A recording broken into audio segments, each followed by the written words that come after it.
In the Awakening Hall, the talent awakening ceremony was in full swing. Bai Yu's thoughts drifted back to the moment he first arrived in this world. As a positive youth from the 21st century, he had once dreamed of transmigrating but never expected it would actually happen, and in such an inexplicable way. This was Tianqing Star, a world where wisdom was revered. In this world all manner of existence thrived. Yet the core of development revolved around science, technology, and the strength of the soul. Even communication between people could be conducted through telepathy, something truly miraculous. Yet social classes still existed, divided into nobles and commoners. Unfortunately, he did not possess the luck of an emperor. After transmigrating, he was nothing more than a commoner. But on Tianqing Star, everyone had the chance to change their fate and forge their own path to greatness. Because in today's awakening ceremony, many commoners might awaken powerful talents and even receive their own personal miniature worlds. Number 127, Bai Yu. The sound emanated from speakers embedded in the walls and floor, echoing majestically throughout the hall. Bai Yu snapped back to reality, rose from his seat and walked toward the circular platform at the center of the hall. On Tianqing Star, everyone must participate in the awakening ceremony upon turning 17. It was at this age that the mind is most active and the soul most resilient. He followed the simulated training provided by the academy, placed his hand on the top of the cylindrical pillar standing upright at the center of the platform, and stood firm. In the next instant, a pillar of golden light descended from the heavens, shrouding Bai Yu within its radiance. Talent awakening was ranked from lowest to highest: red, orange, yellow, green, cyan, blue, and purple. Should one awaken a purple tier talent, they would gain immortality and an endless domain, traversing space and time. Mastering dimensional power would be well within reach. Awakening a cyan or blue tier meant eternal youth and a lifespan of millions of years came easily. As for yellow and green tiers, with enough effort, fate would still grant you a chance to rise above. Red and orange tiers. Forget it. Unless your father was a miner, you were destined to remain at the bottom. Better to accept the life of a hard-working laborer. Unfortunately, the difficulty of awakening a talent was so high that merely reaching the yellow tier made one the chosen darling of heaven and earth. In this world where class divisions were so stark, commoners who could only awaken red or orange talents could never fathom the staggering resources nobles were allocated. Bai Yu did not expect much, he only wished for a yellow tier. But deep down he knew very well that he was someone with terrible luck, otherwise he would never have ended up as a commoner after transmigrating. And yet, what if? After all, he did not ask to become an immortal emperor ruling the fairy realm, nor a divine king of the vast celestial plains, nor a demon lord of the deepest abyss, nor god of this world. But, please, I beg you. Awakening platform. The host chanted a long incantation, then cried out, "Get up! Awaken!" Bai Yu could feel misty energy swirling within the pillar of light, gradually merging into his body. Then a faint luminous radiance emanated from his body, dreamlike and illusory. Bai Yu was stunned. This feeling of awakening was so pleasant. The Tianqing Academy had not lied. The sensation was indescribable. He felt it far exceeded anything described in the information databases. His mind, his soul, even his body seemed to undergo some form of evolution. But he could not quite articulate it, it simply felt incredibly comfortable.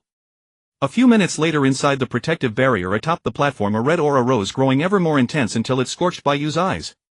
Finally it sank into his mind. What? His miniature world was red. Was he not supposed to be the favored child of transmigration? Why had the scales of fate not tipped in his favor, instead playing such a cruel joke on him? What could he ever do with a red-tier miniature world? He gave a bitter smile. But neither the host nor the crowd below mocked him. Everyone knew that geniuses were not easily born, not everyone was the darling of fate. The white-bearded host, accustomed to such occurrences, sighed helplessly and sent a mental message: "Young man, do not give up. Even with an ordinary talent, has history not seen red-tier awakens leave their names eternal? Perhaps when you descend into your miniature world you will encounter some great opportunity." Hearing these words, Bai Yu gratefully looked at the host. 3 words formed in his mind: "Thank you." The host smiled contentedly and moved on to the next name. Bai Yu had lived 2 lives after all. If he could not handle such a minor setback, his second life would have been wasted.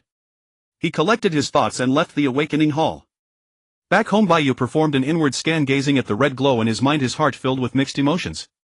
What golden finger, what underdog narrative, what mysterious heritage. Ha! I have none of those. It's all self-deception. I am just an ordinary person, a commoner. Never mind. I have parents and a happy family. One cannot be too greedy. Having lived on Tianqing Star for 17 years, he had long come to terms with reality.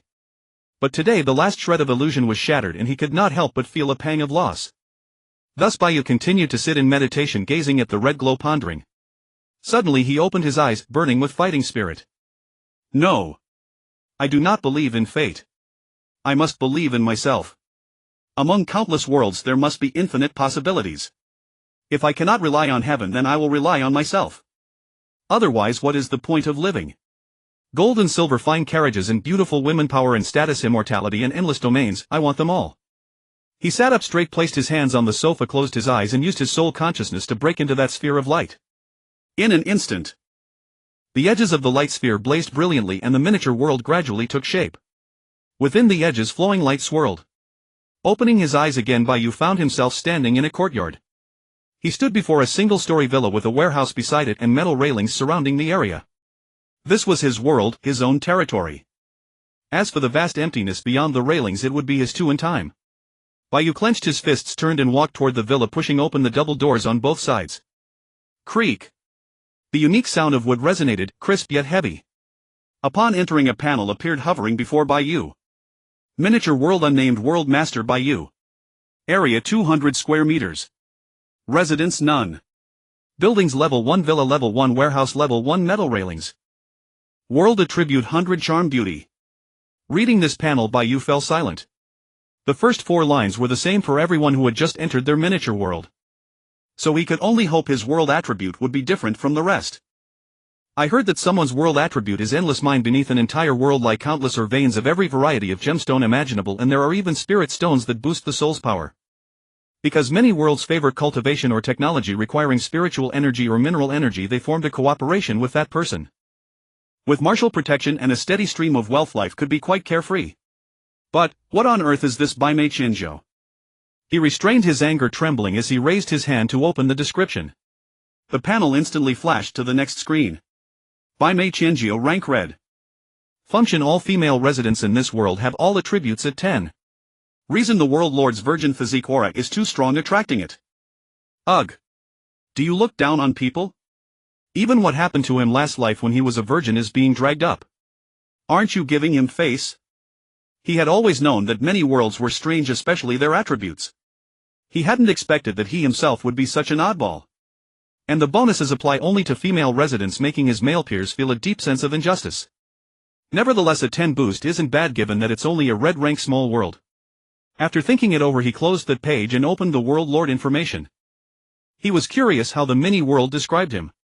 Bai Yu, level 1, bloodline human, flesh, body 1, soul 2. Backpack, space, steel, torso, iron, kidney. Nothing special. Soul is 2. Ordinary people are 1. Could it be that crossing over makes the soul stronger? That must be it. He was about to log out when he suddenly found something in his personal backpack. Normally there should be nothing there at all. Haunted. He suddenly felt his body hair stand on end. Oh wait, I myself am a ghost. What is there to fear? With that thought, Bai Yu instantly grew calm, steady as an old dog. Could this be heaven-sent luck? Is my cheat life finally coming? I knew it, I'm not merely an ordinary transmigrant. After a series of self-brainwashing, Bai Yu calmly accepted this golden finger. Yet his heart still fluttered with unease. This is the cheat he'd longed for 17 years. The obsession he'd put down suddenly came true as if in a dream. With a thought, the steel torso iron kidney appeared in his palm. This thing seems to be a kidney. Where did the steel body go? Are you fooling me? Mini-world, did you swallow it whole? Wait, the mini-world cannot talk, it asked in vain. He exhaled a breath and studied the thing. This kidney felt metallic to the touch. He tried to parse it with the information store in his mind, but 3 question marks appeared above the object's head. Bai Yu was stunned. Could he really take out his own kidney and swap it for another? It could be done. The knowledge store has many medical entries, but he has no practical experience. He hesitated for a long time, about to throw this thing back into the backpack, when a blue glowing panel jumped before him. Bind. Yes, of course. Although I don't know what you are, you must be something good. In the next moment, the information for steel torso and iron kidney appeared. Steel torso and iron kidney, source world treasure. Rank unknown. Incomplete information, tentatively purple rank. Function unknown. Info: the item is rather mysterious. Perhaps it is the crystallization of a fragment of a world power unfathomable. World treasure. If not for this, it would be a game-changing bomb. In Tianqing Academy classes mentioned that such things are born of worlds akin to heavenly treasures. He extrapolated if a world treasure gains wisdom it should be like Sun Wukong himself roaming the heavens and the earth, if not it would be like the Rui Jingu Bang being held as a weapon. This thing seems similar to the Rui Jingu Bang. Most importantly, a world treasure can grant unique attributes to the whole world: celestial treasures, divine artifacts, high-tech gear, all pale in comparison. A few years ago someone found a world treasure in the ruins of their world and promptly auctioned it. On Tianqing Star at the time almost 80 of purple rank beings were present, nearly 200 people participated. And that world lord rose to the top 1,000 of the wealth list. The news caused a sensation, many still remember it to this day. It's happening. Fortune bless you. Although he thought so, Bai Yu didn't plan to auction it. Because back then the treasure was only green rank, now that he has a purple rank treasure of course he would hide it. The benefits it might bring are still unknown, but surely they are unimaginable. The ancients say that silence yields great wealth. He is not a fool. After a long time Bai Yu's mood finally settled from the crest to a calm. The unknown is good. Unknown means it has not formed yet, so it can be nurtured. Anyway, this thing in my hands can be studied at any time, there's no rush. But this thing could grant unique attributes to the world, I wonder what they will be. The main panel refreshed. Bai Yu looked up and saw that behind Bai Mei Qianjiao there was an extra mark. His eyes lit up and almost on a whim he clicked it. Then the entire kidney emitted multicolored light as if celebrating Bai Yu's successful activation. The panel's page trembled, becoming difficult to read. Then the panel's text stabilized: world attribute universal benevolence. Rank purple. Function 1, all female residents' attributes increased by 1,000. Function 2, female residents retain eternal youth. Function 3, female residents talent 1. Function 4, female residents bloodline 1. Function 5, when summoning heroic spirits or demon spirits the probability of obtaining beauties is 100. Other functions to be developed after the world upgrades. Side note: some world lords are adept at wooing women, thereby comprehending the Tao and ascending. Ahem. Let's set aside the side notes for now. All these functions make him covet them. He instantly wishes he were a female resident. No wonder purple ranked talents are almost legendary. With such a powerful world attribute it would be strange if it could develop poorly. If many worlds become higher level in the future, wouldn't there be a bunch of heaven-defying functions? The steel torso and iron kidney can lift a red rank world to purple rank. If this got out, he would be a purple ranked genius whose talents would be nearly legendary. No. I will endure. I will grow steadily in secret. Bai Yu quickly understood this. If exposed, even the current purple tier masters might target him and perhaps one day he'd vanish. After deciding to stay low-key, Bai Yu gave his mini-world a name: Yujia. It wasn't random. After so many years he had thought up many messy names, but in the end he chose to use his own name. After finishing with the name registration, Bai Yu tidied up and headed to Tianqing Academy. Tianqing Academy was where the inhabitants of Tianqing Star received their education, with one located in each of the 3 main regions. Its faculty was formidable, gathering outstanding talents from across the entire planet. Even some purple rank powerhouses had come here to teach part-time, nostalgic for the carefree days of campus life. Instructors across the 3 colleges enjoyed full flexibility in choosing their teaching locations. Most favored this itinerant approach, shuttling between the 3 campuses with ease thanks to private spacecraft. Students could also attend lectures remotely from home. The moment Bai Yu stepped through the academy gates, a red light flashed. After scanning his appearance and identity, it cleared him through immediately. It was just after mealtime and many students were still strolling about on campus unwinding after their meals. Bai Yu made his way directly to the class advisor's office with practiced ease. Before his identity could even be verified, the light screen slid open. As he stepped inside, a refined gentleman in an advisor's robe approached him. "You've awakened." "Yes, sir." He had reported in advance, and Boreal had always been diligent and responsible. No wonder he'd let him in without verification. He must have been keeping watch at the entrance. "Follow me." Boreal nodded and led Bai Yu toward the supplies distribution center. In their Zone 1, any world lord who successfully awakened their talent could receive supply provisions to help develop their world in the early stages. After crossing 2 corridors, they reached a wall. Once Boreal passed the consciousness scan, a blue light screen materialized on the surface and slowly parted. Bai Yu paused, taken aback. He'd walked past the spot countless times and never noticed an elevator. He didn't press for answers and simply followed his mentor into the lift, which rose directly to the top floor. The screen opened to reveal 200 or 300 people already gathered inside. "Student Bai Yu, there are plenty of seats available. Find one and take a seat." "Thank you, mentor." As soon as Bai Yu settled into a seat, Boreal had already departed. He chuckled softly. Professor Boreal appeared courteous and refined but was actually rather taciturn. Today's conversation had been unusually lengthy for him. Perhaps it was because graduation was approaching. Scanning the room, he noticed excitement on many faces. Several clusters of acquaintances had gathered to discuss whatever was on their minds. Bai Yu, not one for conversation himself, pulled up his display. Silence. A crisp, clear voice, like a mountain spring, resonated through the open-air hall, dropping the decibel level to 0. Everyone looked up as a vortex materialized overhead. A jade white foot adorned with gleaming golden chains around the ankle and calf stepped through. Tracing upward, they beheld a woman of ethereal beauty, her skin fairer than snow, draped in an Athenian white gauze gown that made her seem like a goddess. Behind the beaded curtain masking her face, her eyes curved upward, a beauty both striking and captivating. Her high nasal bridge, deep blue irises and sharp defined features gave her an untouchable coldness. Parting her slender lips, she spoke. Congratulations, students. You are the 5th awakening cohort of the day. May you carve out your own place among the myriad worlds. This is your graduation gift. Her voice rang cold like the approach of winter itself. Yet the students burned with excitement at those final words. Every graduate was entitled to these provisions, though the nobility clearly held them in disdain. Today they would return home to receive far superior resources prepared by their families. Today's gathering consisted entirely of commoners. The divine maiden raised her right hand where a wisp of luminous mist coalesced. With a gentle sweep, countless luminous specks drifted downward, settling upon the chests of the assembled students like fireflies. Whoosh! The particles blazed to life in an instant, brilliant enough to dazzle onlookers. Then the light faded completely until it vanished. A ping-pong-sized disc adorned with intricate patterns and 10 diamond-shaped crystal fragments hovered before them. Wow! Divine altars and world crystals, someone exclaimed. Bai Yu cast a casual glance, then with a mere thought transferred them into his small world's inventory. The divine altar could summon heroic spirits and other beings. The world crystals served as the medium for such conjurations. This was the standard allocation for Zone 1. Once everyone had secured their items, the divine maiden spoke again. The academy has little more to teach you. Let me add a few final remarks.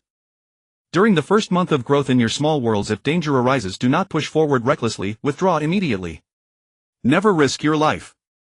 Furthermore, should you have the confidence, seize this opportunity to grow stronger during this critical first month. All of you who came to collect supplies hail from commoner families. You understand better than most what opportunity truly means. The growth phase was a universal stage for every newly awakened world lord. During those 30 days, only a limited selection of resources could be brought inside. Successfully completing this period would earn the world lord evaluation and recognition from the myriad worlds. Yet opportunity and peril walked hand in hand. For the nobility, this period held little significance, something nice to have but nothing to force. But for commoners it represented one of those rare chances to leap beyond their station. Exactly. Whether one can transcend their class depends on this month. True, but the myriad worlds harbor all manner of enemies. It's far too dangerous. I need to consult strategy guides immediately. How am I supposed to survive this growth period? Just making it through these 30 days alive would be a victory. Why settle for mere survival? Shouldn't you be aiming for top scores? A blessing in disguise, who knows? I'm going all in this time. Murmurs rippled through the crowd. Some planned to play defensively and survive, others intended to charge ahead relentlessly. And a few couldn't care less, treating it all as nothing more than a game. Bai Yu maintained his composure, though inwardly he thrilled. Commoners feared the wealthy, and the wealthy feared the hackers. Bring it on. Silence. The divine maiden's voice, though quiet, carried an inexplicable weight that commanded everyone to fall still once more. She opened her mouth as if to say something, then hesitated. Seeing the puzzled expressions on the students' faces, she continued, those with promising world attributes may wish to examine the contracts posted on the wall. With that she turned and departed, stepping into the vortex until she vanished completely. Once her authoritative presence faded, the students resumed their discussions. Some wore openly puzzled expressions. Isn't the dean supposed to oppose these arrangements? He is, until parents complained about him last year. TCH. Some parents care nothing for their children when profit is at stake. Can they not consider their kids' futures? It depends on the situation. Some have limited options. Even becoming a vassal world lord would be preferable to achieving nothing at all, wouldn't it? One by one the students made their way toward the central spiral staircase. Only now did Bai Yu notice the staircase, and he followed the others downstairs. Indeed, the wall displayed a multitude awaiting signatures. Invitations to Talon's Huanglu tier, the World Masters of Technology and the World Masters of Shosan, each listing a long sequence of unequal terms. To put it plainly, it was upfront investment with long-term profit sharing. Bai Yu had seen such business tactics many times on Earth, and of course he would not be swindled. Talent is not measured by birth, and even the world's attributes are random. Among commoners, those who awaken with a glimmer of potential and become geniuses can sign with a faction. The faction will chart a path for them, but of course what they gain must be shared with the faction. Some even have to relinquish a portion of their control over their own world. These contracts are more popular in the other two regions, but Region 1 clearly has more clever people and the management largely opposes them. Hence graduation supplies are prepared and gifted to students to encourage civilian scholars to walk their own sunlit path. Yet protests from some parents and students could not be ignored. Thus the current situation was created. The management had to allow this practice to exist, but they still did not compel students to choose. For example, the dean just now was under pressure. Leaving the academy, Bai Yu headed to the mega supermarket to buy supplies. Because one cannot carry too much while growing, he bought only enough living items for 1 month for 100 people. Back home, Bai Yu took a brisk bath, changed into a sturdy outfit, strapped 2 long swords to his back for easy fighting. He admired Lee Aona Duo from the Teenage Mutant Ninja Turtles. With 2 swords on his back, he looked incredibly dashing. Lying on the bed, he closed his eyes and directed his consciousness toward the light mass descending into a small world. The Novice World Master's growth trial would begin in 7 hours, and beyond the metal bars there was only darkness. After the growth period opens, his little world will truly choose a place to descend within Wanjia. The Wanjia contain endless treasures waiting for discovery. Yet endless dangers lurk in the dark. Even though many dangers are now known and recorded in the Tianqing Star information repository, there remain many that have not yet been explored or revealed. But the Novice World Master has a benefit: he will not descend into a dead-end scenario. Bai Yu, who had long memorized textbook content, immediately began to prepare. First he pulled the 100 units of supplies from his backpack and placed them into the warehouse. The exterior of the warehouse looked impressive, but inside it held just enough to fit all of these items. Bai Yu sighed with relief at his prior preparations. Where should the Shinsi be placed? It looked rather splendid. Perhaps at the doorway. No, what if it gets stolen? Then a replacement would have to be bought. After weighing the options, Bai Yu placed the circular pedestal in the corner where the small villa and the warehouse met. The circular pedestal followed his thoughts and floated into the air, drifting away. It landed, and the sound of stones rubbing together grew soft, clear and musical as it slowly swelled. Bai Yu found the sound incredibly beautiful. He stepped up the stone steps and stood in the center of the Shinsi altar. A panel sprang up. Shinsi Level 1. Spirit summoning once per 10 world crystals, 10 times per 100 world crystals. Spirit summoning 1 per 5 world crystals, 10 per 50 world crystals. Information from Wanjia: summon heroic spirits or Yaoling to fight for you. There was also a chance to obtain equipped gear and weapons. The panel looked normal, but the only odd thing was the conspicuous number. Could this cheat also work on Shinsi? Ha! Could this be against the rules? Oh dear, so embarrassing. Cheating like this is a little exciting, ha! Bai Yu's heart rate surged. The normally virtuous man found himself wanting to laugh out loud. No, laughter and being a paragon have nothing to do with each other. Ha ha! Heaven help Bai Mao. In the next moment he suppressed his smile, his expression turning grave as he raised his hand. One must not take the performance too seriously. Clang! The sound rang out as Bai Yu leaped back in a flash, his gaze fixed on Shinsi's changes with blazing intensity. A quaint ancient-looking attic rose from the ground, red gauze curtains and strings of pearl swayed as if in a breeze, exuding a thick sense of beauty. Beside it on the first floor stood a small pavilion backed by the loft, surrounded by water with fish in the pond. Bai Yu faintly detected a faint fragrance. That smell was of a girl. Ah, so fragrant, it doesn't suit me at all. Bai Yu thought quickly, shaking his head. Bai Yu, you beast. What are you daydreaming about? He suppressed the almost smirk and studied intently. Sure 2G. What the heck? If memory serves, sure 2G is from the Red Chamber.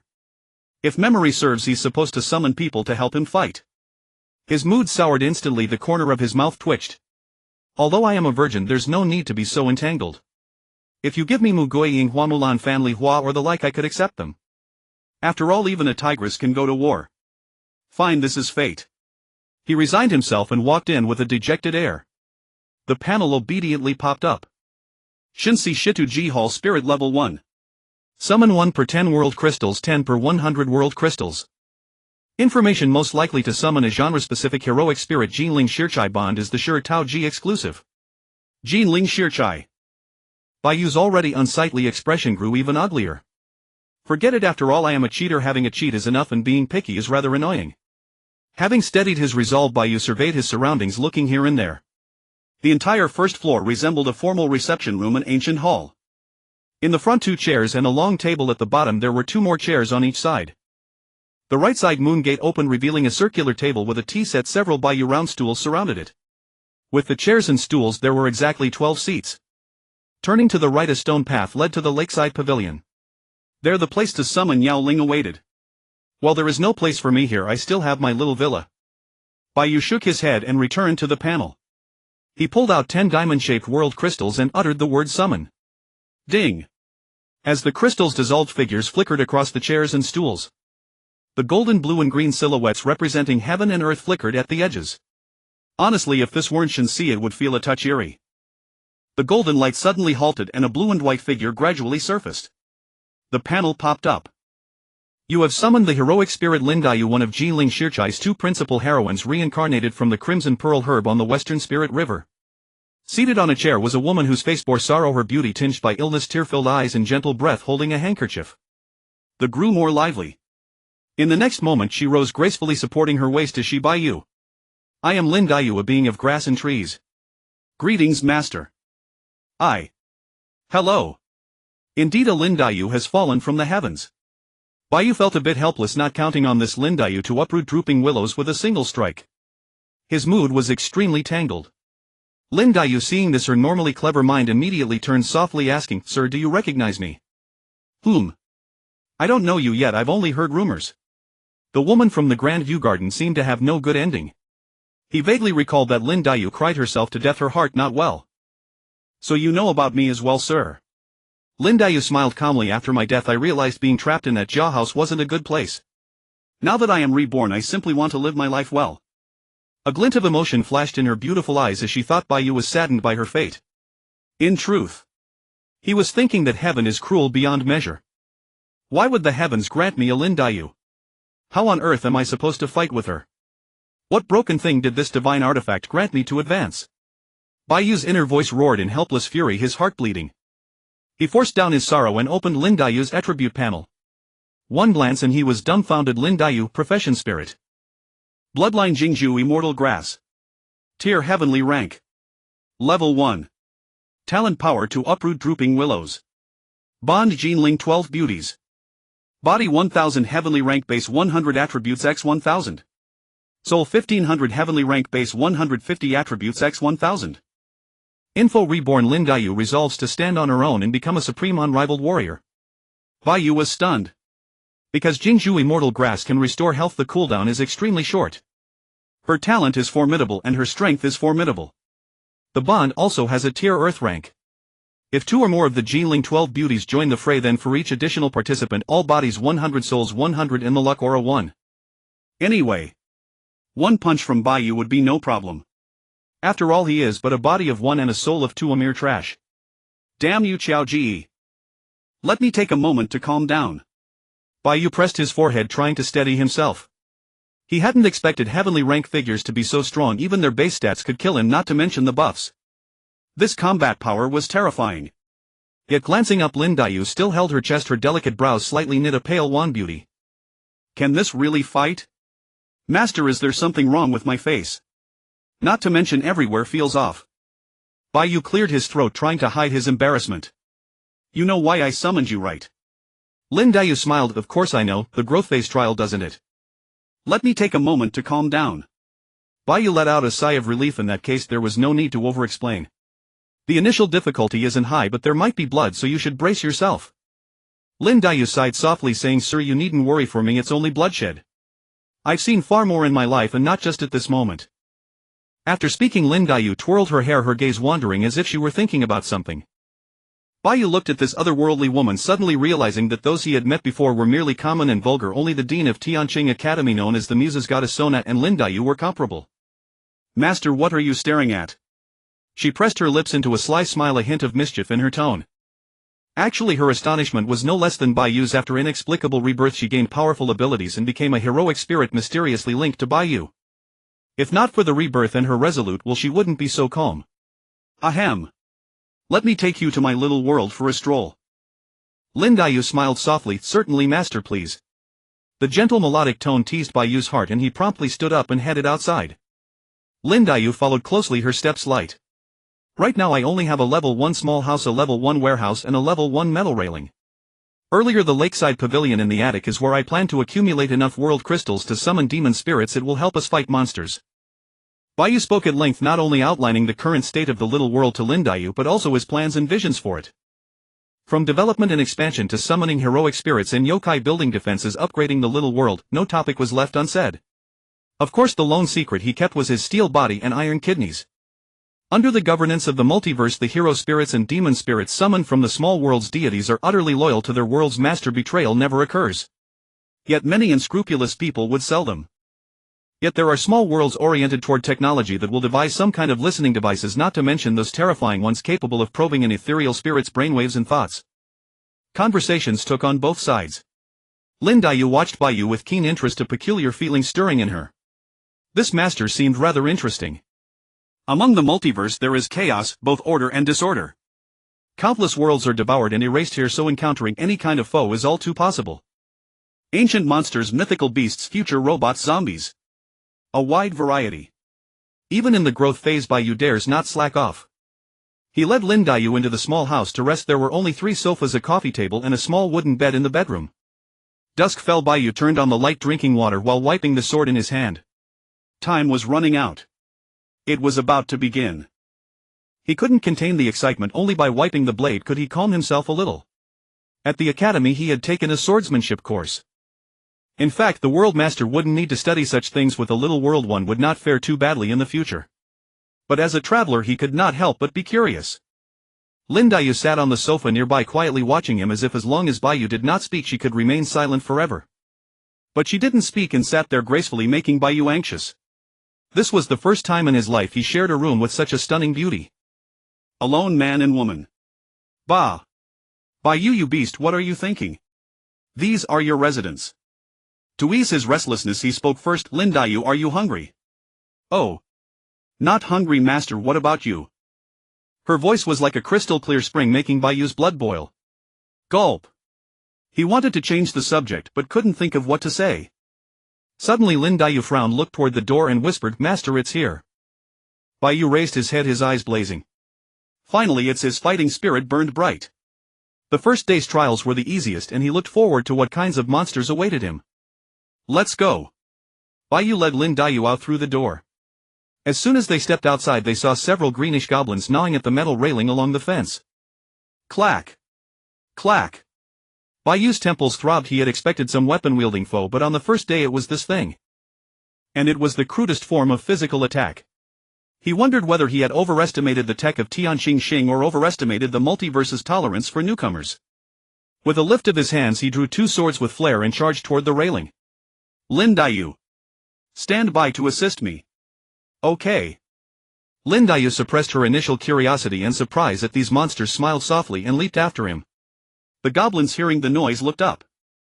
Seeing Bai Yu and Lin Daiyu, their frenzy was plain. They even began pulling at the railing with their hands. At that moment a panel appeared beside Bai Yu. He glanced over and felt a pang of sympathy. Metal railing level 1. Durability 94,100. How long had this been going on? How had it lost 6 points? The 4 goblins before him were his foes. Bai Yu, furious, vaulted over the railing, landing behind the goblins. His eyes burned with fury as he glared at them. The goblins clearly hadn't expected their prey to be so proactive. They would no longer need to damage the surroundings in such a way. Howl. Howl. The 4 goblins charged toward Bai Yu in excitement. Hoof. They lack any discipline. Their breath is chaotic, truly beginner monsters, far too weak. He exhaled a ragged breath, planted his feet, and with wide sways of both swords surged forward, leaping toward the goblin's face. Clang. The goblin's hands were severed in an instant, and in its panicked eyes Bai Yu's sword pierced its belly. The other 3, seeing this, didn't flaunt their claws anymore. They turned to flee. Yet their backs held a vulnerable spot that must not be exposed to enemies, so Bai Yu was delighted and pressed the attack. Swish. Howl. Bai Yu struck 3 more times, finishing the job. He flicked the blood from the blades, a satisfied smile on his face. 4 goblins lying on the ground writhing gradually dissolved into specks of light and vanished. Treasure chest. For the first time Bai Yu felt the loot so vividly he suddenly felt those mobile and PC games from his past life pale in comparison. Lin Daiyu diligently performed her supportive role taking the sword from Bai Yu without him noticing. Bai Yu unaware was led along the sword handed to her. Goblin random treasure chest. Looking at the 4 bright names Bai Yu rushed forward excitedly with no guard. However, just as he was about to squat down, a distant eruption roared. Boom! A wave of heat swept over. Bai Yu suddenly woke with a jolt. How could he be so careless? A misstep. He turned and a fireball sped toward him from the endless darkness. Beyond the fireball he wasn't sure if more enemies remained, and that fireball was beyond his current ability to counter. As he began to retreat, a pale blue figure flashed past his side. Ping! The blade hummed as Lin Daiyu stood in front of him, twin swords in hand, turning with a captivating smile. The fireball exploded into sparks, its eruption a backdrop to Lin Daiyu's arrival. Bai Yu breathed a sigh of relief, almost forgetting there was a celestial spirit here. With such a powerful figure present, what was there to fear? Lin Daiyu glided forward, presenting his twin swords with both hands. Sir, your swords. Bai Yu took them, puzzled. Miss Lin, you actually know swordplay? Lin Daiyu raised an eyebrow. Then she shook her head. I'm not a swordswoman, I am simply physically strong enough to suppress the fireball's force. Bai Yu, hearing this, looked down and sighed, and then saw her pale slender hands folded together, a little alluring. Lin Daiyu noticed his gaze and said nothing more, only offering a reminder. Sir, there are more ahead. Bai Yu's alarm bells rang as he looked up. From the darkness 8 stout toad fiends with staffs advanced, each bearing a red miniature volcano on its staff. So the fireball had been their trick after all. But considering the power of that fireball, he was utterly unable to deal with them. Or should Miss Lin handle it? The thought arose and Lin Daiyu spoke. Sir, let me handle these enemies, please. Bai Yu hadn't expected Lin Daiyu to be so composed and virtuous, and he nodded eagerly. In the next moment Lin Daiyu sprang into the air, leaping forward to strike at the toad fiends. Crack! Kori! Waiga! The toad fiends, seeing such provocation, grew furious. A red glow gathered at the tip of their staffs and the flame began to take shape. Yet as the small flame began to coalesce, the earth trembled. Lin Daiyu stomped the ground, cracking it, and the blast surged toward the toad fiends. Several unlucky ones were knocked out by flying rock fragments, leaving gruesome wounds. Blood pooled, a dreadful sight. The toad fiends who were casting their spells were interrupted and blasted backward, coughing up a mouthful of blood as they tumbled. Next moment the surviving toad fiends found their staffs gone. The staffs had vanished. Lin Daiyu had seized them all and used them as improvised clubs to beat them. Splat! The sound of their bodies being beaten into meat paste rang out, liquid splattering and seeping into the ground. A chorus of screams echoed in Bai Yu's mind. Brutal, too brutal. He eyed the ground crack several meters wide and inwardly celebrated that he was human, not a monster opposite him. He swallowed, then raised a thumb. Impressive. Admirable. Lin Daiyu had already recovered into her pristine self and gave a light smile. You flatter me. At that moment her demeanor was utterly different from Bai Yu's. She remained spotless as if nothing had happened. And Bai Yu was left looking bedraggled with bloodstains on him. In this contrast it was clear who was stronger. A soft hum sounded as the corpses dissolved into motes of light, transforming into gleaming treasure chests. A panel appeared before him. Settlement defeated 4 level 1 goblins, 8 level 2 fire energy toad fiends. Time rating SS. Performance rating SS. Base reward 12 drops of multiverse origin liquid. Additional reward 200 world crystals, world construction watchtower. Bai Yu slapped his forehead. Right. How could I forget this thing? On closer look. If Lin Daiyu can handle it all, that should be 3S. It was him who held us back. Fine enough dwelling on these vexations, I don't want to think about it anymore. With a flick of his finger all rewards appeared and slipped into his pouch. Then his eyes glinted with coins. Time to open the treasure chests. Grant me the body of an ultimate luck charm. His eyes curved into crescents as he scampered off in excitement. 12 chests, what a thrill. Especially the 8 large ones. Bai Yu rubbed his hands together. Amit Ba. Bless us all deities. Amen. Open a door, God. Please. For a moment he recited every blessing he could think of. Miss Lin Daiyu stood by watching him babble with bewildered eyes. In his past life Bai Yu had been a whale spender, and he was thrilled because since arriving on Tianqing Star he hadn't experienced microtransactions. To heighten the experience he didn't even click the open all on the panel. Instead he crouched eagerly, opening them one by one and admiring the messages that popped up on the panel. World Spirit Stone X3 World Spirit Stone X2 World Spirit Stone X1 Silver Element Block X1 All World Source Liquid X1 World Spirit Stone X3 Steel Element Block X1 World Spirit Stone X1 Juwa Staff. Just as Bai Yu was about to become numb, the last item finally triggered ultimate luck and he got a sentry tower. Good grief. Now he has 2 sentry towers. Seems my luck isn't bad after all. The data archive noted that in general low-level monsters usually drop only 1 or 2 stones and rarely any elemental blocks. He happily picked up the Juwa Staff. Juwa Staff Level 2. Grade Yellow Tier. Function none. But it's just a small trinket, don't expect much. Bai Yu's face darkened. I bought a watch last year. Lin Daiyu looked at him in confusion and he broke into a cheerful smile. Let's go. We can develop further.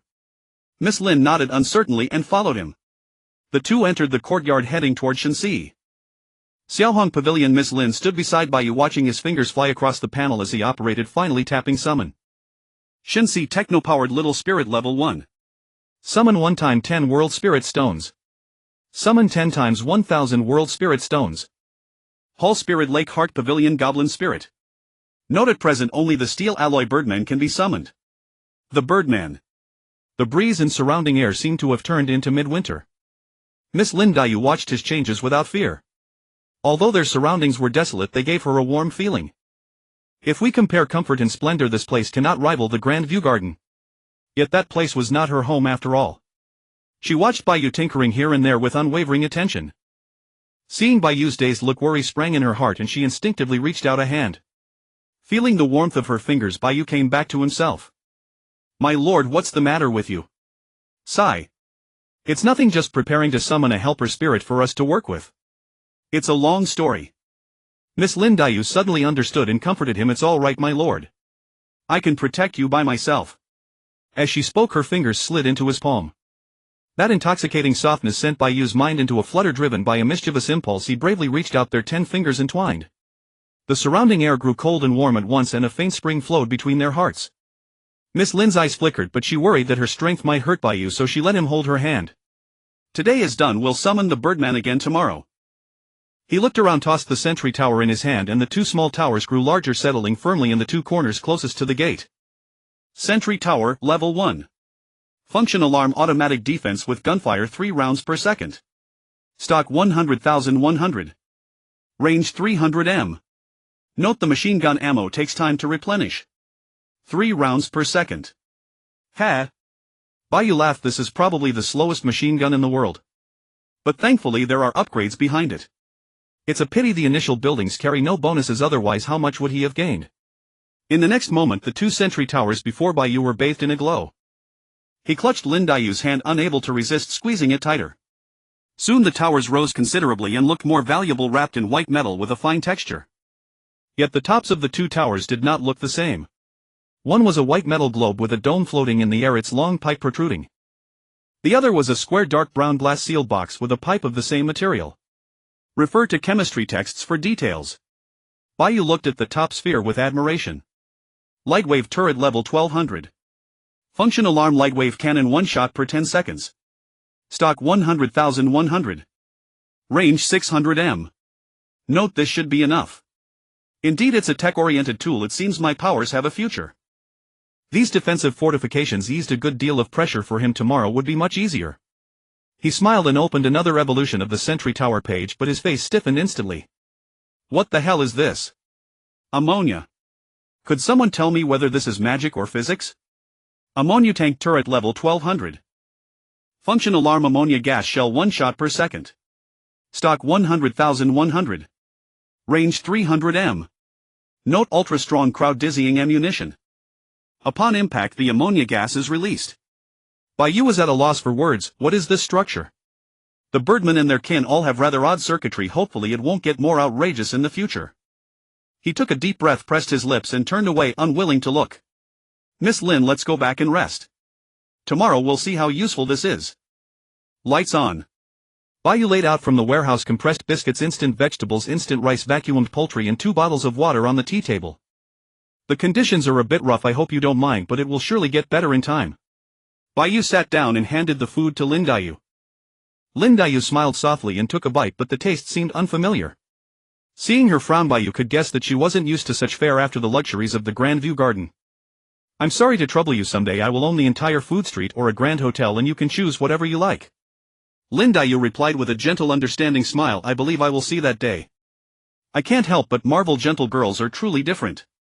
They exist in a world apart from those fierce tigresses who fight and kill. They completely forgot the scene in which Lin Bai Yu had shattered the earth with a single step. It's 10 o'clock now, we should rest. We still have battles to face tomorrow.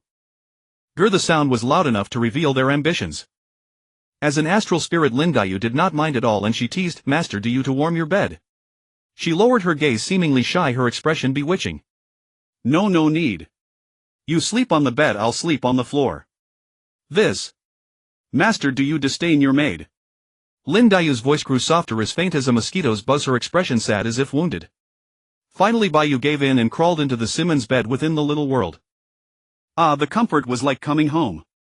The chandelier had grown dark and the surroundings were pitch black. He felt a soft fragrant body lying no more than 50 centimeters away. Then that delicate fragrance wafted into his nostrils. The day's surprises and the fatigue from the challenges surged up inside him. All through the night there was silence. Dawn broke and a pale light appeared. Bai Yu suddenly opened his eyes, examining the surroundings and the unfamiliar decor, and only then remembered that he was in the little world. A whiff of delicate fragrance reached his nose. He turned his head and Lin Bai Yu's face lay serene and gentle. His heart stirred as if he had drunk a large bowl of ginseng and goji tea. Her hairpins had been removed, her loose tresses flowed like a beautiful waterfall, rising and falling with each breath at her chest. The innocent young man remembered yesterday's scene of them holding hands and his heart moved as he propped himself up with his right hand. A dragonfly-like kiss fell on her forehead. Creak. After the door closed, Bai Yu sat on the sofa brooding. How could he have slept through last night's situation? With such a beauty, is he perhaps too heartless? Does that imply he is not even worthy of a beast? Lin Bai Yu in the bedroom opened her eyes, her cheeks flushed with crimson. She had expected to recoil from this master, yet she found herself enjoying the breath that approached when he drew near, fresh and cool like a bamboo forest. At 9:00 the hanging clock began to swing and chime. Bai Yu sprang up from the sofa, rubbed the still-dazed eyes and temples, and half asleep made his way toward the bathroom. As he was brushing his teeth, he suddenly heard the watchtower's alarm. The last thread of his wandering thoughts vanished. Peering out the window, he saw more than a dozen figures looming in the darkness. What the? So early today? He hurriedly finished brushing and rushed into the courtyard. The dozen-odd figures were clearer now. Sure enough, there were more than a dozen lean, fire-spewing, hovering first-generation battle robots. Their inky crescent eyes scanned his metal railing. Blue light streaked across Bai Yu's vision again and again, rousing his ire. If not for the railing's extending barrier, would they have aimed lasers directly at him? Glancing at the two turrets in the corner, he did not hesitate to activate them. Once within range, the turrets would automatically attack. May the first-generation robots in the Wanjie and on Tianqing be able to breathe so that the ammonia compressed into water within them would explode. Calmly assessing the situation, Bai Yu arranged the turrets, then turned and ran toward the shrine's lakeside pavilion. Hum. The trigger sounded. 10 crystal stones disappeared and one figure appeared before Bai Yu. Even so, Bai Yu, already prepared, was dumbfounded when he faced the real avian being. Its hands were feathered wings elsewhere. A bird's head, bird's body, and human legs. It could only chirp, utterly unable to communicate. Still, the little fellow was oddly striking in its own way. As long as it could follow orders, it wouldn't affect the output. Just as he was about to step out of the shrine, a panel popped up. Settlement defeated 20 level 2 blue laser battle robots. Time rating SSS. Performance rating SS. Base reward 1G Origin Liquid 20. Additional rewards 1G Crystal 200 in World Buildings Farmland Restroom. Ha! So fast. I haven't even unleashed my Yao Ling yet. He stood in the pavilion as outside a yellow mist swirled. No need to think, what a load of crap. Within 100 meters of the metal railing, not a single robot figure remained. Some lay on the ground, their mechanical hands clinging to the smooth surface, evidence of their desperate struggle. All right, it seems I underestimated these two turrets. I walked to the courtyard gate and tapped to open the treasure chest. Countless points of light converge on the panel before me and items automatically transfer into my backpack. 1G Crystal 1, 1G Crystal 1, 1G Crystal 2. What a run of luck, truly luck has its time. Bai Yu shakes his head and walks back to the small villa. A graceful figure stands not far away. How did you wake up? Your maid sensed that enemies were approaching. Well, no wonder you're a big shot with a soul strength of 1500. He presses a hand to his chest, forcing himself not to envy. Suddenly a thought strikes him. With a flick of his finger on the panel he retrieves a set of toiletries from the warehouse. Take this for now. My world leans toward technology. If I ever meet masters of the cultivation path in the future I will ask them about the legendary cleansing technique to use. Lin Daiyu paused then smiled softly and took it. Thank you, master. She took it and headed to the bathroom. She gazed at her reflection in the mirror for a moment, then attempted to weave a mental spell with her hand. Indeed, a sense of renewal flowed through her. Yet, master, you favor technology. Though you may not fully understand it, it is surely different from mine. Let's keep it hidden for now. Bai Yu has no idea Lin Daiyu knows such chaotic things. She merely knows that her strength is immense. He still weighs whether to place the bathroom beside the warehouse or under the turrets. After much consideration he places it opposite the warehouse. Although the Wanjia is all-encompassing, full of wonders, even with mysterious underground cleaning systems, placing it in those two spots feels off. Yet he cannot help but feel a pride in his steel frame and iron kidneys. If not for this golden finger he likely wouldn't have a bathroom this fancy. After all, many newcomers to the Wanjia must venture outside their private little worlds to find a place to squat in the wild so as not to dirty their own spaces. Now he no longer frets over cleanliness to the point of torment. Ha ha ha. With a jolt of joy, Bai Yu suddenly feels his little world growing a touch small. Opening the panel, the blue translucent screen seems to speak of its expectations. Little World Yujia. Level 1 upgrade. World Lord Bai Yu. Area 200 square meters. Inhabitants 1.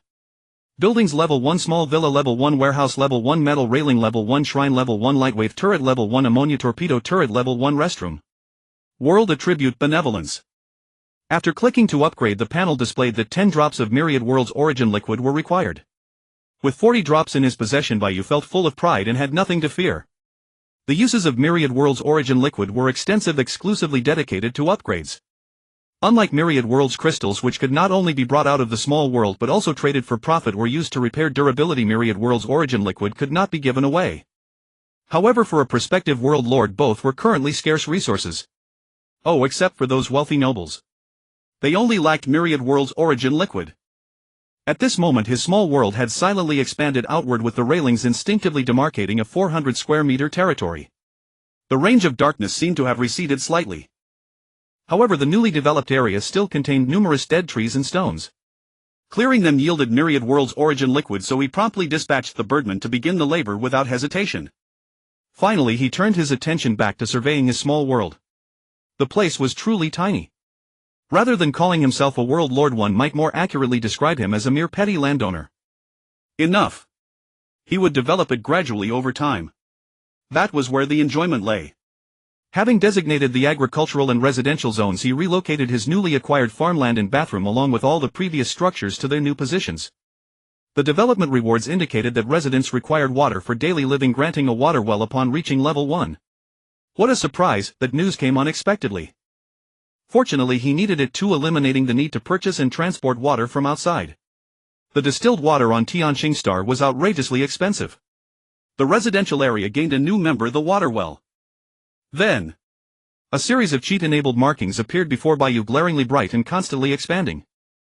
He decided to summon 3 panels circling before him. Add. All at once. 3 flashes of light passed. On the farmland a massive machine shimmered with the brilliance of contemporary technology. An automatic irrigation and fertilization system connected to a banyan tree in the corner, simulating the sun, along with fallen leaves turning yellow, could be collected into fertilizer and evenly spread across the land. The soil became extremely dark, even deeper than the surrounding pitch blackness. The water well transformed into an inverted funnel shape with a ring of water pumps encircling the very top.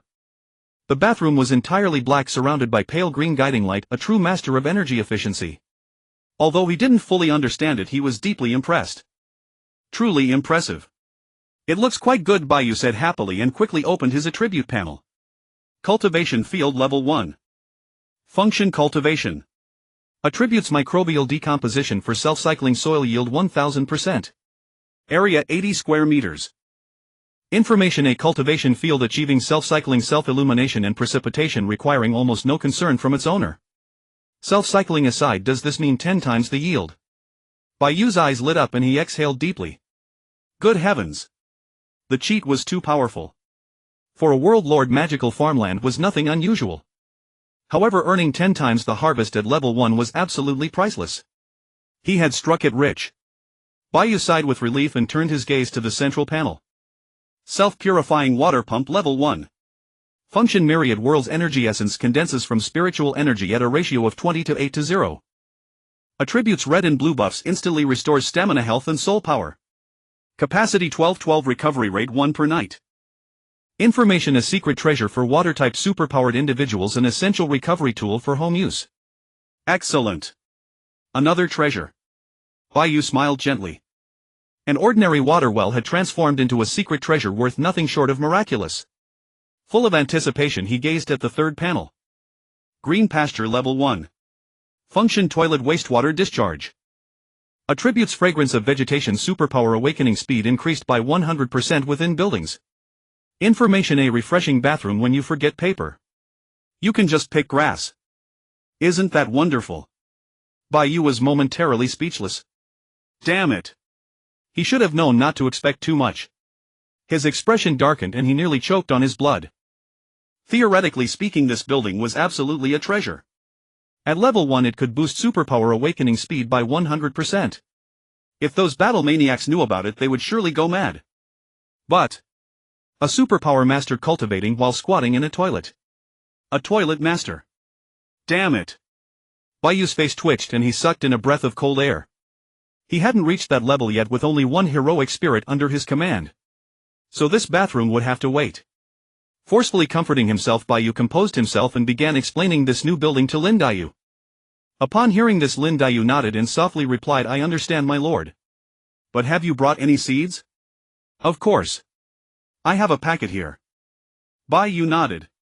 As a prospective world lord, he wasn't venturing into uncharted territory with mentors and various guides from the information database. He shouldn't be too lost. Bai Yu couldn't afford premium goods, but fortunately these resources weren't expensive. He rummaged through his backpack and produced a packet of seeds. There were many common varieties such as potatoes, Chinese cabbage and so on. My lord, are we lacking food?" Lin Daiyu pondered for a moment before asking again. Bai Yu smiled mysteriously and said, "This time I've brought enough provisions for 100 people for a month." "But that's only temporary. In the long run, if your demonic spirit forces grow stronger, you could cultivate some high-yield varieties." She pointed at the still busy birdman, her eyes gleaming with wisdom. Hearing this, Bai Yu nodded in understanding. "But the problem? I don't know what birdmen like to eat." Bai Yu froze, a cold sweat breaking out on his forehead. Birds should eat insects or at the very least vegetables. Although Tianqing Star had feed for every species, who could have predicted they would summon birdmen upon entering? What Bai Yu had brought were standard human foods. "My lord." Seeing Bai Yu silent for so long, Lin Daiyu asked in confusion. Bai Yu came back to his senses. "Does my lord not know how to solve this?" "How could that be? Let's just plant carrots." Bai Yu waved his hand and made his decision. Birds should be similar to chickens. Hearing this, Lin Daiyu frowned, feeling something was off. However, she had never studied this subject, so she could only bury the feeling deep within her heart. She took out some carrot seeds, preparing to put them into the automatic seeder in the cultivation field. Watching her go to work, Bai Yu felt somewhat embarrassed. Looking around, he immediately followed to help. On 1 acre of land, to ensure precision cultivation, about 700 seeds could be planted. However, World Lord architecture was different, occupying less than an acre, and since this was a cultivation field, there wouldn't be too many complications. As Lin Daiyu approached, the dedicated mini panel for the cultivation field already displayed a prompt. Must not exceed 80 seeds. Suddenly, the self-purifying water pump. But could the miraculous Myriad Worlds energy essence affect the cultivation field? Thinking it over, he took out a water bucket and walked to a faucet near the pump, setting it down. The self-purifying water pump has a reserve of 12. 1 reserve equals 1 ton of water, meaning the pump can store up to 12 tons of energy essence. The self-purifying water pump is a wondrous structure of a world. Its crown-like design ensures that dust never fall into the water.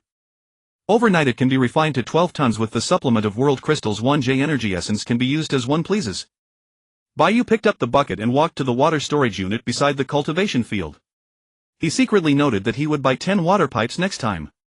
Young master, wouldn't irrigating with the essence be a waste? Lin Daiyu's eyes lit up and she smiled as she asked. Bai Yu shook his head. "You need not worry about water resources, there is plenty beneath us. Moreover, 1G energy essence is also a precious resource for us, and I intend to see just how useful this thing can be." "Very well.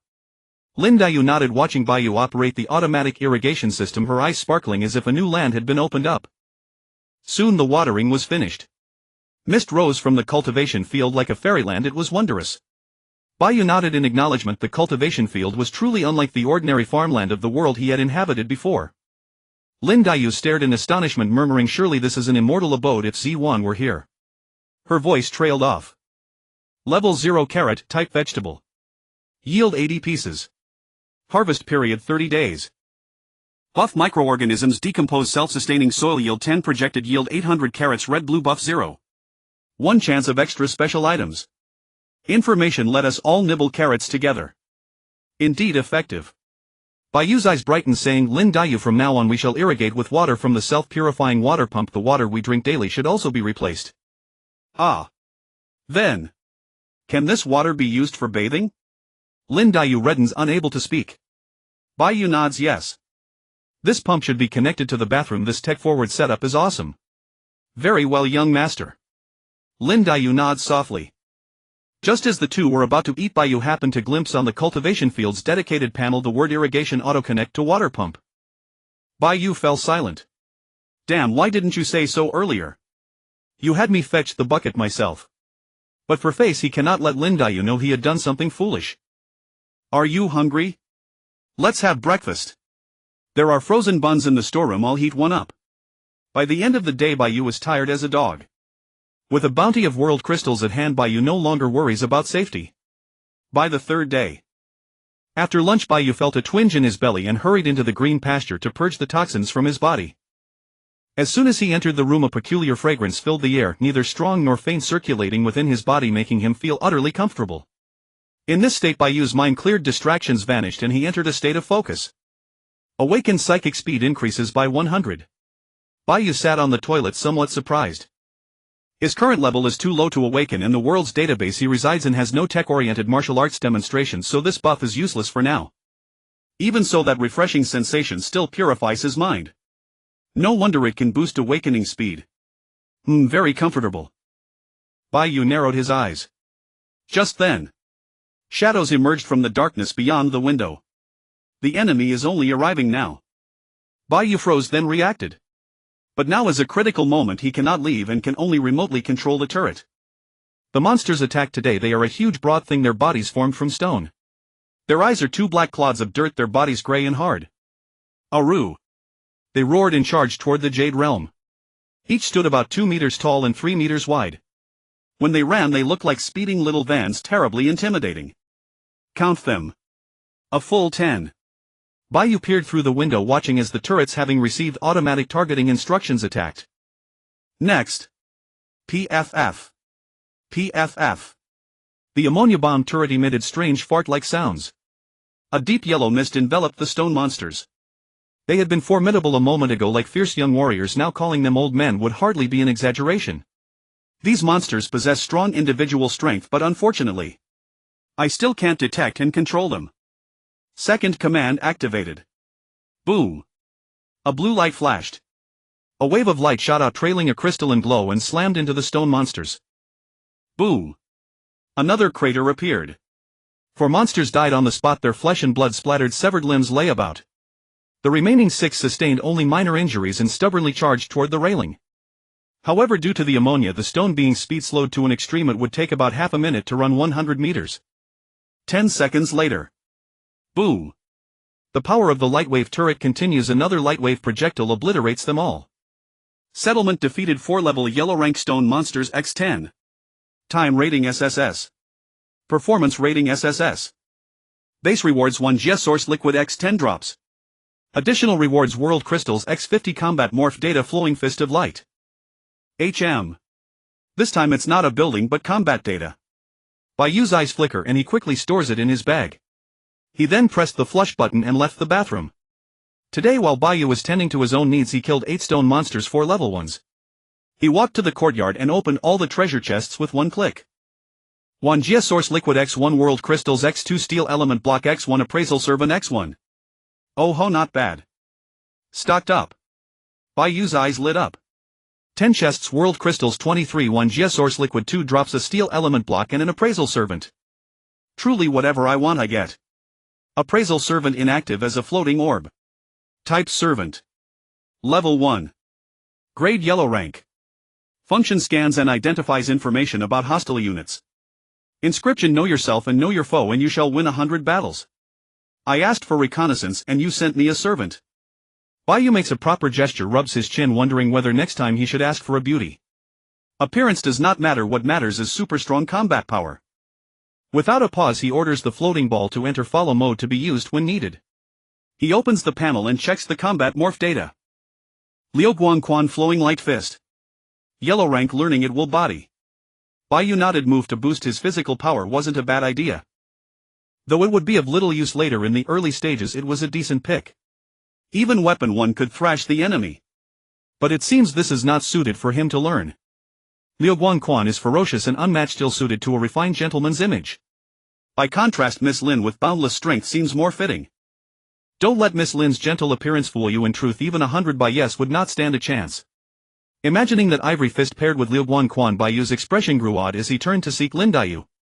Perhaps I should learn something myself lest I lose my life someday. So he entered the combat simulation space to study. The instructor's figure constantly delivered left hooks and right hooks, knocking him down again and again. He nearly wanted to give up. Yet he gritted his teeth and persisted. Much better than when learning sword combat and getting beaten. After finishing, his bodily strength increased and he could feel his muscles were stronger than before. After training, he retrieved the data and entered a small villa. Lin Daiyu was resting at the moment. Hearing Bai Yu's intent, Lin Daiyu's delicate face was astonished. She knew nothing of the combat simulation data or Liu Guangquan. Yet since it is such combat data, it must be precious. Lin Daiyu, blushing, said softly, "Master, this is truly precious. You seem unprepared to defend yourself. Why not take it and learn it?" Low EQ, you can't do anything. High EQ, you have nothing to rely on. Ha ha. Miss Lin, don't worry, I have already learned it just now. This can be used repeatedly. Come, I will teach you how to enter the combat simulation space. Bai Yu spoke bluntly. Lin Daiyu hesitated for a moment and a glimmer of emotion shone in her eyes as she lowered her head to learn how to operate. After tapping the metallic little box, her entire soul was drawn into a dim space. A figure glowing all over demonstrated Liu Guangquan over and over. After a moment, with her eyes closed, she opened them and cried, "So that's how it is." Truly wondrous. Seeing this, Bai Yu was somewhat surprised and, thinking he had changed little, quickly opened Lin Daiyu's dedicated panel. Lin Daiyu, body 1200, heavenly rank base 121,000. Soul 1500, heavenly rank base 151,000. Skill Liu Guangquan level 1, damage base body 10. It works indeed. She learned this and gained 20 plus bonuses while I gained only 0. 1. Skills can be directly enhanced by Wanjia Yuanye or accrued in battle. Liu Guangquan consists of 4 moves each with base damage and bonuses. The later moves deal greater damage. This Liu Guangquan suits you well indeed. Now their fists clash and it is still ants against elephants. With one more skill I can better help Master fend off enemies. Lin Daiyu smiled, delighted. Her small fists clenched, eager to try. Seeing this, Bai Yu hurriedly said, "Today's trial is finished, we'll try again tomorrow." I know. Lin Daiyu's eyes flickered with understanding and she smiled softly. 4th day 1500. Bai Yu moved about in his world, counting the world crystals and Wanjia Yuanya in his hands. There is a saying, good steel is used on the blade. With scarce resources, best not to waste them. After all, he was a science student, he knew how to distribute resources most wisely. Stockpile more, there is no need to panic, Bai Yu pondered. At that moment someone knocked. Lin Daiyu's gentle voice came from outside. Master, the enemy is approaching. Has it begun? Bai Yu hurried outside. At the doorway, Lin Daiyu turned, pointing to 3 directions. Bai Yu scanned the darkness and noticed 3 shadows appearing in 3 directions. There are this many on day 4. And they are everywhere. It seems the birdman can indeed come in handy. Bai Yu's heart moved, yet he remained calm. He dispatched his appraiser servitors to drift through the void and they returned after circling. Fallen Angel, level 5. Tier Xian. Body 15. Soul 10. Skill Dark Energy Arrow. Information in the dark abyss awaiting others' downfall. Bai Yu frowned. According to the Tianqing Star information repository, Xian rank enemies should appear on day 10 and the probability of a newcomer encountering them is 80. Because trials occur daily, the enemies only grow stronger.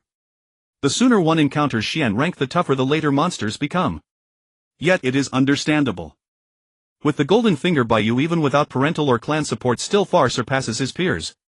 Through Shinsi evolution, the first 10 world crystals can summon heavenly rank heroic spirits. Ordinary watchtowers had become 2 unique turrets. Facing such foes, one naturally faced foes far stronger than ordinary. Stay calm. Bai Yu hid a wry smile, his face calm. The enemy forces charged from 3 directions, a wave of level 5 fallen angels. Front-facing light wave turrets and ammonium bomb turrets were available. For the first time he summoned the Steel Alloy Birdman's interface. Lin Dayu stepped to the railing and watched the fallen angels quietly. Steel Alloy Birdman, occupation Yaoling Demon Spirit. Bloodline Birdman Clan. Rank Xian. Level 1. Talent Steel Armor. Body 50 base 5 1000. Soul 1 base 0. 1 1000. Description: the beauty among the birdmen. She doesn't look particularly beautiful, but the steel armor talent is impressive. The body looks tougher than his. Seizing the moment, Bai Yu longed to witness the Steel Alloy Birdman's prowess. Indeed, with world attribute bonuses that Birdman can take off on the spot. Bai Yu nodded in satisfaction. Swoosh swoosh swoosh. The Steel Alloy Birdman stepped up to Bai Yu and chirped. Bai Yu paused briefly, gazed at the long sword in his hand and drew it. Today I shall be a Birdman Knight. He leapt and the Birdman was already crouched awaiting his mount. To the southwest stood a turret, to the northwest a heroic spirit. Only the eastern side had yet to respond as he charged forward with momentum. Birdman charge! Bai Yu shouted, pointing his long sword toward the target. The Steel Alloy Birdman, fully ready, surged forward like a tank. Boo! A gale roared. Just as the enemies neared the barricade, a colossal Birdman leaped up, its plump body clad in steel armor, and charged straight inside. Boo! Instantly 2 profound rank fallen angels were blasted away. Another unfortunate soul lay crushed beneath the feet of a Steel Alloy Birdman, his body withered and wings grotesquely twisted. Watching as he was about to be trampled to death, Bai Yu surged with spirit images of warriors brandishing blades toward mountains and rivers flashing through his mind. With a mighty roar he thrust his sword at a fallen angel whose eyes had turned black. Whoosh! The sword swept horizontally. A deafening crash echoed, the blade shattered. He recovered swiftly and swung again. Clang! The fallen angel hesitated, then let out a furious roar, lunging toward Bai Yu. But almost instantly the Steel Alloy Birdman swooped down with powerful wing beats, sweeping him aside like debris. The fallen angel's wings were torn clean off by the furious wind. Upon the Birdman's back, Bai Yu's face darkened as he examined the 2 broken sword halves in his grip. Damn it! Summon! A low chant resounded. He waved his hand, expending 20 world crystals. From the lake's surface several massive Steel Alloy Birdmen erupted forth. They charged through everything, soaring over railings and plunging straight into the ranks of fallen angels. Full attack! Forceful charge! Bai Yu shouted loudly, pointing his broken sword in the distance. Instantly 5 Steel Alloy Birdmen locked onto their targets and unleashed their furious power, charging straight ahead. Boo! Boo! Boo! The very void seemed to shake as a dozen fallen angels of the profound rank were struck from the sky, their flesh and blood splattering everywhere as severed limbs rained down upon the ground. Total annihilation. Mounting the Birdman, Bai Yu surveyed the field of monster corpses, a smile tugging at the corners of his lips. Settlement defeated, level 5 profound rank fallen angels 45. Time evaluation SS. Performance evaluation SSS. Base reward 45 drops of Myriad Realms source liquid. Bonus rewards 280 world crystals, 2 world buildings, watchtower 1 world building, forging base weapon light cannon. Settlement.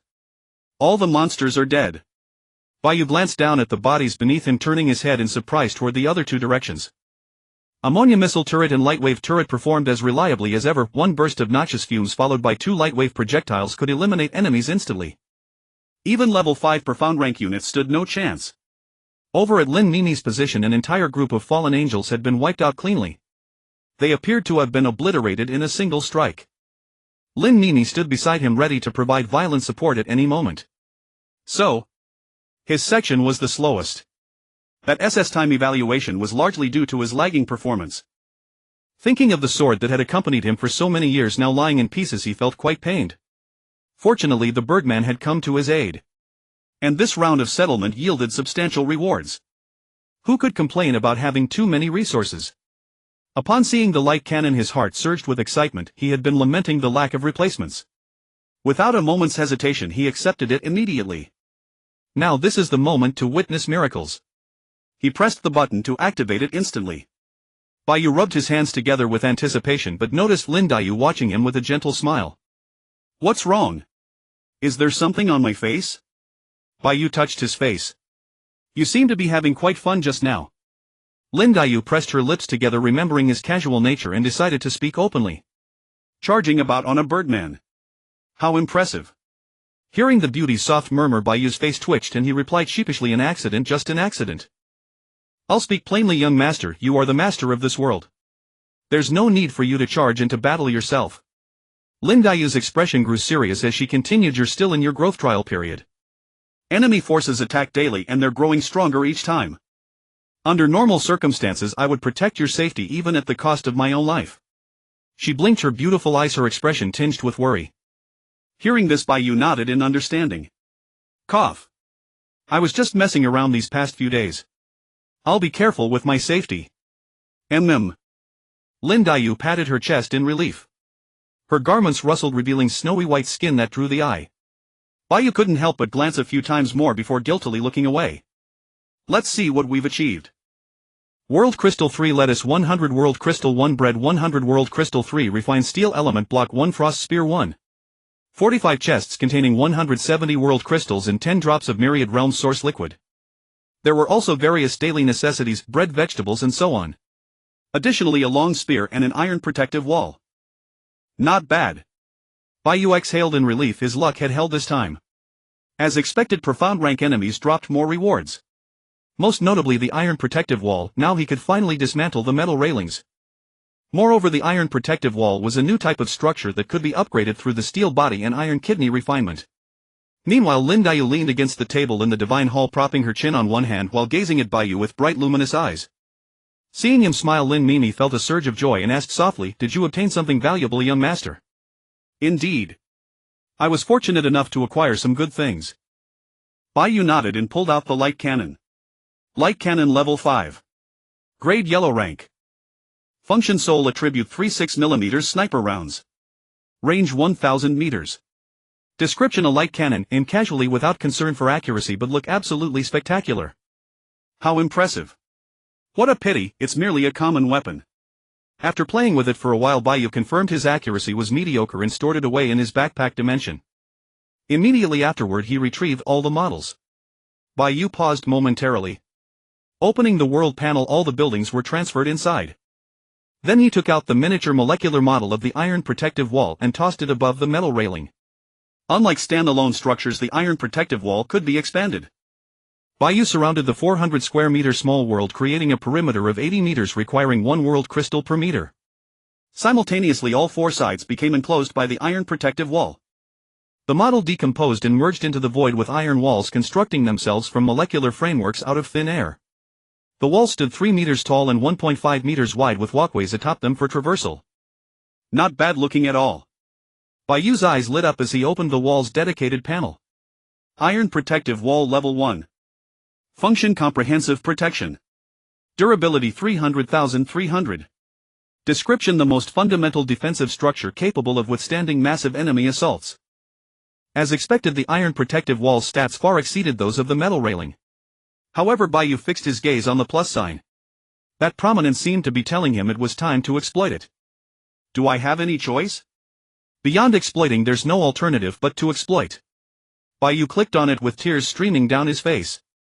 In an instant, a white halo enveloped the iron protective wall. Another flash and the iron protective wall underwent a dramatic transformation. The silver hue shifted to a more dignified matte white, while numerous metallic vines shimmering with cold light writhed in the air, with an aura of murderous intent radiating from it.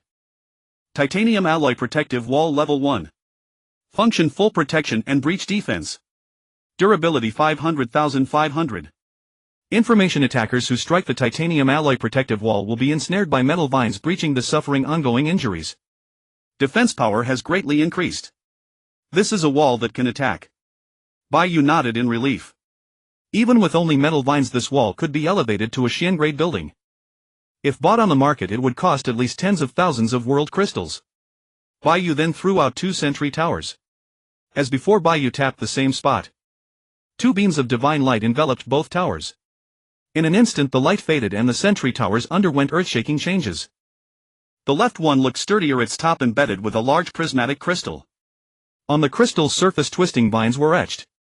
The right one at the top a giant bow and a barrel loaded with arrows. Tang Ta level 1200. Function warning and summon ground vines 10 square meters per sprout lasting 10 seconds. Range 300 meters. Stock 1010. Effect enthrall all enemies, immobilizing them. Let it unleash its power. Composite arrow tower level 1200. Armor-piercing crossbow bolts ignite enemies for 8 seconds. Range 600 meters. Stock 100,100. Information: pierce enemy armor and burn wildly. Bai Yu surveyed the surroundings and placed the lightwave turret in the Tang Ta in the southeast corner. The ammonium bomb turret and the composite arrow tower were placed in the southwest corner.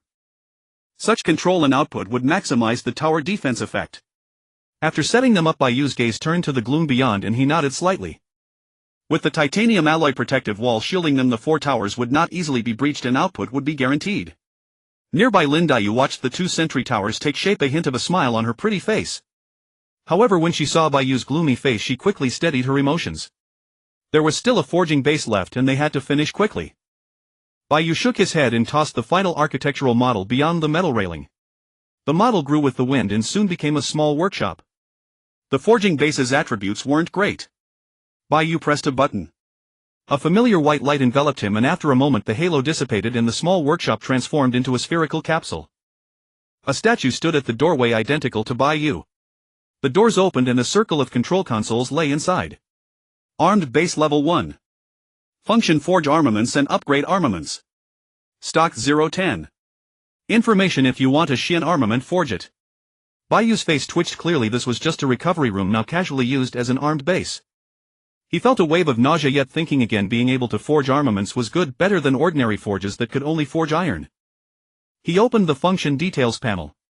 The first option uses world crystals to select a template, add auxiliary materials, and you're done.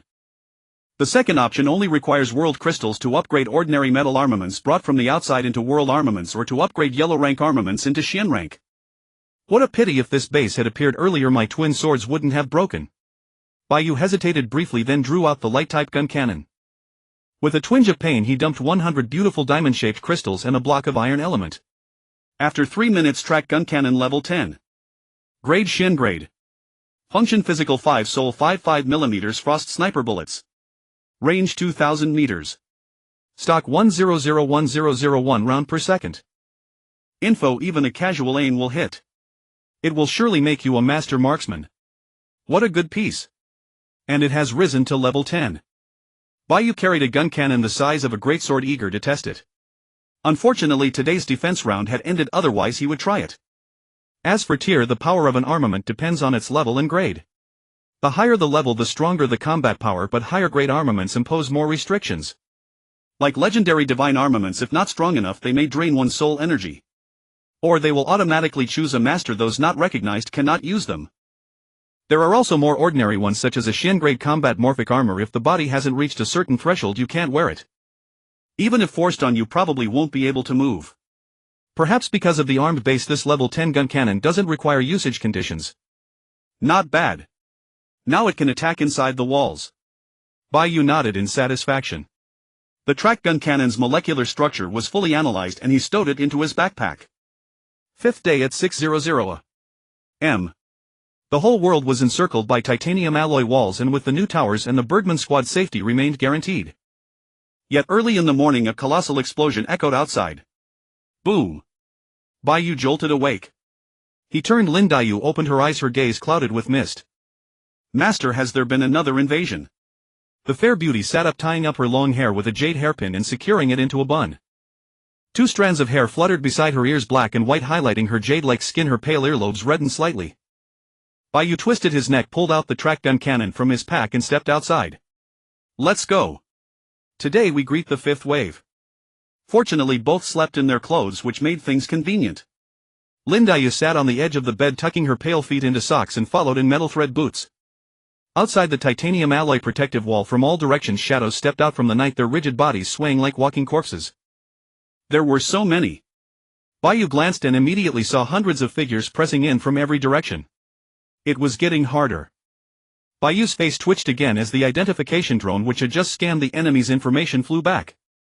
The sphere opened, projecting a panel of light. Ice Wraith Bing Yuan Ling level 6. Yellow grade. Body 10. Soul 0. 2. Martial skill Frost Freeze.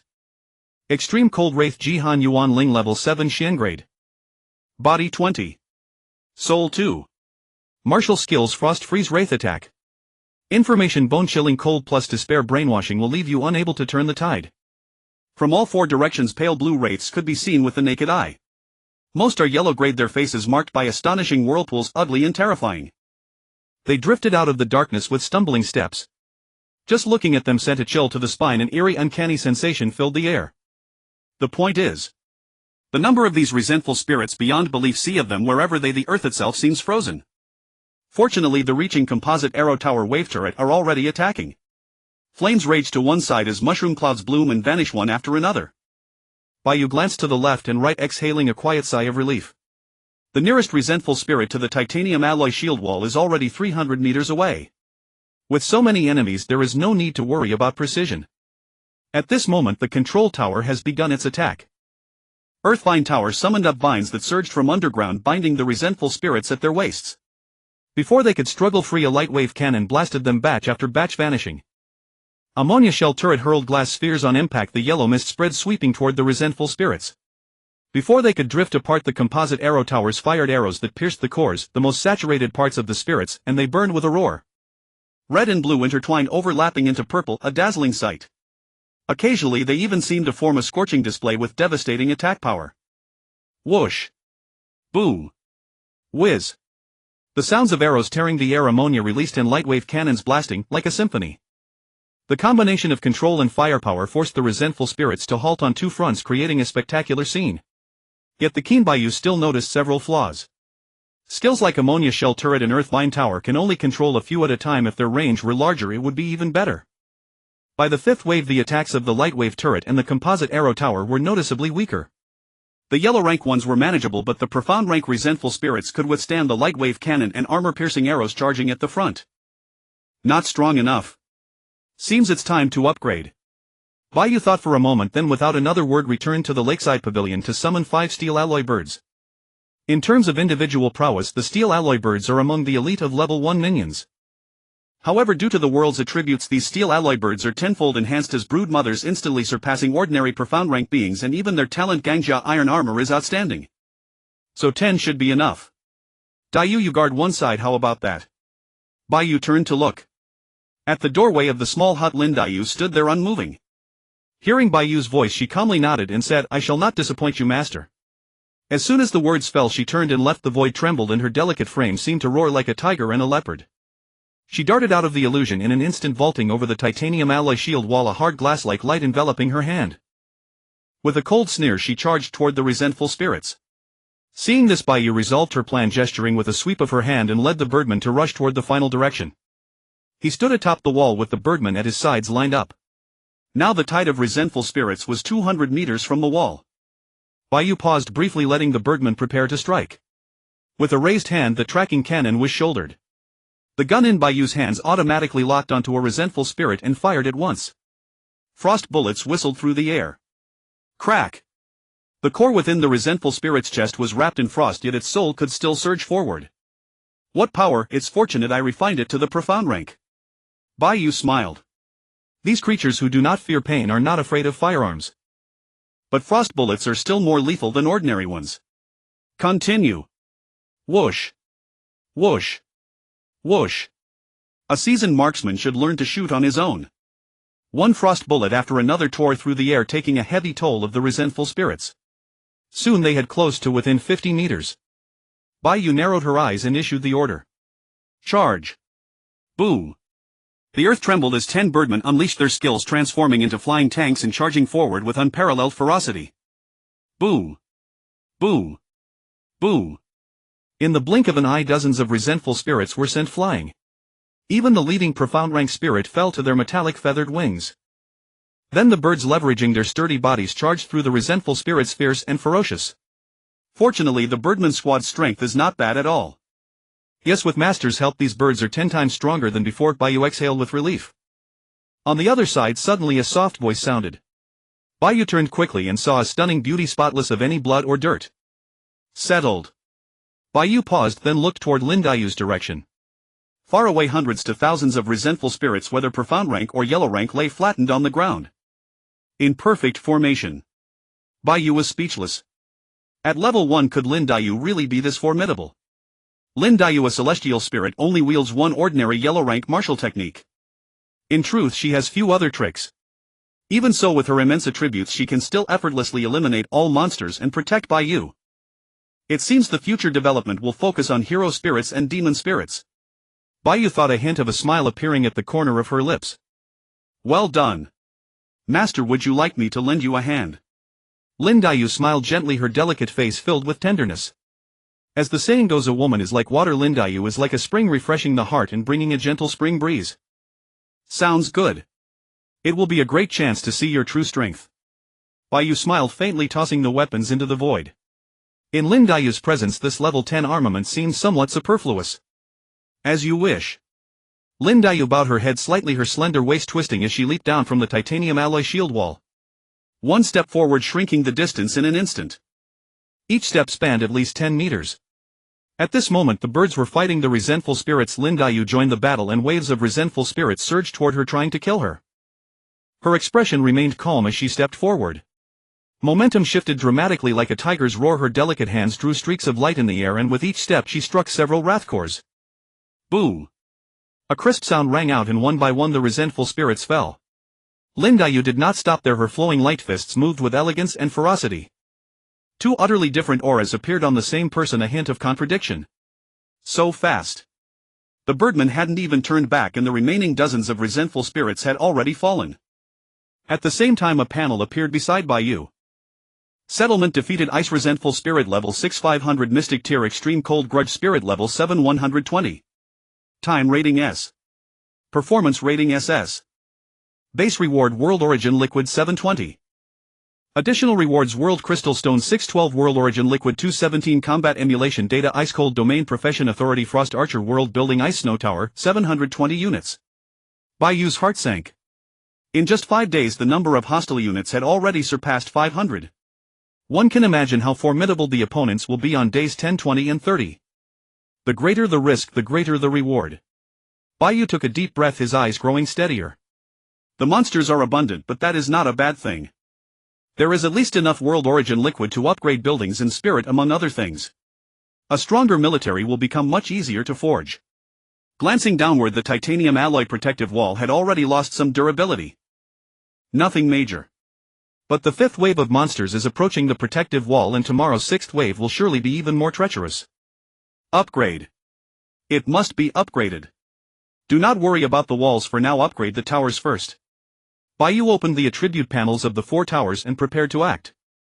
Because the world level rose to level 2, Bai Yu's own level and the building levels both advanced. World Origin Liquid 20000000. Light Wave Turret, level 2. Function warning: Light Wave Cannon 2 shots per 10 seconds. World Origin Liquid 20000000. Ammonia Bomb Turret, level 2. Function warning: Ammonia Grenades 2 shots per second. World Origin Liquid 20000000. Earthvine Tower, level 2. Function: Summon Earthvines 20 square meters per plant lasting 10 seconds. World Origin Liquid 20000000. Composite Arrow Tower, level 2. Function: Armor Piercing Crossbow Bolts 2 shots 10s, igniting enemies for 10 seconds. In an instant 800 drops of World Origin Liquid were spent. The 4 towers rose from the ground again, radiating a faint glow. Lin Daiyu leaped gracefully upon seeing the changes in the towers she knew Bai Yu had upgraded. Lin, perhaps we should upgrade the Divine Shrine. There are many sisters protecting you, so I can rest easy. A level 1 Divine Shrine can hold only one hero spirit. Only if the hero spirit dies in battle or is banished from the small world can a new hero spirit be summoned. Upgrading the Divine Shrine would increase the number of hero spirits you can obtain. It would also unlock the upper limit for hero spirit levels. Divine Shrine upgrade. Bai Yu pondered as he looked at Lin Daiyu. He understood Lin Daiyu's thoughts. She desired a good sister to accompany her. But after the first summons yielded a golden hero spirit, what about the second? After all, he had been moved by Lin Daiyu's stunning display. Lin Daiyu said she was just a servant. Lin Dayu, seeing Bai Yu fall into thought, grew anxious. If you have a plan, you need not worry about me. It's fine. The Jinling 12 Beauties bond within the Divine Shrine can boost the lucky aura. Upgrading the shrine first and opening chests later might bring a surprise. Lin Dayu heaved a sigh of relief and followed Bai Yu to the Divine Shrine. The bird people had already crouched obediently in the lakeside pavilion waiting to be fed. Each of them received a head of lettuce, then they went to the water pump to drink on their own. After clicking upgrade, multicolored light enveloped the area, but the Divine Shrine remained unchanged.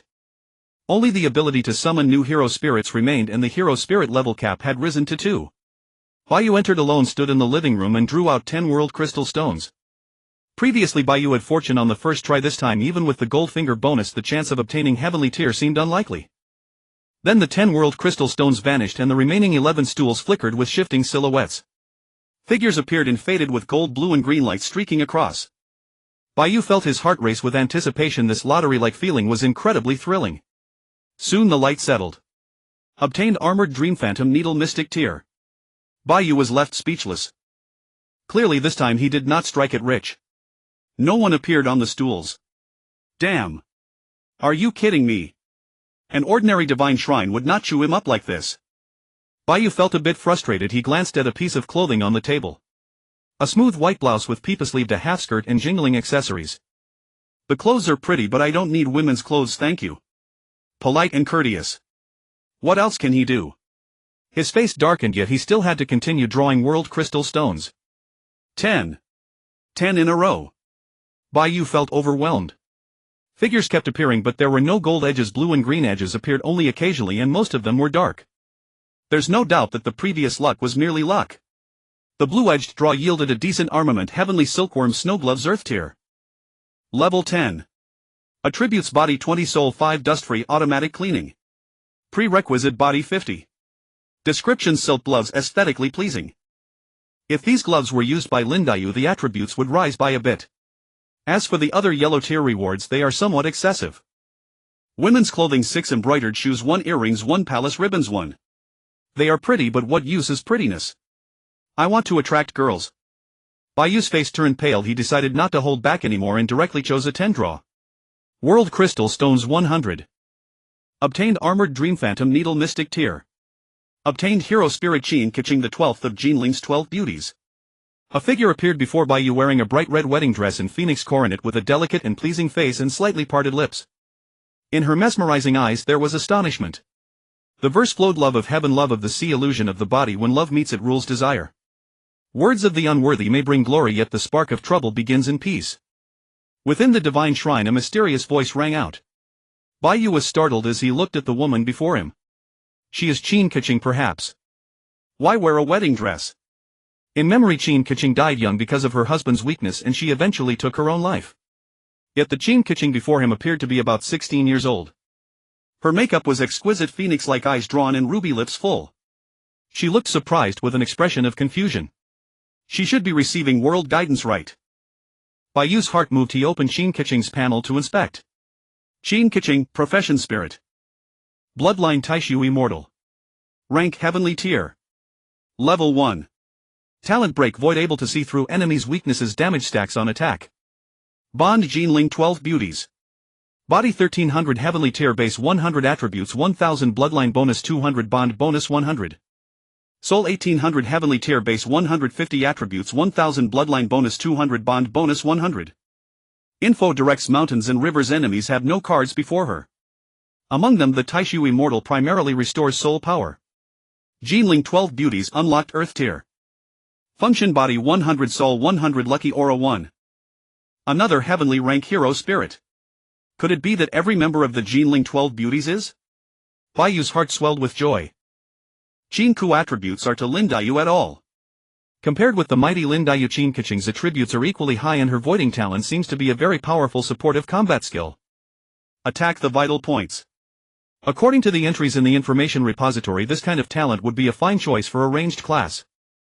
And moreover, since both are spirit of sure 2G, activating the corresponding bonds would also empower Lin Dayu. The most delightful thing for Bai Yu was that together these two hero spirits granted 2 buffs of extraordinary luck. Every person bears a destiny of their own. Destiny in essence is the mingling of fate and fortune. Thus fortune is capricious, its tides uneven. But the luck buff is an extra stroke of fortune, and if there are enough of them, even with poor luck you won't fall too far. Back at Tianqing Academy, some instructors would dredge up exemplary cases from the information repository. There was a senior who, lacking strength, found the growth trial increasingly cruel. After barely surviving several waves of monsters and suffering heavy losses, the final tide of trials proved ill-suited to him. That was a light lineage, and that senior descended into a realm of darkness, his light spirit attribute suppressed by 99. He barely clung to life for 30 days, earning the Void's reward. This year he had already smoothly entered Tianqing Academy's Execution Institute. His world attribute was the enhancement of fortune. Fortune is also a form of strength, so remember, do not envy others. Bai Yu recalled the instructor's words and nodded inwardly. Tianqing finally came to her senses, looking at Bai Yu, a voice like silver bells ringing in her ears. Realm Master. Yes, it seems you understand the basics. Bai Yu nodded with a smile. You may call me Bai Yu. Tianqing was at a loss. With a wry smile, let me be called Gongzi. There truly are skies above skies. Those biographies might be true for all we know. She murmured to herself, her charming face full of puzzlement. Unlike Lin Daiyu, Tianqing wore a look of bewilderment. When did you arrive? Seeing this, Bai Yu couldn't help asking. Tianqing looked puzzled but replied, at my wedding. On the day of the wedding I was in the bridal chamber, and I never expected to be summoned by you. The wedding?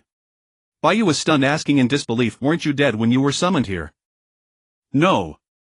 Tianqing showed a shy expression, pursed her lips. Gongzi called me here. I don't know what trouble awaits on that side. Ahem. I didn't expect you to be different from Lin Daiyu. Bai Yu hesitated for a moment, then said, from now on you are under my command as a hero spirit. You should know the relevant information. If there is anything unclear, or if you want to know more, you can ask me. Out there is a hero spirit named Lin Daiyu, your comrade.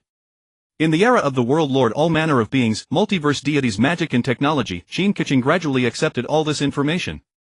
As a hero spirit, some basic information will be generated automatically. There is no need for the World Lord to teach it from scratch. Yet such jaw-dropping revelations left Tianqing momentarily at a loss, unsure how to communicate with Bai Yu. Parents mandate matchmakers' words. According to her foster mother, she married Jiarong as if resigned to fate. Unwillingly. Within the bridal chamber she waited anxiously for her future husband. In the blink of an eye she left the bridal chamber and stepped into a glorious era. And moreover, the man before her was her master. Tianqing was by nature not of strong will. The timid girl glanced at Bai Yu and whispered softly, then. I would rather die. She prepared for the worst.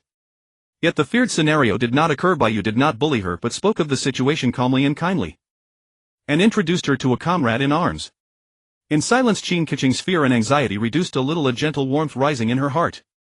By the way, with such bridal regalia it won't be convenient later on, will it? Bai Yu patted his head, pulled out several outfits from his bag, smiling, here, pick a new one for yourself. Yes. Tianqing nodded, stretched out her slender hand and removed the heavy phoenix crown. Her smooth black hair fell and her bright face bore a slight rosy smile. The scarlet eyeshadow could not hide the purity in her eyes, making her exceedingly captivating. The wedding gown was likewise luxurious, wide and elaborate, embroidered with multicolored flowers. Tianqing gazed at the garments laid on the table by Bai Yu, astonished. Each piece bore the mark of a master, perfect in craft and material. If these were in her world they would be priceless. Women always love beautiful clothes. Tianqing was about to reach for them but suddenly remembered Bai Yu nearby and hesitated. She longed to drive away this clueless man but feared his anger. After all, Bai Yu had become her master. After a moment's hesitation, Tianqing bit her lip, her hand trembling as she slowly unfastened the bridal robes. Then with a crack the gown and a heap of garments fell to the ground, ringing with a crisp sound. Bai Yu looked up, his eyes widening. Tianqing wore only a thin garment, her long hair cascading over her shoulders. Her exquisite beauty bore a blush, a mix of radiance and fragility. Her figure, curvaceous and alluring, was laid bare. She had worn heavy clothing just now and Bai Yu hadn't noticed. Gongzi. Perhaps sensing Bai Yu's gaze, Tianqing could not help calling softly. Her voice sounded as if she were weeping. Bai Yu's face reddened and with lingering reluctance he glanced a few times before turning away. You change first, I'll go out. Watching his back, Tianqing felt a sense of relief wash over her. Then she joyfully regarded the garments on the table and began selecting. Exiting the shrine, Bai Yu drew a long breath, his throat dry, and he promptly drank some water. At the doorway, Lin Daiyu's eyes gleamed with a smile. She softly said, Gongzi, this new sister is a beauty in the making, are you so anxious for her? Tianqing, you should recognize her. Bai Yu swallowed, continuing, but when I summoned her here she was in the midst of marrying Xiaorong. Lin Daiyu was also startled. Although she hadn't met Qin Keqing, she knew this poor soul who had perished at the hands of the Jia family patriarchs. Not a problem if she marries into the Ningguo Gong residence, it would still be a dead end. Lin Daiyu smiled slightly, then looked at Bai Yu, teasing, master should be glad, after all she is still a maiden. Bai Yu was silent. Wait, now that I think about it. Doesn't that actually sound rather appealing? After all, spirit heroes summoned by the Lord of the World will always retain a certain degree of loyalty and fondness. In a certain sense, a spirit hero is more trustworthy than even your own flesh and blood brother. For your relatives may betray you, but a spirit hero would willingly lay down their life for you. As for Qin Keqing and Lin Daiyu, Bai Yu was hardly a man of ascetic restraint, how could he not be moved? He harbored a fierce possessiveness, and at this moment he had to admit he was quite the lecher. That is true. He chuckled at himself. Lin Daiyu's eyes flickered and she spoke softly, perhaps we should spare Sister Keqing the trouble of changing her wedding dress. Why not consummate the marriage tonight while the occasion is right? With those words little Sister Lin burst into laughter, a teasing glint lighting up her lovely face. Bai Yu's expression darkened and he reached out to pinch her cheek, pretending to be angry. On your wedding night you should be the one setting the example first. My lord. You are utterly improper. Lin Daiyu blushed furiously and turned to leave. But Bai Yu grabbed her hand. Don't go. We still need to see what's inside the treasure chests. Ah. This humble one nearly forgot about that. Lin Daiyu, exceptionally clever, naturally understood Bai Yu's intentions. Her watery eyes softened and she stopped in her tracks. A single glance was enough to make Bai Yu's entire body flush with heat. Come, the Emperor's luck blessing applies. One click, open hum. Myriad Realms Source Fluid 1 Equipment Vengeful Spirit Armor World Crystal 6 Lettuce 100 World Crystal 5. The Emperor's luck aura had been added, but it proved rather useless. However, the sheer quantity was still quite impressive. 72 chests yielded 2101 World Crystals, 253 Myriad Realms Source Fluid, 15 pieces of equipment in world buildings including a tomb and a watchtower.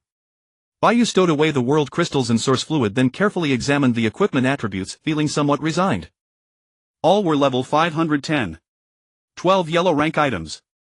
5 pieces of yellow rank gear. The stats were indescribable. Bai Yu glanced over them, then retrieved the heavenly silkworm snow gloves he had just drawn and handed them to Lin Daiyu. The latter accepted them gracefully. Just like their lord, spirit heroes possessed their own inventory space. Simply place the items inside. All it took was that. Moreover, they could actively conceal their belongings. Lin Daiyu drew out the heavenly silkworm snow gloves. White silk threads adorned the gloves, gleaming with a chilling luster that evoked a sense of danger. Next came the class Permission Ice Archer and the Combat Mimicry Data Frozen Domain. The class required level 10, yet surprisingly both Bai Yu and Lin Daiyu could utilize Frozen Domain.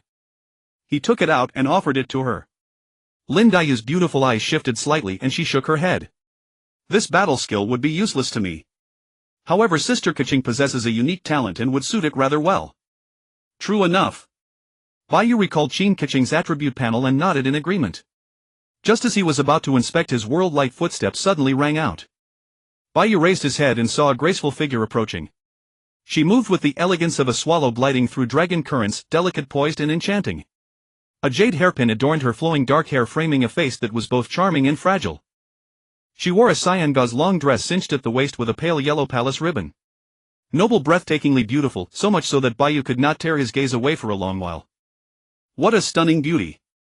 Lin Daiyu exclaimed and stepped forward, taking Qin Keqing's hand with a smile. Welcome, Sister Keqing. Thank you. Qin Keqing's eyes were filled with terror. Her voice was exquisite, like the song of a golden oriole, melodious and enchanting. Sister Keqing, do not be afraid. I too once came from. The two beauties spoke in hushed tones. Seeing Qin Keqing's anxiety, Lin Daiyu gently offered comfort. Bai Yu did not disturb them, instead carefully observing these two peerless beauties, his heart surging with both excitement and joy. This must be the legendary world attribute. 100% beauty rate. Some tears streamed down Bai Yu's face. As for those birdmen, he would let it go. The two peerless beauties stood side by side, their graceful faces in phoenix-like elegance a feast for the eyes. But Bai Yu's expression suddenly turned peculiar. Lin Daiyu kept calling her Sister Keqing, but in reality Qin Keqing was 1 year younger. This little Sister Lin had the makings of a master manipulator. Truly worthy of her nickname, Lin the Sharp-Tongued. As for Tianqing, she had already blossomed into a tender, exquisite beauty. Her curvaceous figure gave the impression that she was far from a mere 16-year-old girl. In comparison, Lin Daiyu's countenance and temperament were top-notch, but her figure. I can't help but laugh, little sister Lin simply lacks. Bai Yu chuckled to himself. Perhaps this was the price to pay. Having gained brute strength, little sister Lin had also lost her proud assets. Meanwhile, on the other side, Lin Daiyu was conversing with Tianqing when suddenly her heart skipped a beat and her brows furrowed involuntarily. She sensed someone slandering her. Daiyu. What's wrong? Tianqing's crystalline voice rang out. Her small hand tightly gripped the corner of Lin Daiyu's garment, her expression on the verge of tears. Lin Daiyu snapped back to reality and shook her head. Nothing. What terrifying perception, so keen. Having distanced himself, Bai Yu breathed a sigh of relief. But then he reasoned he was Lin Daiyu's master, her future husband, what was there to fear? Yet recalling that punch from little sister Lin, he wondered what would happen if he got struck. Gulp. To divert his thoughts, he took out several world buildings he had just acquired, pondered for a moment, and then tossed down 2 watchtowers. Ice Spirit Tower, Watchtower. Without a doubt, the suffix behind both tower names indicated their quality. After a brief moment, the radiance dissipated. Both watchtowers had undergone dramatic transformations. Ice Spirit Tower level 1200. Function: snow falls 1,000 miles. Possess the Ice Spirit. Revive a deceased enemy unit for 2 minutes to fight for the World Lord. Range 300 meters. Capacity 1010. Note: slightly eerie but not problematic. Chainshot Tower level 1200. Function: fires metal pellets. Range 600 meters. Capacity 10001000. Note: one of the memories of childhood, marbles. An ice spirit that can revive enemies to fight for us. Pity it only lasts 2 minutes. This marble tower seems rather childish. Would it suit someone so mature as myself? Fine, I'll give it a proper test to prove myself. He gazed at the ice crystal tower body and the pitted structure designed to hold marbles. Actually rather interesting. With a sweep of his gaze, he tossed both towers into the northeast corner. Thus only the final corner lacked a tower. The Ice Spirit Tower was an elemental tower, its entire body encased in icy crystal with a cluster of ice snowflakes hovering above its peak. The patterns on the snowflakes carried a somewhat eerie quality. The Chainshot Tower, by contrast, was far more formidable. At its apex stood a humanoid statue with both hands formed in the gesture of holding marbles. Metal pellets automatically replenished continuously with cooldown time negligible. Without question, the humanoid statue bore an unmistakable resemblance to Bai Yu himself. He was stunned. Bai Yu gazed expressionlessly at the 2 additional models in his hands. The mausoleum Shunxi. And he first hurled the mausoleum away, and a small graveyard sprang up. A 5-colored divine light reappeared, enveloping the entire cemetery within. And after a moment, the divine light faded, the structures rose, turning into a solemn great hall. Fuwa Dadian level 1 and functions: revives hero spirits, revives demon spirits. And restriction level 12. And cooldown 24 hours for hero spirits, 1 hour for demon spirits. Information: one of the core buildings required by the World Lord. NWC. Fuwa Dadian. Bai Yu's eyes widened. The Fuwa Dadian. With this, hero spirits and demon spirits after death, the World Lord can be resurrected at a price. Thus the Fuwa Dadian is desired by all, but it is a special building with an extremely low drop rate, and demand is immense, one could say. Money can't buy it. Bai Yu's eyes widened. And perhaps I'm too handsome, alas. And Bai Yu's tears streamed as he accepted the fact, then turned and hurled the Shenxi away.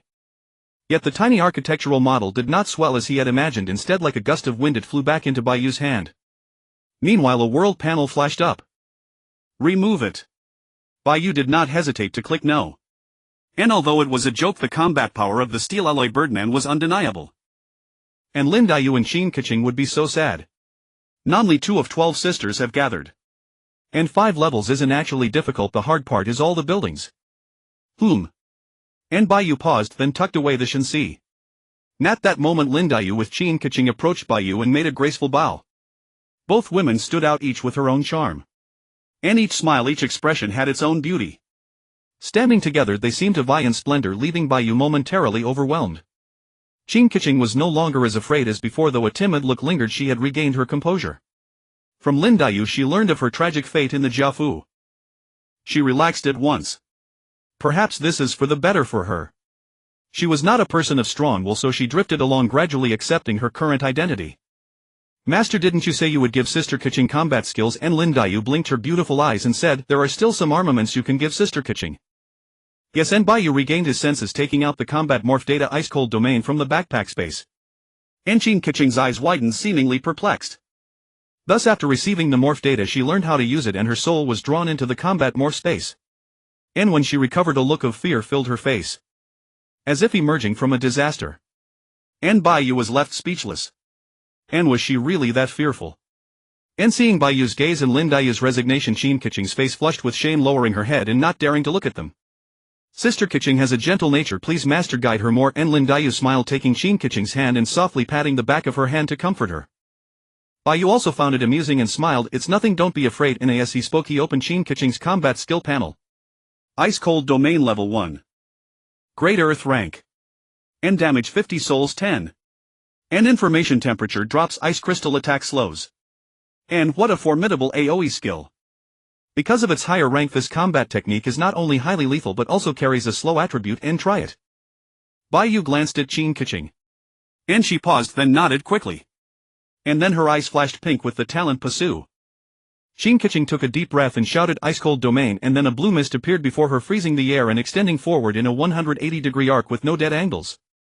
In an instant, a layer of thin ice formed on the ground and the temperature plummeted. And enough. Bai Yu could not help but touch his arm and cry out. Understood. Master. And Qin Keqing hurried to stop, her small face flushed, every eyelash fluttering with joy. And when she stayed in seclusion, she had heard that Taoists and monks could perform magic. Who would have thought that one day she could learn such things? The combat technique. Put on these armaments. Bai Yu produced several pieces, all yellow tier and profound tier. As for the more common ones, he discarded them. Qin Keqing obediently accepted, picking up a boot to glance at. Ice walking boots. She blinked, her phoenix-like eyes a question mark on her face. And Bai Yu didn't notice her oddness and said, let's go eat breakfast. Yes, it's time to eat. It's a pity the place is dark now, we can't see the sunrise. And Lin Daiyu smiled slightly, taking Qin Keqing's hand and walked toward the small villa. Bai Yu signaled for them to sit, then produced buns, bread and several bottles of goat milk, saying, don't be shy, eat freely. Master, such generous hospitality. And Lin Daiyu smiled, her face sparkling with mischief. And Bai Yu's face darkened. And Lin Daiyu has finally shown her true colors. This Lin Duo has finally shown her true colors. And Bai Yu, far from Jia Baoyu's subservience, picked up a steamed bun and stuffed it toward Lin Daiyu's mouth. She cried out softly, glared at Bai Yu and nibbled the bun in small bites. Qin Keqing watched the pair bicker and did not dare to breathe, focusing on filling her stomach. After the meal, Lin Daiyu guided her to familiarize with the various buildings and environments in the world. The others were easy to understand, though novel, it was understandable. But for the Emerald Meadows. For this, Qin Keqing could only describe it as a stroke of ingenuity. What could Bai Yu do? The electronic clock struck 2200. Bai Yu sat down and began to tally his backpack space. He wondered how to distribute it reasonably. Because the tide of monsters he faced now was far more terrifying than others. The greater the risk, the greater the harvest. Today's wave yielded many crystal stones and source liquids. In this place, world crystals are hard currency, money. The more the better, and from what I can tell, repairing buildings probably won't require too many world crystals. The key lies in Shenxi summoning, and in Yuan Yi requires gradual accumulation. And Bai Yu fell into thought. Suddenly the door opened. The two women hand in hand walked in. They had just bathed in Jie energy essence and now looked radiant. Their skin, pale as jade, seemed brighter than the lamp. Master, shall we go bathe? Lin Daiyu smiled softly, her pair of beautiful eyes seeming to enthrall. Her lips curled upward as if she were about to speak. Bai Yu cleared her throat, proceeding with dignified composure. They used a bathing tub bathing at Shenxi. He could only enter the bathing chamber. Bai Yu hurried to shake her head, sweeping away the tangled thoughts from her mind. After the bath, Bai Yu drew out the clothes prepared earlier from her pack and changed, returning to the bedroom. Under the dim amber light, the two women had already seated by the bed, whispering softly. Upon entering, Qin Keqing started in surprise, her phoenix-like eyes fixed on Bai Yu, then she shyly averted her gaze, a blush blooming on her pale neck. Sister Qing, the master is soaked, could you lend a hand? Lin Daiyu patted Qin Keqing's small hand. She hesitated for a moment, then stood up and saluted Bai Yu. You're welcome. Bai Yu was perplexed when Qin Keqing's eyes flashed with pink light. Immediately the chill and moisture surrounding Bai Yu were drawn into the air above her palm. Qin Keqing waved her hand and the spheres of condensed moisture condensed into mist rising into the air and dissolving. After finishing this her pretty face flushed and she hurriedly stepped back. A combat technique can be used like this. 6. Bai Yu ran a hand through her hair, eyes wide with astonishment. Power is not merely lethality. Master Sister Qing's talent is extraordinary, she might discover more uses yet, Lin Daiyu explained softly. It's late tonight, let's rest early, but tomorrow may bring another great battle. Then she said, removing her own shoes and socks, and lay leisurely on the inner side. Eh? Qin Keqing realized it, her face flushing, eyes filled with astonishment. That won't do. Should I sleep on the floor? Bai Yu hesitated. But as the words left her mouth she could not help but want to slap herself. Could the master be afraid of me? At that moment Lin Daiyu spoke softly, her eyes as beguiling as ever fixed on Bai Yu. Bai Yu's temper flared at once. What are you afraid of? Do you think I'd suffer a loss? Bai Yu snorted, crawling to her side and lying down. Seeing this, Qin Keqing shivered, intending to say something like, I'll rest at Shenxi, or I'll sit on the chair for a while. But she worried Bai Yu would be angry. On the one hand she felt she already belonged to Bai Yu, hence the hesitation. After a long while she bit her lip, removed her shoes and socks and lay down to Bai Yu's right, somewhat nervous. A soft couch, the three of them sharing one large quilt. In the dark Qin Keqing couldn't sleep, all she heard was faint breathing. She carefully turned her head and found Bai Yu already asleep. The young man's refined face bore a faint smile. He is tired. Suddenly Lin Daiyu's voice came from the other side, tinged with melancholy. Rest well. Qin Keqing suddenly realized a flicker of emotion flashing in her eyes. After a moment of thought she set aside her worries and leaned against Bai Yu's shoulder, closing her eyes. In the multiverse trial grounds there is no day or night. Bai Yu and the two beauties led a life both thrilling and fulfilling. On the 6th day there were 800 enemies in total. Xuan stage 300, Huan stage 500, all at level 510. The monsters no longer charged and they were much more cunning. In the end all were blasted to powder by level 2 towers. In this battle Qin Keqing unleashed her first move, the ice field, freezing vast swaths of icy air. Until the 10th day. On the titanium alloy defense wall stood Bai Yu, Lin Daiyu and Qin Keqing, their expressions grave. In recent days invaders grew more frequent and the enemies more sly. From the initial mindless onslaught to staged battles they were under pressure. If not for the terrifying strength of these two heavenly-class spirit beings, the world's defenses would have fallen long ago. Of course opportunities and dangers coexist. Now the world has reached level 4, covering an area of 2,000 square meters with 6 more towers added to the defenses, meaning each corner has 3 towers to fully cover a direction.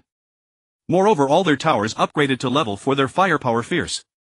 In the production area 5 more cultivation fields and 3 self-purification water pumps appeared. The living area gained an independent bathroom. Besides, Shenxi rose to level 4. After upgrading, steel alloy birdman could also be upgraded with Wan Jieyuan liquid, but the cost-performance ratio was too poor. Bai Yu recruited 30 more, raising 40 steel alloy birdmen to level 3, and then she paid no further mind.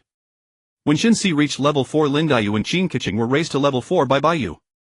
Yet perhaps luck was too good over these days. They spent a full 2,000 world crystals, and as a result a glut of women's jewelry and cosmetics exploded, not a single new heroic spirit found. All in all, the Jade Realms armed forces had grown greatly stronger. Today is day 10, this wave has been reinforced again.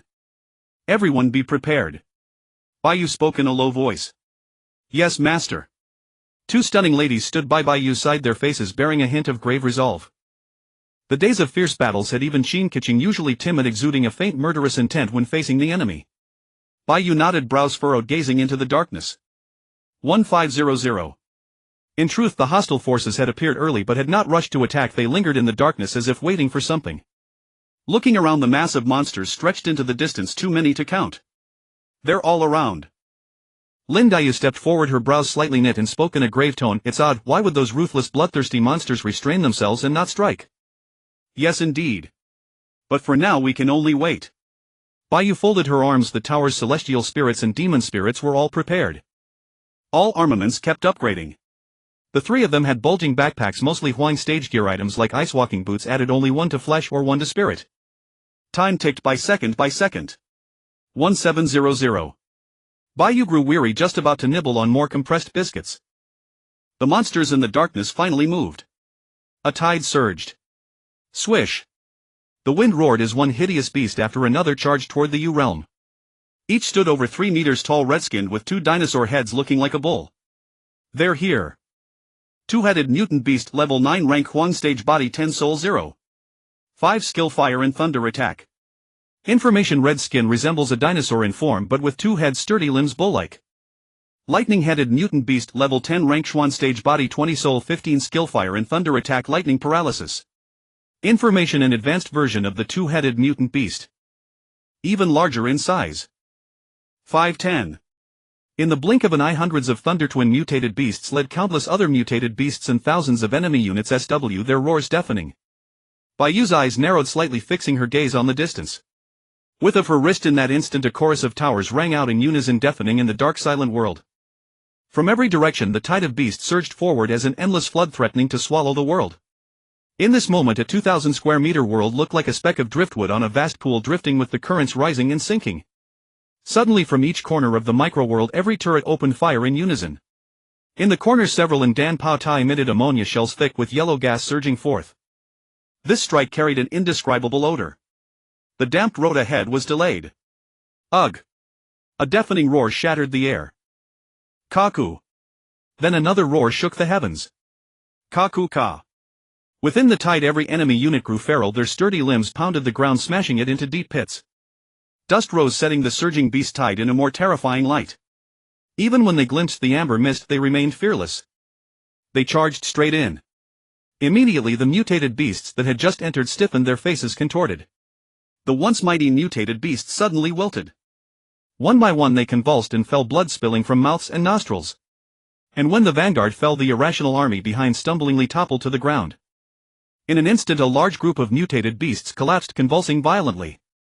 Their monstrous, terrifying bodies seemed to turn into mud clusters. Completely drained, writhing in pain as if it were worse than death. Boom! Boom! The first interception had achieved a very good effect. Bai Yu glanced at the credit of the Indan Pao Ta, his face twitching. Now every corner of his tiny world housed at least one such turret. Moreover, these Indan Pao Ta were all level 4 now, their range and power greatly enhanced. It was just. The scent was a little strong. Over on the other side Lin Daiyu and Qin Keqing both clasped their noses, their faces odd. Looking at Bai Yu's expression they wanted to laugh but dared not. In truth the attacks of the Indan Pao Ta caused no harm to the world's inhabitants, yet the sense of déjà vu was simply too strong. They even gave the sense that the ammonia was attacking oneself. Second wave attack. Bai Yu, unable to bear it, did not delay for even a second and issued the command. Then the level 4 lightwave turret trembled violently on its white metal sphere, the white barrel readied itself. Beams of blue light shot forth from the lightwave cannons in all directions. Occasionally beams converged and crossed as if a grand festival of lights. Splendid and dazzling. The tide of beasts fell one after another and melted away in an instant. A small mushroom cloud rose, screams echoing endlessly. At the same time the level 4 chain projectile turret opened fire frenziedly, two metal fingers continually opening and closing. As massive as a pea shooter, the endless fog carried bead-like shots into the ammonia, blowing each mutated beast into fragments. The level 4 composite arrow tower fired with precision, piercing the beasts' hides one after another. The top of the level 4 ice spirit tower released azure ice crystals of frost river, shooting forth and instantly freezing the land. The monsters were already tormented by the foul odor. Frost fell, those frozen to death and those not yet frozen trembled in agony. These aged towers held their own, the new towers performed well too. To the southeast 2 more towers began their assault. A purple-bodied Zhu Leita Thunder Convergence Tower wrapped in electric light suddenly erupted in brilliant white. Immediately a chain of lightning lashed out. Crackling. Dozens of mutated beasts were burned to ashes. On the other side stood the strong acid tower, its body enrobed in violet-black glass, a long nozzle at the top. Acid spray erupted, and if the sun shone you would see a rainbow. Each mutated beast was corroded by the falling droplets, their pained roars in vain. Zhu Leita level 4. Storage 100-1000. Information converge lightning attacks thunderous slaughter. Information converge lightning attacks thunderous slaughter. The strong acid tower level 4. Function spray strong acid liquid. Range 300 meters. Storage 100,100. Information corrode. Light waves frost lightning vines. Various turrets roared endlessly. And Dan Pao Ta demonstrated its strongest crowd control ability. Ammonia shells fell to the ground and exploded. On the battlefield beyond the Yujie, a terrifying mist of weakness spread. Countless colossal mutated beasts charged forward only to fall one by one, accepting the judgment that rained from the sky. The earth trembled non-stop. More mutated beasts were eliminated. Seeing this, Bai Yu breathed a sigh of relief. At this pace there should be no obstacle. Master. Lin Daiyu stepped forward with a light smile. Those ammonia shell turrets have shown their usefulness. You must be more vigilant, my lord. Bai Yu's face darkened. Yet Lin Daiyu spoke the truth. Once the ammonia shell turrets rose to level 4, they were more terrifying than the other towers. Clearly among the special towers its importance ranked among the top. At least Bai Yu had learned about lightwave turrets, ice spirit towers, Ju Lei Ta and the like from the Tianqing Star information library. But he had never heard of any ammonia shell turret. If not for this great contributor, the titanium alloy defensive wall would surely have been breached. It might even threaten the buildings within Yujia. Bai Yu scratched his head helpless. In a moment 2,000 mutated beasts were slain by the frenzied bombardment of the towers, collapsing one after another. At that moment a new tide of beasts emerged from the darkness. They were like the previous mutated beasts but larger, their bodies surrounded by lightning and an evil aura. Profound stage. How could they all be? Bai Yu's pupils contracted. Among the enemy units he had faced before, some had not been at the profound stage. But now everywhere one looked there were profound stage enemies. Roar. Boo. The profound stage mushroom monsters roared, their thick pale arms smashing the ground, then charging forward with frenzy. In an instant it was as if an avalanche had swept away the surrounding darkness. Countless mushrooms charged toward the Yujia without fear. Soon they plunged into a fog that induced dizziness and weakness. The lead mushrooms bore large parasols, one after another toppling over. But the mushrooms behind were wreathed in thunderous energy, fiercely attacking with their lightning immunity far surpassing that of the mutated beasts encountered earlier. Though some failed to withstand the assault and fell, the majority of the mushrooms had already burst through the ammonia gas zone. Bang. Boo. The lightwave turret and other defensive towers fired simultaneously. Wave after wave of Xian-grade mushroom monsters fell one after another. However, compared to ordinary Huang-grade enemies, the Xian-grade variants clearly possessed far greater durability. Only a third of the mushrooms were held back, while the remainder had already charged to the titanium alloy defense wall. Bam. Bam bam, 10 durability points lost. 10 durability points. The status panel flashed up, causing Bai Yu's heart to leap. The mushrooms launched a frenzied assault against the titanium alloy defense wall. Yet the titanium alloy defense wall was no pushover. Once the vines unfurled, numerous mushrooms were immediately pierced and incapacitated by the metallic armor-piercing tendrils. However, compared to the ammonia gas, the metallic vine's offensive capability was woefully inadequate. Some mushrooms merely needed to unleash their lightning power, causing the metallic vines to freeze mid-air. This titanium alloy defense wall is too tenacious. Bai Yu shook his head and said, Daiyu Kaching, you two prepare to engage. Yes. The two beauties nodded eagerly. As for Bai Yu, he directed the 40 bird creatures to charge out, flapping their steel-armored wings as they plunged directly into the mushroom horde. Clang. Lin Daiyu had already surged downward, her hands clenched into fists, the snow lines on her heavenly silkworm snow glove slightly warping like a white serpent about to unleash a radiance of 10,000 rays emanating a dangerous aura. Bang. After executing the flowing light fist, a crack stretching over 10 meters appeared on the ground. An ordinary combat technique in Lin Daiyu's hands became like a miniature bomb. Moreover, cooldown simply did not exist. She was like a human missile, moving with astonishing speed. As her footwork interlocked, one set of flowing light fists followed another. The roaring sounds never ceased. Xin Keqing activated her void-piercing technique, her body wreathed in resplendent light like a fairy descending to the mortal realm. With a wave of her hand, her ice-cold domain froze everything. Though their presence might not rival that of the lightwave cannon, their killing power and efficiency far surpassed it. Each strike could shatter large groups. The Xian-grade mushroom monsters had thick hides and tough flesh, otherwise they wouldn't have been able to withstand the defensive tower's pressure and reach the titanium alloy wall. But before Lin Daiyu's fists, they were merely easy prey. Bang. Bang. Bang. Lin Daiyu's figure darted, becoming an afterimage, so fast that ordinary people couldn't keep up. That the Xian-grade mushroom monsters were blasted away one by one was proof enough of her terrifying power. Meanwhile, Xin Keqing blinked and concentrated her firepower near the ice spirit tower, using the frost generated by the tower platform to continue her assault. After a large number of monsters were killed, even with extremely low probabilities, quite a few puppets would awaken and revive to fight for their domain lord. Combined with the level reaching 4 after the battle had raged for 20 minutes, the puppets revived within the Jade domain finally formed a considerable force. Kill them, bird creatures. Bai Yu stood atop the titanium alloy defense wall, commanding with authority. As the two ammonia gas bombs released their foul stench once more, the Xian-grade mushroom monsters' faces darkened, yet they still summoned lightning and continued their assault. Immediately following, individual bird creatures charged forward, sending more than a dozen Shen-grade mushroom monsters flying. But the effect wasn't particularly effective. These terrifying mushroom monsters possessed not only powerful physiques but also demonic bloodlines. This made their combat techniques even more fearsome. Slaughtering ordinary mushroom monsters posed no problem for the bird creatures, but dealing with Shen-grade variants was another matter entirely. If a single charge failed to kill, the mushroom monsters would quickly glare at them viciously and counterattack. Fortunately, the bird creatures possessed the steel armor innate ability, preventing them from suffering excessive losses.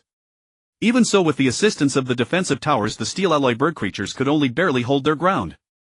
Bai Yu stood on the titanium alloy defense wall wielding a tracking cannon and laying down suppressive fire against the mushroom monsters.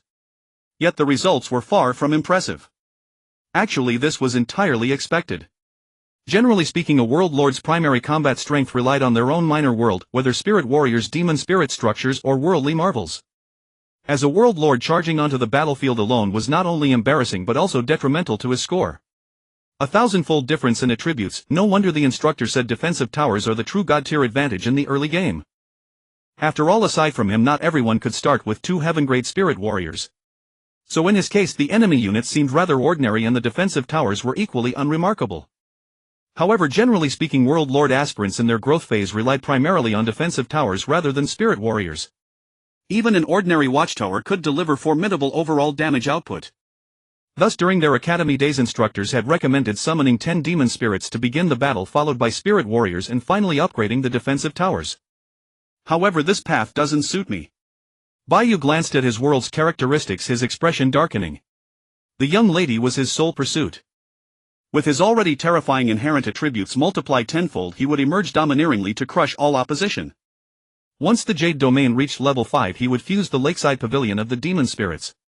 Upon completion, he could summon a total of 100 demon spirits, enough to form an incredibly formidable army. I just hope for a more normal species this time, not another freak. Bai Yu sighed inwardly, directing the steel alloy bird creatures to charge wildly through enemy lines. Rather than engaging in direct confrontation, he relied on the defensive towers' attack patterns to throw the battlefield into chaos. In this way, the enemies would be split apart. Without a doubt, for over 10 years he had been studying diligently rather than merely playing around. Within less than an hour, all enemy units were eliminated. Exhausted both physically and mentally, Bai Yu gazed into the distance and discovered another wave of beast tide surging toward them. Thousands of 2-headed mutated beasts, thousands of mushroom monsters. The ground beyond the Jade Domain had already been dyed crimson with blood and visceral fluids. Upon the muddy filth, severed limbs and arms flew through the air. Bai Yu hastily pulled out a bottle of mineral water, gulping down half of it before feeling somewhat relieved. This scene is simply like hell itself. A crisp, melodious voice rang out. It was Tianqing approaching. Her forehead was covered in sweat, her small lips slightly parted, and terror still lingered in her eyes. She had participated in battles in recent days. Yet never had there been a day as terrifying as this one. Endless monsters surged forward, and except for Bai Yu, everyone was engaged in frantic slaughter amid the residual waves of assorted attacks. After the battle, Tianqing was still shaken, feeling completely drained of strength. Her stunningly beautiful face was etched with exhaustion. She had lost count of how many times she had activated her domain and how many monsters she had slain. All she needed to do was mechanically hurl them, no aiming required, no maneuvering necessary. Because the enemy forces here were simply overwhelming. With a casual toss, shards of ice would pierce through vast swaths of enemies. From initial fear to later terror and now numbness, all she wanted was to return to the little mansion and get some proper rest. If possible. She'd rather lean against Bai Yu, as it made her feel safer. Tired. Bai Yu turned around with a faint smile. Tianqing nodded, her eyes showing a hint of vulnerability, and whispered softly, "Young master, by past custom, shouldn't this battle have already concluded by now?" Hearing this, Bai Yu glanced at the faint shadows visible in the darkness. It should. His eyes darkened, but the settlement panel still hadn't appeared. Before he could finish speaking, a soft voice rang out. "There's more." Beneath the titanium alloy defense wall, Lin Daiyu leaped up and landed beside the two of them. Her body was covered in blood and dust, the jade hairpin in her hair nowhere to be seen, looking quite disheveled. "Daiyu's sister, you." Tianqing was greatly alarmed, worriedly asking, "Have you been injured?" "No, don't worry, I'm not some weak woman." Lin Daiyu clenched her fist, a trace of smugness showing on her face. Reborn into this life, she was quite satisfied with her current situation. Overpoweringly strong, crushing everything before her. She looked at Bai Yu and said, as the young master mentioned, the difficulty on the 10th day has increased again. Today's enemy forces are stronger in both number and ability than yesterday, but this isn't over yet. It might be at dusk or during the night when they'll launch another attack. She breathed a sigh of relief and rubbed her shoulders. Young master, I'd like to take a rest. The young miss blinked, a touch of coquettish expression appearing on her pretty face. Watching her expression, Bai Yu's face twitched and he said helplessly, all right, I'm not a taskmaster. Stop giving me those looks. You go take a shower and rest properly first. I'll clean up the battlefield. Good. Then I'll trouble the young master. Lin Daiyu covered her lips with a smile, her eyes becoming lively again. Tianqing looked outside, hesitated and stammered, young master, how about I stay behind and help you? No need. Bai Yu smiled faintly, telling Lin Daiyu to lead Tianqing to take a bath. Watching them leave, Bai Yu breathed a sigh of relief and called back the injured bird people. Having said that, he opened the treasure chest. Fortunately, as the lord of this world, he didn't need to lift a finger, just a thought was enough. He suddenly felt inspired, walking through a sea of corpses and blood, stepping on the milky white ground streaked with dark red, smelling and nauseating complex scent drifting through the air. He walked back with a disgusted expression. Those two waves combined had actually 5,000 enemy units. Damn it. So many monsters on the 10th day, this is too absurd. Directly clicking the panels, one click open. After opening, he obtained 8,533 world crystals, 2954 myriad world source fluids, 21 weapons, 2 combat simulation records and various supplies. What stood out were the world buildings, the demon spirit shelter, 4 sentry towers, a flame bomb tower and a restaurant. He wasn't sure if the world buildings had heard his call, but they somehow independently sent him a demon spirit shelter and the restaurant he had been longing for. But he was tired now, only wanting to return and rest. Frustrated, he thought that according to past experience, most world lords in training would only encounter Xian rank enemies on the 10th day. Among the myriad worlds, especially during the growth period, the enemy's strength would change with the small world's power. The stronger the world, the stronger the enemies. After returning to the small mansion, Bai Yu washed his face to sober up. Once his mind was clear, he returned to the bedroom. At this moment, 2 figures were already lying on the bed. The young miss had already fallen asleep. She had just taken a bath, looking energetic, wearing only a white garment with a faint smile on her face. It seemed she quite enjoyed this kind of life. Tianqing hadn't fallen asleep yet.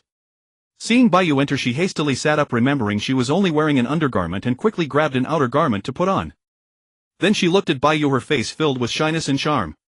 This young lady's gaze was too seductive. Bai Yu nearly sat down right there. He swallowed, suppressing the heat in his heart. Qing, you've worked hard. Go rest first. Bai Yu patted Tianqing's small hand.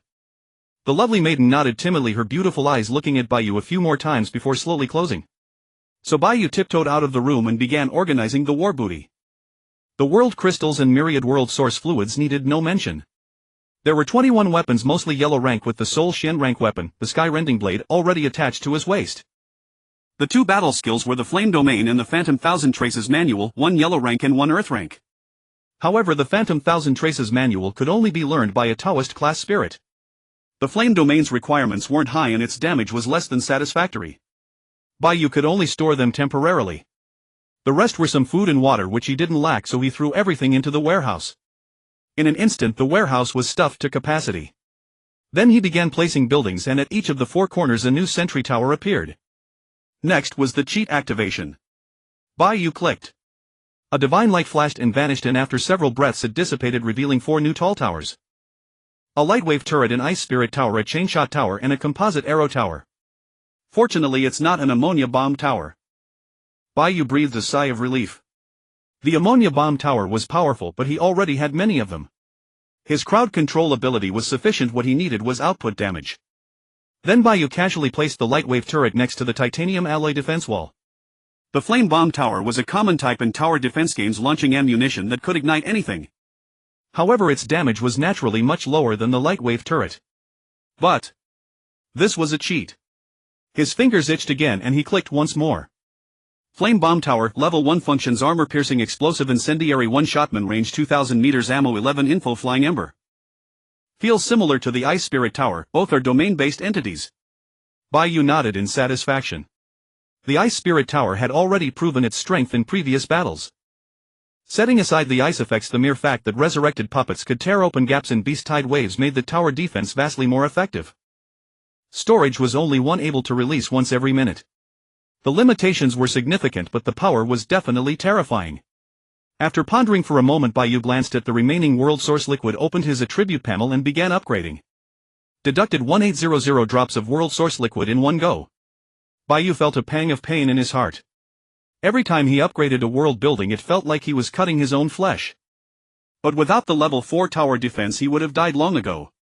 Now his world source liquid had dwindled to only a few hundred drops, far from enough to upgrade the other 4 towers. After today's settlement his world source liquid count would surely surge. Demon Spirit Shed Restaurant. Bai Yu's eyes shifted. On the battlefield 40 steel alloy birdmen weren't even a match for the ammonia cannon tower. Though this was a disadvantage in the early stages for grunts, it was to be expected. But how could someone with a cheat like Bai Yu ever accept this? World source liquid. I'm waiting for you. Bai Yu already had a plan in mind, simply waiting for today's settlement. However, I can set up the restaurant now. He found a location and tossed the model from his hand. The model grew rapidly in the wind, transforming into a 100 square meter restaurant in moments. He turned his attention to the exclusive panel. Restaurant Level 1. Function Cooking. Storage 100,100. Information: water, electricity and seasonings are all consumables. The restaurant is an essential facility.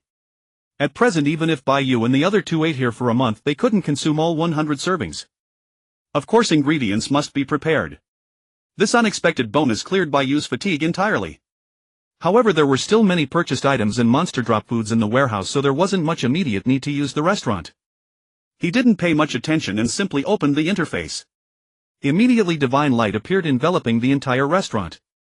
In less than 3 seconds the light dissipated and the restaurant became larger and far more advanced and intelligent. At the entrance a fountain could be seen automatically watering the lawn at regular intervals. The entire building had 2 floors, its surface lined with golden light strips.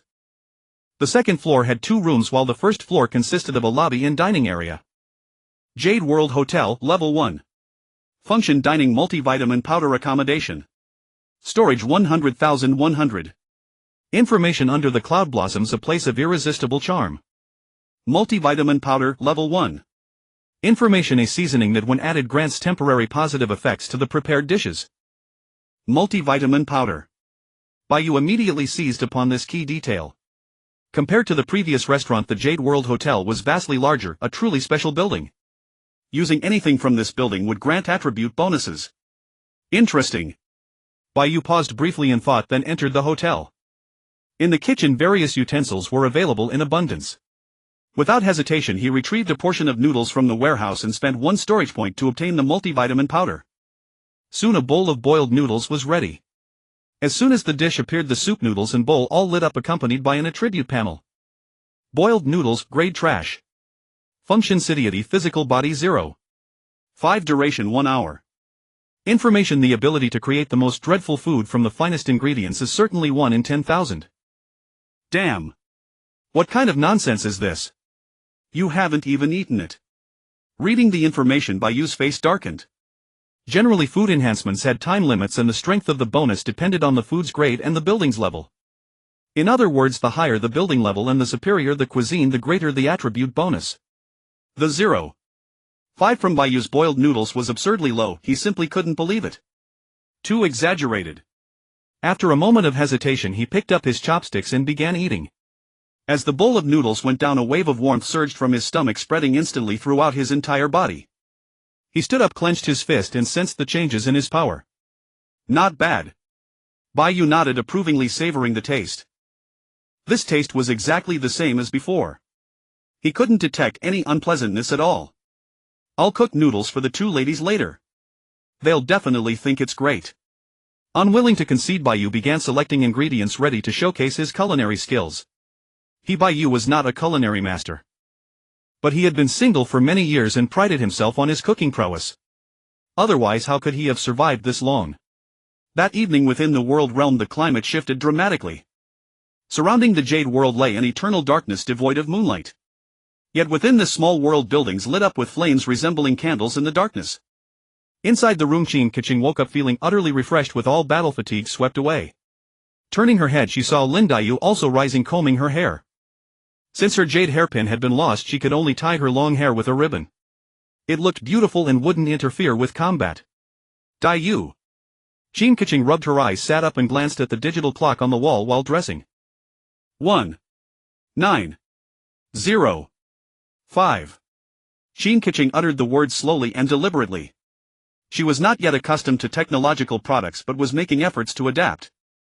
After all, she could feel the convenience technology brought. She simply wasn't fond of this particular style. It's getting late. Lin Daiyu adjusted her attire and spoke softly. Let's prepare. The next enemy wave will attack before midnight. Understood. Tianqing's spirit perked up. She hurriedly put on her shoes and pulled Lin Daiyu out of the room. The world was small and soon the two found Bai Yu. He was sprawled on the sofa asleep right in the lobby of the Jade World Hotel. That idiot. Won't he catch a cold? Lin Daiyu seemed somewhat irritated and went inside to fetch an outer garment draping it over Bai Yu. Tianqing didn't dare to interfere. She could tell that this sister Daiyu was a person who spoke one thing but meant another. Half asleep, Bai Yu caught two distinct fragrances. They weren't perfume or rouge. One resembled peony, the other orchid, exquisitely pleasant. He couldn't help but take several deep breaths involuntarily. Ah! A soft cry escaped. Opening his eyes, he saw Tianqing with a flushed face. He had been sleeping on her lap. Young master, is Sister Qing fragrant? A sarcastic voice sounded, gentle yet carrying a hint of mockery. Bai Yu sat up and saw Lin Daiyu seated beside him, her body pressed closely against his. No wonder it felt so comfortable. Bai Yu took a deep breath, his entire body going soft. Two different fragrances filled his nostrils. The sensation was absolutely delightful. No wonder one would neglect morning court duties after such a night. With Daiyu's words, he couldn't help but look over. A flicker of anger appeared on her breathtakingly beautiful face. Her lovely eyes blinked and her delicate lips parted slightly. She was utterly enchanting. This time she hadn't tied her hair. Her silky long locks cascaded freely to her waist, a ribbon swaying in the wind resting against her slender arm. Lin Mimi persisted, can't we just rest inside the room? The bond between your lordship and this humble servant has transcended life and death, what does sharing a bed matter? But if you catch a chill, it would be your lordship who suffers the consequences. Hearing this, Bai Yu felt warmth spread through his heart. He gently wrapped his arm around her waist and whispered softly, fear not. This is a microcosm, illness cannot take hold here. The beauty's waist was slender and soft to the touch. Bai Yu held her close, reluctant to let go. Lin Daiyu's delicate face flushed slightly and she shot him a sharp glare before rising to her feet. It's past 9 o'clock now and the beast tide hasn't arrived yet. This humble servant will go prepare first.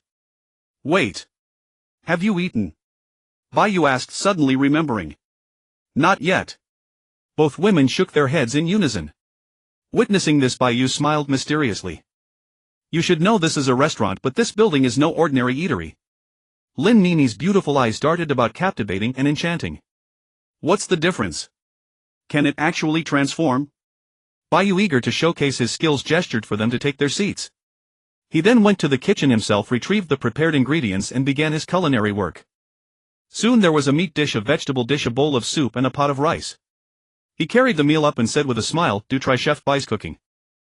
You know how to cook. Tianqing's eyes widened in surprise. Bai Yu smiled faintly and replied, I know a thing or two. On the table were 3 dishes: braised pork, stir-fried greens and fish fillet with tofu soup. The key point was, these 3 dishes were glowing. Could it be that upon reaching a certain level of culinary mastery, divine light manifests? Both women were utterly astonished. Bai Yu's confidence surged and he waved his hand, handing chopsticks to each of them. Ladies, please. Thank you for the trouble, young master. Tianqing's cheeks flushed pink as she offered a graceful bow and accepted the chopsticks. She began to eat with great care. Lin Daiyu gazed at Bai Yu, took the chopsticks in silence and started eating. Braised pork. Rank trash. Effect 0. 5 strength 2. 5 soul 1 hour. Description: the dark-colored braised pork possesses a unique flavor. Stir-fried greens. Rank trash. Attributes: 2 strength 0. 5 soul. Description: 1 bite and I want to punch you. Fish fillet and tofu soup. Rank trash. Effect: 3 soul 1 hour. Description: the fish was tormented to death. Both women tasted each dish. How is it? How's the taste? Bai Yu asked with great expectation. It's delicious. Tianqing's rosy cheeks glowed and her soft voice felt like tiny fingers tickling Bai Yu's heart. Your lordship Qing often cooks for her adoptive mother in daily life. If your lordship permits, may Keqing take charge of the kitchen from now on. As you wish. Bai Yu feigned indifference, his gaze falling upon Lin Daiyu. The pretty woman wore a calm expression, blinked her lustrous eyes, then suddenly broke into a radiant smile and said softly, "Young master, why not let the bird people taste it?" Bird people? Why should the bird people taste it? Bai Yu paused in surprise. For these past days he had been feeding the bird people ordinary food, he hadn't starved them at all. Lin Daiyu smiled radiantly, her voice clear and melodious. Even the bird people would dare not touch such delicacy upon seeing it. Bai Yu was left speechless. Lin Nini, you're dead meat. However, Bai Yu's assault on Lin Nini never materialized. It wasn't that he feared her fists. Rather, the third wave of attacks had arrived. In the pitch-black night, the light from the microcosm served as a lighthouse guiding the surrounding monsters. Finally, the defensive towers rumbled as hideous monsters emerged from the darkness. Unlike the afternoon, the enemy forces this time were far more numerous. Each crocodile stood upright, its body encased in bony armor with 2 bone spurs protruding from its shoulders. They surged forth from all directions like a tidal wave. Prepare for battle. Upon the titanium alloy defense wall, Bai Yu recalled his appraisal intellect servant. Shallow water crocodile. Level 10. Rank yellow. Bloodline beastman. Physique 40. Soul 12. Battle skill bone spike pierce. Description: easily dissolves in water, prone to losing itself in the pleasures of water. Black rank shallow water crocodile. Level 10. Rank yellow. Bloodline beastman. Physique 70. Soul 12. Battle skills bone spike pierce iron armor heart confusing roar. Description: easily dissolves in water, prone to losing itself in the pleasures of water. These 2 newly appeared enemy units were evidently stronger than the waves in the afternoon, but the combat strength within the Jade Realm had also increased significantly, no need to worry. All 3 were experienced veterans. After exchanging glances, they dispersed to their positions. Human-shaped missile Lin Daiyu, as the strongest combatant, naturally took on the task of suppressing all sides. She patrolled around the titanium alloy defense wall possessed by the spirit of a wild king. Qin Keqing stood beside Bai Yu, constantly analyzing the current situation and assisting him in controlling the battlefield. Finally, the shallow water crocodiles rushed into the defensive tower's attack range. One by one, the ammonia bomb turrets struck first, just as usual, spraying ammonia bombs toward the area ahead. Beyond, the Jade Realm colors swirled foully, a noxious stench enveloping the entire enemy army. Soon the army charged in. Coup! The crocodiles initially appeared ferocious, but upon entering the ammonia choke zone their features immediately twisted in agony. One by one the crocodiles began screaming as they collapsed and convulsed like a scattered ant colony. The crocodile beastmen behind, naturally hindered by the condition of the vanguard, also fell to the ground in droves. In the blink of an eye, a large portion of the enemy forces had fallen. But the opposing numbers were simply too vast, and moreover the black-rank shallow water crocodiles' physical constitution far exceeded that of ordinary crocodile beastmen. Their bones cracked and popped, gradually protruding through their skin. Thus, while the ammonia's effects were considerable, not all could withstand it. However, this was already more than enough. Boom! Light waves, frost lightning, binds, compound arrows, hail of bullets. One by one the defensive towers fired simultaneously, a symphony of various sounds rising and falling as if the very earth trembled. Bang! The lightwave cannon exploded upon the ground, sending dozens of lizard men flying. Snap! Over a dozen were electrocuted into charcoal. Crack! Ice petrified the earth, and another dozen were instantly frozen into ice sculptures. Besides the burning grenade tower, all other defensive towers fired frenziedly, blasting black holes into the beast tide.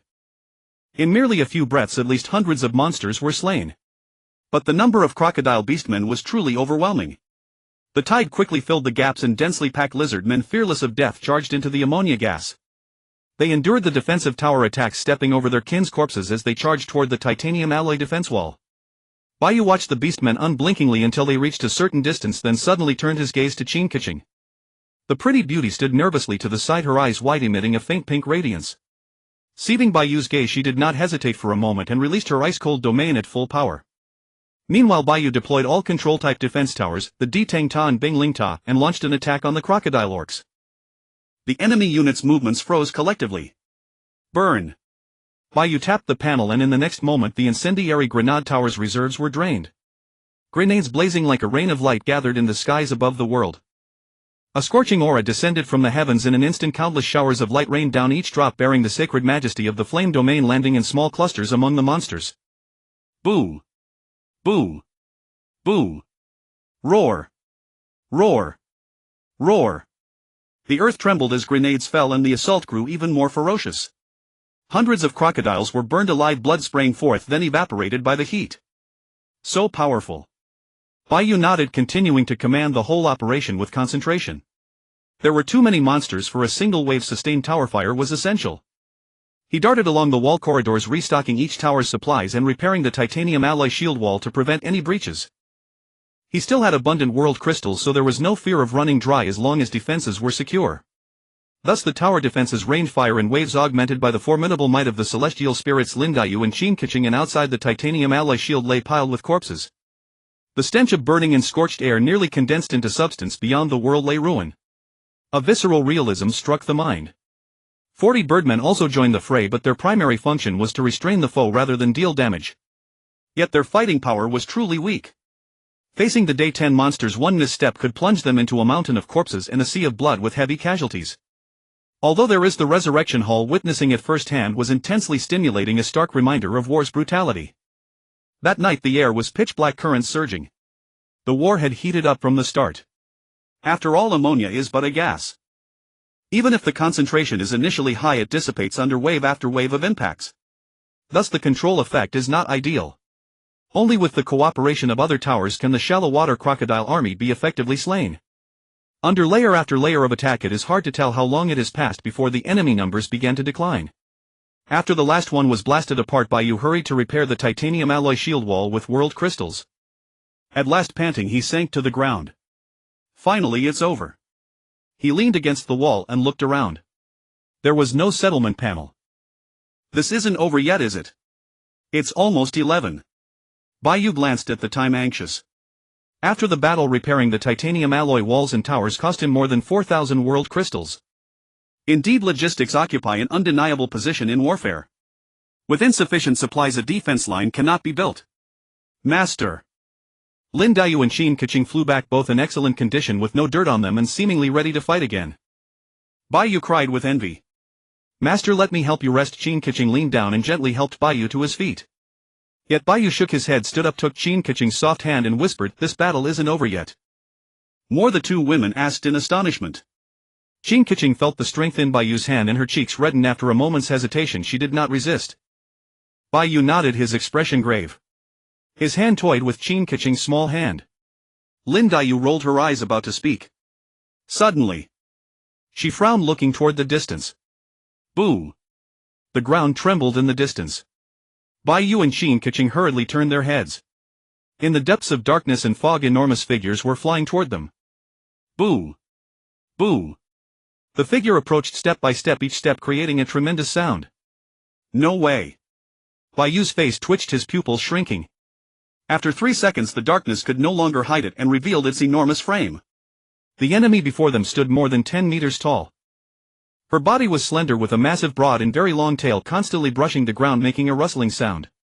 3 snake heads split at the top, each with a different expression. There was grace, greed and killing intent pervading. Boss! Bai Yu clenched his teeth and cursed inwardly. Generally the world lords in reserve appear after 30 days, that is on the last day of the growth trial, when a boss would appear. It's cheating. Is there any need to target so brazenly? Jokes aside, he knew this was normal, and with a sigh he summoned the appraisal servant. Greed, wrath and ignorance, serpent, demon, level 10, rank unknown, bloodline, spirit, snake flesh unknown, soul unknown, combat skill unknown. Information: it is said to ensnare hearts with greed, wrath and ignorance. Those who cannot resist temptation will fall to its mouth. Bai Yu's heart skipped a beat, unsettled. Why are there so many unknowns? But a level 10 boss should be manageable, right? After all, bosses also have ranks. But in truth, Bai Yu knew the opponent's strength better than anyone. Because even the appraisal servant couldn't reveal the exact attributes of this greed, wrath, delusion snake demon, the gap between the two sides was truly immense. Careful, master. Lin Yu frowned, her previously bright smile grew cold. She pulled on the Tianqing snow gloves, putting them on with a grave expression. Tianqing also lost her composure, hastily unleashing the broken void eye. Relax, there is only one. Bai Yu forced himself to calm, keeping the towers under control and ready to attack. Soon that writhing behemoth drew near Yujia, entering the range of the tower defenses. Old trick. All controls full power. Bai Yu's fingertips danced across the panel. All the ammonia grenade towers trembled in unison. The gas inside their glass domes compressed into pellets and shot toward the serpent demon. Puff puff. Realistic sharp sounds rang out and the serpent demon was suddenly enveloped by a weak stench. Seeing it, the serpent demon took it as a provocation, roaring in anger with its 3 heads, but a comical sight followed. 3 tongues simultaneously inhaled the yellowish gas, their faces turning pale as if they had endured the most painful moment of their lives. Stupid right. Bai Yu smiled, his fingers flashing over the panel as he ordered the other towers to fire. Vine's frost lightwave cannons lightning. In an instant all manner of towers sprang into action, a kaleidoscope of attacks pouring down as if to flatten this area. Yet the central enemy unit did not explode. In the darkness a tongue full of greed emerged. It opened its mouth and inhaled a breath. Grenades, lightning, frost bullets and crossbow bolts were drawn in. All attacks were swallowed whole. Burp. Then all 3 heads of the snake demon let out satisfied burps, their expressions carrying faint smiles. Immediately its body shuddered and it charged forward with terrifying speed completely disproportionate to its massive size. Bang! Howling wind and the crack of sonic booms erupted. The monster, towering over 10 meters, moved with the speed of a leopard, closing the distance to within 100 meters of Yuja in the blink of an eye. Its colossal body slammed into the titanium alloy defensive wall. The tower defenses unleashed a frenzy of concentrated fire. Yet neither elemental domains, crossbow bolts, machine gun rounds nor explosive marbles could halt the enemy even a single step. Young master. Lin Daiyu grabbed Bai Yu's arm and dragged Tianqing backward into the protection of the defensive wall. Then bang. 1,000. 1,000. 1,000. The durability of the titanium alloy defensive wall dropped straight to 0. The wall shattered upon impact, collapsing in a thunderous crash. The snake demon writhed its way inside, roaring as wind and clouds swirled around it. Bang! Even in this moment the tower defenses continued their barrage. But the snake demon feared nothing, throwing open its gaping maw and swallowing every attack into its stomach. Then one of its heads let out a mighty roar and spat forth a sphere of light that directly obliterated an ammonia shell tower. Thud! The entire Yuja trembled violently. Riding through the tower defense's relentless assault, the snake demon began its furious rampage. Not far away. Encircle and eliminate. Bai Yu's expression darkened as he spoke with grave authority. Yes. The 2 women naturally made no objection. After putting on her gloves, Lin Daiyu focused her mind and advanced forward. Tianqing activated her innate divine ability. Piercing through all vulnerabilities and illusions, the snake demon materialized on Bai Yu's tactical panel. On the display a glowing dot marked the monster's weak point. System notice: your hero Tianqing has been marked by the greed, anger, ignorance snake demon. Enemy skill immunity reduced, enemy defense reduced, damage dealt by your heroes against this target doubled. Bai Yu naturally would not let this opportunity slip. While directing his steel alloy birdman to press the attack, he coordinated with Lin Daiyu simultaneously. During the previous battle more than a dozen of his 40 steel alloy birdmen had been wounded and were in dire condition. So now Lin Daiyu and the tower defenses were the true main force. Flowing light comet fist. Sister Dai's figure darted forward, becoming an afterimage that spanned 100 meters in an instant. Both fists launched forth with the crack of sonic booms, striking toward the snake demon's colossal body. Smack! A thunderous impact. A gash appeared on the snake demon's body.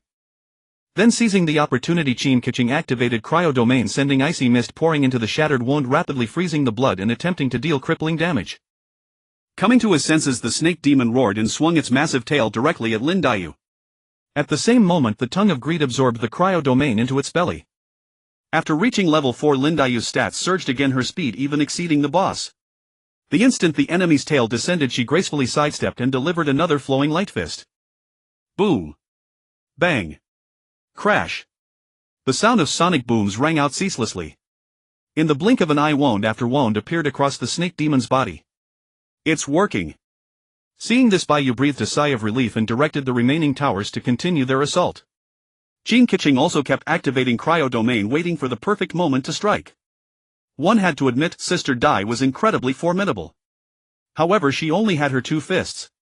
The boss was pinned in place, able only to let out angry roars as wound after wound accumulated on its body. The snake demon employed numerous techniques. For instance, sudden surprise charges. Or tails capable of delivering devastating force. A single tail swipe could carve enormous craters into the ground. For example, its 3 tongues, greed could absorb all energy-based attacks, anger could expel and repurpose the swallowed energy, and ignorance could spray a grey corrosive mist. But all of this was futile. Every one of its attacks missed Sister Dai. She danced between life and death like a beautifully dangerous poison butterfly. The situation seemed to have stabilized. After a while the snake demon gradually grew sluggish and on the verge of collapse. Yet Lin Daiyu pressed her advantage relentlessly, never relaxing for a moment. Fall. Boom. A devastating punch smashed all 3 snakeheads to pieces, blue blood splashing everywhere. It let out a mournful scream, its body trembling violently. Careful. Bai Yu cried out, and Lin Daiyu too noticed something was wrong, hastily backing away. Immediately the snake demon's flesh and blood contorted, transforming in an instant into a human-headed serpent monster. But the human head was a gruesome spectacle of mangled flesh, repulsive and terrifying. One could barely make out that its hair was composed of dense small snakes. Sorrow. Sorrow. The countless small snakes danced wildly atop the snake demon's head, sound waves radiating from their opening and closing mouths. Instantly Bai Yu's heart and spirit were exhausted, a murderous impulse surging within him. Death is rebirth. Share eternal bliss. All desires shall be fulfilled. The lascivious voice penetrated his ears and delved into his soul. Bai Yu's perception grew blurry. At the critical moment a fragrant scent wafted toward him. Coming to his senses, Bai Yu saw a breathtakingly beautiful face before him, those beautiful eyes filled with faint worry and shyness. Seeing that Bai Yu had regained consciousness, Qin Keqing released his lips and stepped back, whispering softly, "Young master, in times of urgency I had no choice. Please do not hold it against me. I'll go help Sister Dai." Before the words had finished falling, she flew toward Lin Daiyu. Qin Keqing was entirely unaffected by the lascivious sounds of the greed, anger, ignorance snake demon. Lin Daiyu on the other hand was struggling desperately and forced to retreat. Even as she tried to push forward against the sound waves, she could not suppress the bewitching influence of that voice. At the critical juncture, with Qin Keqing's joining, the situation began to improve slightly. This boss is too sinister. Bai Yu scratched his lip in frustration and hurriedly backed away. Just then, roaring and bellowing echoed from nearby. It was none other than the remaining 20+ birdmen. Their eyes blazing red, they charged toward the 3 of them with feral roars. System notice: your 22 steel alloy birdmen have been temporarily enslaved by the charm sound and turned into puppets of the greed, anger, ignorance snake demon.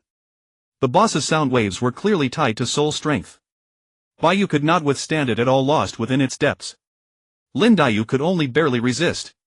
Qin Keqing, however, was completely unaffected. As for the steel alloy birdmen, these demonic spirits possessed far less intelligence than humans, so they were brainwashed by that eerie charm sound. What a trap! Bai Yu couldn't help but complain, though he was not overly worried. Steel alloy birdmen are powerful precisely because of their world attribute enhancement. Once stripped of that advantage, they pose absolutely no threat. Indeed. Before long the tower defenses automatically redirected their targets to the birdmen. Then the tower defenses attacked the boss alongside Bai Yu, Lin Daiyu and Qin Keqing with all their strength. The boss roared repeatedly, its enchanting sounds echoing endlessly. However, among those present, Bai Yu was the farthest away and completely unaffected, let alone Qin Keqing and Lin Daiyu. Let's wear it down bit by bit. Boom. No one knew when, but the massive flesh body crashed down, its ferocious human face frozen in unwillingness and rage. The snake tail continued to twitch before finally coming to a halt. It was incredibly eerie. A panel popped up and Bai Yu breathed a sigh of relief, saying helplessly, "Finally over." On the other side, Lin Daiyu and Qin Keqing walked back. At this moment both women were drenched in sweat, their clothes covered in bloodstains. "Young master." Lin Mimi glanced at him and Bai Yu understood, immediately nodding and saying, "Good time to rest." Finally. Lin Mimi said wearily with a sense of relief, "This servant will go take a bath first. Good Keqing, come find me after you're done tidying up." Bai Yu waved his hand and the 2 women bowed and withdrew. Watching their figures disappear, Bai Yu came back from his thoughts and looked at the settlement panel. Settlement defeated dual-headed mutated beasts 1000 Shan-grade dual-headed mutated beasts 500 mushroom monsters 2500 Shan-grade mushroom monsters 1000 shallow beach crocodiles 4000 Shan-grade shallow beach crocodiles 2000 boss greed anger ignorance snake demon 1. Time evaluation SSS performance evaluation SSS basic reward 10,000 world source liquid 12,000 free attribute points 1.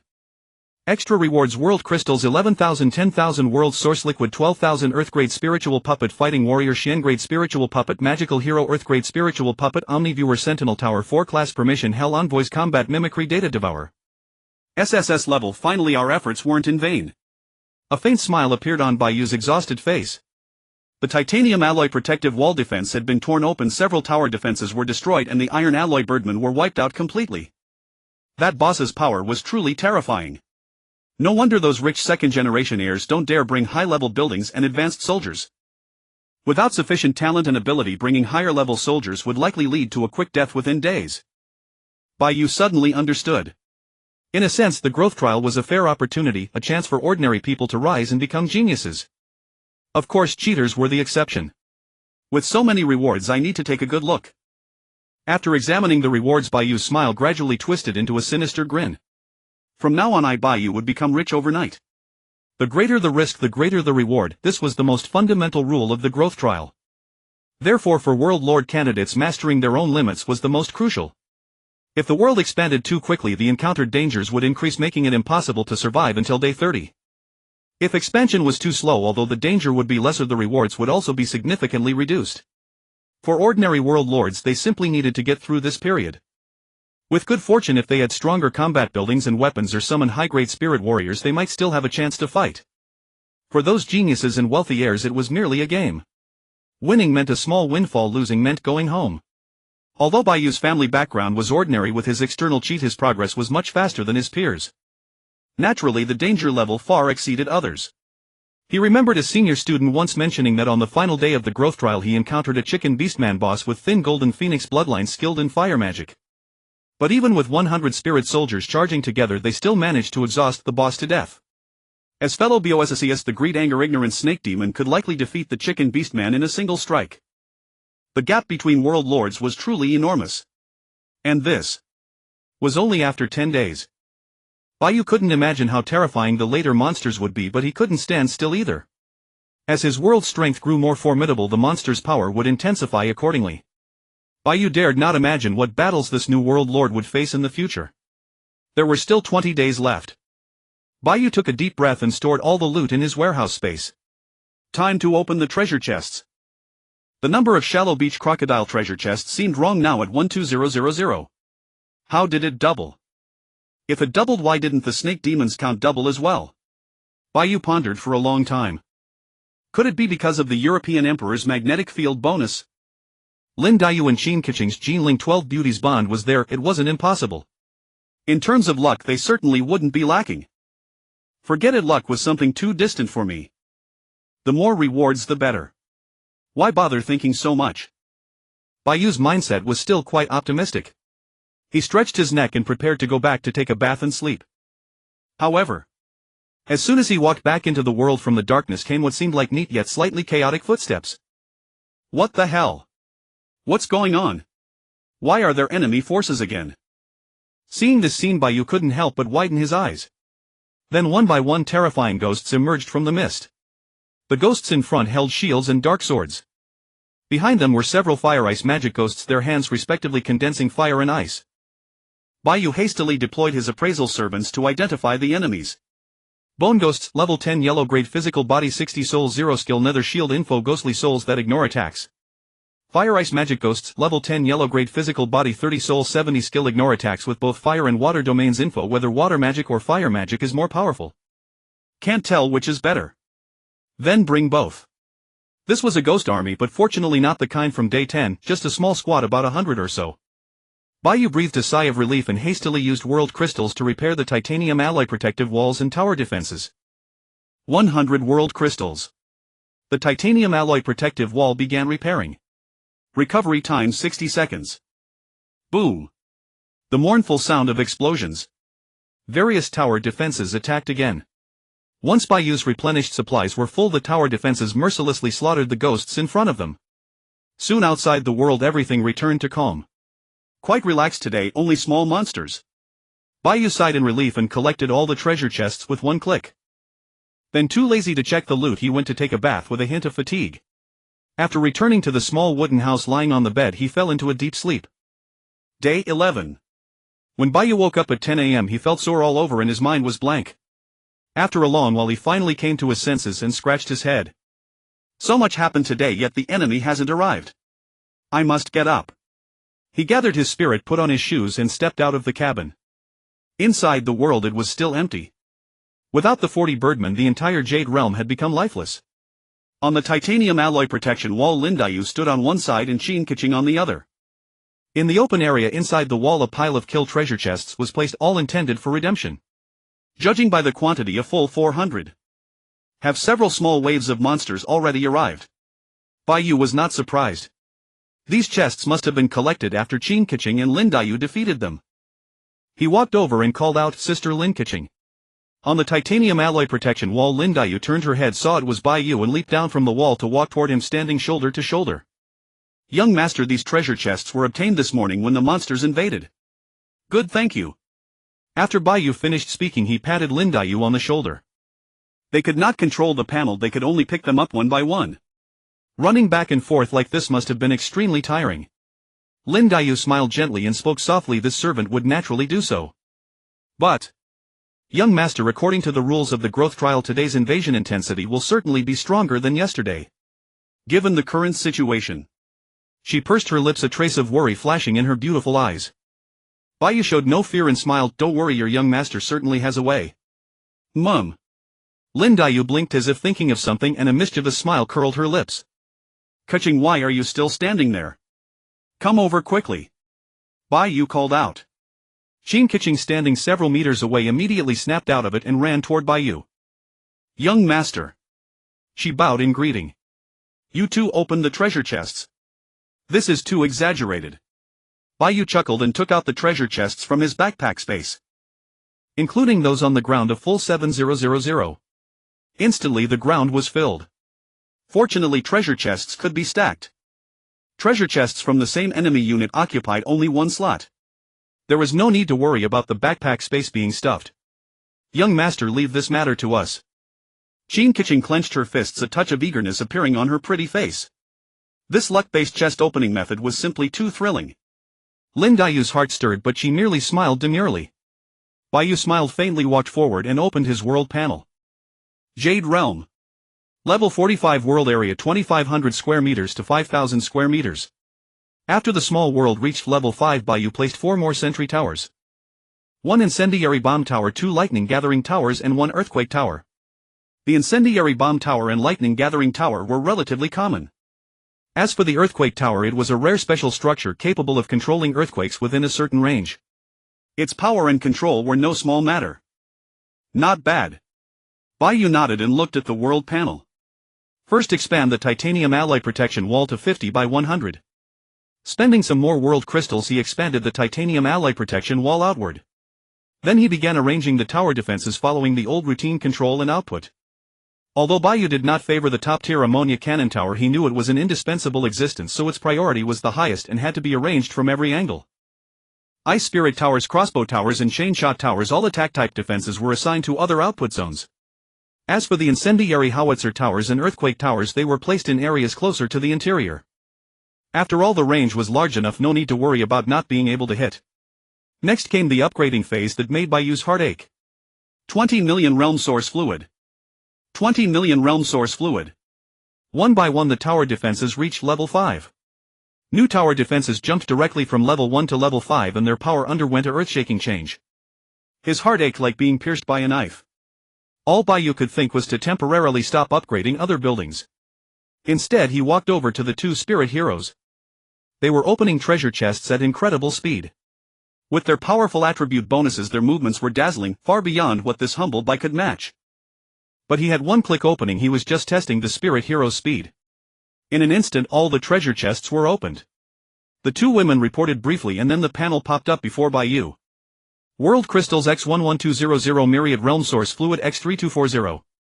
Class Permission Ghost Warrior, World Building Light Wave Tower X1, Apartment X1, Armaments X32, Combat Mimicry Data X2. World Crystals and Myriad Realms Source Fluid were both the best items. Bai Yu waved his hand and collected everything, then turned his attention to the other items. The Class Permission Ghost Warrior would allow spirit heroes to change classes after reaching level 10. Our Earth rank class permission. Feels not quite suitable for the Jade Realm. Bai Yu hesitated briefly but still collected it. As for the Combat Mimicry Data and Armaments, they were all yellow rank items from level 5 to 15. Development was so difficult now, when needed you wanted them, but when they appeared you found them lacking. Light Wave Tower. Bai Yu's eyes lit up as he looked at the 2 world buildings before him. He certainly knew the power of the Light Wave Tower. After cheating, an ordinary sentry tower could become a light wave tower, so what would happen after further enhancement? What form would it take? He thought for a moment and then threw out the two buildings. The building models grew rapidly in the wind, transforming into a light wave tower and a small apartment. Light wave tower apartment plus sign eternal god. Bai Yu clicked without hesitation. Immediately divine light flew from his body, enveloping both buildings. After more than 10 seconds, the divine light dissipated, revealing two brand new buildings before him. The previous light wave tower had grown 5 meters taller. Its pure white metallic tower body with a spherical tower top had transformed into a tall tower stacked with numerous Rubik's cubes. At the top, a cubic crystal cube was rotating. Horizontally and vertically there was each a tubular 5-centimeter pipe hole. Condensed laser tower level 1 function. Warning: attack 4 shots, 10s range, 1200 meters, reserves 1010. Description: condenses laser beams together utilizing refraction to achieve higher attack intensity. Bai Yu's eyes narrowed. He had never heard of an aggregated laser in the small world. It might simply be too advanced, leaving no record in the information database. However, advancing from level 1 to level 2 required 500 drops of Wanjie source fluid. Robbery! Bai Yu's face twitched. He tightened his belt and surged straight to level 5 in one breath. 5,000 Wanjie source fluid. As for the other building, it had transformed from a modest modern apartment into a petite European-style castle. Castle. Level 1. Functions: concentration and recovery. Rooms 20. Note: Sleeping Beauty's castle, do not touch the sewing machine. It had to be admitted that this opulent European castle possessed an elegant and refined taste. Bai Yu admired the massive wall bricks and the numerous elaborate exaggerated reliefs. A colossal lion seemed poised to soar forth from the relief sculpture. Even the doors were crafted from finest ebony wood sheathed in steel. Oh, it seems I no longer need to cram into my little bungalow, Bai Yu chuckled. Yet the thought of no longer being able to squeeze 3 people onto one bed filled him with a touch of regret. The days ahead are long. The growth trial spans only 30 days. Once the rewards are claimed, no one shall escape. A fiery gleam flashed in his eyes as his mood gradually settled. Naturally, the castle did not require upgrading either. 20 rooms were more than sufficient. With the current heavy consumption of Wanjie source fluid, it was wiser to conserve by sparing certain buildings from upgrade. Immediately after, Bai Yu placed the aggregated laser tower beside the burning grenade tower. Meanwhile, the appearance of the castle also caught the attention of the two beauties. A castle. Young master, you actually summoned a castle. Having already witnessed ancient palaces, the two had caught fleeting glimpses of so-called European castles within their minds at the moment of their summoning. Thus in their hearts a castle stood as nobly as the imperial palace reserved solely for concubines of the highest rank. Hearing this, Bai Yu turned his head, smiled gently and said, "Indeed. How is it? Does it please your eyes?" "Beautiful." Tianqing's cheeks flushed crimson while Lin Daiyu cast him a sidelong glance and offered a faint smile. "Young master, this castle is rather modest. Won't it hardly suffice for your 3 palaces and 6 courtyards in the future?" Bai Yu's expression darkened and he retorted, "Come along, choose your own rooms. Young master Keqing shall precede you." Tianqing spoke softly, stepping joyfully into the castle. Lin Daiyu stood motionless beside him. "Will you not enter?" Bai Yu asked in surprise. "This humble one is merely a plant-born spirit. I am unworthy to dwell here." Her eyes dimmed slightly as she spoke in a tranquil tone. Bai Yu pondered for a moment, warmth blossoming in his heart, and smiled. "I shall demolish that little bungalow. You may choose any room you wish or reside together with me. Who would wish to dwell with you?" Lin Daiyu's lovely face flushed red, her eyes shimmering with moisture. "I was merely concerned for your safety." With that, her figure flickered, crossing dozens of meters in an instant before vanishing from Bai Yu's sight. Bai Yu gazed deeply at her departing form, then returned to his senses and produced a demonic spirit shed from his storage, a fragment of previous battle loot. In total he had acquired 2 such sheds. Yet back then, with his world still below level 5, there remained no space to house a second one. Consequently, this matter had been set aside. Yesterday's boss battle revealed. No, not merely the boss fight. Against the beast tide itself, the steel alloy birdman proved rather inadequate. Though bolstered by world attributes, the steel alloy birdman's strength remained considerable. It sufficed for bullying low-tier minions like the demonic spirits. Yet against more formidable enemies, encountering higher-tier hostile units would prove most awkward. Combat was far more than mere numerical comparison. The birdman's weaknesses were simply too numerous. I hope for superior demonic spirits. He no longer wished to fuse them, for each shed carried distinct stylistic traits. He feared the birdmen might face extinction. Though of limited combat value, they could still serve as cannon fodder. Bai Yu took a deep breath and hurled the demonic spirit shed outward. Suddenly, a notification appeared. Detected demonic spirit puppets combat warrior magical hero omnipotential. Please select random race or targeted demonic spirit puppet. This prompt did not originate from the small world. Rather it emanated from his steel frame and iron kidneys. Gazing upon the 3 demonic spirit puppets, Bai Yu's soul stirred with excitement. Each bore a different rank, all products of yesterday's battle. Combat warrior. Heavenly rank. Summon a squad of combat warriors. Magical hero. Mystic rank. Summon a company of magical heroines. Omnipotential. Heavenly rank. Summon a party of mages. Demonic spirit puppets functioned as consumable items. Upon activation they could directly summon an entire unit. To recruit such minions one required an initial demonic spirit shed template, an advanced artifact that world lords might obtain with certain probability upon destroying a demonic spirit shed. Its preciousness went without saying. Most crucially, the template's rank must not fall too low lest it diminish the quality of the summoned minions. Even so, demand far outstripped supply. Such templates were typically purchased at premium prices upon appearing at auctions. Recently a mystic rank template had been listed online and sold within minutes. In this era where all may become world lords, the rarer the item the broader the market. Bai Yu sighed. This was an age brimming with infinite possibilities, yet equally fierce with competition. Yet, judging by present circumstances, Bai Yu need not endure such complications. Activating his cheat would resolve everything with a single click. Magnificent.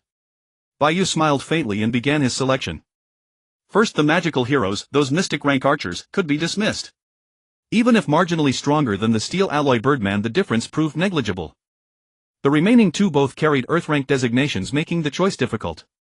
The combat warrior clearly specialized in close combat, likely excelling in military formations, that alone justified its earth rank status. As for the omnipotential, its value required no elaboration. It appears the omnipotential may prove the superior choice. Bai Yu initially hesitated, his brows knitted in deep contemplation. Alas, upon raising his gaze to the distant divine shrine his frown deepened. It seemed he possessed alternative options. I shall take them all. Forgive me, dear birdman. Tears streaming down his face, Bai Yu accessed the divine shrine demonic spirit. Notification: the divine shrine demonic spirit has been dismantled. Only the heroic spirit component of the shrine remained. In a single thought the grand lakeside pavilion crumbled and vanished entirely. Its level proved too low, demolishing the structure yielded no drops whatsoever. Bai Yu bore no resentment. Producing another demonic spirit shed, he declared with a grin, "Combat warrior, let us proceed." Omnipotential, march forth. The 2 puppets soared toward the demonic spirit sheds while 2 streams of 5-colored divine radiance erupted from Bai Yu's body, enveloping the architectural models in luminous splendor. Immediately following, divine light spread outward. The architectural model grew rapidly in the wind, transforming into a pyramid wrapped in thick glass nearly 20 centimeters in height. Another structure featured 2 enormous bronze rings hovering in the air with faint disturbances of air visible within the rings. Combat warrior camp level 1 function: summon type combat warrior 1000 information battle soul burning. Special ability unit level 1 function: summon troop ability phenomenon walker 1000 information masters numerous supernatural abilities. 2 spirit pavilions of distinctly different styles appeared within the world. Though neither displayed an entrance, they conveyed entirely different impressions. The austere solemnity of the combat warriors. The ethereal mystery of the abilities. Distinctly different styles evoking a profound sense of awe. Bai Yu scrutinized his attribute panel, his expression darkening. 1000 crystals. Who could endure this? Bai Yu felt an urge to vomit blood. However, what you pay for is what you get. To combat warriors and ability phenomenon walkers would undoubtedly find battling enemy units far less taxing compared to the steel alloy birdmen. World crystals aren't much of an issue, generating income comes easily enough. But gathering the Wanjie source liquid needed for upgrades is a different story entirely. I'll summon the combat warriors first, and once I've accumulated enough today I'll bring forth the ability phenomenon walkers. After a moment's thought, Bai Yu spent 10,000 world crystals to summon 10 combat warriors. Immediately a chilling aura swept over them and 10 tall women clad in black combat attire with single ponytails emerged. Their exquisite faces bore an underlying resilience. Of course, Bai Yu's focus wasn't on their appearance, it was on their armament.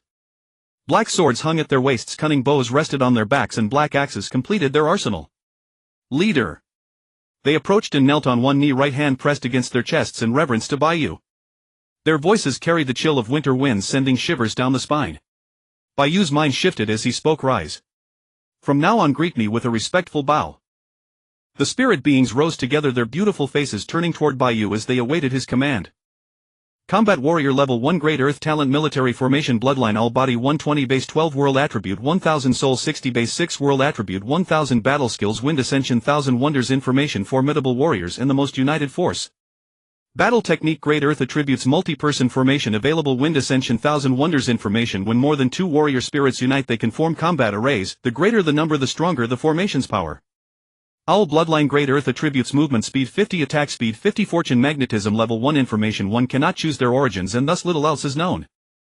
Wind Ascension Great Earth Level 1 Attributes Upon activation all combat warriors gain 100 increased movement speed, attack speed and damage output. Duration 600 seconds. Base value 60 multiplied by number of warriors. Information on the battlefield swift action prevails above all else.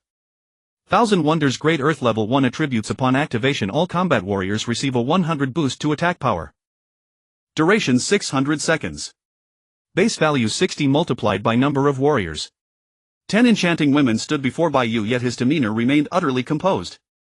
Such was their unique magnetism, every gesture, every movement executed with measured precision like a drawn blade. Even standing in their presence, Bai Yu felt the sharp edge of their prowess slicing through the air before him. Their statistics were nothing short of flawless, high attributes and formidable battle techniques far outweighing mere appearance or physique. This was merely Bai Yu's passing observation. After all, the 100 beauty bonus alone would deter other world lords from approaching. I'll focus on leveling up first. Bai Yu considered that raising combat warriors to level 5 was manageable, but breaking through level restrictions required upgrading the Spirit Pavilion. The cost was absurdly high. Let me check, level 1 to 2 requires 500. Damn. Another 5,000. Bai Yu's face twitched as he glanced at his inventory space. As various tower defenses upgraded, the Wanjie source liquid dwindled to just 11025. In one swift move he raised the Spirit Pavilion to level 5, then leveled all 10 spirits in the pyramid to level 5. Combat Warrior. Body 1300 Soul 1200. At level 5 the Combat Warrior's attributes saw a dramatic leap comparable to a level 1 Lindayu. However, raw stat comparison held little practical value. In genuine combat numerous factors must be considered by both sides. Meanwhile their battle techniques had all reached level 5, making them appear even more formidable, exuding a subtle aura of killing intent. They seemed to sense their own enhanced power. The women's spirits lifted instantly and they bowed in unison. Thank you, leader. Thank you, leader. The spirit troops come equipped with armaments. However, they differ from heroic spirits, their weapons appear forged at the blacksmith base or similar structures. Bai Yu approached the forge base. 10 combat warriors followed silently behind him, steps perfectly synchronized. Opening the armament base attribute panel he indeed found several standardized armaments listed. Black Sword Black Axe Ingenious Bow Armor. Black Sword Great Earth Level 1 Attribute Sword Chi Heavy Strike Penetration Information A mighty army demands mighty weapons. Black Axe Great Earth Level 1 Attribute Severe Wounds Penetration Laceration Information Power overwhelms all else. Ingenious Bow Great Earth Level 1 Attributes Divine Might Shockwave Penetration Information Have you ever witnessed an arrow storm?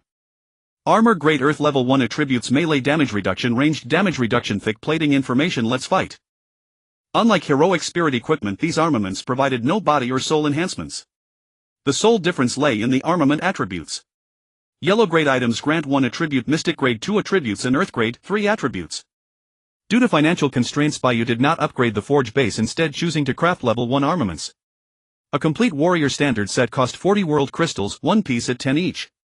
Spending 400 world crystals in one go, Bai Yu crafted 10 complete sets and outfitted his spirits. When they first emerged, their equipment bore no attributes, blank slates. After equipping them, the entire squad appeared imposing. Bronze masks, owl hair ornaments, black combat attire and dark half armor enveloping their upper bodies completely. Thank you, leader. We are prepared to die for you. The women bowed in salute, their faces etched with killing intent and resolve, like weapons drawn poised to strike. Enough. Go find rooms in the castle and rest. Bai Yu smiled gently, adding, I'll call you if you're needed. The young women withdrew. Watching them depart, Bai Yu finally turned his attention to the remaining spoils. All that remained were the free attribute points and the combat mimicry data for Devour. Free attribute points were always better in greater quantity, but they held little immediate use for him now. He would keep them for later, hoping more would drop in the future. As for the combat mimicry data, It was a manual brimming with mystique. Extraordinary beyond compare. This was the sole heaven rank combat mimicry data he had ever obtained. Devour level 10 rank heaven tier description. Learn a secret art. Devour the endless requirements. Physical body 1000 soul 500. It must be thanks to the Guanshenshi demon snake that this manual reached such a lofty rank. A typical newbie world lord could never defeat that boss, could they? Bai Yu pondered for a moment, marveling to himself. The Guanshenshi demon snake was essentially a death sentence for rookies. Even second-generation heirs would surely perish if they encountered it during their growth trials. Thus obtaining a heaven rank level 10 combat mimicry manual after its defeat left Bai Yu unsurprised. After deliberating for a while, he rose and headed toward the small villa. Before he could even open it, he noticed Lin Daiyu seated within, idly playing with her flowing hair, her beautiful eyes blinking as if lost in thought. Upon hearing Bai Yu enter, Miss Lin's ears twitched instinctively, and she knew who had come. She turned and offered a gentle smile. "Young master, are you done with your tasks?" "Almost. There's something I need to tell you." Bai Yu shrugged nonchalantly. Miss Lin's gaze shimmered, her voice soft and tender. "Would you like my help?" "No. I've come to bring you something." Bai Yu gave a mysterious smile, pulling out the Devour manual from his hand and offering it to her. Miss Lin took it and examined it, surprise flashing across her delicate features. Without hesitation, she began studying immediately. Placing her palm upon the combat mimicry data, the black box emitted a streamer of light and Lin Daiyu's consciousness instantly merged into it. Seeing her close her eyes, Bai Yu knew she had entered a state of deep comprehension. Leaning back in the chair beside the table, he watched her with calm detachment. Normally gentle as still water, Miss Lin occasionally had sharp tongue, and her skills in verbal sparring were no joke. Her remarks were sly yet never vulgar, clever and cutting, leaving one torn between love and frustration. Yet at this moment she appeared remarkably tranquil. Sigh. At some point Lin Daiyu opened her eyes, a flash of brilliance gleaming within her pupils as though pondering something profound. She then noticed Bai Yu's gaze upon her and asked in confusion, "Young master?" "Ah." Bai Yu snapped back to reality and cleared his throat. "What's wrong? How does it feel?" "It went quite well. This combat technique has significantly boosted my strength," Miss Lin replied with a smile. Her eyes flickered and she suddenly realized Bai Yu had been distracted by watching her. She pursed her lips and glared at him reproachfully. Unaware, Bai Yu turned directly to the status panel. Lin Daiyu. Combat Arts Flowing Light Fist Devour. Devour level 10 rank heaven tier, skill 1 physical body 100 soul 100 skill 2 movement speed 1 skill 3 additional damage 10 physical soul skill 4 burst damage releases all absorbed damage CD 24 hours. After reading it, Bai Yu couldn't help but draw a sharp breath. But what of it? With such a stunning beauty by his side, any chill from shock paled in comparison to her lovely fragrance. Regardless, this combat technique was simply terrifying. Absurd. Insane. Bai Yu clicked his tongue, then suddenly his mind registered something crucial. Did combat art bonuses apply to spirits? Like armaments and bonds, were they counted as additional attributes? At this thought his heart skipped a beat and he hastily checked Lin Daiyu's status. Lin Daiyu. Physical body 2320 base 120 combat art 100 multiplier 1000 armament 20 bond 100 soul 2605 base 150 combat art 100 multiplier 1000 armament 5 bond 100 as expected. Bai Yu's eyes sparkled. When Miss Lin had just said her strength had improved considerably, he had harbored some doubt. But whom was he speaking of? Lin Daiyu never exaggerated. A 10 bonus would be negligible to her, truly a drop in the ocean. Yet amplified by world attributes physical body 100 soul 100. Naturally her overall power would surge dramatically. That boss from last night, I should be able to defeat it effortlessly now. As if reading his thoughts, Miss Lin spoke softly. Both of them understood the sheer terror the demon snake had instilled the previous night. If Jade Realm's total combat power remained unchanged, today's incoming enemies, or even a new boss, would pose an extremely thorny challenge for Bai Yu. However, he felt nothing but fearlessness now. Sustain war through war. Let's go, let's go. Bai Yu declared confidently, his spirit soaring. Just wait, you'll only grow stronger. Yes, I shall follow your young master's guidance, Lin Daiyu replied softly, her eyes brimming with affection. Time passed swiftly. Soon lunchtime arrived. A certain cook wished to demonstrate his culinary prowess, but Qin Keqing insisted on handling all the cooking, so he relented. In truth, his cooking was not poor. Some homestyle dishes he had perfected through repeated practice could hardly be called inedible. In his past life, Bai Yu had never been particular about food, so he lacked clear awareness of his own capabilities. Only after datafication did the grade system fully expose his true skill level. At the Jade Realm Hotel, Bai Yu sat at one table with 2 spirits while 10 fighting warriors occupied another, quite a lively scene. Of course the real key was, every single one of them was a beauty in 100. After learning Devour, not only had Lin Dayu's physique grown stronger but her appetite had become astonishing as well. Under everyone's watchful eyes, Miss Lin somehow managed to finish 30 bowls of rice in one go, leaving all present dumbfounded. And when Tianqing specially prepared an extra dish for her, Miss Lin even claimed she could devour an entire ox if needed. By then the 10 warrior spirits had finished their meals and sat in the hall staring at her in complete disbelief. Even Bai Yu was taken aback, unable to suppress a chuckle. Miss Lin, have you somehow retrained as a competitive eater? Young master. Lin Dayou felt as though she were dying. To be teased so shamelessly by her master, did girls not deserve any dignity? Her delicate face flushed crimson, her eyes swimming with emotion. She cast a plaintive glance at Bai Yu and defended herself, swallowing. Heaven demands tremendous physical energy. Since my body has been enhanced, of course I must eat more to nourish it. Moreover, I need to temper my soul's intensity. How can I grow stronger without eating sufficiently? Your servant, your servant. In the end she could no longer sit still. Bai Yu smiled at her, amused. He had known it would come to this, so he had brought a camera inside. At that moment a combat warrior's eyes flicked and he said, as long as you're fed, leader, don't tease Lin Dayou. That's right. Only when fed can one fight. Looking at Lin Dayou's appetite, she should be a good candidate, suitable for the leader as well. Perhaps not long from now she'll become the leader's wife. 10 beauties, all charming, spoke up one after another. Their natures were such they said whatever they wished. Their style was completely different from Tianqing and Lin Dayou. Chirping and fluttering, they bore no hint of graceful tenderness. Instead they gave a straightforward impression. This was not mockery but genuine sincerity between the lines. Lin Dayou reddened with shame, muttering, you maids, if you want to be madam, go climb into bed and talk about what I did. After speaking she seized the moment and ran away. Warriors laughed heartily. A combat warrior spirit blinked, looked at Bai Yu and asked, leader, shall we send someone to attend to you tonight? No need. Since you're fed and watered, go stand guard on the titanium alloy defensive wall. Bai Yu glared angrily. They were merely joking. Upon hearing Bai Yu's order, everyone's expression immediately became solemn. They saluted, then put on their armor and headed outside. Then Tianqing hurriedly carried a plate of dishes over, astonished. Where did Lin Dayou go? She ate too much. Embarrassment has struck. Bai Yu waved his hand. I don't know where she is now either. Surely the young master did it. Tianqing smiled and picked a dish for Bai Yu. Master, have you eaten your fill? Or, not yet full, but soon I'll be. A flash of inspiration crossed Bai Yu's mind and he spoke suddenly. Tianqing was stunned, slow to react. Then Bai Yu pulled her hand, cradling her in his arms. In his embrace there was the scent of a beauty. Her figure was like a pool of warm, soft water.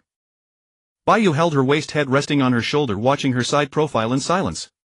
Tianqing's side profile was also beautiful. Her phoenix eyes, delicate face, from any angle she was pleasing. In Bai Yu's arms she seemed shy, and beneath her smooth hair a blush spread from the earlobe down to the neck. Master! Tianqing whispered softly, as if weeping. It seemed to move Bai Yu's heart, making his blood surge and his eyes redden.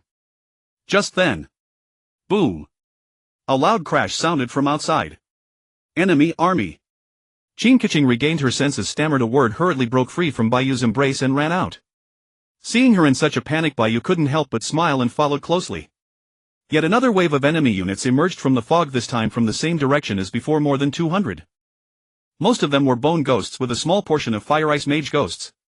By day 11 the number of minor monsters had clearly increased. Yet their individual strength was much weaker than yesterday. The earlier crash was the defense tower's automated attack. Boom! Boom! Boom! The towers fired in unison. In moments the nearest defensive towers had slain half the ghosts. Powerful indeed. On the titanium alloy defense wall 10 warrior spirits stood with exquisite bows, grave in their expressions. It seemed the towers alone could handle them easily. Bai Yu stepped forward. Leader! The warriors saluted quickly. Bai Yu looked outward and suddenly wished to test the fighting prowess of these combat warriors. Or, he pondered, then ordered the defense to stop the assault. At that moment more than 200 specters under the defense had only dozens left alive. With the defense paused, they showed no fear, dragging their dreadful specters toward the titanium alloy walls, charging forward. Boom! Boom! Do not be deceived by how easily the defense triumphed. These were special specters. Truth be told, among undead beings these specters were fairly formidable. A shield war mage is a small-scale war formation. Any world lord's reserve would tremble before it for a while. One misstep would be a dead end. You go down and handle it. Bai Yu spoke. All the women nodded in unison, eyes fixed on the lower area. Soon several dozen specters reached not far from the titanium alloy walls. The fire ice mage ghosts raised their hands. Left and right, ice and fire, heat and cold, simultaneously forming a flame domain and a cold domain. Two-handed casting. Truly extraordinary. Bai Yu's face twitched, but he wasn't overly worried. Soon another wave of magic slammed in. The fire ice mage ghost's attack power was strong, but breaking the titanium alloy walls was impossible. 25 durability. 25 durability. The titanium alloy walls are calculated per unit. Each unit's durability is independent. Actually, each titanium alloy defense wall is slightly worn. A hint of danger remained. Seeing this, the bone ghosts assumed a defensive stance, forming a shield array and advancing step by step. Behind them, the fire ice mage ghosts continued casting. They are among the elites of the undead. Fearless. Unafraid of pain. Alas, even the best cannot compensate for cheating gear. Whoosh. Whoosh. Whoosh. The sound of bowstrings breaking the air, arrows shot forth like streams of light. In the next moment, the shield array shattered. Several tall bone ghosts were pierced through half their bodies. The force turned their hard bones to powder in an instant. Then without hesitation 10 combat warriors leaped down, drew their black axes and strode forward with heavy steps, stabbing fiercely. Poof! The bone ghosts in shield formation were in disarray. In an instant a few more were slain by the axes. Then 10 figures charged in like tigers into a flock of sheep. With a single swing of the battle axes, all the bone ghosts were wiped out. Seeing this, the remaining fire ice mage ghosts did not continue charging but unleashed ice and fire magic directly. The warrior spirits pressed forward, drawing their swords for a single strike. Slit. A blade of sword energy cut through frost and flame. Boom. Smoke rose. The fire ice mage ghosts would have retreated, but before they could, the warrior spirits charged from the mist. Sword light flashed and shredded their bodies. From the titanium alloy wall, Bai Yu watched a mix of joy and resignation. Alas, he could not discern the true prowess of these combat warriors. Utter domination proved their power. Bird people, what rubbish you are. Not needed. Well trained with measured steps and precise timing, that was the tacit harmony of their teamwork. Lin Daiyu and Qin Keqing were also present too, had just voluntarily patrolled another area and found no sign of the enemy. At this moment the combat warriors returned, leaping onto the titanium alloy protective wall. Beneath their bronze masks a stunning face lit up with excitement. Captain, the enemy has been wiped out.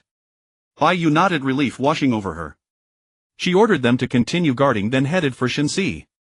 How many world spirit stones does the third summon require? Bai Yu winced as a twinge of pain shot through him. Shenxi is formidable. Each heroic spirit is of heavenly rank. It's practically game-breaking, utterly awesome. However, unlike ordinary Shenxi, this one only has a chance to yield a heroic spirit.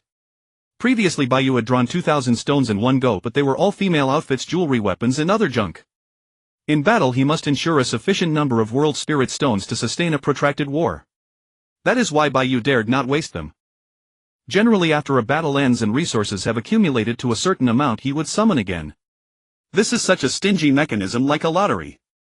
And the very first 10 world spirit stones could actually summon Lin Daiyu. That feels like a pay-to-win game from a past life. Bai Yu's face twitched. Since Lin Daiyu appeared, nothing good had come out. Even ordinary female attire was far from what high-level summons could produce.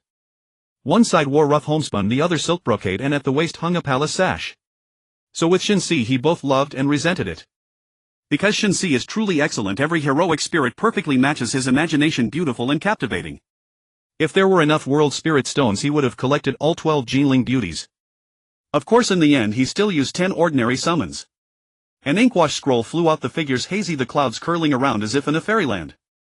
Rewards appeared: copper mirror for daily use, X1 osmanthus cake, X1 the heroic spirit Lin Daiyu, one of the Jinling 12 beauties reborn on the banks of the western spirit river, as crimson pearl grass armored palace attire, X1. Another pile of junk. Bai Yu watched the prompts appear one after another, a touch of disappointment rising. Suddenly a golden prompt popped up, startling him. Lin Daiyu is back again. Can you summon 2 of them? Bai Yu exclaimed in astonishment. Lin Marin wasn't here, but a golden painting scroll lay on the table. Opening the painting scroll, a portrait of Lin Daiyu was clearly painted inside. At the same time there was also an attribute panel. Lin Daiyu Ascension Scroll. Rank Heavenly Rank. Function when used by the heroic spirit Lin Daiyu. It can raise the heroic spirit's rank, base attributes, talents and bloodline. Info: since you already possess Lin Daiyu as a heroic spirit, this time you obtain an exclusive Lin Daiyu Ascension Scroll. So that's it. Can it still enhance Heavenly Rank? The opening draw was a success. After 10 summons he actually obtained a golden. That means... Bai Yu's expression changed slightly. After thinking, he decided to try again rather than going directly to Lin Daiyu. He checked the number of World Spirit Stones in his bag, clenched his jaw and drew out 3000 more World Spirit Stones, choosing Ordinary Summon. After a moment, Bai Yu stood there with a blank expression as he walked out from Shenxi. Inside the castle, in a chamber lavishly decorated, Lin Daiyu lay sleeping soundly. She suddenly opened her eyes and looked toward the door. Bai Yu pushed the door open and found Lin Daiyu sitting on the couch, not a word, then smiled. Sleep well. I just woke up sensing that master would come. Lin Daiyu stretched, exposing her graceful figure to Bai Yu. Master, is there something you want from this servant? She looked at Bai Yu with a half-smile. Bai Yu didn't hesitate. I have something good to show you. While saying this, he handed over the Ascension Scroll. Lin Daiyu took the scroll and studied it, stunned. It seems to be me. Try it. Bai Yu smiled mysteriously. Lin Daiyu trusted Bai Yu completely and decisively pressed use on the small panel. After a moment, the scroll turned into specks of light that flowed into Lin Daiyu's body. Lin Daiyu, rank Heavenly, rank 19.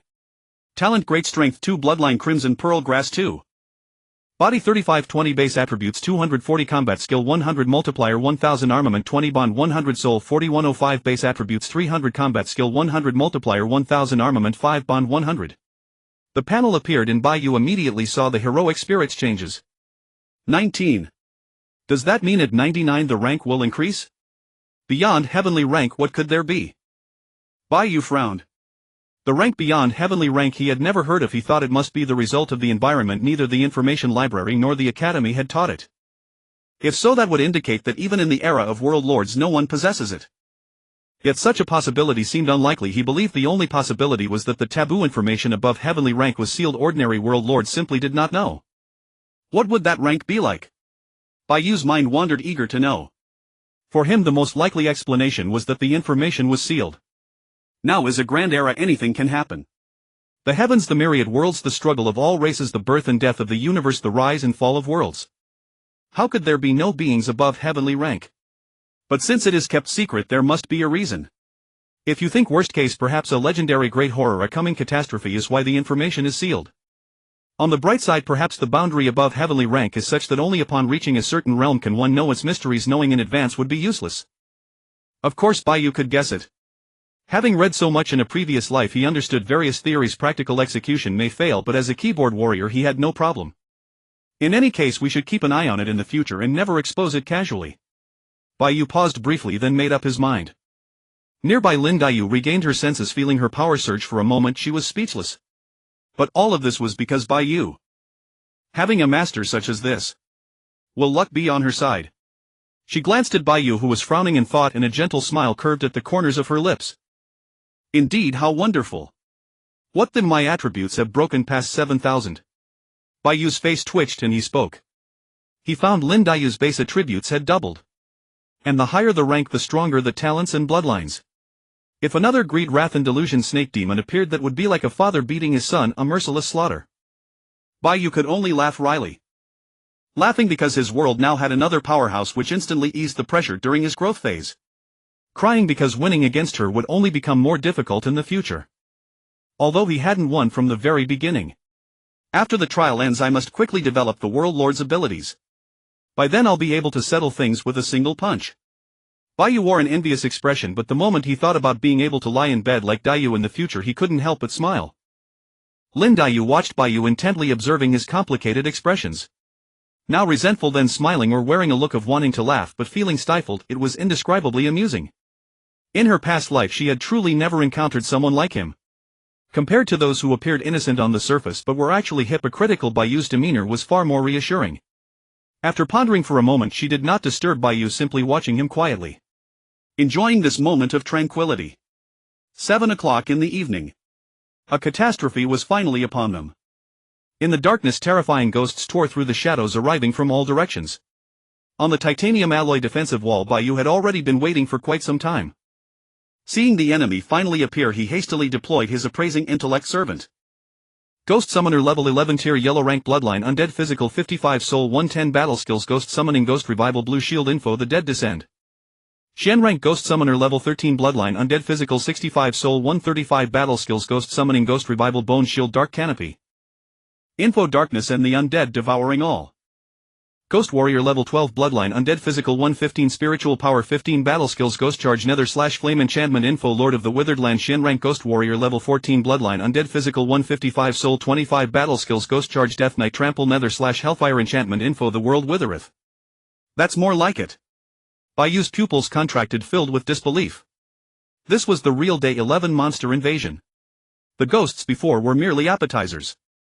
But these attributes are too high. Wanjia, thank you for valuing me so highly. Bai Yu quipped. If he told his mentors about his situation, they would surely think he was joking. A newcomer world lord encountering enemies with attributes exceeding 100 during a trial. Do you think you're the child of all realms? Is this what they call paternal kindness and filial piety? Enemy units appeared in large formations, primarily ghost summoners and ghost warriors. Their numbers were as overwhelming as if someone had kicked over an anthill. Densely packed. The ghost warriors marched in a single file, advancing uniformly toward his world. A single glance revealed them to be a well-trained, formidable army. Coupled with the undead race, they were natural killing machines. Clash. Clash. Clash. Distant footfalls echoed like summons from the depths of hell. It was chilling. Bai Yu felt somewhat tense, not from fear but from the pressure of facing an overwhelming multitude. Approximately 3000. Jean Kiching gripped her Pasu blade, her gaze seeming to pierce through the distance. Reporting the number. Over 3,000. Then we're fine. Bai Yu exhaled in relief. Instantly he found it absurd. Over 3000 enemy units with attributes exceeding 100 posed absolutely no threat to him. 11 days of accumulation, growing stronger through battle, relying on the advantages of the growth phase trial and his golden finger, he forcibly overturned all previous plans, reaching unprecedented heights. In that instant Bai Yu even felt that everything was unreal. Yet these complex thoughts, though lengthy in explanation, passed in but a moment. He quickly adjusted his mindset and took full control. Rearranging the tower defense formation. Standard procedure: once enemies entered attack range, all crowd control measures were unleashed. Pungent ammonia shells rained down, spraying forth thick fog, causing the ghost warriors to hesitate momentarily. At first there was only mist, which they ignored.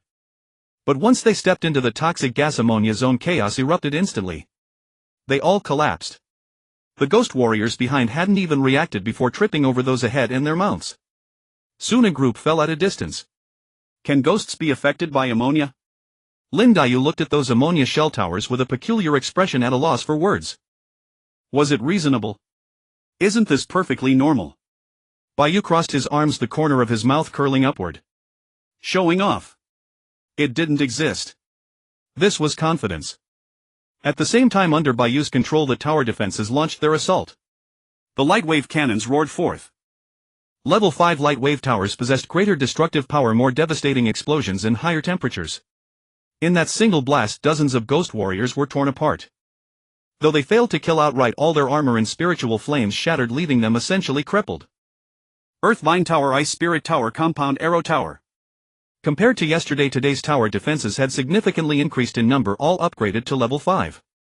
Their output was simply incomparable. Crackling and booming sounds rang out incessantly.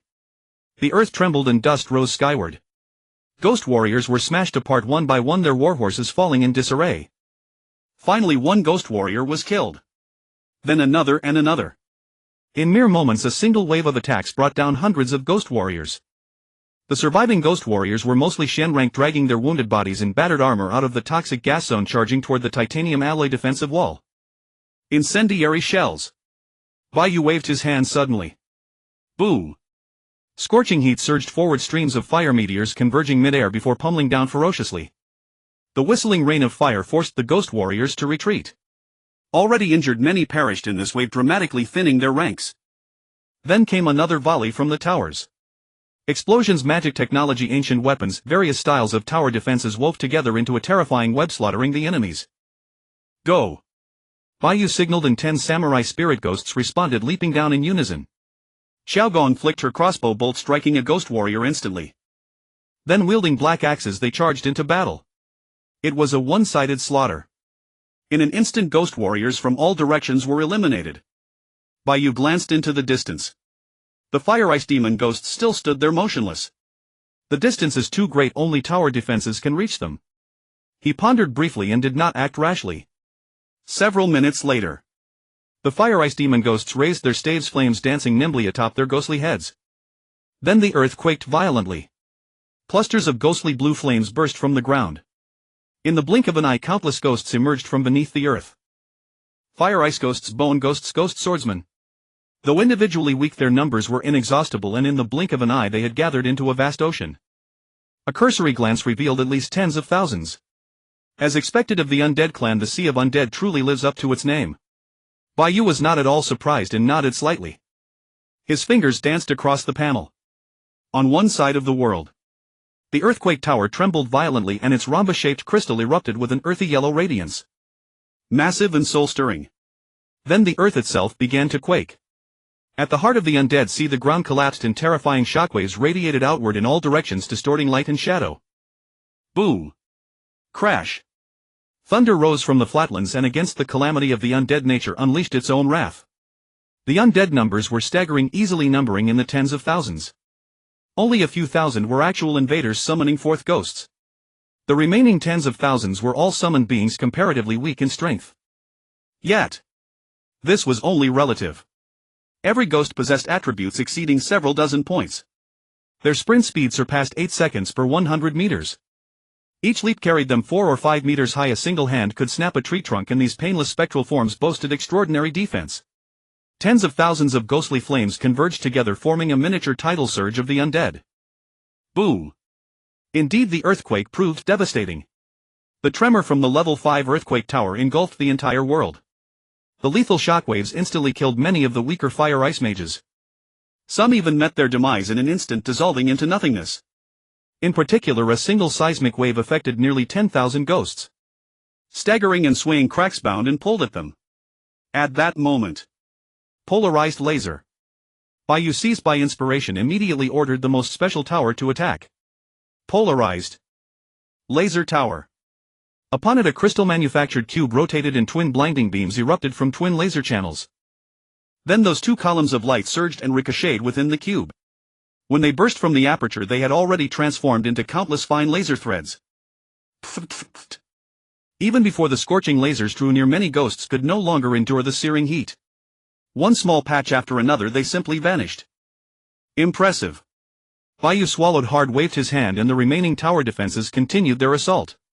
Ammonia gas, earth vines, frost, lightning, light wave cannons, grenades, marbles, crossbow bolts. Countless attacks swept toward the enemy. They launched a frenzied barrage against the Sea of Undead. A ghost swordsman charged forward carrying marbles, his formidable physique tanking the assault completely unscathed. It roared in fury but was overwhelmed by frost and the flames carried by grenades before an arrow pierced its skull. More than a dozen bone ghosts formed a shield formation, advancing slowly. But before they could take a few steps, a light wave cannon struck them, blasting them apart. Before they could rise again, with a crackling sound, all the lightning on the chains shattered. 3 fire ice mages were about to cast their spells when a vine suddenly erupted from the ground, binding them. Horrified, they frantically attempted magic, trying to burn the vine to ashes. But just then, the freezing effects of snow spreading 1,000 miles along with 3 crossbow bolts eliminated them all. The battle was extraordinarily fierce. The number of undead was simply too vast. If the previous wave had been a beast tide, then this time was something far greater, a true torrent of devastation.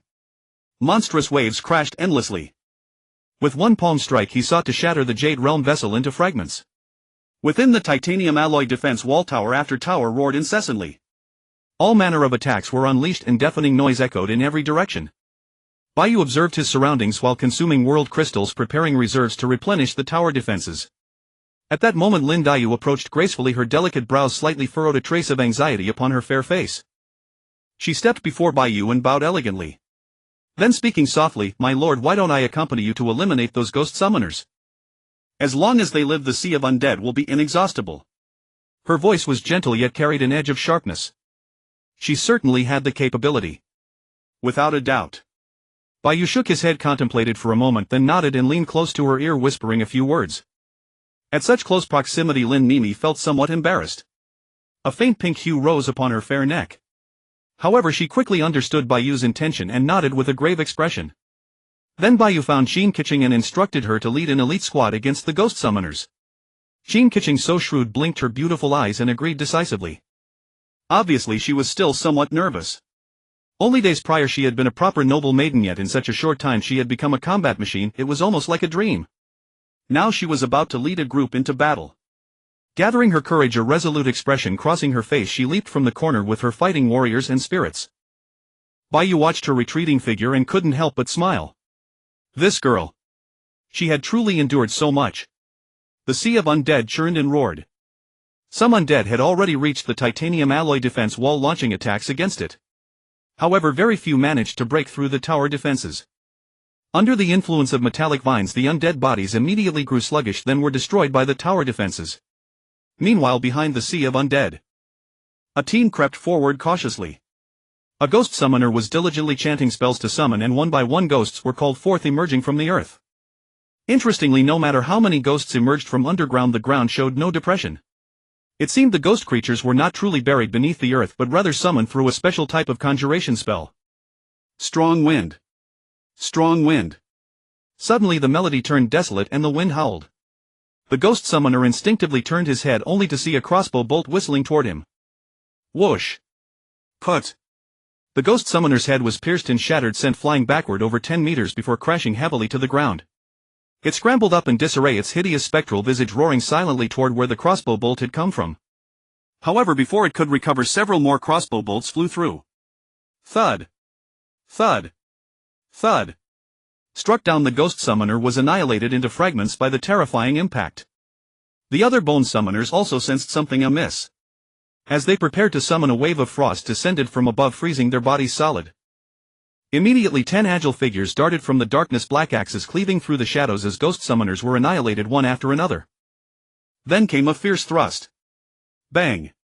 In the blink of an eye, several ghost summoners were eliminated. Swiftly the fighting warriors retreated back into the darkness, transforming into cold-blooded hunters with precise objectives, concealing themselves to seek their next prey. After a long time, the summoned sea of the undead still raged against their world, and the rattle of the tower defenses continued. You stood alone atop the titanium alloy protective wall, frantically patched stockpiles of the various structures. The sea of the undead could be held at bay only with concerted effort. In the darkness, the ghost summoners fell one by one. 10 combat samurai moved silently, incredibly fast and strong. In this short span they had already slain thousands of ghost summoners, drastically thinning the undead army. Tianqing trailed behind the combat samurai, feeling awkward. As a hero and the leader selected by Bai Yu, the truth was, the warriors had been guiding her all along. Whether in combat literacy or technique, Tianqing lagged behind these warriors. They were cold and ruthless, striking fast and precise. Once they erupted is a deadly strike. The ghost summoners are formidable against some profound stage ghost summoners. They simply cannot be slain in an instant. But when facing the pyramid's elites, even profound stage adversaries had no chance to resist. With a deft bow tremor, the black axe swung, the sharp black sword gleamed. Beneath the bronze masks, the samurai showed neither fear nor hesitation. Step by step in the darkness they fought the monsters. In such an environment, Tianqing could not help but throw herself into the fray, learning as she went and striving to coordinate with the others. At this moment, the combat samurai spotted a group of ghost summoners in the dark again. Under the urgent calls of 8 profound stage ghost summoners and 40 to 50 ordinary ghost summoners, something was being summoned in frenzy. As the samurai drew near to effective range and sensed the ghosts' positions, whoosh! Whoosh! Whoosh! Arrows shot out, immediately followed by 10 silhouettes in pursuit. Behind the squad, Tianqing drew a breath, pink eyes flashing as she activated the Void Break Eye. This would be a fierce battle. In the darkness, a colossal blurry silhouette appeared behind them. It was a deep azure, more profound and solid, standing 7 to 8 meters tall. Its ferocious visage remained unseen, accompanied by a suffocating, terrifying aura. Blurred, distorted, it had actually appeared for a long time. When the combat squad set off, it spotted them. Moreover, a long time had passed. Gaaga. The soul fire burning in its chest flickered once the massive body began to blur and in the blink of an eye vanished. Invisible to the naked eye, radar unable to detect, senses shielded. It seemed to hide in another space, quietly revealing a ferocious face as it stepped closer, one pace at a time. Getting closer. 500 meters. 300 meters. 200 meters. 100 meters away. From its body radiated a bizarre and terrifying aura, its form coalescing into countless rot-scented metal double-edged blades. It raised the spear in its hand, aiming at Tianqing and the warriors fighting below. This monster excels at ambush. Silence fell. It did not show killing intent but was cunning and cautious. Ambush it had observed for a long time before striking. Hiss. In an instant, space warped, the monster roared, its colossal body stomped, and in a flash it turned into a white light, leaping across hundreds of meters to slash at Tianqing. Kill. This human will surely die. It flashed a feral grin just as it sprang and swung its metal twin blades. A soft ethereal voice drifted through the darkness. Devour. A gentle voice like a beauty whispering. In the deathly silent darkness it felt like the whisper of the Grim Reaper. The monster's face stiffened. Suddenly it saw someone ahead. Who is this person? Why did it suddenly run up to me? Intelligent undead are rare but not unheard of. At this moment the ghosts are puzzled. It had followed for so long yet never saw this human. Then it lost consciousness. The massive body split into fragments and it did not react before death. One strike to kill. On the other side, Tianqing and the others watched as a terrifying monster suddenly appeared in their field of view. Then danger did not arrive. Bai Yu finished it off. They hadn't seen how Bai Yu struck, the move was too fast. In that instant phantoms swirled, a white light flashed. The monster split into pieces. The legendary devouring manifested for the first time, yet there wasn't a single spectator. From afar, Bai Yu on the protective wall kept watch and noticed the change. The most obvious sign was that the remaining ghost summoners were like a scattered rabble losing command. One by one they fought in numb mechanical battles. The once terrifying sea of the undead in the chaos became much easier. Bai Yu breathed a sigh of relief, patching the wooden wall while replenishing stores. Immediately they directed the defenses to clear the battlefield. Yes. Sweep. With the heroes returning, a crushing onslaught began. Countless ghost monsters turned to ash, vanishing into the void. Another hour passed. Bai Yu breathed hard, resting against the wooden wall. This battle ends here. Settlement defeated. Ghost Warrior level 12 x 1800, Ghost Warrior Profound Stage level 14 x 900, Ghost Summoner x 2000, Profound Stage Ghost Summoner x 1000, Boss Ghost General x 1. Time rating SSS. Performance rating SSS. Base reward 1 Yuan Liquid x 5701. Additional rewards: World Crystals 15,000, 1 Yuan Liquid 10,000, Slaying Ghost Sword, World Structures, High Pressure Wall, Bathhouse. So comfortable. Bai Yu stretched lazily, eyes opening to take a measure of the wave. This batch only rewarded Ghost Summoners and Ghost Warriors. The sea of the undead summoned by the Ghost Summoners would not count toward rewards. Bai Yu could not help feeling a twinge of regret. If it counted toward rewards, that would be a windfall. Looking out, only these two enemy types could drop kill chests. Think about it. If summoned beings yielded rewards on their own, that would be too buggy. SSS rating. Bai Yu's eyes lit up. After another large haul of void crystals, he finally relaxed. Was such a high rating due to the boss? Bai Yu stroked his chin. The battle just now was intense by prior standards. Today's battle should be S rank. If luck is against you, at most A. Yet the result is SSS. This implies there is an important external factor. It's the boss. Bai Yu had never seen the Ghost General, and there was no time to use the Identify Servant to inspect its attributes. But now it's dead. The most tragic boss. Bai Yu couldn't help laughing, glancing at the 3 special rewards, then drawing out that weapon. It was a long sword with black runes chilling to the bone. The black markings along the long sword diggled as if alive. Zhan Yujian, level 11, heavenly rank, base physique 10. Additional 100 physique 10. Function physique 50, soul 50. Function 2, soul 50. Function 3, enhanced undead resistance. Requirement 750 physique, 750 soul. Note: only the steadfast of will can resist the hellish corrosion. So that is the power of the undead. Bai Yu looked at the black lines on the long sword, his facial muscles twitching. He had read about such power in a textbook. From myriad heavens and worlds, countless dark realms, worlds, and even universes. This attribute excels at corrosion, not only of the material realm but also of the soul, the spirit, and the will. Thus such armaments demand higher attributes, especially in terms of soul strength. Hence the limits of Zhan Yujian become clear. As a heavenly rank level 11 greatsword, there is no doubt. If this were normal times, a heroic spirit or world lord with so many attribute points would be at level 20, perhaps 30. Otherwise the wielder of Zhan Yujian cannot withstand the erosion of nether powers. The consequences are unpredictable. Not bad, but I have no use for it. Then let Lin Daiyu take a look later. Bai Yu clicked his tongue, glancing at the other rewards. 2 settlements, 1 a special construct, the high voltage wall. The attributes are simple. Much stronger than ordinary titanium alloy defensive walls, and it also carries high voltage that can paralyze enemies and cause electrical injuries. What would happen to this special building if there were a golden finger bonus? Thinking of the burning grenade tower and fusion laser tower, Bai Yu's heart filled with anticipation. As for the other bath, it was somewhat superfluous. Still, having a dedicated bathing place to cultivate their bond would be nice. There are already 13 people in the small world. He would soon recruit another batch, and then a grand bath would be convenient. After a moment's thought, Bai Yu released 2 buildings. The models grew in the wind, placed to the south of the small world, high voltage wall and bathhouse, familiar symbols, familiar cheating methods. Bai Yu didn't bother to inspect the attributes and activated it. A 5-colored divine light shot from him, and in the blink of an eye it enveloped the 2 buildings. A few seconds later the divine light faded and 2 colossal structures appeared before everyone. The stone walls rose higher, standing 15 meters tall, covered with purple divine runes that formed a sheet of thunderclouds.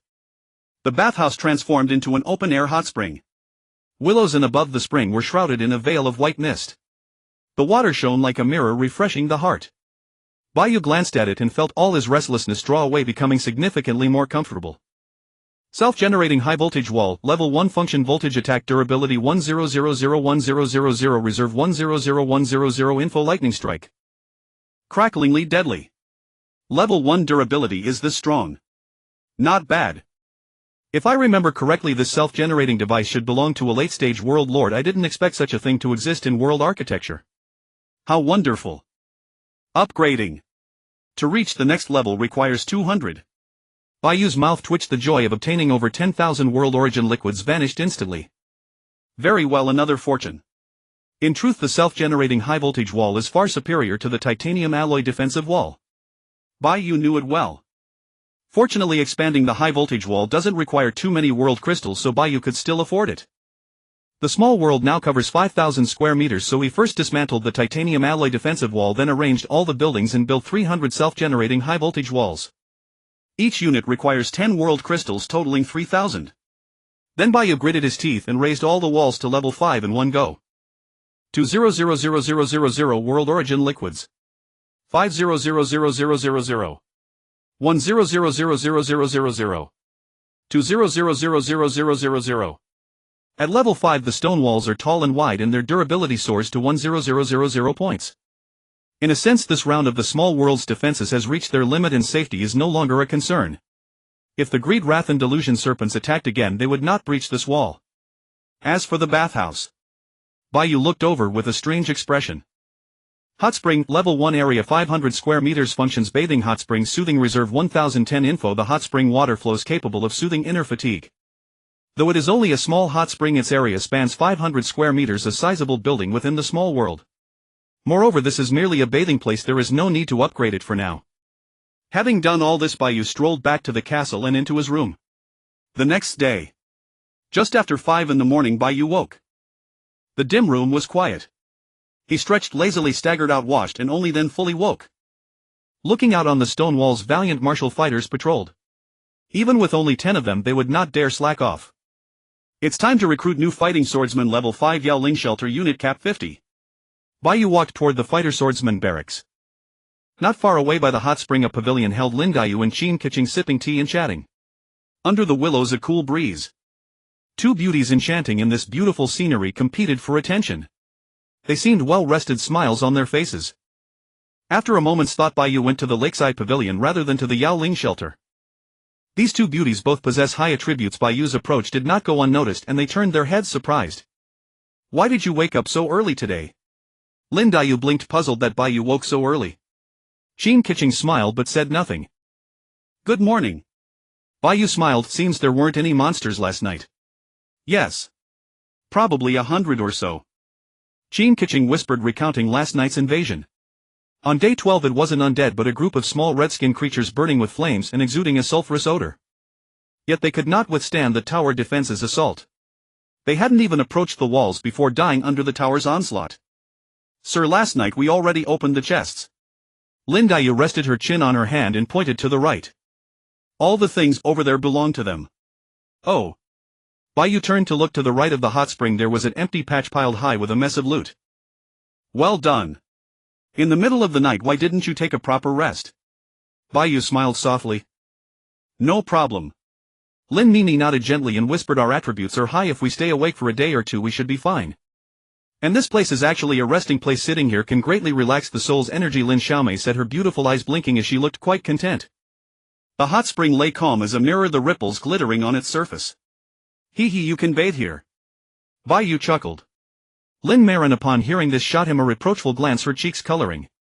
Tianqing lowered her head with a hint of embarrassment. But thinking of her relationship with Bai Yu, she hesitated and did not speak. Seeing the two beauties blush, Bai Yu suppressed a smile after a moment, drawing out the Jianyu sword and handing it to Lin Daiyu. What about this? Lin Daiyu looked up and took the treasured sword. Upon touching it she exclaimed, what a fearsome divine weapon. You are the scariest. Bai Yu couldn't help but tease. Lin Daiyu's attributes were already formidable and she was only level 5. This 11th level sword is no match for her. Upon hearing that, Lin Daiyu sniffed and said, young master is right, I am but a tool. That's not quite right, is it? Lin Daiyu hesitated for a moment, then shook her head. But for now it's fine. All right. By the way, what happened with the boss yesterday? Hearing this, Tianqing looked at Lin Daiyu with a strange expression. The latter remained expressionless and said softly, kill it. How did you do that? One strike and it's dead. After leaving the hot spring, Bai Yu collected the loot from the 2 heroic spirits chests. World crystals 9241 1G origin fluid 2380 armament 7 combat simulation data 1 special white wrap. World crystals and 1G origin fluid go without saying, store them all away. Bai Yu glanced at the combat simulation data. It's the earthgrade Luanhua sword used by the heroic spirits. Unawares he glimpsed his own little warehouse. Looking aggrieved, suddenly he remembered he hadn't used his golden finger yet. On a whim he opened the panel and tapped something. Folded space, level 1, area 100 square meters. Capacity 1000 cubic meters. Function storage stock 100100 items. Information: it saves a great deal of space, granting you the strongest warehouse. This. Bai Yu widened his eyes in astonishment. The warehouse underwent earth-shaking changes. The originally square little space had become a 6-faced mysterious edifice. The exterior gleamed in black and gold with light strips running across it, radiating a golden glow. At first glance one might think it was a nightclub. But a closer look revealed that the upgrade requirements for folded space were the same as for the Juhua Laser Tower, a relatively advanced edifice. Looking at that function, Bai Yu thought, of course a warehouse is for storage. So he simply threw out a treasure chest and opened it. Then he activated folded space. Stock in reserve 1, usable for 1 hour. In the next moment a stream of light shot out from folded space, enveloped the items on the ground and whisked them back in an instant. Bai Yu looked toward folded space. The dedicated panel popped up showing the kinds and quantities of items inside folded space. What a very convenient feature, Bai Yu said with satisfaction. The small world isn't large yet and its usefulness isn't enormous. Once the Jade Realm expands it will reach its full potential. Then he hurled most of the treasure chests outward. Streams of light kept flying, gathering everything into folded space. At the gate of the Fighting Warrior Battalion camp, Bai Yu strode forward and leisurely opened the summoning interface. He pulled it to the max in one go. Soon the camp's curtain rose and a line of heroic valiant women stepped out, elegant and spirited yet silent. Their eyes were resolute, their formations perfectly aligned, and they saluted in unison. Leader. 40 warriors saluted. Very good. Bai Yu nodded, briefed them on the basics, then led them to the weapons base, equipping each with a set of arms. Moreover, they rose to level 5. As a result, world crystals were almost exhausted, 1J origin fluid nearly depleted. Yet it was all worth it. Only through battle can one train troops. Day 12. The fighting continued. Bai Yu had scarcely rested when a vast army charged in. This is a chemical monster called the PP people, slender in build and wreathed in blue flames, looking terrifying. Their attributes aren't high, but they possess some resistance to flames. Fortunately, there are many other towers with various attacks. Hundreds can be swiftly eliminated. Bai Yu led the women opening chests to handle logistics while fending off the invasion. Day 13. No sleep. Day 12's boss invasion occurred at 2300, a terrifying composite phosphorus monster, but under Lin Mimi's brutal onslaught the boss was slaughtered. The Fighting Warrior Battalion also played a pivotal role. When the formation opened, 50 soldiers held off tens of thousands of PP people. Today's boss arrived early. A volcano crocodile over 30 meters long charged through. Its defenses formidable and resistances extremely high. Even during the battle, 2 fighting warriors were accidentally slain. Yet with the aid of heroic spirits, demon spirits and tower defense, the volcanic crocodile fell. Day 14. Last night was calm. By 9 in the morning monsters had not appeared again. Within the small world many buildings had sprung up. A few cultivation plots, a few self-purification pumps. Most importantly, 8 new towers of defense. In these 3 days Bai Yu had gathered enough resources to upgrade several buildings. For example, the castle, when upgraded to level 5, it can hold 100 rooms. Besides, he spends world crystals daily, drawing a few from Shenxi, though the effect is not ideal. Given that world crystals are best used on the blade's edge, he did not squander them and stopped there. Now he has arrived at the Yineng group. The importance of resources goes without saying. Bai Yu did not squander a single drop, directing every resource to the most critical places. Over these 3 days he harvested many world crystals and Wanji origin fluid. With these resources he could upgrade various buildings, construct towers and build living structures. Upgrade. Bai Yu surged to level 5 in the Yineng group, then recruited 50 psionic adepts. 50000 world crystals. It was dawn and the endless void still lay in darkness. A magnificent castle carved from white jade, its grand doors slowly creaking open.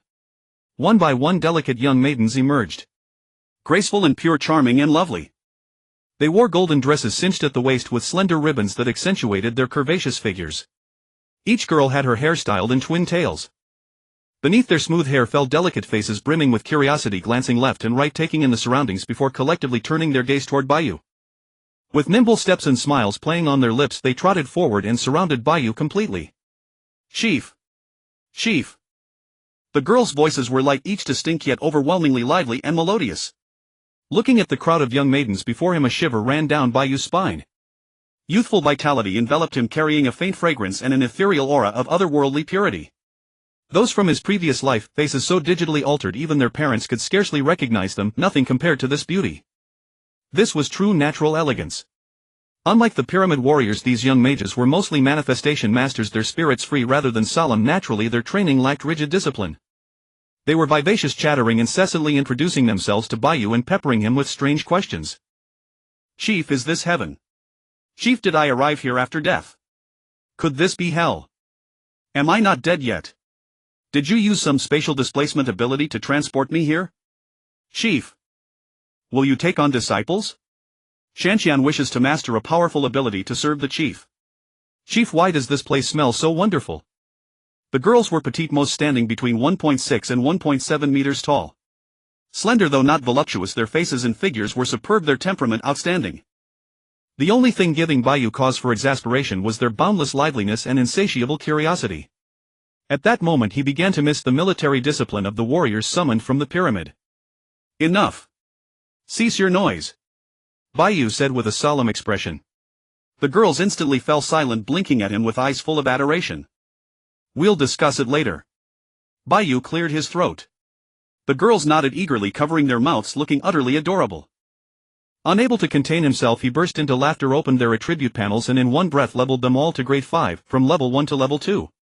500,000 realm source liquid. From level 2 to level 3, 1 million realm source liquid. From level 3 to level 4, 1.5 million realm source liquid. From level 4 to level 5, 2 million realm source liquid. Their attributes surged accordingly. Manifestation Master level 5 grade Heavenly Talent Ability 1. Bloodline Myriad Arts 1. Physical 500 base 50 multiplier 1000 soul 2500 base 250 multiplier 1000 combat arts life healing Moontide Bind.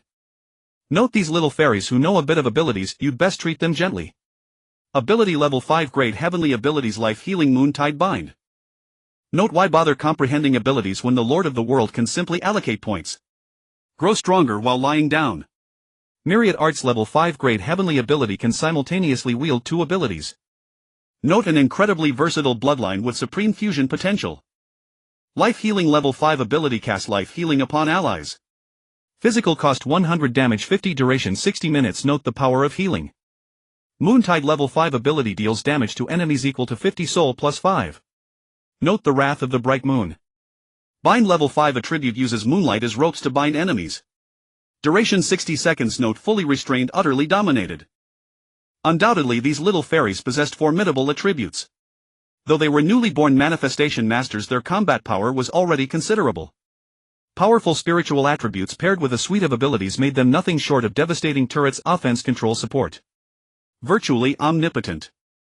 Hard to imagine that each of these petite adorable girls concealed such terrifying power beneath their delicate frames. A soul strength of 2,500 unleashing abilities was nothing short of astonishing.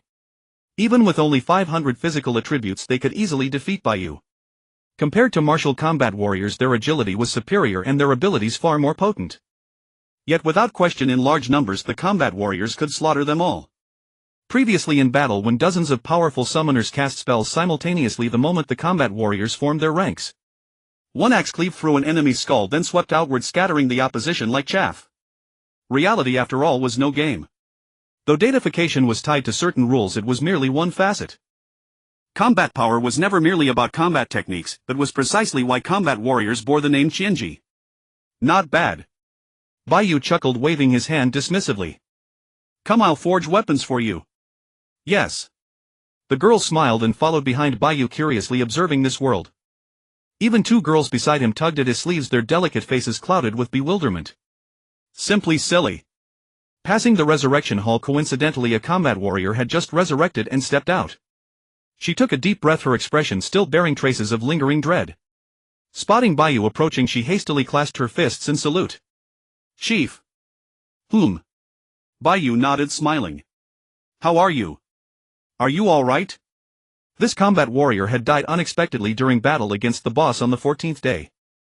At that time 4 perished and Bai Yu revived them one by one. Now only the last one remained.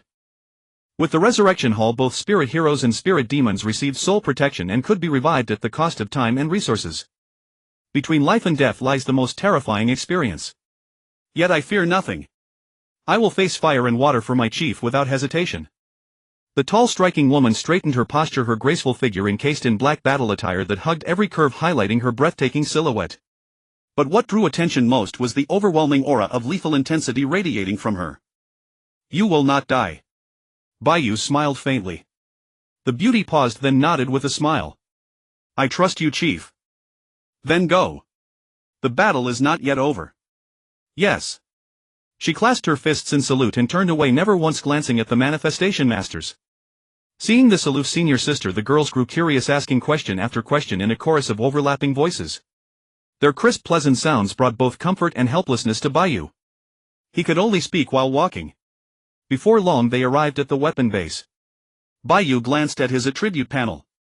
As expected, a set of entirely new equipment had appeared upon it. Hey Zhen He Fu Chao Gong Hu Jia Yineng Zhuang Lixi Fadai Yineng Jing Wanxiang Yadai. It's time to upgrade the Wuqi in 3 days. Bai Yu obtained a batch of resource. Starting them would be useless, so she might as well use them to increase her power. After a moment's thought, he directly raised Wuqi base to level 5, then began forging armaments for the psionics. Yineng Zhuang, level 5 grade heaven rank, function body protection, dust resistance. Description: a delicately crafted flawless garment that when worn carries a certain defensive power. Lingxi Fadai, level 5 grade heaven rank, functions resize flight piercing. Description: can take a life from 100 meters away. Yineng Jing, level 5 grade heaven rank, functions suppress dispel illusions. Information: specialized in breaking enchantments. Wanxiang Yadai, level 5 grade heaven rank, functions nourish body and soul. Description: strengthens body and spirit like the 4-piece set of a combat samurai, yet each piece is distinct. The psionics clearly focus on longevity and recovery, neither defense nor combat power increases much. After all, that makes sense. Wanxiang seeks illusory ethereal spacetime while a combat samurai emphasizes the battlefield. These are two different concepts. The price of this armament is 50 crystals, a full set worth 200. Bai Yu begins outfitting the 50 girls with armaments, spending 100,000 world crystals in one go. Wuqi base roars, life-sized statues emit brilliant light. Soon one by one new armaments are produced and Bai Yu begins distributing them. The girls become even happier upon receiving their armaments, touching this and that with wonder. After all the gear is worn, the call goes out: cute little girls, are you ready for battle? The dialogue continues: leader, you really know how to flatter. I will work hard. For the leader, I am certainly ready. The girls cheer, mirror in hand, jade belts at their waists, wearing delicate sci-fi outfits looking like soft girl robots. Yet they carry an ethereal aura which seems out of place on the battlefield. The twin tails are inconvenient though. So some girls tie their hair into buns with headbands, others braid their hair with headbands. We still need to fight. Bai Yu glanced at the noisy girls, a thought moving him. He then called out and led the girls onto the protective wall, briefing them on the guard posts.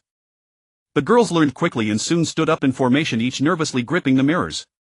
Bai Yu smiled softly and instructed a fighting samurai to upgrade the armaments. Next the guards were rotated back to defend. All done. Bai Yu exhaled, stretched, and returned to the lakeside pavilion. Tianqing was drinking tea. Seeing Bai Yu approach, she hurriedly poured him a cup and softly asked, "Master, are you tired?" "Not too bad." Bai Yu shook his head, smiling. "Open this." He took out the white package that had appeared from the treasure chest earlier. The cloth unfolded. Wanjia Manghe, Class None. Information: a gift of fate. It can reveal anything, perhaps a pen, perhaps a small world.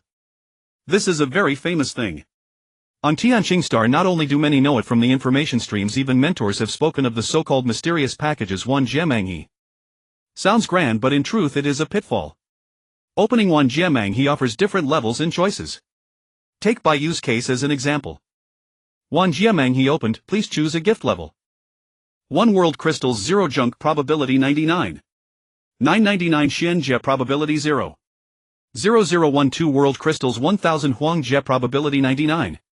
999 Xianjia 0. 0013 world crystals, 10,000 Huangjia, probability 94. 999 Xianjia 5. 001. It is said that within Wanjia great powers fall, many world lords leave blessings, and the fate of countless worlds interweaves. Wanjia rare treasures, for example, represent the inheritance of 2 worlds. The great powers often leave countless treasures in Wanjia. Some have discovered divine kingdoms, others the remains of powerful psionic masters. Yet opportunities and dangers are endless. Some encounter savage beasts and shatter their own worlds with a single blow. Some meet the gold-eating beasts and are nearly devoured. Most world lords who descend into Wanjia will face danger. Chances to obtain fortuitous opportunities are rare. Wanjia Manghe is also called Wanjia Prank. It is a relic formed from Wanjia power. The package itself is a space treasure. Within the small package anything may exist. When Bai Yu studied at Tianqing Academy, he learned about Wanjia Manghe. Wanjia energy cloaks the package. Once it bursts, world crystals will disperse the Wanjia energy and then it opens. Different levels require different power. The more world crystals, the stronger the baptism, and the more likely the contents will burst from the package. Opening directly is best. The drop rate is too low. After hesitating for who knows how long, Bai Yu finally decided to take a gamble. "Sir, which tier should we choose?" Tianqing took the package, her beauty showing curiosity. Bai Yu spoke in a firm voice. 10,000. As he spoke, he pulled out 10,000 crystal-shaped warning crystals and dumped them on the pavilion, almost forming a small hill. Tianqing answered with a nod and no more words, concentrating on opening the package. Next, world crystals transformed into streams of light that rushed into the package, washing away the Wanjia energy. After a moment the light faded. The package opened. Inside there was indeed a book with a question mark on its cover. Could it be combat illusion data? Thinking this, Bai Yu hurriedly looked over. Combat illusion data information. It seems to be a relic left from a mythic world, perhaps a forbidden path, or perhaps the true martial technique drawn from heaven and earth, only learnable by studying it. Again. "Kaching, you come learn this move," Bai Yu instructed. Kaching nodded, reached out, and in a flash the combat illusion data enveloped her soul. Tianqing's eyes lost their glow. Bai Yu hurriedly summoned the attribute panel. Tianqing combat techniques: Ice Cold Domain, Thunder Domain. Thunder Domain, level 1 rank, Earth rank. Function: continually summon heavenly thunder, dealing 500 soul damage. 10203040500200. Information: thunder descends. Not bad. Bai Yu exhaled. Tianqing blinked her beautiful eyes, her delicate jade hand clenched, and purple lightning crackled at her fingertips. Sometimes she becomes a ball of lightning, a small serpent. It seems she handles it with ease. Bai Yu chuckled and simply raised the thunder calling domain to level 5. These days Lin Daiyu and Tianqing have both had their combat arts upgraded by him, and their strength has risen accordingly. The 3 bosses all bear heavenly tier armaments. One is a level 12 dragon ring which augments the body and can briefly grant the dragon bloodline, increasing attack power by 1, and it has been allocated to Lin Daiyu. There is also a level 13 deathplate armor, a suit of exceptionally strong defense, which Lin Daiyu also received. The final piece is a level 14 necklace, Sea of Stars, which enhances soul strength. It was once blessed by the starry sky, speeding the domain, and it is now worn around Tianqing's neck. Levels: combat arts, armaments, demon spirits, defensive structures. The little world now is stronger than it was at the outset, by who knows how many times. After today I will reach level 6. Bai Yu's heart swelled with grand ambition, a spark of excitement in her eyes. Boom! A resounding crash came from outside. Bai Yu turned her head and saw that the walls on the other side had already clashed. Fortifications sprang into action, fire machine guns, lightning, explosions one after another. The enemy is a little late today. Bai Yu was eager to see these girls' abilities, so she called out and led Tianqing to the wall. Day 15. The invasion arrived as promised. In their growth stage trials, the Myriad Worlds had behaved quite gentle, one wave of enemies per day. The clamor rose and fell. By the time Bai Yu walked over, everyone had already taken action.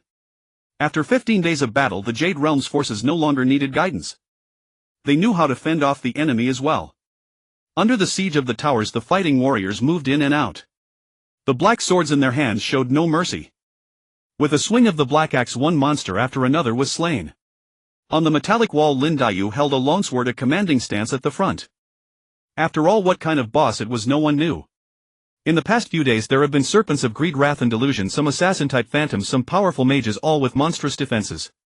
Lin Daiyu is the strongest combatant in this little world, so naturally she must be protected lest the boss take advantage. Master! Lin Daiyu saw Bai Yu approach, nodded slightly, a grave expression on her face. Bai Yu nodded, then looked toward the group of ability-wielding girls. They were a little nervous, their small faces taut, but they still moved with composure as they formed hand seals. At the same time, life healing was bestowed upon the fighting warriors. In the process of releasing Moon Tide, those with dual abilities could at most congeal 2 powers. Very convenient. And binding is not suitable for combat. They are still very young, but their learning ability is strong and they will soon become excellent warriors. Lin Daiyu studied Bai Yu's expression, hesitated for a moment and then said, but to be on par with a warrior is as difficult as climbing to the heavens. Their combat literacy is simply not at the same level. Bai Yu was unfazed, simply remarking in a calm tone. He was very satisfied with the girls' performance. Moreover, they all cast spells on the walls protected by self-generated high-voltage barriers, so there is no need to worry about ambushes. Yes. Lin Daiyu nodded, agreeing. This wave of invaders consists of a unit called Abyssal Burrowers. Similarly, there are Yellow Rank and Xian Rank. Levels range between 12 and 15, fairly strong. They move in swarms numbering in the thousands, charging toward their little world. Unfortunately, with no water around, the beast tide lost its geographic edge and became land-dwelling targets. The results might be better than yesterday's kill data. But in battle his performance was truly poor. Boom! Boom! One monster after another was slain by the tower defenses. The cooperation between the fighting warriors and the Wanxiang warriors gradually formed a tacit rhythm. What luck! Bai Yu smiled faintly. Lin Daiyu did not answer but gazed around with a grave expression.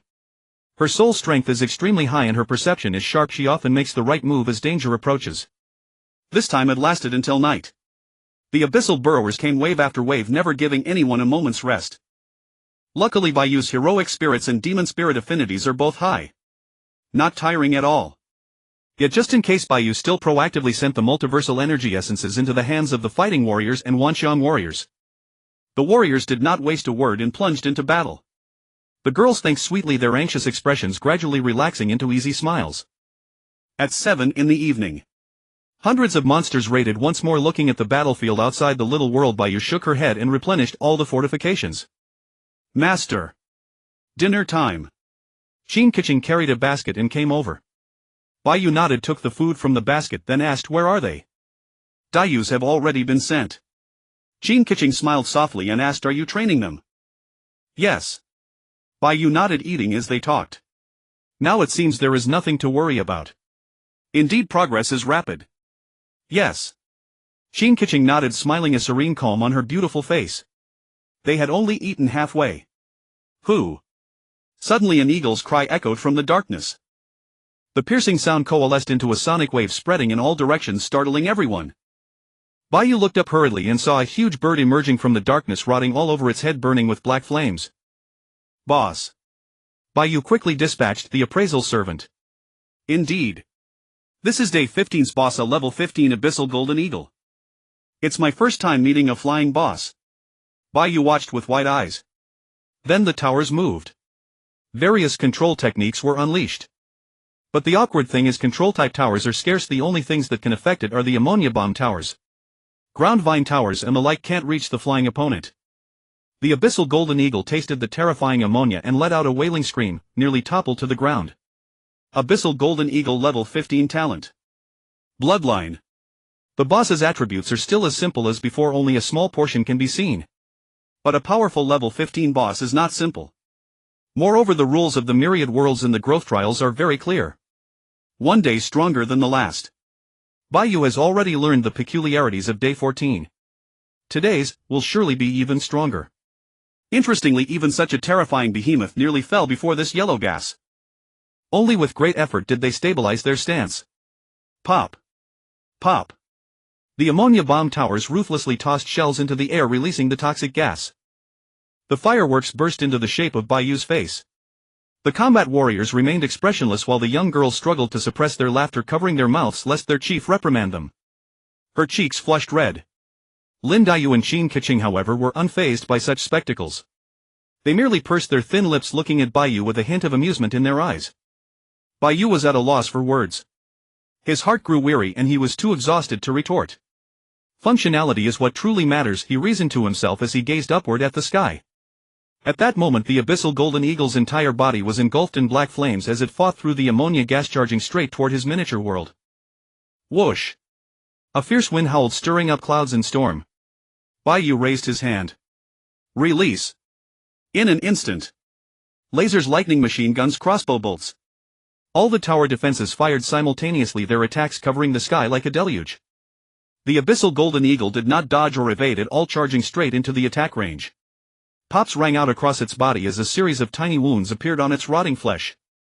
Yet it seemed entirely unmoved, showing no sign of feeling any pain. Bang! A fierce wind howled as the abyssal golden eagle opened its beak and spat out clusters of black flame. Just then, the same bird call echoed and golden light blazed forth. A colossal firebird shot into the sky and slammed violently into the golden eagle's body. Behind them, the combat warriors' soldiers all raised their exquisite bows and fired in unison. Swish! Swish! Swish! Arrows fell like rain. The young girls concentrated with all their might, their hands forming hand seals as they unleashed tidal moon, releasing twin beams of moonlight.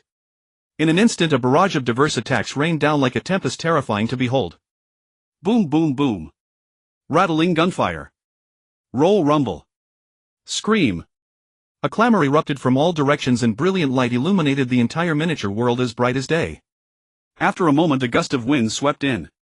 Flames, lightning, bullets, moonlight. All vanished. The colossal golden eagle flew out, its body covered in wounds.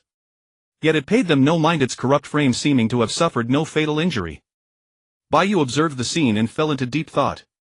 Knowledge regarding the abyss. He had studied such matters before. Across the myriad heavens and worlds countless realms existed, and so too were innumerable races. Commonly referred to as the myriad races. The abyss, much like the undead demons and spirits, was one of the more common races. These creatures dwelled in places black as pitch yet teeming with water. Their extraordinary bodies rendered them unafraid of ordinary attacks. Sister Lin. Keqing attacked together. Bai Yu called out to his two heroic spirits. Hearing this, both Lin Daiyu and Qin Keqing nodded, their expressions growing grave. Immediately Lin Daiyu gripped her long sword and leapt into the air. Qin Keqing wiped her void-piercing eye and struck first. Thunder summoning domain. She bellowed, her 5 fingers joined as she pointed far ahead at the colossal golden eagle in the sky. In an instant crash. A thunderous explosion rent the sky and a bolt of purple heavenly lightning descended from above, bearing down upon the golden eagle. Arcs of lightning exploded in every direction. The thunder summoning domain was not the heavenly tribulation of a cultivation world nor any divine thunder. Yet it was somewhat stronger than natural lightning in the mortal realm. Lightning exploded around it. The golden eagle, previously fearless and bold, let out a shrill cry of agony, its face contorted in pain and unwillingness. It opened its beak and spewed a stream of black flame. At that moment the second bolt of heavenly lightning crashed down. Bang! The third. Bang! By the 6th stroke the lightning had nearly transformed into an ocean of thunder. The purple heavenly lightning, sacred and majestic, carrying pure power to expel evil, pierced straight through the golden eagle's body.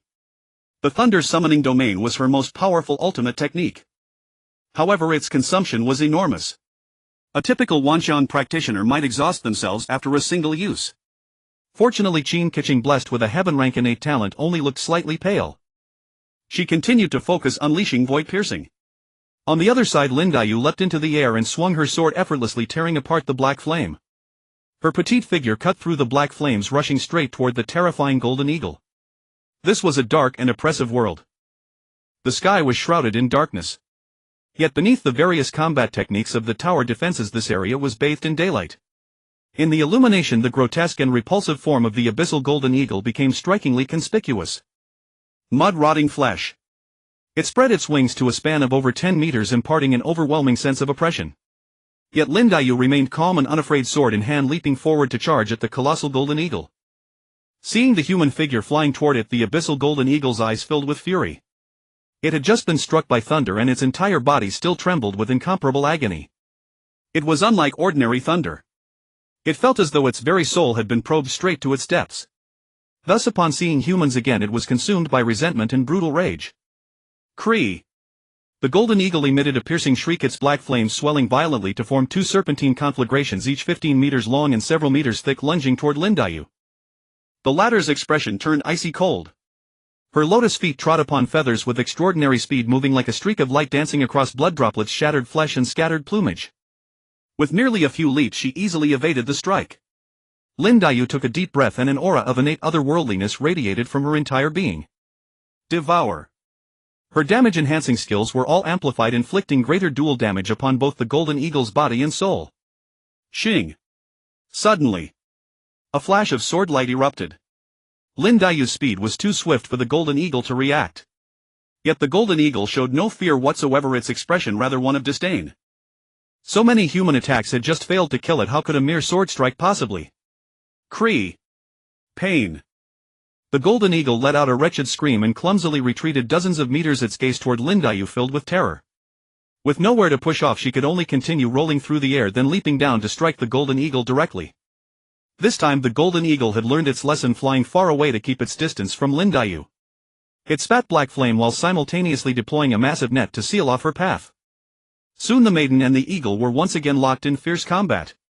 This was an intense battle. The abyssal golden eagle was somewhat unique, possessing what appeared to be a bloodline talent. The tower defense attacks struck it, shattering bones and flesh. Yet it completely ignored them, its rotting body showing no concern whatsoever. However, the methods employed by Lin Daiyu and Tianqing filled it with profound apprehension. This boss could only be harmed by special attacks. Upon the high parapet, witnessing the battle between the two heroic spirits and the boss with their own eyes, the young girls grew somewhat disheartened.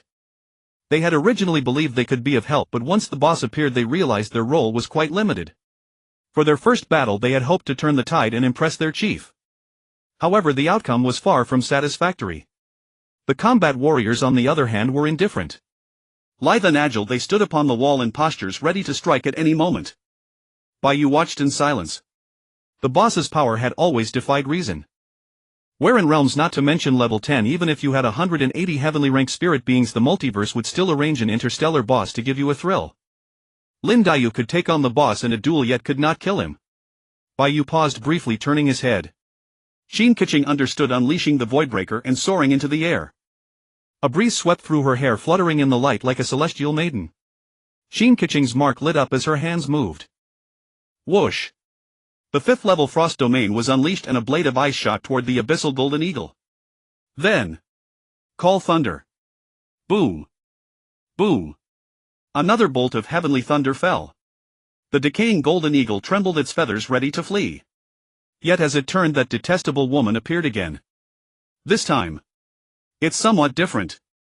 Lin Daiyu's clothes rustled, her hair flew, and a trace of coldness lingered on her exquisite face. She held a long sword, a solid surge of chi pouring forth and washing over the blade as if plated in white gold. Devour. Her figure was graceful as a dragon, and in an instant she carved out 100-meter-long blade light. With a sweep a sword rang out and the eagle was cleaved in two. Its severed flesh was about to collide with the wall, but forces from above shoved it away. Blood rained, staining the ground a crimson red. Lin Daiyu landed, her face pale, her hand on her chest, scanning the surroundings warily. When she found there was no movement, she looked toward Bai Yu. The two spirits cooperated flawlessly. Bai Yu watched the abyssal golden eagle fall, his heart steadied. Meanwhile, a panel appeared. Defeated abyssal creatures x 4000 profound stage, abyssal creatures x 2000 boss Xinyuan Jintiao x1. Evaluation S. Performance rating SS. Base rewards 1 Jiayuan liquid x 6001. Additional rewards: World Crystal Stones x 10,001, Yuan Liquid x 10,000, New Gene Rice Seeds x 100, World Structures, Watchtower, Clinic Armament, Abyssal Bracers. The day's invasion had essentially come to an end. Lin Daiyu had returned as well, her clothes still stained with blood, yet her movements remained agile. Her slender figure shone amid the blood-red light, radiating grace and valor. Master, my mission is complete. Lin Daiyu saluted and spoke softly, is it finished? Seeing Bai Yu nod, Tianqing and Lin Daiyu both breathed a sigh of relief. Today ended quite early, you two can rest well. Yes. The two women smiled and stepped back. The blood-stained ground was littered with kill chests. The abyssal creature's strength was not weak indeed. Bai Yu scanned the attributes, all had surpassed 100. But alas, in places without water they could not unleash their fighting power and could only be slaughtered. The warrior knights and the Wangxiangers also leapt down from the stone walls. They collected the kill chests and returned to the small world. A veil of light shone over everything in sight. In the blink of an eye everything was sorted out. Bai Yu washed his face with Wanjie energy essence, a cool touch made washing very pleasant. He dried his face and organized the harvest. The SS grade rewards were another substantial windfall, and Bai Yu could once again indulge himself. 2 world structures. Bai Yu tossed the watchtower and activated it. 5-colored divine light enveloped the watchtower. In an instant the divine light faded and a towering fortress appeared before Bai Yu. At the summit stood a humanoid statue wearing armor, its features as solemn as Bai Yu's own. It shouldered a rocket launcher glaring forward with killing intent. Rocket Tower. Level 1. Function: rocket one-shot. Range 1000 meters. Capacity 100,100. Information: one shot, all things perish. Not bad, another output. Bai Yu nodded and immediately raised the rocket tower to level 5. This thing must not be ignored. Then he looked toward the clinic. With the self-purification water pump inside the small world able to treat, and with the resurrection hall, the burden on healing wasn't great. But a medical building would be built sooner or later. He hesitated not and opened the world panel, deciding to place the clinic beside the hot spring in the castle. Clinic and the familiar plus sign Bai Yu pointed with a finger, and a 5-colored divine light flew toward the distance. He walked on, and as he passed the hot spring, what had been a calm spring was now bustling with activity. Cries of song and laughter from tall and slender or petite beauties filled the air as they played. Bai Yu widened his eyes and could not help but pause. Someone noticed his gaze and looked over. The warriors spoke bluntly, unafraid to look at Bai Yu. Some even straightened their spines, displaying perfect figures. On their delicate faces there were hints of provocation. The Wangxiangers, shy and bashful, cried out and crouched down to hide in the water. Only a tiny head remained timidly watching Bai Yu. The women were all as beautiful as flowers in jade, everyone enchanting beyond compare. Previously Bai Yu could not understand why charm could not be quantified, but now he understood that beauties indeed each have their own merits. Tall, petite, voluptuous, slender. Some with peony-like charm, others with willowy grace. With so many beauties there is no easy way to quantify them. The attributes of this little world are truly marvelous. Bai Yu's tears welled up, and as he thought of it he walked forward. But after only a few steps he saw by the shore clothes stained with blood. Instantly Bai Yu's mind cleared and he grew calm. The days to come are long. There is plenty of time, and affection grows with time. Bai Yu drew a deep breath, murmuring a few words, quelling the inner fire. He knew that in growth he must endure. After all, the spirit beings and yokai might stay awake for days and nights. Having rested for only a few hours, I won't bother them. Bai Yu smiled and began to walk away. Leader, are you tired? Your subordinates are willing to give you a back massage. Sister Allen, don't break the leader with your punches. Let me handle it, my fists are soft. You're too young, you probably won't gauge the leader's strength properly, let me take it from here. The voice faded and Bai Yu suddenly wondered what life would be like after this growth trial. I truly am a heartless person. Bai Yu smiled faintly and headed toward the clinic. In that moment the divine light had long faded, and what used to be a clinic was no longer called a clinic but the Jinlia Yuan. Jinlia Yuan. Level 1. Efficacy: heals external and internal injuries, detoxification. Beds 20. Stock 100,100. One of the keys to victory: logistics. The facilities are quite complete. Bai Yu nodded in satisfaction. An ordinary clinic could only treat external injuries, but with this one before him things would be different. Only a handful of rare establishments can heal both external and internal injuries. And the Jinlia Yuan can treat both as well as dispel toxins, a truly rare sight. He raised his nose to sniff. Within the Jinlia Yuan a medicinal fragrance wafts through the air. 20 white beds laid out here and there. There are no medical staff. Any injured person lying on a bed can receive treatment. Quite convenient. Bai Yu smiled faintly, his eyes narrowing as a more useful function occurred to him. If one desires, right here. Ahem. He steadied his mind and drew out the newly acquired armament. If nothing goes wrong, this is the boss's contribution. Abyss Armlet. Level 15 Grade Celestial. Ability 1 Physical 70 Soul 70. Ability 2 Dark Type Attack Resistance 30. Ability 3 Abyss Gaze 1010. Ability 4 Dark Type Attack Damage 30. Prerequisite Soul 1500. Description: a pair of evil eyes that daunt the beholder. A level 15 Abyss armament, if obtained by a class like a Shadow Priest, one would be ecstatic, but Bai Yu does not fancy it. After a moment's thought, he prepared to place this armlet on Lin Daiyu. Lin Daiyu's attributes are so formidable that wielding it would be effortless. At that moment, Yu Jiedian Hotel was already bustling with voices. The girls who had just finished soaking in the hot springs gathered together, talking about the recent battles and their past. The warriors, largely from the world of martial combat. Their every soul must strengthen the body, study the arts of fighting and the strategies of mass assault. Then they followed their former leader to explore the universe and wage war across the cosmos. As for the Wangxiang's girls, they were terribly unlucky that world was withering. These girls had been selected since childhood to join the Supernatural Abilities Division, mastering various extraordinary powers, fighting alongside the Wanxiang army to avert a catastrophe. However, as they trained, a doomsday disaster suddenly struck. Most perished, a few escaped, clinging to life. Each beauty has her own life, memories and character. Bai Yu was eating while listening to their conversations, and something strange stirred in his heart.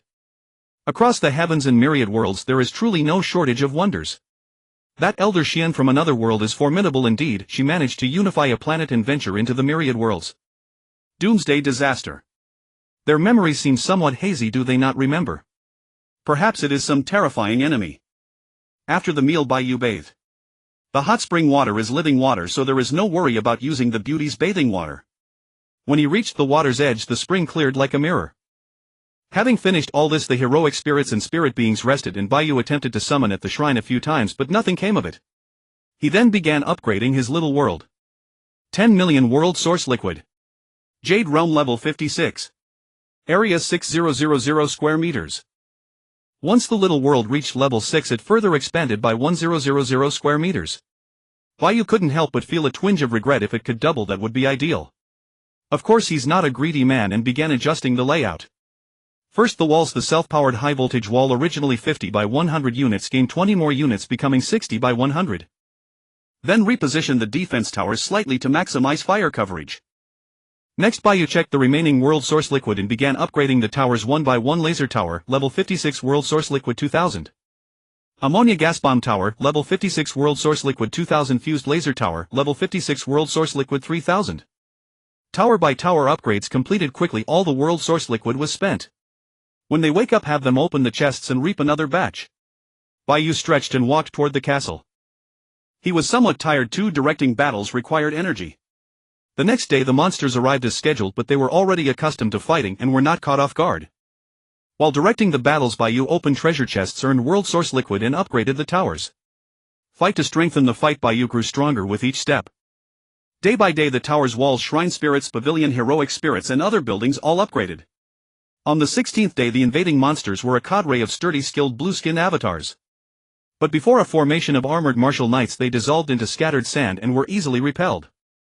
Subsequently the Wangxiangs and the defense towers worked in perfect coordination, dismantling the boss one after another. 8 successive waves of monsters invaded and the boss finally appeared. It was a powerful supporting avatar sorcerer capable of summoning various totems to strengthen the avatars.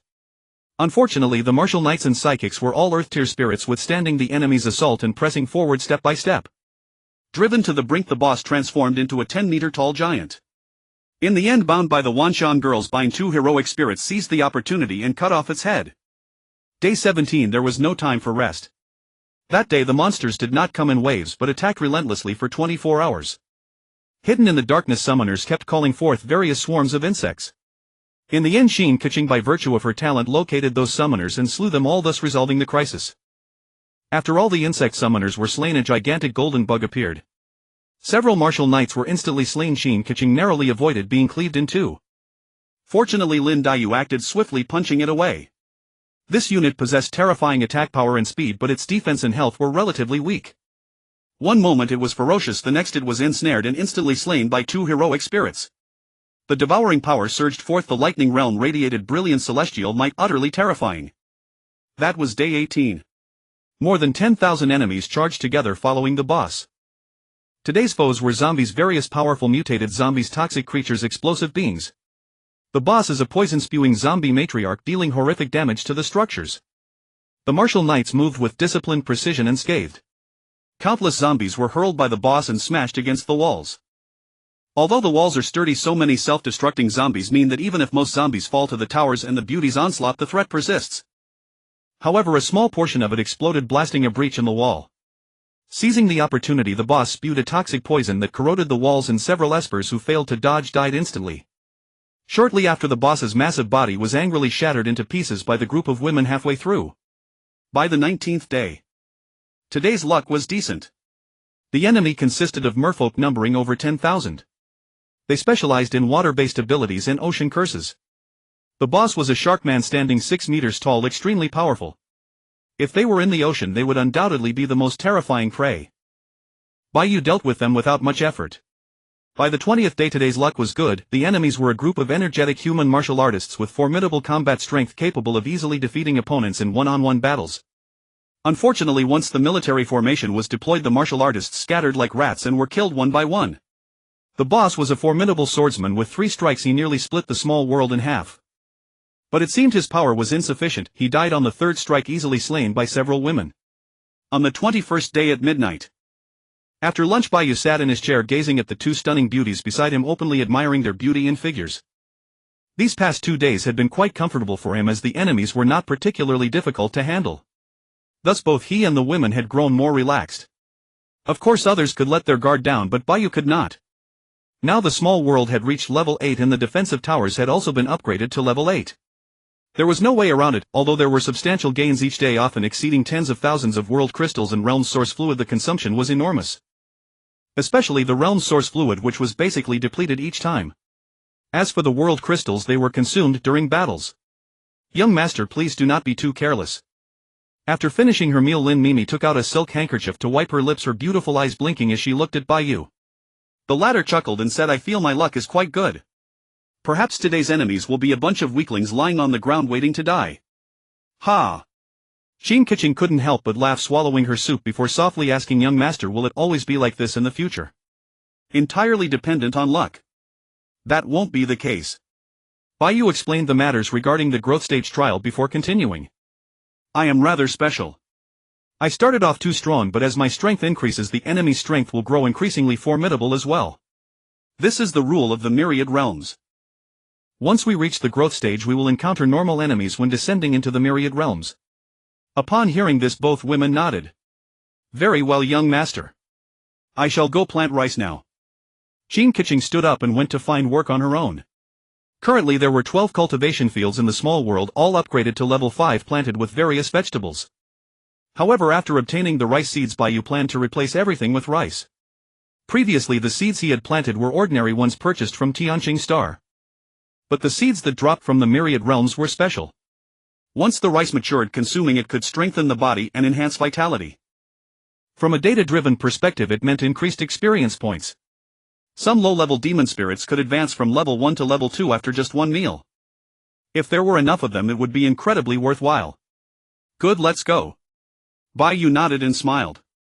"Incidentally, I'll also head to the shrine to see if I can summon a hero spirit." Having spoken, he stood up. Suddenly Bai Yu's arm was grasped by a soft little hand. "Young master, this servant wishes to accompany you." A gentle voice echoed. Bai Yu turned his head and saw Lin Yu blinking at him with a radiant smile. She was wearing a light blue gauze dress today, standing gracefully and elegantly. Her slender waist and beneath the hem of her skirt her long straight legs were slightly drawn together, her skin like jade. She wore a pair of cloth boots, making her appear even more delicate and lovely. Each day she displayed a different kind of beauty, truly breathtaking. In truth, all of this was given to her by Bai Yu. In his past life, although she was beautiful, she was merely a mortal, her body frail, her illness critical like a withered flower. How could one showcase her beauty? Ever since coming to Bai Yu's side, she had obtained a bloodline talent, transforming her into something transcendent and the strongest combatant. This woman was simply perfect to the utmost. So why add the word almost? Because everything has been too peaceful lately, hahaha. Bai Yu burst into helpless laughter. Lin Daiyu glanced at him and her fist involuntarily struck out. Bai Yu rubbed his nose, still feeling a bit of pain. Sister Lin, you're so ruthless, he couldn't help but complain. Lin Nini gave him an exasperated glance and said coquettishly, I didn't use much force at all. Do you have any idea how devastating it would be if I actually used my full strength? Bai Yu's face twitched as he replied, if you were to use your full strength it would be murder of your husband. Not the master of the world nor young master. His words carried deeper meaning. Lin Daiyu, being extraordinarily intelligent, immediately understood the implication behind his words. Her pretty face flushed red as she said, we've arrived at the shrine. Let us go inside. Having said that, she rushed inside. He. Bai Yu smiled faintly and stepped in after her. The shrine had already reached level 7. The interior decor remained the same as before, antique-style lanterns casting a warm glow, and atmosphere of tranquility. Lin Daiyu leaned against the wall, seemingly rendered speechless by Bai Yu's earlier remark. Her exquisite face was flushed crimson, her beautiful eyes shimmering with a misty sheen as she occasionally cast glances at Bai Yu. There was a hint of shyness on her face, yet also an undeniable charm. Bai Yu simply could not bear it anymore. Only 9 more days. Endure it a little longer. Bai Yu took a deep breath, calming his emotions, and opened the summoning panel. Summon 10 times first, to cool down. Obtained daily necessity sanitary napkins, obtained daily necessity rouge. As expected, the 10 pull yielded nothing of value once again. Bai Yu steadied his mind and performed another 10 pull. Obtained clothing feather immortal skirt, obtained clothing light spirit boots, obtained hero spirit Jiangchuan 7th among the 12 beauties of Jinling, obtained hero spirit Qin Keqing 12th among the 12 beauties of Jinling, in charge of romantic entanglements. Various rays of light danced throughout the building, divine radiance swirling about. Bai Yu did not examine them closely. At that moment a blinding golden light suddenly flared up, startling him. What the? Double heavenly tear. Bai Yu's eyes widened as he rubbed them. Damn it, this doesn't make sense. After a brief moment the golden light faded away. From the void came a faint, indistinct sound of sobbing. A daughter of silken flowers who spends but 1 year before departing to the Yellow Springs. No sooner had the words fallen when a woman appeared before Bai Yu's eyes. She wore a crimson long dress and sat quietly upon a stool, her perfectly beautiful face carrying an air of frailty and bewilderment. Her hair was arranged in an elegant updo adorned with 2 jade hairpins. 2 wisps of hair fell beside her creamy white ears adorned with 2 osmanthus flowers. Her long hair cascaded over her shoulders, slightly tousled. Upon her peerlessly beautiful face her eyes were filled with confusion, and 2 trails of clear tears still lingered on her fair cheeks. Ing Chun. Lin Daiyu paused, hesitated for a moment but did not approach. Soon Jia Yingchun regained her composure and began to absorb the information. After a moment she glanced around in surprise, then looked at Bai Yu. Young master. Her voice was somewhat hoarse, as if she had just been crying. Yingchuan, no need for such formalities. You are welcome. Bai Yu smiled faintly. You should already know the basic information, so I won't say more. You and Lin Daiyu should have a proper chat. Daiyu. Jia Yingchun suddenly perked up, turning her head dazedly only to find Lin Daiyu smiling brightly. Yingchuan, when did you arrive? Lin Daiyu offered a gentle smile and stepped beside Jia Yingchuan, taking her hand. Father forced me to marry Sun Xiaozu. I knew he wanted to renege on his word, and I knew Sun Xiaozu was no good person, so I cried alone in the room. I didn't expect. I see. Lin Daiyu smiled gently, patting her hand in comfort. It won't happen again. With me. With young master here no one dares to bully you. Young master.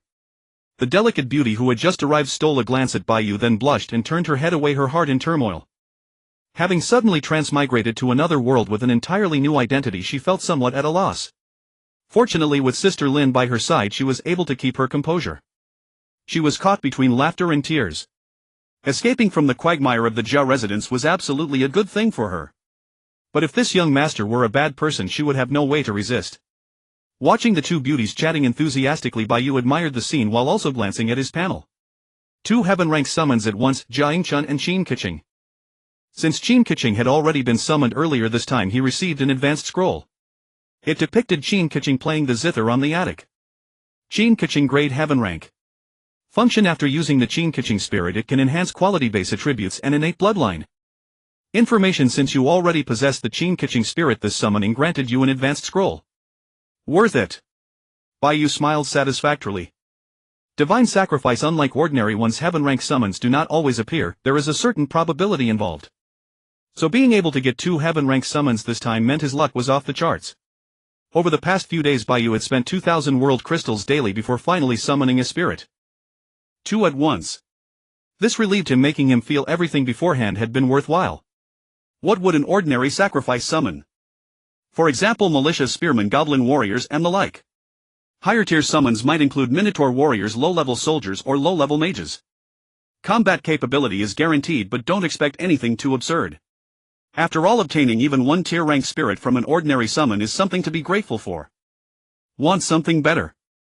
Keep dreaming. Let me check her stats.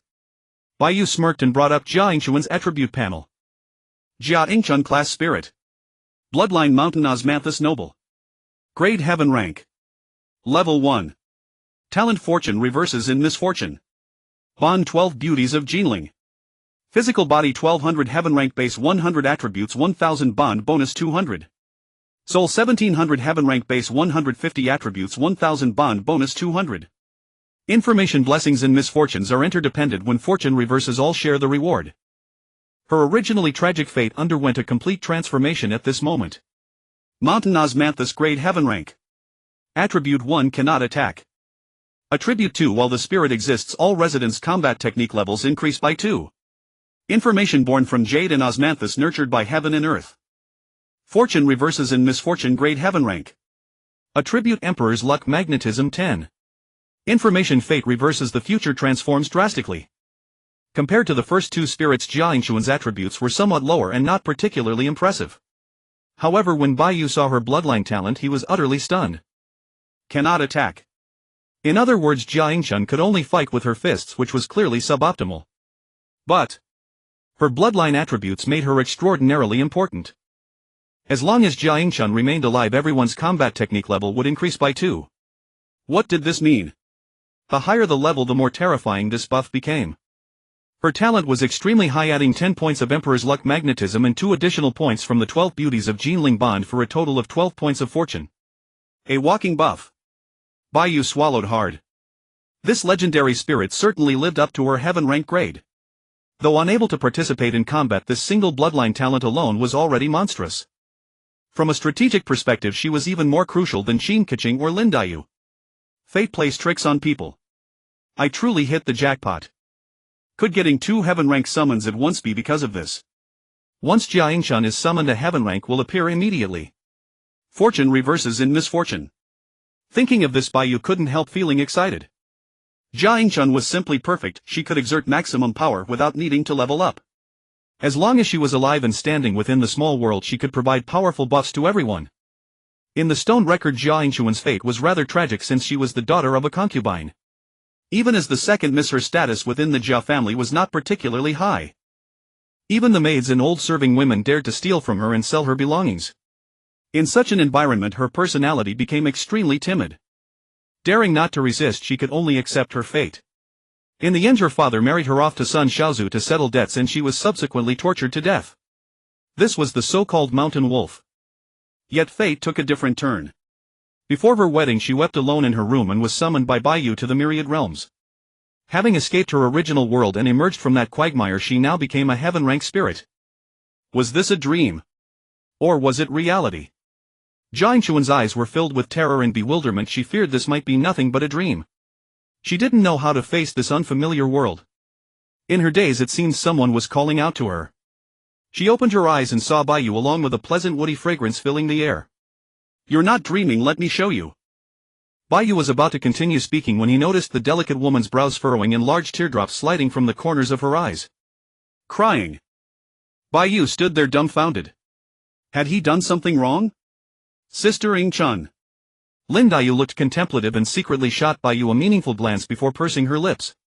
Understanding immediately, Bai Yu stepped forward, took the red-robed beauty's hand and gently placed an arm around her slender waist. Young master. Jia Yingchuan wept and laughed, simultaneously clutching Bai Yu's garments tightly with her small hands as she spoke through sobs. Over the past decade plus, the second miss had endured so much grievance and suffering. Even the maids of the Jia mansion looked down Yingchuan with contempt. That's enough, it's fine. Bai Yu patted her back and cradled her in his arms. After a long while Jia Yingchun finally stopped crying, her tear-filled eyes hazy as she looked up, her voice hoarse. Forgive me, Master Yingchun has overstepped. It's nothing really, Bai Yu replied with a light laugh. Jia Yingchun was already a beauty in waiting, looking gentle and delicate, which easily stirred a desire in others to protect her. The master is cradling a beauty in his arms, so comfortable and at ease, how could he be angry? Lin Daiyu giggled. Jia Yingchun upon hearing this hurried to break away, her hands clasped together, her face flushed. By the way, Yingchun, what exactly are your abilities? Lin Daiyu's smile faded into a stern expression. The invasion hasn't started yet. With Yingchun here, we should be able to handle things more easily after that. Jia Yingchun pressed her lips, frowning slightly. I'll do it. Bai Yu proceeded to recite Jia Yingchun's attributes. Lin Daiyu's eyes lit up, she nodded slightly and whispered, this exactly suits Yingchun's wishes. Although she cannot participate in combat, just standing there is enough. Yes, Yingchun, you are a little lucky star. When we open chests in the future, I will rely on you. Bai Yu blinked, a look of interest on his face. Jia Yingchun, overwhelmed by the favor, cast a timid glance at Bai Yu, a faint joy rising in her heart. This feeling of being valued, is it truly this wonderful? Alright, Lin Daiyu, take Yingchun to see our little world. Bai Yu instructed. Lin Daiyu couldn't wait any longer, she pulled Jia Yingchun along. Without another word, Bai Yu turned and went to find Qin Keqing. In the kitchen of Yujia Hotel, Qin Keqing was pondering the path of cooking. Her culinary skills weren't particularly good, merely passable. Yet to provide everyone with better food, she studied this field daily. Salt vinegar MSG. MSG is not good. A rich broth's flavor is far superior to MSG. However, the making of a rich broth requires. She studied the seasonings on the table, her pretty face full of hesitation. At that moment footsteps came turning. They found Bai Yu. Master. Qin Keqing hurried to bow. Keqing. Bai Yu asked curiously, what are you doing? I'm cooking, Qin Keqing replied, her face reddened and her voice lowered a notch. When did this start? Why would you think of cooking? Bai Yu was startled, then suddenly realized something and couldn't help feeling a bit helpless. It's just a meal, later we can hire a few cooks, no need to go to such trouble. Okay. Qin Keqing's face reddened even more, she wished to vanish into a crack in the ground. Master, what is it you want with Keqing? Qin Keqing blushed, quickly changing the subject, her beautiful eyes full of flirtation. She softened and pulled out an advancement scroll from her bosom, handing it to her. Qin Keqing was startled, taking the scroll and examining it closely. Master, do you want me to use it? Bai Yu nodded yes. Qin Keqing did not hesitate with a thought. The advancement scroll transformed into a beam of light and sank into her body. Moments later she was enveloped by a swirl of mist seemingly rotating around her. After a moment she opened her eyes, exclaiming with joy, Master Keqing has grown stronger. Indeed. Bai Yu glanced at her attributes, smiling and nodding. Her stats surged, the entire status panel had received a dramatic boost. However, Qin Keqing differed from Lin Daiyu, she had improvements in all aspects. Lin Daiyu was a fierce woman. And Keqing, in both flesh and soul, had undergone a remarkable transformation. We can't simply keep her as a mage. Perhaps after she reaches level 10 we should grant her a class privilege. Bai Yu pondered. The hero spirits class must be unlocked. Class privileges aren't rare trinkets. In these 21 days he had unlocked many, but for now they lay unused in a corner. Recalling Qin Keqing's domineering display of Summon Thunder domain, she seemed truly fitting. By the way, I just summoned a hero spirit. Bai Yu suddenly remembered something and hurriedly said. Qin Keqing, who was immersed in comprehending her newly acquired power, couldn't help asking. Master, which sister from Ningrong Estate is this? Jia Yingchun, Bai Yu replied calmly, not saying more. Qin Keqing, hearing this, pondered for a moment and whispered, so it is second Miss Jia. With her temperament, for you to summon her is indeed a good thing, Master. As for Jia Yingchun, Qin Keqing knew about her matters as well. Their relationship wasn't particularly good, but at least she regarded her as the second miss. That's right. Bai Yu smiled. Not to boast, but the sisters in the story of the stone within my little world would be utterly transformed.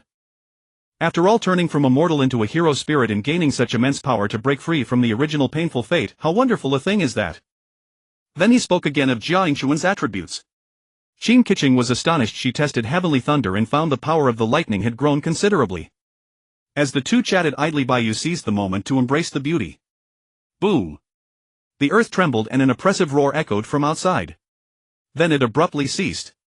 There is an intruder. Bai Yu's eyes flicked. He dragged Qin Keqing outside, quickly arriving at the stone wall. The mini-world's area had grown to 8,000 square meters. The self-generated high-voltage barrier had risen to level 8. The other 23 towers were not left behind. It could be described as a full-on barrage, and once it began, the sky and the surrounding area would be lit up by countless attacks. But why did it stop suddenly? Bai Yu summoned a martial warrior to ask. The martial warrior cupped his hands and said, "Chief, one aircraft has been shot down. Over there." Oh. Bai Yu turned his head. Not far away, a plane. "Let me see." Bai Yu commanded quickly. Two martial warriors nodded, leaped forward, and in Bai Yu's accustomed gaze swiftly lifted the aircraft weighing more than 10 tons. With a couple of hops they returned to the stone wall. Boom! After laying down the aircraft, their breaths were steady and they did not seem tired. Bai Yu approached and a twitch crossed his facial muscles.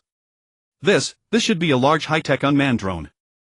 Generally such drones are used for reconnaissance. Is today's invading unit from a high-tech civilization? Bai Yu inhaled deeply, his gaze sweeping the darkness of void of black.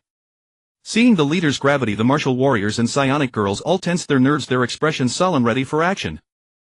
Soon the darkness was torn apart and figures stepped out one after another. Among them were humans in thick gray mech armor and mobile mechanical fortresses. Their bodies faintly flickered with the glints of gun muzzles, cold light gleaming menacingly. In the sky, drone after drone with weapons flew over. Bai Yu's eyes narrowed as he looked toward the approaching appraisal automaton. Mech armor soldier, level 15 tier, yellow flesh, 500 soul, 500 mech armor, 500500 combat skill, composite mech armor, standard tech gun. Information: an interstellar warrior from before the destruction of the world. Profound stage mech armor warrior, level 15 tier, profound flesh, 1000 soul, 1000 mech armor, 2000 combat skills, composite alloy mech armor, oscillating shield, guided missile rocket. Information: once a war machine, now only a dead husk. Mobile fortress. Profound stage mobile fortress. 2 battle drones. Level 15 combat techniques, detection radar, small missiles. Information: do you want to taste the flavor of a swarm? Profound stage 2 battle drone. The multiverse holds countless worlds, countless universes. As technology develops to a certain level, novel designs are not rare. However, Bai Yu, for the first time in the multiverse, faced such an advanced technological civilization, he could not help but feel uneasy. Their attributes are not as strong as the previous enemy units, but the mech armor's defense and the technological attack are terrifying. Bai Yu's gaze flickered slightly and he let the defense towers attack. With the level increase, they too had grown considerably. This time the laser tower, lightning tower, and composite arrow tower, assault bolts of lightning and arrows weaving into chain-like strands as they blasted forward. Seeing this, the enemy forces immediately retreated, letting the mobile fortress crash into them. Boom! Crack! Halt! With a thunderous roar and a flash of lightning, the mobile fortress was not shattered, it merely left a deep crater on the ground. Hum! The mobile fortress pressed forward. Armored warriors coordinated, using the fortress as cover and advancing slowly. This is like the cooperation of infantry and tanks, only the tanks have been swapped for mobile fortresses. Bai Yu frowned. We must find a way to break the enemy. This is war, not a game. When the enemy came within attack range, the defense towers unleashed their strongest power, with elemental magic and specialized machine guns coming into full force. The concentrated energy of laser-type attacks finally shattered a mobile fortress. A large number of armored soldiers fell, but arrows, bullets, and other physical attacks could not pierce the defense. Watching the enemy army inch closer to the walls of the little world, Lin Daiyu and Jia Yingchun stepped forward, standing beside Bai Yu. Jia Yingchun stared blankly at the scene outside. She had never seen such a sight. A single glance sent a shiver through her eyes, wide with fear. New enemies are appearing again. Lin Daiyu remained calm. Used to battle, she faced the new foes without fear and began pondering how to break them. At this moment the control tower unleashed its attack, earth vines, ammonia gas. Finally, even the earthquake tower joined in. Vines erupted from the ground, mines appeared out of nowhere, and countless deadly spikes sprang forth. But the effects were not very effective. Aside from the ammonia gas bomb tower, the others' attacks were useless. So thick was the armor. Bai Yu's face twitched as she watched the army slow in the yellow fog, her mind racing. The advantage of armored troops is their extreme physical resilience. But there are downsides too. For instance, energy can be quickly exhausted, and then the fortress and armored soldiers would become vulnerable. Shall I go down and join the fray? Lin Daiyu looked at Bai Yu and suddenly spoke, "Be careful." Don't worry. Lin Daiyu smiled faintly, glancing at Jia Yingchun, and leaped into the air. After reaching level 7, her attributes grew terrifying, and with several heavenly tier pieces of equipment she moved through combat as if in her element. Bai Yu watched this warmth blooming in her heart. Lin Daiyu did not unleash a slaughter, she restrained her power to the extreme and employed a variety of moves. She vaulted 100 meters and struck a mobile fortress with a single punch. The fortress was torn to pieces and those inside were slain. She used the Slay Ghost sword to cut through the composite metal armor but could not destroy the fortress outright. Then she tested a true damage devouring technique. The damage was clear. Lin Daiyu saw Bai Yu's difficulty and changed the plan, taking the initiative to provide them a line of thinking. Looking at the shattered mobile fortress, Bai Yu's eyes lit up. Yes. Bind that thing. Previously, because Wanxiang were few and enemy units many, they had usually used bind when fighting bosses. But that did not mean its binding power was weak. On the contrary, it was a very useful martial art. Even a boss bound by dozens of ropes at once could be restrained in place. The mobile fortress resembled a turtle, slow in speed, yet its armor was incredibly thick. If the battle continued and the defense towers ran out of reserves, it would be hard to stop the enemy's onslaught. Yet the mobile fortress is not a simple iron plate, it is built from countless precise mechanisms. If it failed, trouble would follow. When Lin Daiyu returns, please thank her for me. Bai Yu patted Jia Yingchuan's shoulder and rushed to Wanxiang's side. Ha! Jia Yingchuan looked perplexed, not knowing what had happened. After a moment she blinked curiously. In her eyes, Lin Daiyu easily tore open a gap and with a light gesture destroyed a mobile fortress, instantly wiping out a large amount of soldiers. So amazing. If only I could fight alongside Daiyu Jia, how wonderful. The girl stood solemn, holding sacred mirrors, leaning against a stone wall. Beams of moon tide shot toward the drones. Nearby martial knights coordinated with precise archery and had already blown up many drones. The drones fought back, firing wildly. Dozens of small missiles and artillery slammed into the walls, reducing the durability of the high-voltage wall. But when an autonomous thundercloud was triggered, lightning struck down, dealing heavy losses to the drone swarm. Soon a large portion of the drone swarm vanished. The battle was intensely fierce. Yet Bai Yu rushed over and shouted, calling for a halt. The girls froze but stopped, eyes wide as they looked at him. Bai Yu drew a deep breath, then whispered a few words to them. The girls, carefully selected to join the psionic division for training, had naturally high aptitude. Soon they understood Bai Yu's words, nodded in agreement, and began to cast magic. 200 bind ropes appeared, growing longer and longer, shooting toward the enemy. In fact, 200 binding ropes would be useless against so many foes, but their target was not the armored soldiers, it was those enormous mobile fortresses. The mobile fortress immediately activated its shield, trying to block this strike. But ropes are not meant for direct attack. White ropes slithered into the mobile fortress. Crack! Boom after boom echoed as fortress after fortress trembled and toppled to the ground, becoming sitting ducks. Exactly. That's it. Bai Yu smiled faintly. The operation of the fortress depended on the devices beneath. Among those devices there is a movable gate, the core of the entire mobile fortress. Once the gate jams, the fortress would have no chance to continue moving. Give the order. Bai Yu instructed. The martial knights leaped down, clashing with armored soldiers. Once the formation opened, and without the fortress's aid, the armored soldiers could not withstand their assault. Rockets soared into the sky, destroying missiles. Armor could resist rockets while skin blocked bullets. This battle was remarkably strange. The girls on the walls continued to attack the mobile fortress, turning it into a living target. Then the defense towers unleashed focusing lasers and other high-tech attacks in wave after wave. Another half-hour passed and the enemy army was nearly wiped out. On day 21 the boss finally appeared. A mechanical war chariot stood 20 meters tall. From thousands of meters away the mechanical war chariot rose upright, a 60-meter-long missile launcher lifted from its back, clearly formidable.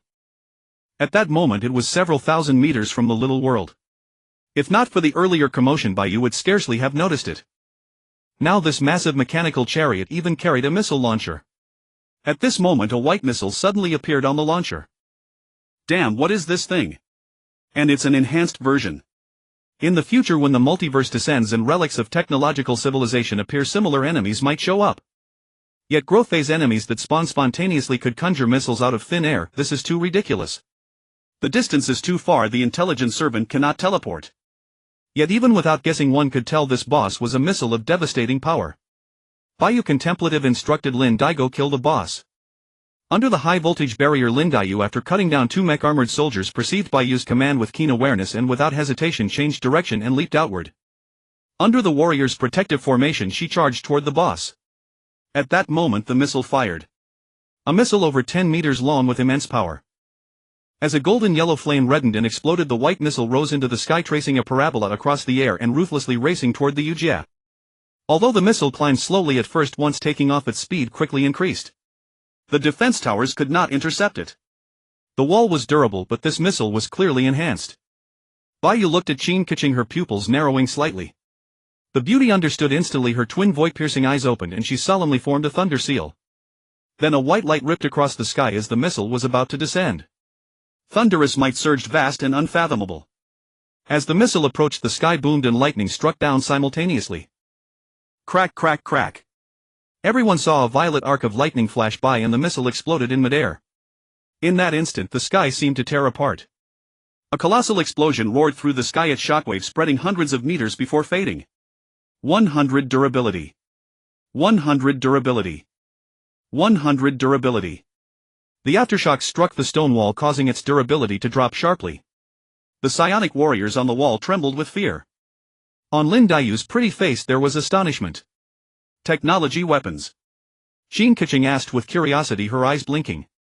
Bai Yu's face darkened. This is not normal, this is clearly Wanjie enhanced. In his past life he had seen missiles of every model. Even the missile launcher from just now could not have caused this much destruction. Moreover, from a physical standpoint, when lightning strikes, the missile should vanish instantly rather than explode. After all, that thunder was not ordinary but sacred power. A force that can reduce all to ashes. An existence that can reduce everything to ashes. It is done. Tianqing smiled gracefully and nodded. A beauty like a painting, utterly striking. One glance was enough to satisfy him. Yet Bai Yu could discern priorities and did not say more to Tianqing, instead organizing the team to sweep the battlefield.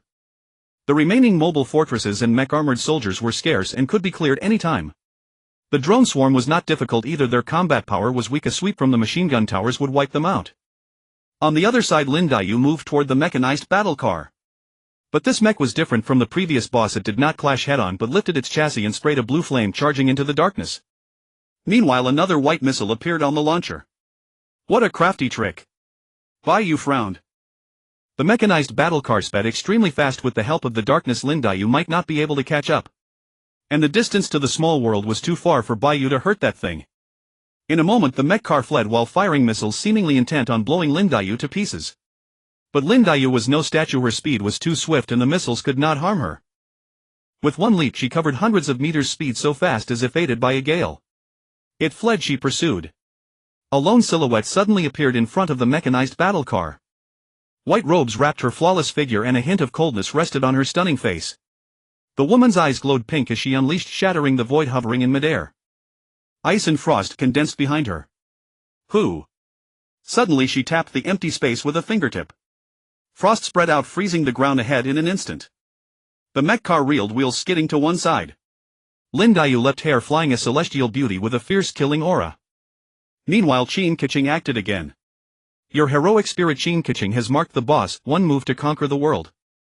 Having faced the boss many times, the two heroic spirits had learned to cooperate. Once the mark appeared, Lin Daiyu unleashed all her power, tearing through the air, lifting great gusts as the long sword rose high. Her hairpin lay somewhere, her jet black hair fluttering in the wind, and her face was beautiful yet filled with killing intent. In an instant an invisible force surged from her palm and gathered on the long sword. Devour! A sword cry rang out. A sword light hundreds of meters long cut through the darkness, splitting the mechanical battle car in two.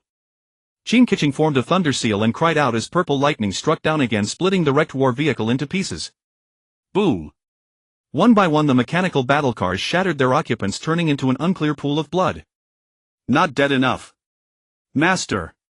Daiyu and Qing have slain that enemy unit. Jia Yingchun had been watching from the side. Seeing the two women victorious, she smiled softly and hurriedly gripped Bai Yu's arm, shaking it. Her figure was excellent, she possessed everything one could desire. For a moment Bai Yu could hardly bear it. Unavoidably she wrapped around Lin Daiyu's slender waist and watched the panel that popped up before them. Settlement defeated. Mech Armored Soldier X 2000 Mystic Tier, Mech Armored Soldier X 1000 Mobile Fortress X 500 Mystic Tier, Mobile Fortress X 202 Combat Drones X 2000 Mystic Tier 2 Combat Drones X 1000 Boss Missile Tank X 1. Time Evaluation S. Performance Evaluation S. Base Rewards 1G Origin Liquid 6701. Additional Rewards World Crystals 15,000 1G Origin Liquid 10,000 World Buildings Well Public Restroom Watchtower Armaments Composite Metal Mech Armor. The outcome of this battle was not bad at all. Bai Yu did not face a formal army, only enemy units, so the foes were not particularly troublesome. After a moment of thought he spoke softly, "Everyone go down and collect the treasure chests." "Yes." The samurai leaped down and the young women answered in unison, lightly landing on the ground and beginning to gather the chests. The battlefield lay in ruins, blood, broken bodies, metal parts, a chaotic scene. Yet soon all of it vanished into the endless darkness, leaving behind countless loot chests. Jia Yingchuan's face flushed with a touch of pink as she shyly gripped Bai Yu's arm. From start to finish she had been watching. After all, even someone like Bai Yu, a world sovereign, should be enjoying himself, yet he still commanded. As Bai Yu's heroic spirit, she could only keep gazing at him. "It matters not, you may simply remain idle." Bai Yu offered a faint smile. Jia Yingchuan nodded with half comprehension, her large watery eyes brimming with bewilderment. She dared not offer excuses and could only murmur weakly yes. At that moment Qin Keqing and Lin Daiyu had also returned. Sister Lin was drenched in blood, looking utterly disheveled. No matter how devotedly she guarded her appearance in daily life, she could scarcely attend to it during combat. Yet now that the battle had ceased, she naturally could not simply endure such a state. "Young master, this servant shall go bathe first." She bowed deeply. Bai Yu nodded and gestured politely for her to proceed. Qin Keqing appeared relatively cleaner, though she had fought for so long that sweat had drenched her. Seeing she too wished to bathe, Bai Yu naturally made no objection. Noticing both acquaintances had departed, Jia Yingchuan grew somewhat flustered and cast a timid glance at Bai Yu, whispering, "Young Master Yingchuan also wishes to go." "Go ahead." Bai Yu chuckled in amusement. The delicate figure shuddered, nodded sheepishly and hurried down from the high-voltage wall to follow. Watching the three beauties depart, Bai Yu shook his head with a low chuckle and began tallying the spoils of war. He placed the water well beside several automatic purification pumps. As expected, a single point and immediately transformed into a purification pump. Next came the restroom. The small world currently possessed only one verdant meadow, which was entirely insufficient. The crux was that it was an exquisitely fragrant washroom which intrigued the women greatly. Even when using the facilities they could scarcely resist indulging in its comforts. Now with a second one it would indeed relieve his pressing needs. Bai Yu positioned the restroom beside the verdant meadow. Immediately thereafter the five-colored divine radiance descended, enveloping the entire toilet within its glow. In but an instant the radiance dissipated. This time no second verdant meadow materialized. WC Level 1 Function Toilet Waste Disposal Stalls 1010 Info Autocleans Daily. Not a special attribute. Bai Yu felt a pang of regret. Though he loathed the verdant meadow, its special attribute proved undeniably invaluable. Still, gaining 10 additional stalls was hardly undesirable. At least there won't be queues. Bai Yu shook his head, drew the watchtower from his robes and set it before him. The five-colored divine light surged outward, shrouding the watchtower within. Moments later the radiance faded. Bai Yu gazed upon the structure before him, his eyes widening in astonishment. Good heavens! A missile launcher. Before Bai Yu stood a high-tech white edifice. The silo mouth formed a semi-elliptical arch with a white missile positioned at its center. Missile Tower Level 1 Function Missile Attack 1 per hour, Range 5,000 meters, Reserve 11. Info: within the missile strike zone no civilization shall remain. Could a tower with such devastating power truly be suitable for my use? Bai Yu blinked. According to upgrade requirements, this missile tower's destructive capability should be considerable with a respectable attack range. Such high-tech weaponry boasted exceptionally broad coverage. Should a single missile be launched, it would already be a miracle if the target avoided direct impact or collateral damage. After contemplation he immediately upgraded the missile tower to level 8. In such circumstances the higher the defensive tower's level, the more advantageous it proved. Then he turned his gaze toward the equipment dropped by the boss. Composite Metal Armor Level 15 Grade Heavenly Attribute 1 Defense 150 Attribute 2 Physical Body 750 Mind 100 Attribute 3 Physical Damage 10 Requirement Physical Body 1500 Info Immense Strength Impregnable Defense. Not bad. Bai Yu glanced over it, his mind already made up. Throughout these days, because the small world's level remained modest, enemy invasions from the Myriad Realms had not been overly severe. Though it was already day 21, the highest tier enemy units merely reached level 15. Presumably the strongest foes during the growth phase peaked at this caliber. If the Myriad Realms wished to empower enemy units further, they would rely either on innate bloodline gifts or combat techniques. Take the mechanical war chariot for instance, it could fire enormously powerful missiles and charge across the battlefield with devastating force. Had he been an ordinary person, he truly could not have withstood them. Could you believe the Kiteflow boss was considered trash? Fortunately it remains in the growth phase. Bai Yu shook his head and beckoned with his hand. A streak of luminescence emerged from his folding space, sweeping all these items away. On day 21 the enemy invasions had concluded and everyone could finally rest properly. Bai Yu assigned the composite metal armor to Lin Daiyu. This cumbersome heavy armor resembled half a suit of plate worn by a mech warrior, appearing rather unsightly. Beauty-loving sister Lin would certainly have no desire to wear it. Fortunately the equipment only needed to be placed within her personal backpack to activate, eliminating the need to wear it visibly. Bai Yu sought out Jia Yingshuan, hoping she would assist him in opening treasure chests. Facing over 7,000 chests, the timid second miss dared not refuse and expended considerable effort to open every single one. The 12 European Imperial Luck magnetic field indeed spared no disappointment. From nearly 7,000 chests they extracted no less than 23,000 world crystals and over 19,000 drops of Myriad Realms source liquid. Beverages, provisions, garments and other daily necessities were also retrieved. As for special rewards, there were 31 items, 6 trash, 20 yellow grade armaments and 5 profound grade armaments. All uniformly level 15. Had this occurred during the early growth phase, more would naturally prove preferable. However, ever since the boss appeared on day 10 and dropped heavenly grade armaments, these items appeared rather inferior. Bai Yu could be bothered to examine them closely, distributing them at his discretion.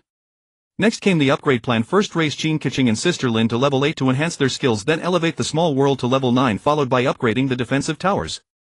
Time flew swiftly. Each day brought monster hunting, resource gathering, tower upgrades and construction.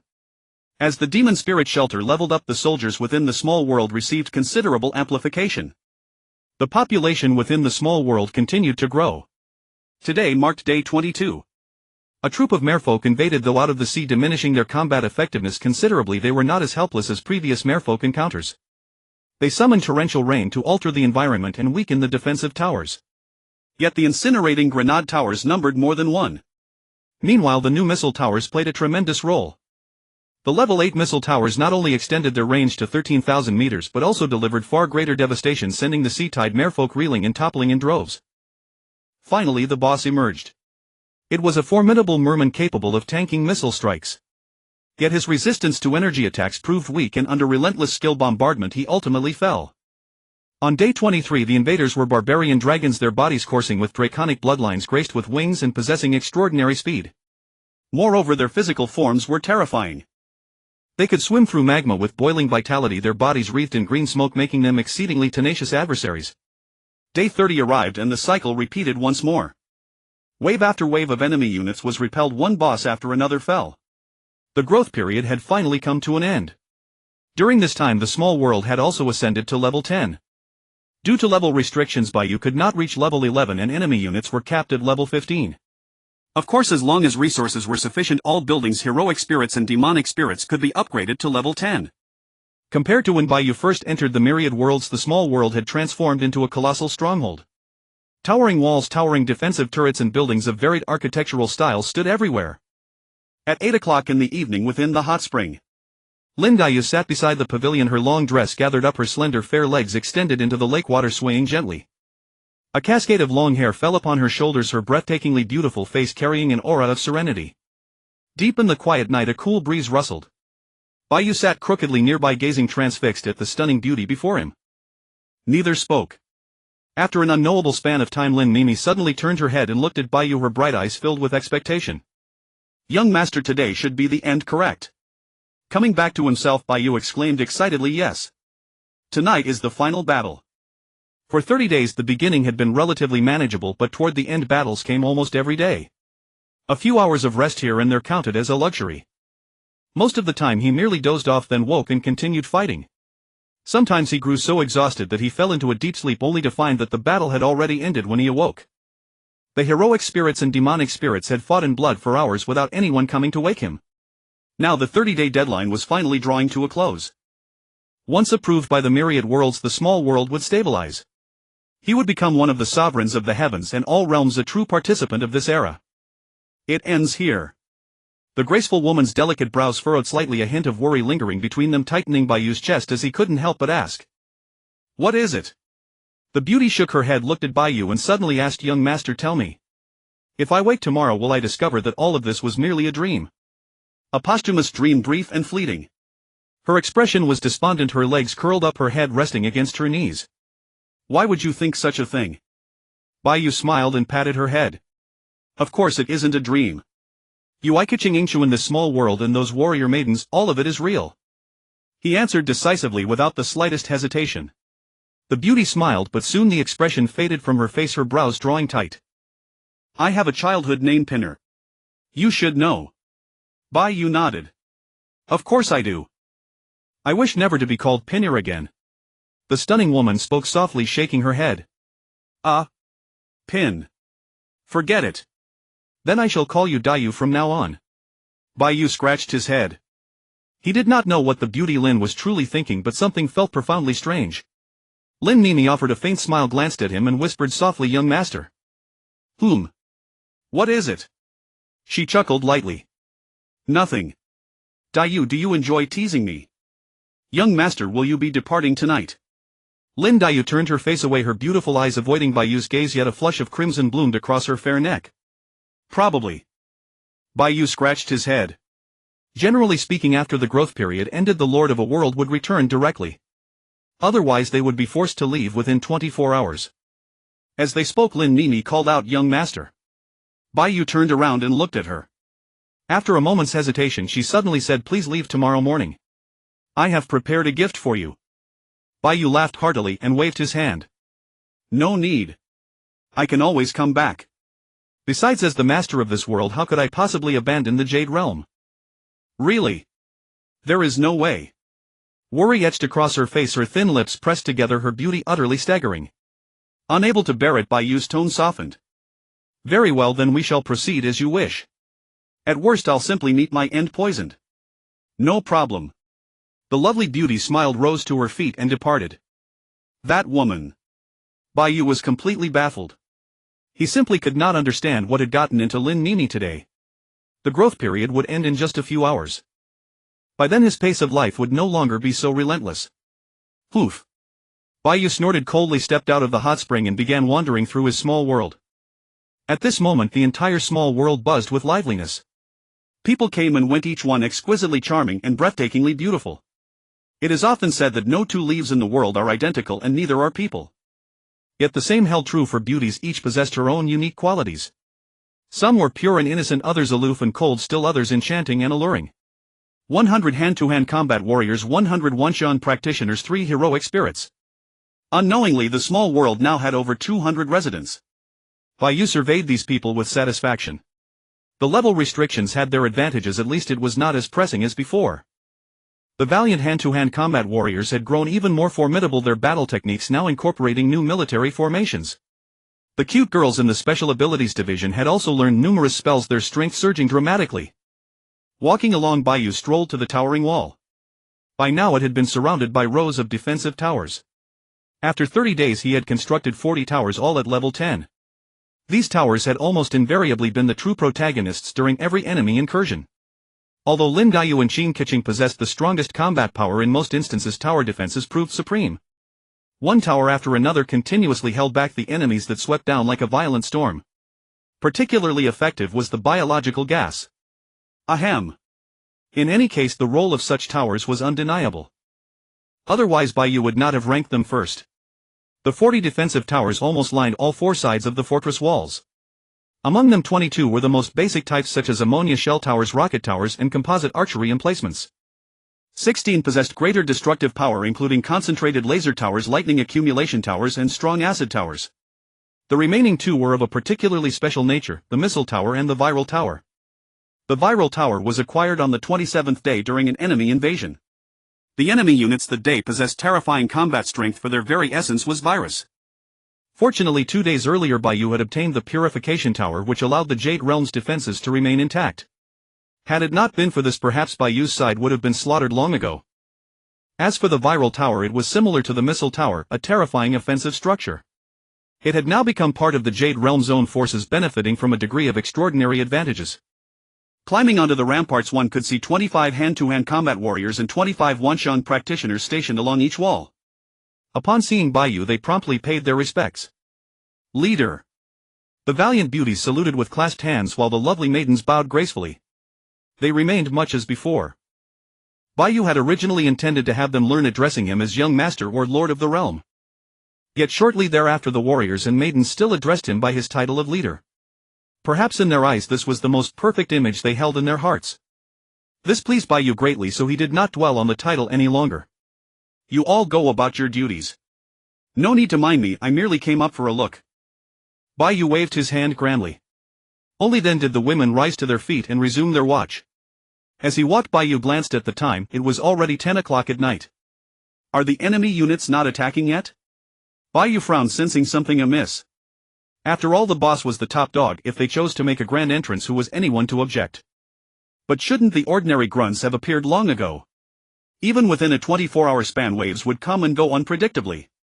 Some enemies relied on kiting tactics, attacking in bursts, retreating to regroup, then striking again once their numbers swelled.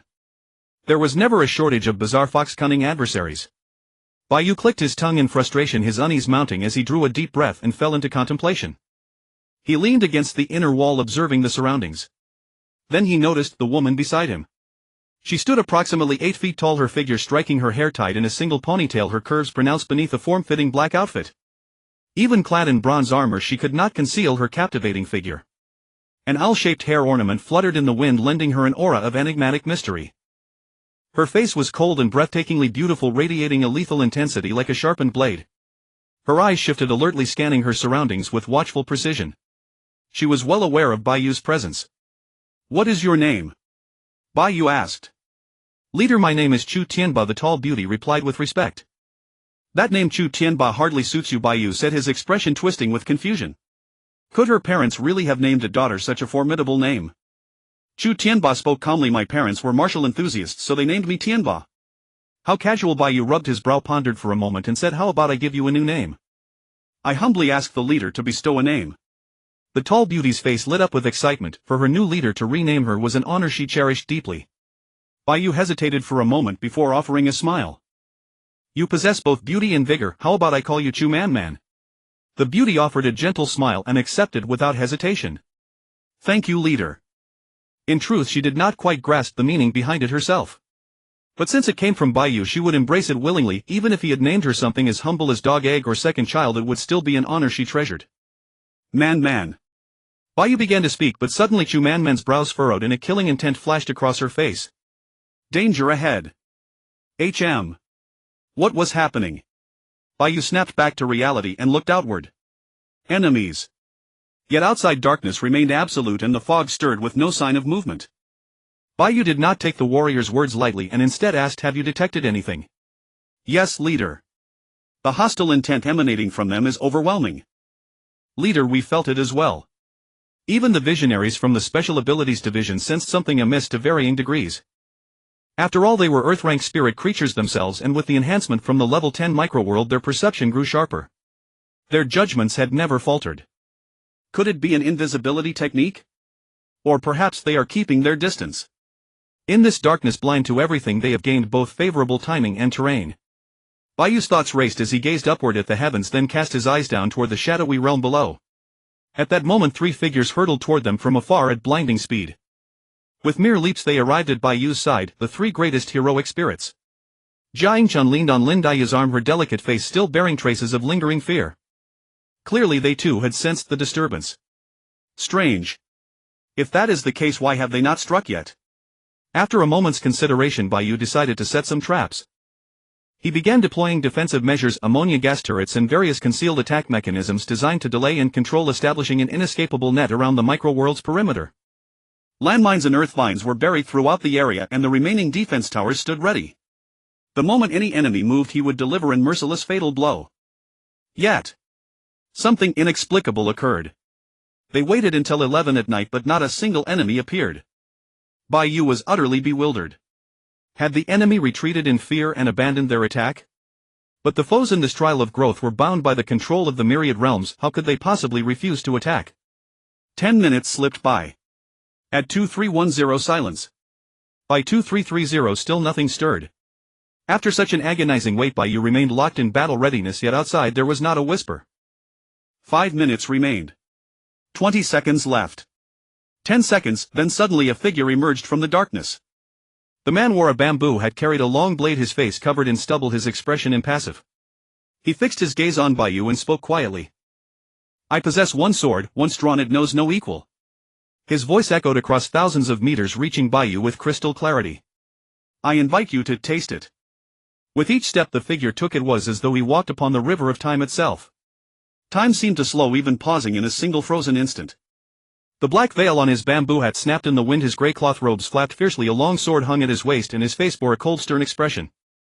From thousands of meters away his gaze locked onto Bai Yu with ruthless intensity, disregarding the city walls, defense towers, heroic spirits and demonic spirits alike. As though in all heaven and earth only Bai Yu existed. Of course this was no poetic exaggeration, quite the contrary. A sense of peril rose behind Bai Yu's back.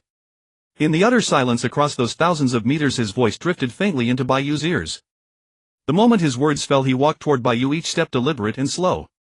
The man drew his sword with measured grace. Wind and rain slash. And as the phrase left his lips he thrust the long sword forward with sudden force. His sword energy swept across 1,000 meters, cleaving through every trap and patch of yellow mist. He stepped onto the illuminated path and gripped his sword hilt tightly. Bai Yu's face stiffened as he tried to move but found himself utterly paralyzed. An eerie and mysterious pressure radiated from him. Time seemed to freeze entirely. Every person stood locked in place. Even the wind, the mist, time itself. Bai Yu could not utter a single word. He could only watch helplessly as the blade-wielding man approached. Move! Hurry! Bai Yu screamed internally in desperation, but it was all in vain. He could only sense the microworld sending him urgent warnings. He could withdraw from the growth trial at any moment and return to Tianqing Star. But this was his final battle. Could he truly accept such an outcome? Second form, sever sin. The man tightened his grip on the sword hilt once more. The instant his words left his lips his blade descended, splitting the earth open with a massive crack that stretched all the way to the base of the wall. Third form, sever mountains and rivers. Sword light flashed across the scene and the wall shattered with a deafening crash. Every combat warrior collapsed to the ground. Fourth style. Slay the demons. Another sword fell and all Wangxiangs of the Esper group were slain. Fifth style. Slay destiny. With the fall of the sword 40 defense towers were all destroyed. Sixth style. Slay heaven and earth. Where the sword light passed the ground cracked for thousands of meters. Seventh sword. Slay the stars. This time he nearly destroyed the entire small world. Bai Yu's eyes reddened, his heart pounded, rage boiling. At this moment the seventh sword was aimed at Bai Yu. She couldn't move, her beautiful eyes fixed on Bai Yu as if thousands of whispers swirled in her gaze, yet no sound could be uttered and Bai Yu couldn't hear them. A blade of sword light mercilessly cut toward her. At this moment she would die. Move! Move! Bai Yu's head swiveled frantically, trying to break free from the restraints. Time seemed to stand still at this moment. Even a hero with thousands of attributes couldn't move an inch, let alone him. Frustrated and furious, Bai Yu suddenly calmed down. A flash of insight crossed his mind, then vanished. Sword intent. In the heavens and worlds within the universe there are various power systems. Yet none of them can operate without the body, the soul, the will and the mind. This is the essence of power. The latter two are far more complex. This swordsman must have used some sword intent, reinforcing the void and freezing time so he could wield the sword to cut down everything. And sword intent. Even if it is displayed for only 0.1 seconds, it requires will. Will. Will. Bai Yu's jade-like eyes were bloodshot, his heart was torn apart. The sword's shadow was about to strike Bai Yu's head. Move. Bai Yu's mind went blank, nothing but endless obsession. Not allowed.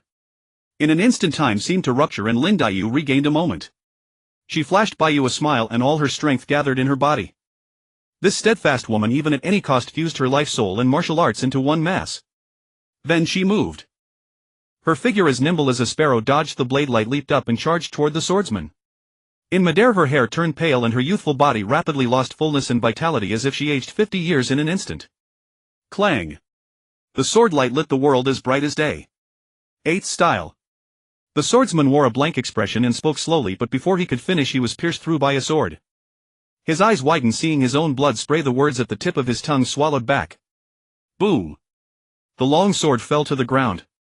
His eyes widened, the whole body collapsed to the ground. It seems I am still too weak. The swordsman sighed, his eyes wide, and died. At this moment Bai Yu steadied himself, the earlier panic leaving him panting. Qin Keqing trembled all over, tears streaming down her face. Jia Yingchun was terrified out of her mind, eyes full of horror. It's over. Bai Yu looked around, forced to smile. He shook his head, glanced at his little world everywhere in ruins. Fortunately Fuwa de Dian was still there. Within the Jade Realm even the combat warriors could be revived. In the level 10 resurrection hall there were already 10 revival chambers in operation. Bai Yu did not hesitate, he selected 10 deceased warriors to queue. After about 10 hours everyone could be fully revived. After the resurrection hall finished processing he looked around feeling helpless, began repairs. Walls, towers, various buildings. This wasn't a lone sword immortal, it was a cutting-edge demolition machine. Truly a mess. Soon the sounds of hammers rang through the little world and buildings were constantly repaired. Bai Yu leaned against the ruins taking a long breath. At this moment a faint gender-ambiguous message entered Bai Yu's mind and the panel appeared in response. The growth period trial has ended. In fact, Bai Yu should return now. Everything is over. After 30 days of clearance he would receive the highest rewards. Yet. Bai Yu lifted his head looking at the graceful figure approaching, half smiling. There was still much to do. The once bustling little world had suddenly become cold and empty. Bai Yu instructed Tianqing and Jiayingshan to gather the corpses so that they could resurrect conveniently in the Fuwa Dadayan. The clanging sounds never stopped. Everywhere buildings were being repaired. Fortunately within the Jade Realm crystals and Wanjie Yuanye were abundant, so there was no worry about repair costs. He stood at the edge of the ruins watching the figure approach. She wore a luxurious purple-blue gown stained with blood plum. Her long hair had turned completely snowy white. That delicate face looked somewhat aged, yet her eyes were bright and clear. Her slender body now seemed like a bent old crone. If a gust of wind came she could be blown down. Her condition was very bad. Yet she held a sword in one hand and the Boskill loot chest in the other, saying nothing. Her steps testified to her determination as she walked toward Bai Yu. Dai Yu. Bai Yu looked at her with silent tenderness. Lin Daiyu turned her head away, not wanting Bai Yu to see her worn appearance, and simply handed over the kill chest. Bai Yu took the chest, hesitating for a moment, his voice choked.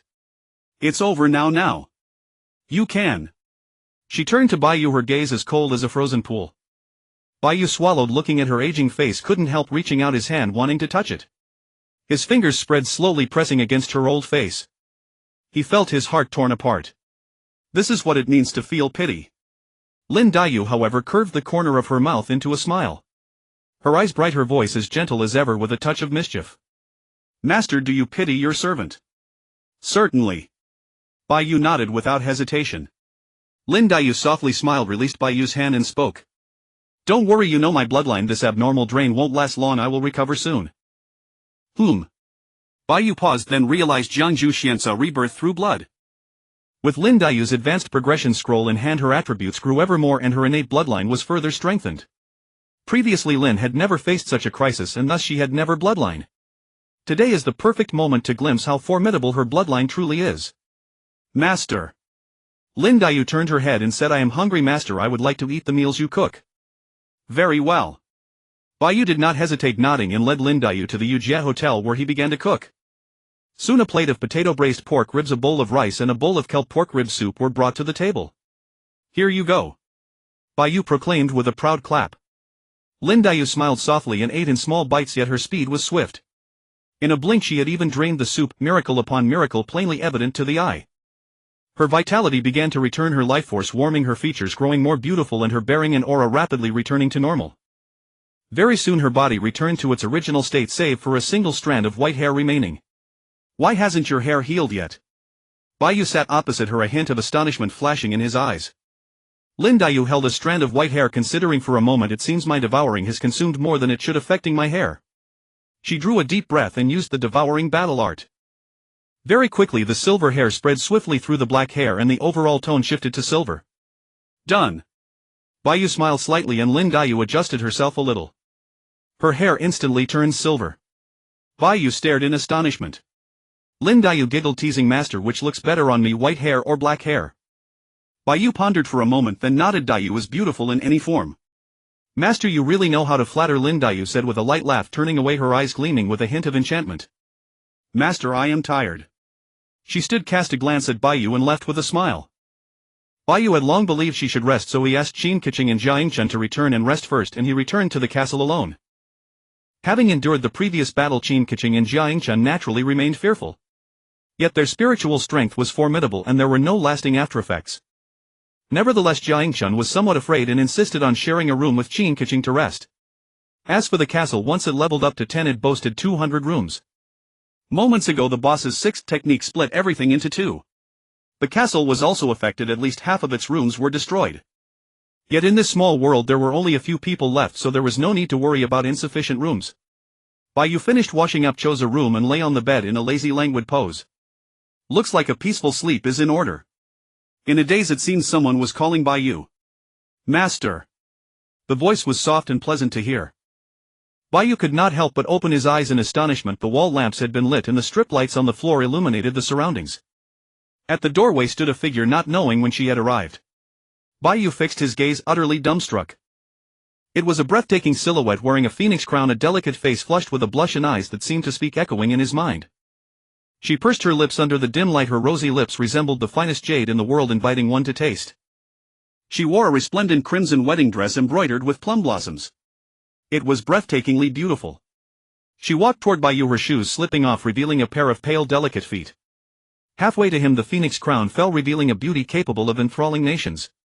By the time she stood beside Bai Yu, the veil slipped away, exposing her fair jade-like body and meeting Bai Yu's gaze. Under the amber glow a romantic world unfolded. The night stretched on. Bai Yu woke slowly, his gaze a touch dazed, gazing upon the beauty in his arms, words failing him for a moment. At this moment Lin Bai Yu was still asleep, her exquisite face bearing a hint of a smile, innocence tempered by a touch of feminine charm. She seemed even more beautiful. Perhaps this was Bai Yu's illusion, born of his love for her. Pinger. Bai Yu recalled the words Lin Bai Yu had spoken to him before and couldn't help but laugh. Beautiful things or experiences always evoke memories. He quietly savored this moment of quiet and peace. It should be around 6 or 7 in the morning with the world still dark. The amber floor lamps lit her profile. So this was the gift Lin Bai Yu had prepared for him. Indeed, it was marvelous. Bai Yu could not help but smile inwardly, thinking of what had happened last night, and he let out a soft, cheerful sound.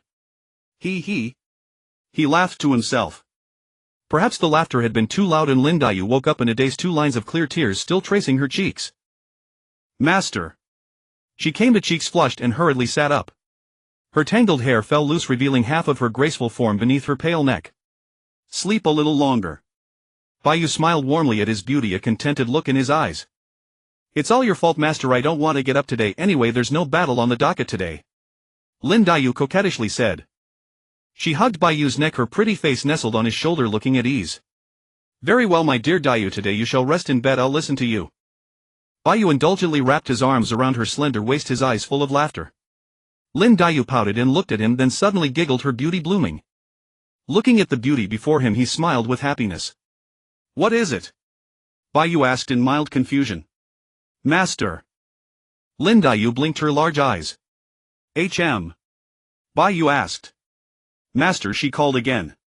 Bai Yu's expression stiffened and he sighed. Why are you here again? Am I not here? Lin Bai Yu's face showed a sorrowful sorrow. She whispered, yes, Master has already claimed me, so you would naturally weary of me. Eh? Bai Yu exclaimed in shock. Suddenly he saw a curved tug at the corner of Lin Bai Yu's mouth. This girl was at it again. Knock it off. Bai Yu snapped. Are you hungry or not? I'll go fetch you some breakfast. No. Lin Bai Yu shook her head, reached out to caress Bai Yu's face, seemed to find it amusing, pinching his nose and then his cheeks. Such a playful, lively manner was the polar opposite of Lin Weiwei's usual gentle, studious demeanor. Yet upon reflection, at her age she should indeed be more spirited. If this had happened in her past life, she would be crying and whining at every turn. That would be strange indeed. With that thought, Bai Yu's heart softened and he let her misbehave. Just then, the door to the room suddenly opened. Tianqing entered carrying a tray and asked, my lord, are you awake?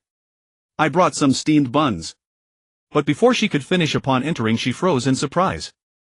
Over the past few days she had been bringing him breakfast, so Bai Yu had permitted her to enter directly. But I'm sorry. Tianqing stammered incoherently, her delicate face flushed crimson, her eyes brimming with shyness, while a trace of bitter disappointment stirred in her heart. My lord. Good morning, how about breakfast? She spoke softly, a faint melancholy shading her lovely features. Bai Yu felt his heartbeat quicken under her gaze, inexplicably uneasy. Just hand it to me. Tianqing stepped forward slowly, her white robes as pristine as snow. Beneath the dim yellow lamplight her graceful figure appeared particularly alluring. She handed the tray to Bai Yu before gracefully making her departure. Bang! The sound of the door closing made Bai Yu sigh in relief. Miss Lin laughed, her voice gentle. What is there to fear? What am I afraid of? Bai Yu quickly denied it, wearing an arrogant expression. Mum. The beauty sniffled, gazing at Bai Yu and swallowing hard, saying, "Let us have breakfast." But this servant girl has no strength left. Lin Daiyu nestled against his chest, her face full of attachment. A person whose physical body exceeded 3,000, how could she possibly lack strength? Bai Yu's face twitched slightly as if questioning her. But he was not entirely heartless. Giving her a sideways glance, he still proactively tore open a steamed bun and fed it to her bit by bit. Though clearly a pointless gesture, Miss Lin embraced it wholeheartedly, appearing genuinely delighted. Soon the two had finished the steamed buns on the plate. Lin Daiyu snatched the tray and threw it aside, a touch of charm on her face. "My lord, how long can you remain here?" "Probably until 11 at night." Miss Lin smiled sweetly and said, "Then my lord, please keep me company during this time." "What do you wish?" Bai Yu paused, then understood. The beauty sat up, revealing her jade-pale body. The answer was self-evident. Inside the small world. As time passed, building by building was restored to completion. The ground gradually returned to its original state. The city walls were fully restored, the defensive towers operational once more. From the Resurrection Hall emerged women with fiery figures and heroic bearing. After last night's battle, each one still bore lingering fear. Yet being alive diminished that terror significantly. Noon. After the women finished their lunch, Tianqing emerged from Bai Yu's room holding the small world expansion token. Seeing her displeased expression, Jiangchen curiously asked, "Sister Qing, what troubles you?" Tianqing changed the subject, raising the token in her hand. This was yesterday's reward, a special bonus for Bai Yu breaking free for 0.1 seconds at the critical moment. Moreover, this item's effect was extraordinarily powerful. It could randomly increase the small world's area. Even with the worst fortune, 10,000 square meters would double Bai Yu's territory. Ingchun. Tianqing smiled gently and handed over the token. Jia Ingchun quickly took it and decisively activated it. Immediately the token blazed with brilliant light spreading outward. Boo! Boo! The small world trembled a few times before stilling. The surrounding darkness was dispelled. Tianqing stood at a height, surveying around her, already knowing what to expect. According to my lord's calculations, it should now be approximately 50,000 square meters. Second miss, you truly are your lord's lucky star, unearthing such a fine treasure in one go. Tianqing marveled in wonder, while Jia Ingchun's delicate face flushed red, her lips pressed into a demure smile. Disconnect. Within the Jade Realm, Bai Yu spoke calmly. In the next moment, the vast territory gradually became ethereal in his vision, ultimately transforming into an independent space that merged into Bai Yu's consciousness. As for Bai Yu, he too was lifted by a powerful force. He slipped into darkness, continuing his ascent. Before him, the Star River tore apart the earth, shattered, a kaleidoscope of colors. In a trance, a mysterious androgynous voice echoed in his mind. 30 days have passed. Your deeds, the enemies you have vanquished, the development of your small world, all shall be calculated. You possess a heavenly tier small world trait, heavenly tier heroic spirits, earth tier heroic spirits. You have acquired 20 pieces of heavenly tier equipment. The residents of your small world hold you in great affection. Currently 203 residents of your small world cherish you. Overall evaluation, heavenly tier. Comprehensive score 113. A resounding voice rang in Bai Yu's ears. Immediately after, he pierced through endless starry skies and arrived at a mysterious gray grand hall. Based on your score, you may enter the 11th floor of the Hall of Legends. Where is this?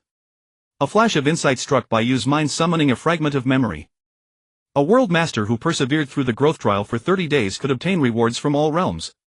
These realm-spanning rewards typically comprised extremely precious resources, such as a rare structure, an uncommon talent, or even a formidable bloodline.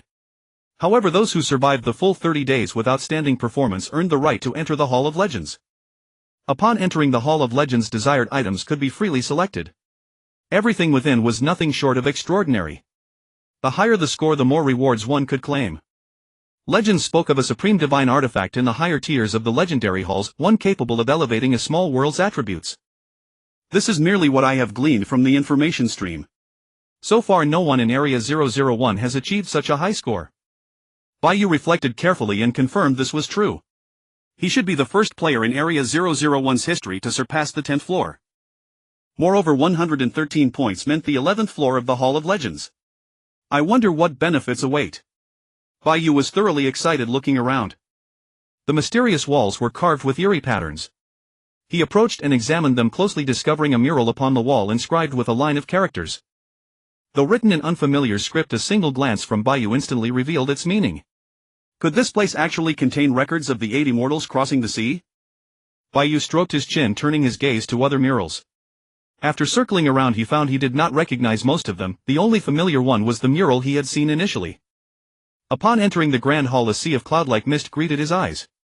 Above, the gray fog-folded spatial compartments were revealed. The space was divided into countless sections, each representing a single reward. He gazed upward from the bottom row. 10 free attribute points, value 1 demon spirit tier advancement crystal, value 1 random heavenly tier heroic spirit, value 10 random heavenly tier demon spirit, value 10 100 free attribute points, value 10. There were simply too many. The final frame froze, displaying an inscription: legendary artifact, heaven overturning seal, value 113. Bai Yu's gaze swept across everything, swiftly scanning through hundreds of items priced from 1 to 100. Spiritual souls, demon souls, buildings, armaments, special artifacts and treasures from Myriad Worlds, all were available. It was truly dazzling to behold.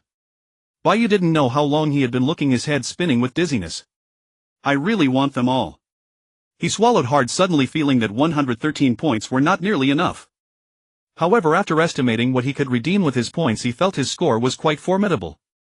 For instance, just 10 points could redeem a heavenly grade spiritual soul or a heavenly grade demon soul, and even come with an exclusive demon soul shed. What if I directly swapped for 11 heavenly grade spiritual souls? He clicked his tongue, pondered for a moment, and abandoned the idea. First, he wasn't short on golden spiritual souls now. Because he had a cheat, so golden spiritual souls in the Divine Temple would appear 100 of the time. Secondly, what if it were a male? Bai Yu had no interest in recruiting them. Thirdly, it was simply that other things were more appealing. Swapping for spiritual souls was far too disadvantageous. And there are also divine beast bloodline superpowers. Bai Yu's eyes turned red and he hastily closed them. He had to make a choice. From the perspective of rarity, the best choice would be to get 1 100-point item, 1 10-point item, and 3 1-point items. But with too many things before his eyes, he found himself a bit torn. After all, whichever it was, it would make him feel like he had obtained a treasure. Calm down. Calm down. Think carefully, recall everything the mentor taught you. Bai Yu took a deep breath, slowly coming back to his senses. For a world lord, the most practical way to grow stronger is to enhance the small world. The reward selection began. After an unknown period of time, he made a decision in his heart.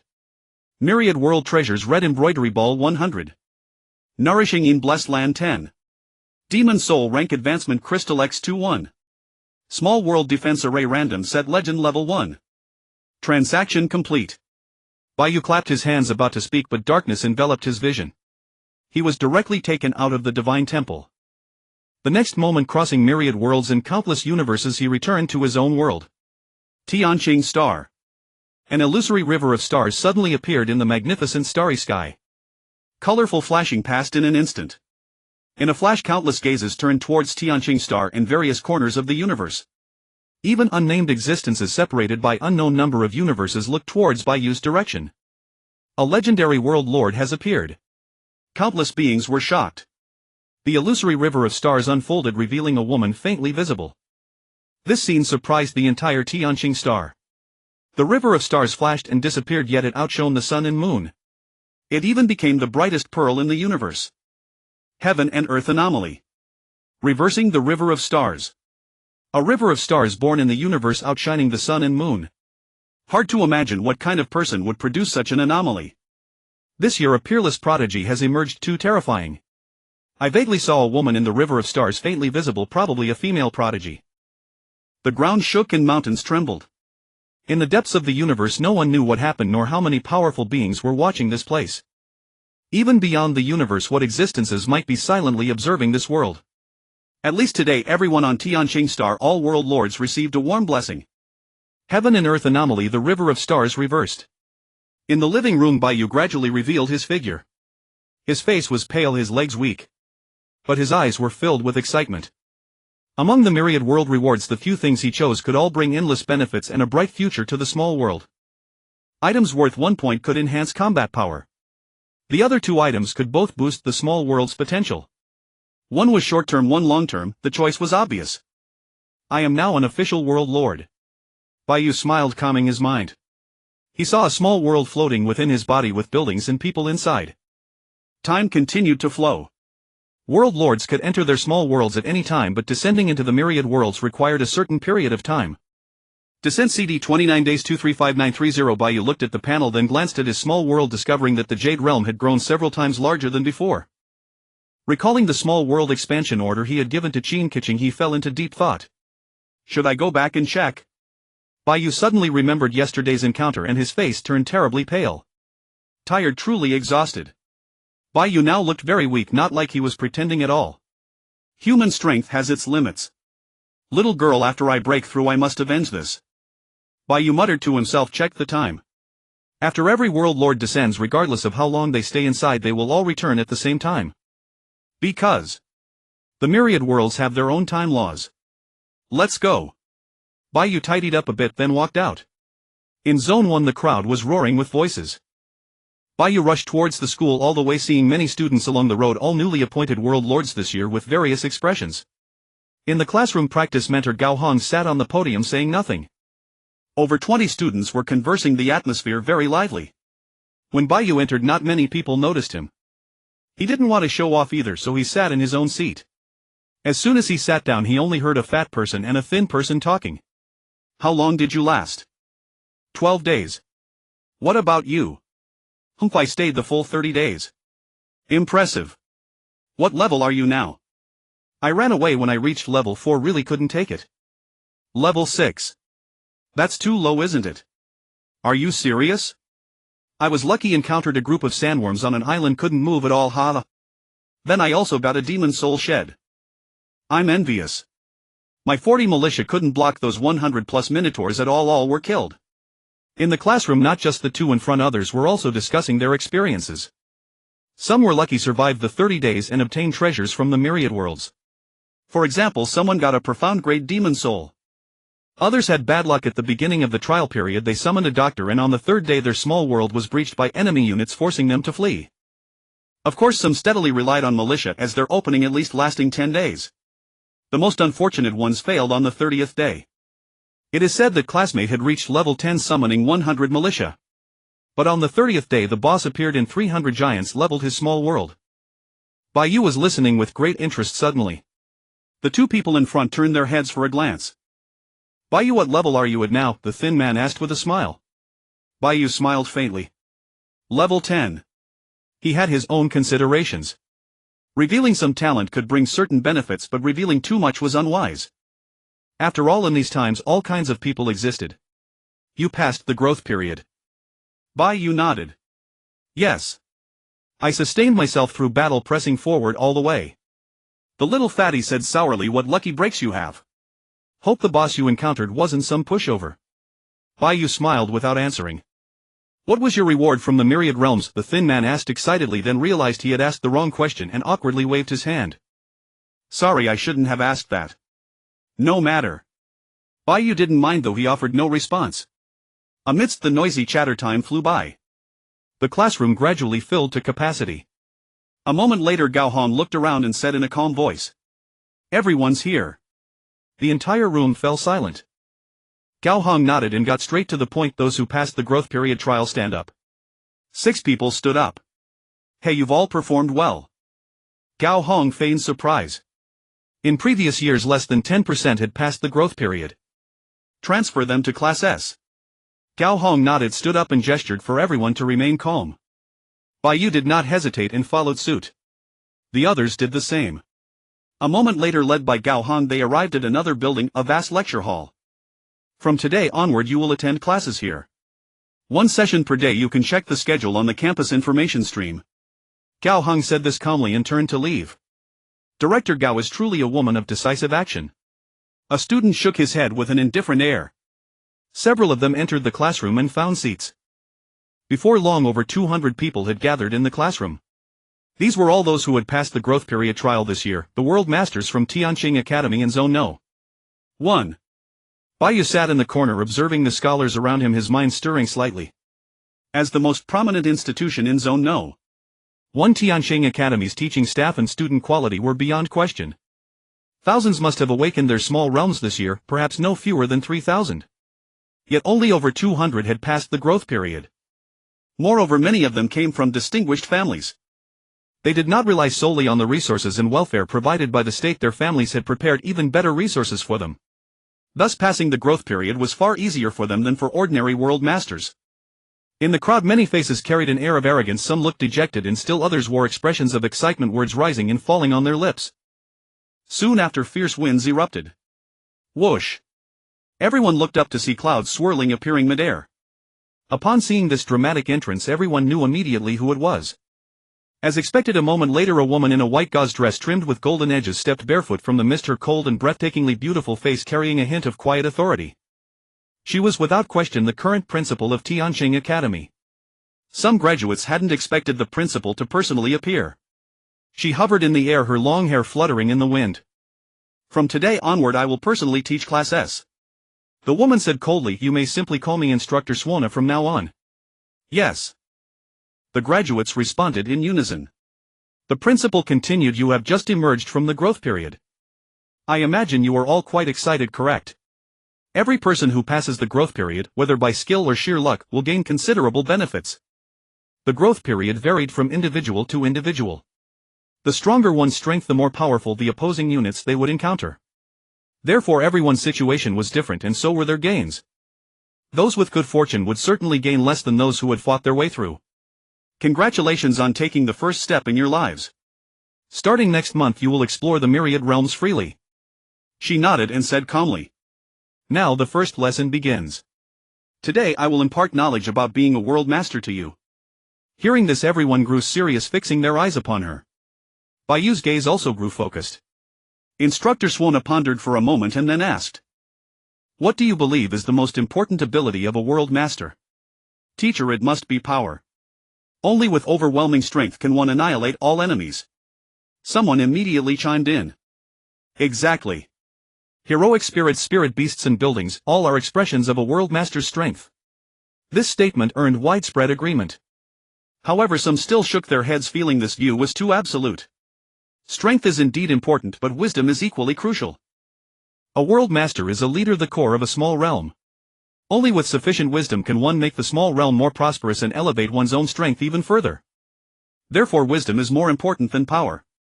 Only the clever will survive until the end. The classroom erupted into lively debate. Many expressed their opinions. Bai Yu, listening to the two sides nearly come to blows, couldn't help but smile. He had no intention of standing out. After all, he was someone who had lived 2 lifetimes. His temperament would not be poor. At this moment he was appreciating the arrogance of the one known as the Muse Goddess. Her white dress floated like ethereal mist, complementing not only her stunning face but also her figure. Her entire demeanor was like a wisp of drifting clouds. And yet, what attracted Bai Yu the most were her flawless jade-like feet. Slightly plumper or thinner and the beauty would be lost. Neither too large nor too small, neither resembling the grotesque bound feet of ancient times, they were like a masterpiece crafted by heaven itself, perfect in every way. Bai Yu was not someone who thought with only his lower half. He harbored no wandering thoughts. He was merely appreciating something beautiful. Truly the most beautiful woman in Zone No. 1. Bai Yu puckered his lips and murmured. And then, Instructor Swana turned her head and looked directly at him. Bai Yu was momentarily speechless. "Student, what is your view?" Instructor Swana bore no anger. Her cold countenance remained composed as she gently singled him out. In an instant the classroom fell silent and every student's gaze fell upon him. Bai Yu, unflinching, rose to his feet and thought for a moment. "I believe the most important ability of a world master is ensuring their own safety." A wave of murmurs swept through the classroom. Some looked dismissive, thinking Bai Yu too timid. Others seemed to have a revelation, finding merit in his words, while some shook their heads. Whispers rippled through the crowd, some inclined to praise, others to oppose. Bai Yu's expression remained calm, showing no fear of anyone's gaze. Instructor Swana looked at him in surprise and nodded, gesturing for him to sit down. She opened her lips, her voice echoing throughout the classroom. "Correct. What I will teach you today is precisely this." The classroom fell dead silent. Many looked at Bai Yu in astonishment. Master Sana spoke again. "Are you all confused?" The crowd wore strange expressions, about to speak but held back. She didn't press further, simply continuing on with, "Confusion is appropriate. What do you think Wan Jia is?" She frowned slightly, her exquisite features carrying a hint of mystery. "Wan Jia. The place the world lords have explored. The resting place of all that exists and does not the final destination, the burial ground of all mysteries. Is it a land of gold and silver with treasures everywhere? Or do you think descent into Wanjie? Master Sana snorted, her voice cold. Is it really safe? The crowd shivered unwittingly. Every year 80% of Wanjie lords die from carelessness. Do you think this time marks the return of a king? In Wanjie there are no special privileges. Carelessness means no one escapes. In another year there may be only a few of the more than 200 people here. Her eyes were icy, her voice carried a strange deterrent. Everyone thought the same. I don't know what power that is. Bai Yu's alarm bells rang out loudly. The effect was obviously persuasive. The once impatient students quieted down as well. Of course some people remained unmoved. But at least now they did not dare to show it. Master Sana surveyed the room, taking in everyone's reactions. Star River Radiance is entrusted to you all.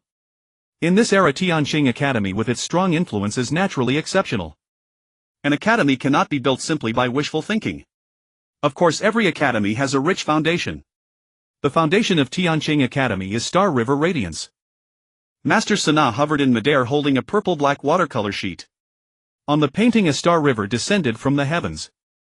As a world lord he certainly doesn't need to study hard. The painting sheet flew toward the classroom, circling above everyone's heads. Then Yu Jie sent a brief message warming his heart. Will you study Star River Radiance?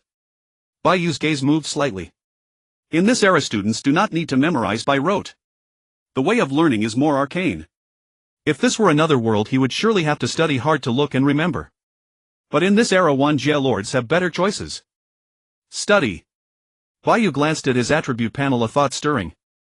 Bai Yu bloodline human flesh 15 soul 20 free attribute 47 combat skill Xinghe Guangxi Angshu tier Xuanjie level 1 attribute visualize the star river able to instantly control oneself.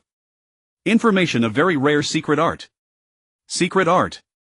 Bai Yu nodded. Although it's only at the Xuanjie tier, since it is a secret art it is very precious.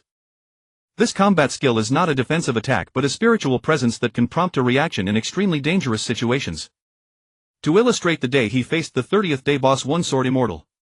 If Bai Yu had this skill at the time he could have broken free from the sword's intent and counterattacked. Although it's late. From another angle, if Bai Yu had this skill at that moment the boss might not have been one sword immortal but Wanjie. When he regained his senses Bai Yu looked up. Master Sana swept around the circle and softly said, I suppose you all have received it as well. This is Tianqing Academy's treasureborn willful combat skill, a life-saving ability at critical moments. Function. Escape. When faced with danger we must protect ourselves. If at that moment visualize the Star River, immediately avoid all effects and take your small world away from Wanjie. Her voice was cold, not loud, yet it was deadly to those who dared to ignore it. Perhaps when you first arrive in Wanjie you will encounter terrifying enemy units, or you may fall into a dead end as soon as you land. Wanjie is the end of the universe, the end of the world, a tomb. All terrors may appear. If you panic your mind will falter. Perhaps in 0.01 seconds you and your little world could be destroyed. Master Sana as a teacher is dutiful. She explained the dangers of Wanjie and the importance of Xinghe Guangxi Angshu. This is the World Lord's escape guarantee and the battle skill that must be upgraded. In fact her words were like a cold splash of water, quenching the restlessness and pride in the World Lord's reserve. Having just passed the growth phase they had all gained something. Although the gains differed as newcomers in Wanjie, they are bound to be proud of what they've achieved. If not for the restrictions someone would probably have already started exploring Wanjie. Wanjie is a place where opportunities and dangers coexist. Only by surviving can you obtain everything. Becoming an immortal and a god becomes myth. Who wouldn't want that? Who wouldn't want a beautiful wife and concubines and eternal life? All of this hinges on one premise: to stay alive. After a while, under Master Sana's guidance, the crowd began to visualize Star River. Master Sana revealed the Academy's treasure, displaying the Star River's form before everyone so they could visualize it. Bai Yu joined in. Thinking about it, for some reason a vision of the principal trekking across the Star River flashed in his mind. Her bare feet stepping onto the radiant Star River, she seemed both goddess and demon. Pure and seductive. What on earth is in my head? Bai Yu felt a bit ashamed, but the speed of such visualization was astonishingly fast. In an instant the visualization succeeded. According to Master Sana, ordinary people need at least an hour to visualize. Opening his eyes, Bai Yu quietly looked around. All eyes fixed on the Star River, imprinting it into their minds. He checked his attribute panel. His combat skill had risen to level 3. Bai Yu hesitated briefly, then continued to focus on the Star River. The level of Xinghe Guangxiangshu rapidly increased. This is Tianqing Academy's treasure, arguably one of the benefits for this graduating class. Not long after Bai Yu's Xinghe Guangxiangshu had risen to level 10 and could no longer be increased. The others mostly woke up. After all, not everyone has level 10, many are slackers who scraped through day 30. Bai Yu looked at the goddess standing on the Star River, a satisfied expression on his face. Not to mention the image of a breathtaking goddess was soothing to see, but something still felt off somewhere. Master Sanao waved a hand. Many students stood to bow and left quietly. In the classroom, half the students remained. You all are at level 10. You should know the knowledge of world lords breaking through to higher realms, no need for more words. Master Sana spoke concisely, and with a wave of her hand hundreds of white orbs shot out. Take them. From now on you will attend a class every day. With those words she tapped her toes and vanished into the mist and clouds. Bai Yu gazed ahead and seized the ball of light in his hand. It was a square crystal fragment no larger than a palm. The world fragment was but a small crystal, yet its grade was exceptionally high. This was a tiny fragment left behind only after the destruction of a world and the shattering of its world origin. But however small it was, this was still the origin of a world. This world fragment was provided by Zone 1, and any new world lord at level 10 could apply for one. Bai Yu and his companions were all students of Tianqing Academy, so there was no need for such trouble. The school submits an application batch each year. As for its purpose, it's quite simple, just feed it directly to the miniature world to consume. By doing so his level cap would be broken and the miniature world would advance in rank accordingly. Bai Yu tossed the fragment in his palm before sealing it within the miniature world.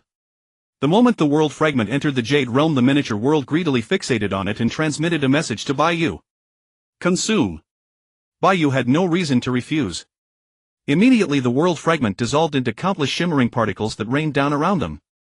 Like a falling galaxy. At the same moment a stream of information surged into Bai Yu's mind, indicating that the world origin within his miniature realm had accumulated enough essence to proceed with the next upgrade. Have from nothing to something. Bai Yu pursed his lips and scanned his surroundings. The other world lords had already begun consuming their world fragments. Now students could choose to seek out mentors, visit the simulation combat arena, or simply head straight home. This lifetime student life is truly wonderful. A thought stirred within Bai Yu as he recalled his previous life, always trudging between home and school with a backpack on his back. Only after graduation did he realize that 80% of what he'd learned in school proved useless.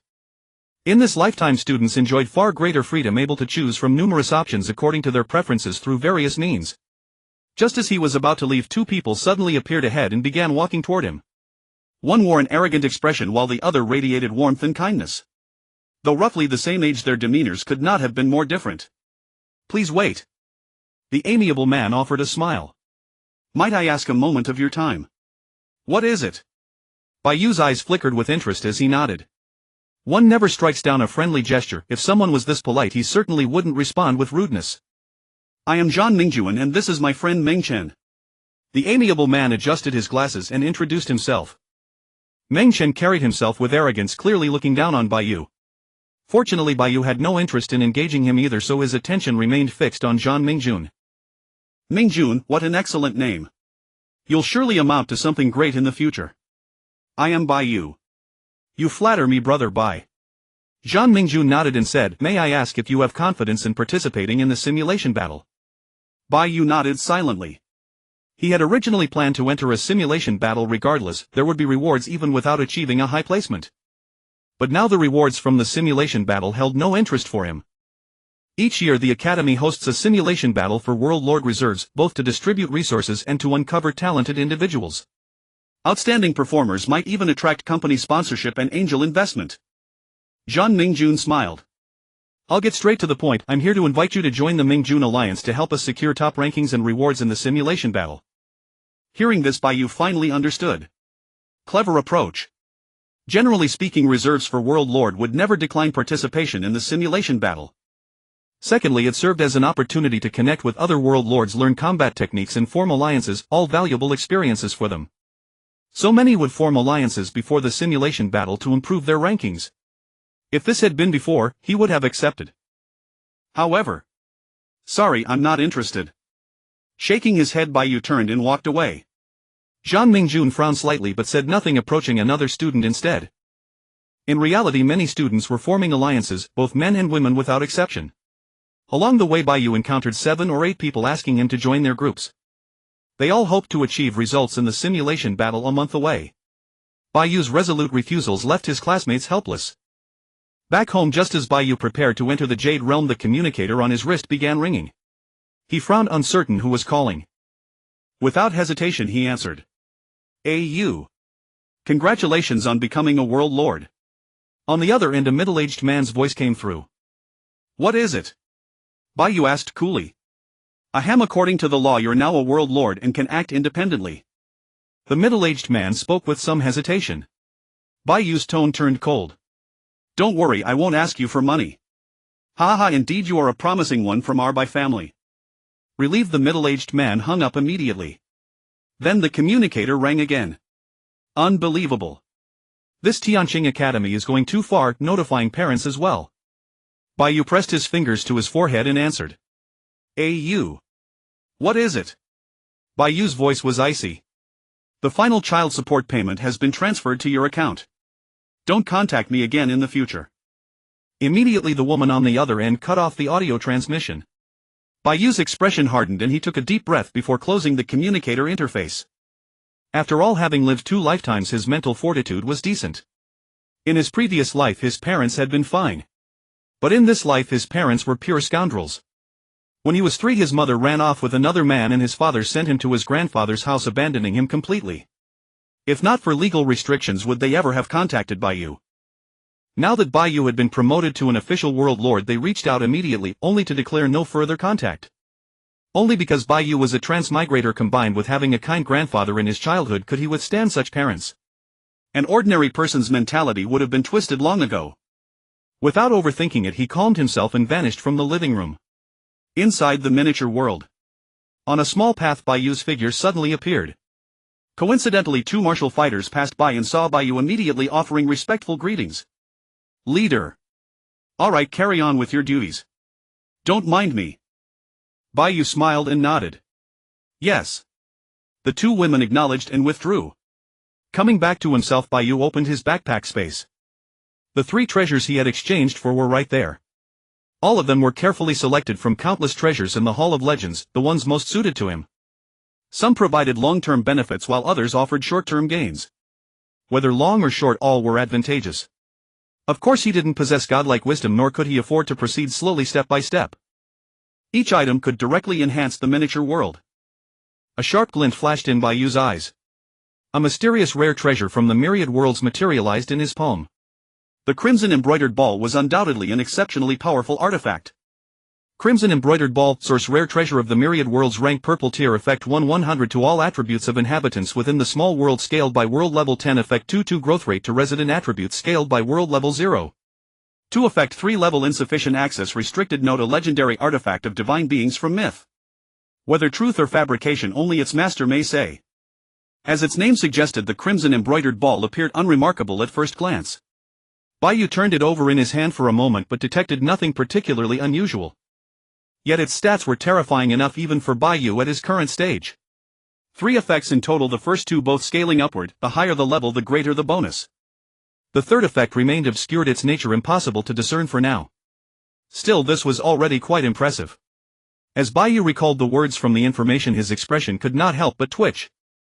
The heavens and Myriad Worlds were full of mighty gods and revered immortals who dared to ask them, "Great Master, might this Crimson Embroidered Ball be yours?" An image flickered through Bai Yu's mind. He quickly shook his head, banishing the thought. After a moment he tossed the Crimson Embroidered Ball into the air. "Would you like to place the Crimson Embroidered Ball within your small world?" Brilliant light erupted as crimson rays enveloped the ball. Then in an instant it transformed into a towering tree dozens of meters tall, taking root before Bai Yu. The tree bloomed with bizarrely shaped flowers and leaves along with clusters of red fruit. Knot of Destiny tree, source rare treasure of the Myriad Worlds, current bond Lin Daiyu Bai Yu luck magnet 1, effect enlightenment.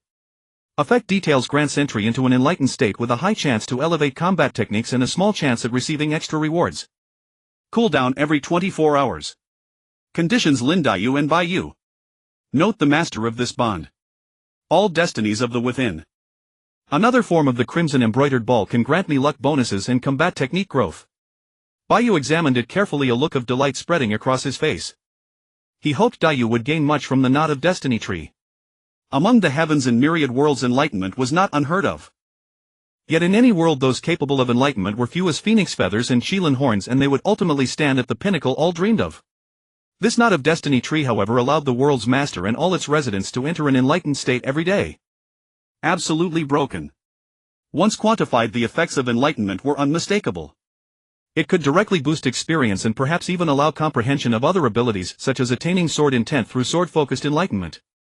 As for what sword intent exactly was or how much one might possess, those were concerns for another time. Truly excellent. Shall I give it a try first? Bai Yu pondered for only a moment before shaking his head, abandoning the thought. Leveling up came first. Coming to his senses, his gaze fell upon the nourishing blessed land.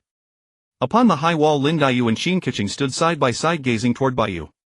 Lin Daiyu wore her hair in a married woman's style, adorned with a jade hairpin, her radiance vivid and spirit refreshed. Beside her, Qin remained as ever, dignified and elegant, surpassing all others in grace. The two stunning beauties stood together, yet both their gazes rested solely on Bai Yu. Qin spoke softly, her phoenix eyes narrowing slightly, her tone gentle yet laced with quiet resentment. Sister Daiyu truly enjoys wonderful fortune. Lin Daiyu smiled and replied softly, Sister Qing, would you like me to speak to the young master on your behalf? And no, that won't be necessary. Qin's cheeks flushed crimson, her words trailing off. In the first round of their verbal sparring, she had been bested by Sister Daiyu. Lin Daiyu chuckled and took Qin's hand, leading her toward Bai Yu. Nourishing blessed land. Bai Yu held a small stone tablet, a peculiar expression crossing his face. Those who loved Xianxia novels would surely have heard of grotto heavens and blessed lands. Any place bearing such a title possessed something extraordinary. This nourishing blessed land was specially selected by Bai Yu to complement the attributes of his small world. Nourishing blessed land, rank heaven tier. Effect 1-1 to combat technique, level of all female residents scaled by world level 0. 1 effect 2-1 to level of all female residents scaled by world level 0. 1 effect 3 when all residents within the small world are female. The above two effects will double. Effect 4 level insufficient access restricted. Note: a world environment bonus, pure and supreme energy. Confirmation: do you wish to activate the nourishing blessed land? This action cannot be undone. Confirmed. Bai Yu nodded. Immediately the stone tablet flew into the air and expanded with the wind, growing ever larger. Finally it transformed into a colossal steel and crashed to the ground with a thunderous impact. The earth trembled and the 4 ancient characters nourishing blessed land appeared upon the stone. Then mysterious mist rose from within the small world, swirling like immortal aura. The air here has changed. Bai Yu took a deep breath and savored the atmosphere. At that moment footsteps echoed from behind. He turned to see Lin Daiyu and Qin approaching gracefully.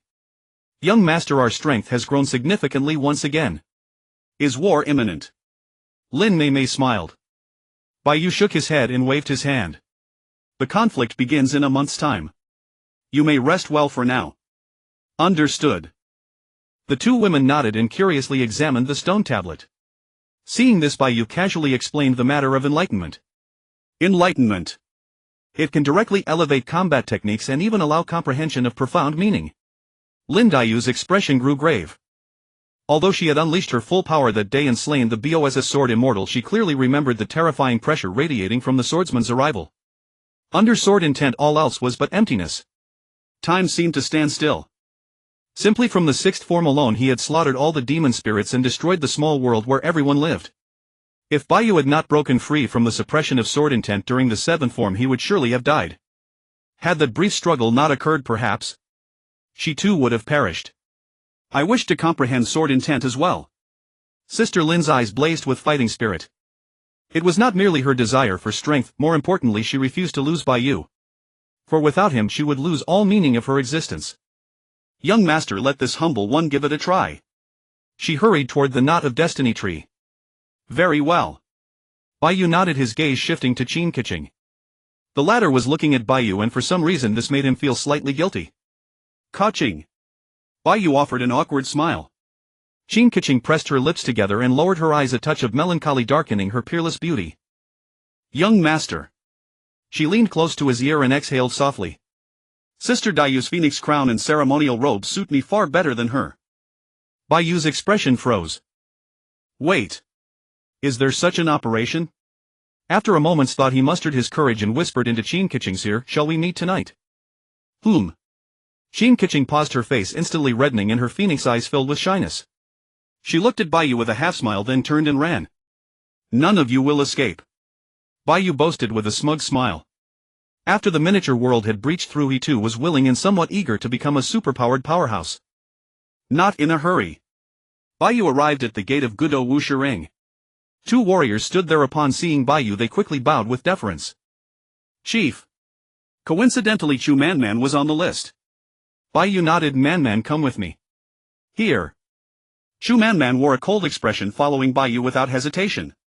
Inside the Yaoling shed, Bai Yu drew out the Yaoling rank enhancement crystal and summoned the panel with his mind. "Would you use the Yaoling rank enhancement crystal on Gudo Wushi Yaoling? The highest level this item can generate is heavenly tier." Without a doubt, Bai Yu chose yes. After confirmation, the crystal turned into a streak of light, dissipated, and was absorbed by the Yaoling shed. Immediately Gudo Wushering trembled and expanded a circle. Inside there was even a training ground filled with weapons such as knives, swords, ropes and darts. At the same time, the camp no longer looked rigid, gaining a touch of technological feel. On the other side, Chu Manman initially wore a nonchalant expression. When Bai Yu used the item, her eyes widened and she was enveloped in a radiant light. In an instant the light dispersed and she recovered, astonished, looking at herself. She still wore black armor and a bronze mask. But a glance told her she was different from before. "Boss. I think I just got stronger." Chu Manman hesitated for a moment, then looked up with a confident expression. Her tall frame radiated danger. Bai Yu glanced at her and opened the attribute panel almost without pause. Gudo Wushering, level 10. Can summon 1000 mutated warriors. Currently possesses 100 mutated warriors. Info invincible in all directions. Chu Manman, level 102. Talent military formation 1. Bloodline Dark Night Owl 1. Body 750100, base attribute 75, world attribute 1000. Soul 450100, base 45, world attribute 1000. Combat skills Foam Life 14, Tianqing 14, Dark Night Owl Army 14. Info invincible across the Myriad Realms. Wuxia Army formation, heavenly tier. Function obtain army formation techniques. Abilities Defeng Tianqing Dark Night Owl. Info when more than 2 mutated warriors are present, a formation can be formed. The more participants, the stronger the attack. Dark Night Owl, heavenly tier, level 104. Attribute movement speed 100, attack speed 100, fortune field 1. Info and legends, only those who possess the Dark Night Owl can unify the world. Foam Light, earth tier, level 104. Attribute after activation, all mutated warriors gain 240 movement speed and 240 attack speed. CD 100 minutes, base value 60's number. Information in marching and fighting speed is everything. Tianqing, heavenly tier, level 104. Attribute all mutated warriors attack power increases by 240. CD 100 minutes, base value 60's number. Information the warrior camp is fearless and unyielding, moving forward. Dark Night Owl, heavenly tier, level 104. Attribute after activation you can summon Dark Night Owl phantoms, a single strike kills. Damage 1400 per warrior count. CD 24 hours. Information the owl descends. What the? Bai Yu stared in astonishment. This attribute compared with the previous level 10 Gudo Wuxia was like heaven and earth apart. The gap was enormous. If 100 mutated warriors formed a battle array, even Lin Daiyu might not gain the upper hand. After all, there were still miniature world attribute bonuses, the red embroidered orb and the nourishing fount. Moreover, Gudo Wuxia advanced to heavenly tier Yaoling mutant warrior, which is why such formidable combat power emerges. Bai Yu couldn't help swallowing. Thinking of classmates in the academy still scrambling to obtain Shin tier spirits and yellow tier Yaoling, the Jade Realm was filled with heavenly tier powerhouses. He had already transcended the realm of a student and could compare with those old world lords. Thank you, Chief. Chu Manman was also delighted, clenching her fists and twisting her tall waist as she surveyed herself. Then she cheerfully said, "Now I am so much stronger than before. In death-defying battles I should be able to kill dozens of my former self." Most Gudo Wuxia are battle maniacs. With their power increased, they are naturally overjoyed. Bai Yu remained calm and turned to leave. He still had one crystal left. The strength of mutated warriors moved Bai Yu to step out of the Wuxia ring. Once outside Chu Manman's aura, he felt much lighter. What a terrifying mutated warrior. Perhaps I should swap in 13 rank enhancement crystals. Bai Yu propped his chin. The notion arose and he shook his head. 13 Yaoling rank enhancement crystals. They sounded formidable, but what difference would there be between the strengthened Yaoling and the heavenly tier spirit elites I imagined? Growing this strong in one go is rather short-sighted. In fact, he did want to swap in 3 rank enhancement crystals, but considering the dangers ahead. As Master Shona warned, perhaps once it descends the miniature world will fall into the nests of demons and fiends and may even meet ultra beasts. Then a single thought from the boss could cause thunder to roar, demonic winds sweeping across the land, destroying the miniature world. If not escaping in time, he might die in the blink of an eye. He had never imagined descending into the Myriad Realms unprepared, offering the miniature world's resources to the Myriad Realms. This is an adventure. Some soar to the heavens, some remain unknown, some die on the way. Thus a 1-point defensive array, cheap and reliable, can safeguard Bai Yu's safety. Even if she rode on the back of a demon god, she would have a moment to escape from the Myriad Realms. Of course. Constantly stressing danger isn't good. Perhaps on descent you might meet a badly injured fairy, right? He walked to the edge of a pyramid and found the Enung group empty.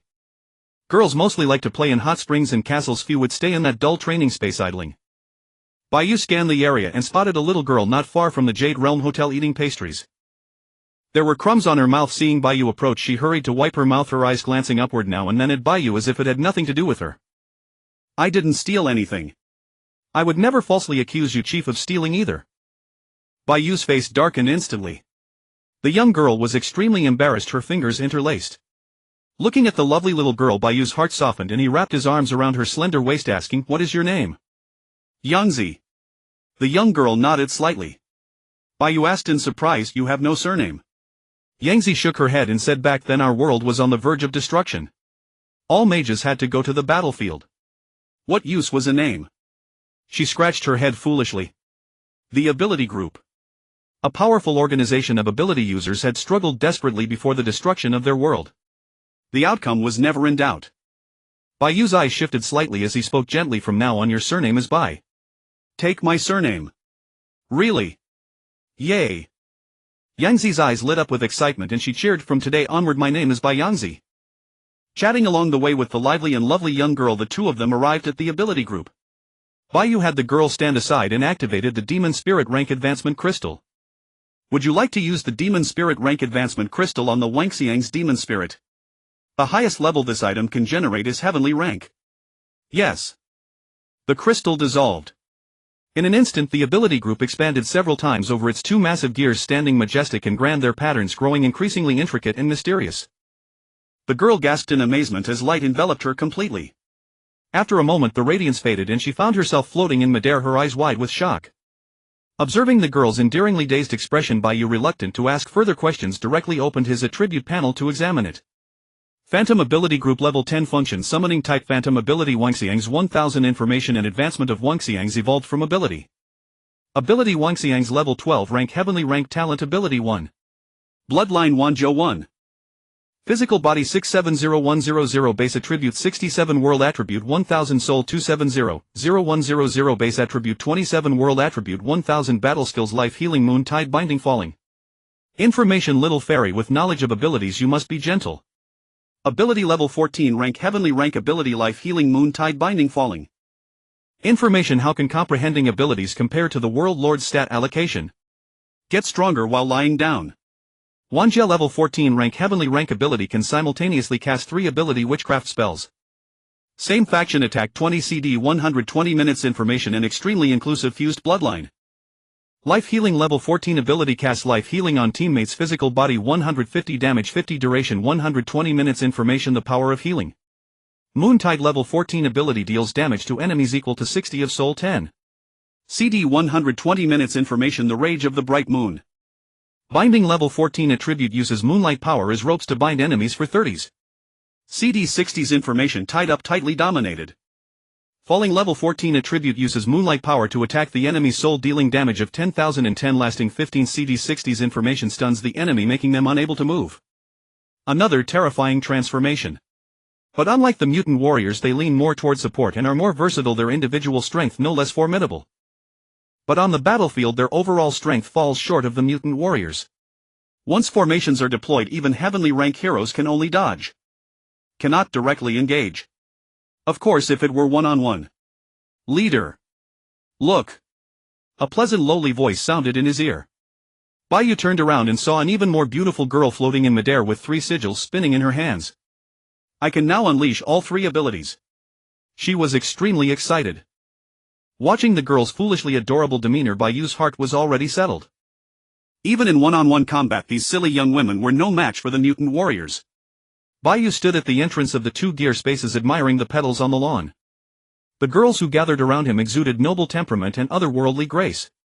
The young girl played with great joy, occasionally casting binding and falling for fun. Leader.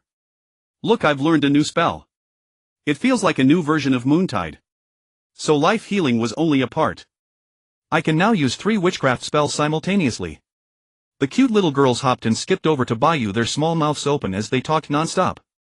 Their delicate little faces were full of surprise, looking wonderfully foolish. Bai Yu rubbed his forehead and suddenly felt somewhat ashamed. Compared to the mutant warriors. Forget it, he didn't want to underestimate those battle maniacs. Bai Yu, too lazy to say more, directly took out the last item. Element Array, a grand formation that sparkles with 5 different colored lights and is embedded with various patterned rings. Element Array, rank heavenly rank. Level 20.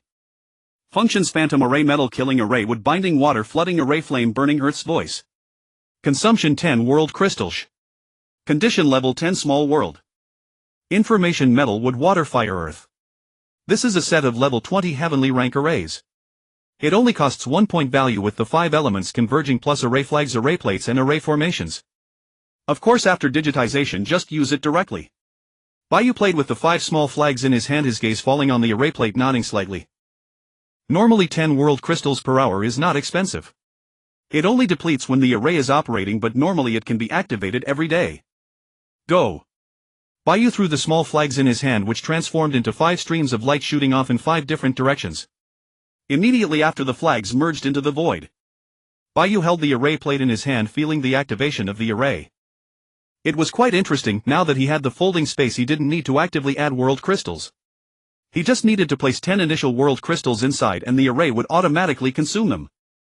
I never expected the folding space to have such abilities. A gleam of discovery sparkled in Bai Yu's eyes.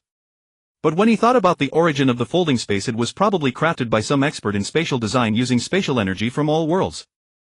Initiating the 5 elements illusion destruction array, consuming 10 world crystals per hour.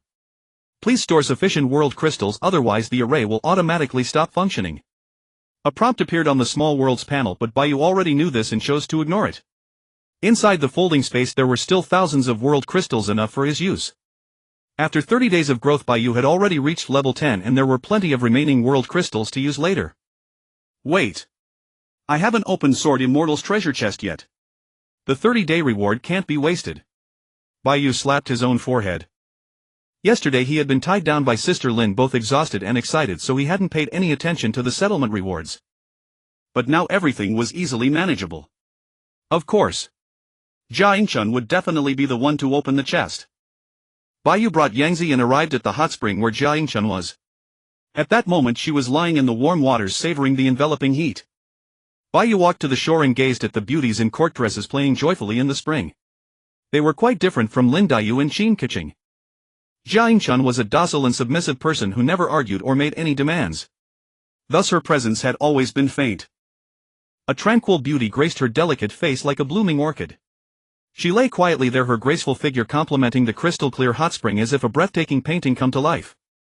As Bai Yu admired the scene, Bai Yangzi suddenly tugged at his sleeve and pleaded pitifully, "Chief, can I go play in the lake too?" "Go ahead." Bai Yu smiled gently and reached out to stroke the girl's cheek. With a joyful cry she stripped off her clothes and leaped into the water, reveling in the cool embrace. She even scooped up a handful of water, smiled at Bai Yu and splashed it toward him. "Chief, come play in the water." Though her age and figure belied her youth, her personality remained as innocent as a child's. The girl giggled, clearly enjoying the serene surroundings. Bai Yu chuckled and shook his head, declining. "Never mind Yangzi, you go play by yourself." Pure-hearted and unthinking, she didn't dwell on it and instead frolicked merrily in the hot spring. Her fair petite figure rolled through the water like a little fish, sending ripples cascading outward. They have faced the threat of apocalyptic destruction since childhood, and yet. Bai Yu's heart softened at the thought. At that moment the commotion also reached Jiangchun.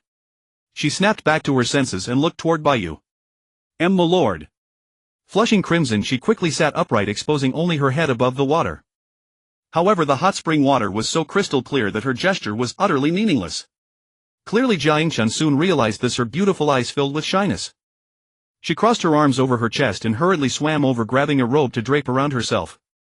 Then she walked across the water, her bare feet barely touching the surface, and approached Bai Yu, whispering softly, "My lord, I am terribly sorry. Yingchen is not in a state to serve you properly right now." "It's all right." Bai Yu's eyes lit up. A lotus rising pure from clear water, the beauty before him far surpassed even that poetic image. Yet he knew his priorities and restrained himself. Instead, he took out the kill chest of one sword immortal and handed it to her. Seeing the chest, Jiangchen understood immediately and reached out to open it. The chest was immediately engulfed in radiant light and then dissolved. Within, a square box appeared. Could it be? Bai Yu's eyes sparkled. That battle left the deepest impression on Bai Yu regarding the boss. The sword manual. With one sword invincible upon drawing. How domineering, how ruthless, how magnificent. Thinking of this, Bai Yu grew excited and eagerly took the combat records to examine them. One sword, grade heavenly. Level 15. Requirement: martial artist class. Description: secret sword manual of the one sword immortal. Heaven grade secret manual at level 15. Incredible. Bai Yu's eyes brightened, but upon seeing the requirement a hint of regret surfaced. Currently there was no martial artist profession in his small world. Fortunately, his small world had already upgraded and all that was needed was to purchase the profession permission. The martial artist class was quite common across all realms, so obtaining permission should not be difficult. He would go out and purchase it when he had time. Daiyu's stats lean toward strength, which seems well suited for a martial artist. Should I consider transitioning to other rare professions? TSK. I just realized I don't know much about professions. Bai Yu frowned slightly. What he had learned before were mostly general knowledge or amusing rumors about job transitions. In his memory, the rarity of a profession seemed to matter little. This left him uncertain. But after a moment's thought, he decided to ask about it tomorrow. Meanwhile, seeing Bai Yu lost in thought, Jiangchen took the opportunity to dress. Her long hair cascaded down her waist, exuding captivating charm. By the time Bai Yu returned to himself, she had already coiled her hair and reverted to being the delicate, breathtaking beauty. "Inchuan, would you like to change your profession?" Bai Yu asked her. Change profession. Jiangchen paused, then pieced together some understanding from the context. She thought for a moment and replied, "Inchuan has no particular preference. Whatever makes my lord pleased is fine by me." Bai Yu stroked his chin, a thought stirring within. "Whether it is farming or cooking, as long as my lord likes it, Inchuan can do it all," the second young miss said softly. Her gentle voice stirred an irresistible urge in Bai Yu. "Fine, next time we will choose together." Bai Yu waved his hand helplessly, signaling her to leave. Then he turned his attention to the bar and the spirit pavilion. Just in time, after reaching level 10 he could build a third spirit pavilion. This spirit pavilion had arrived at the perfect moment, though the consequences would be entirely different if he merely relied on his golden finger. For instance, an iron alloy bird man or even a heavenly grade spirit creature. After pondering for a moment, Bai Yu decided to put it aside for now and see if he could obtain a rare specimen. Unlike other world lords, with Bai Yu's golden finger he no longer needed a spirit pavilion.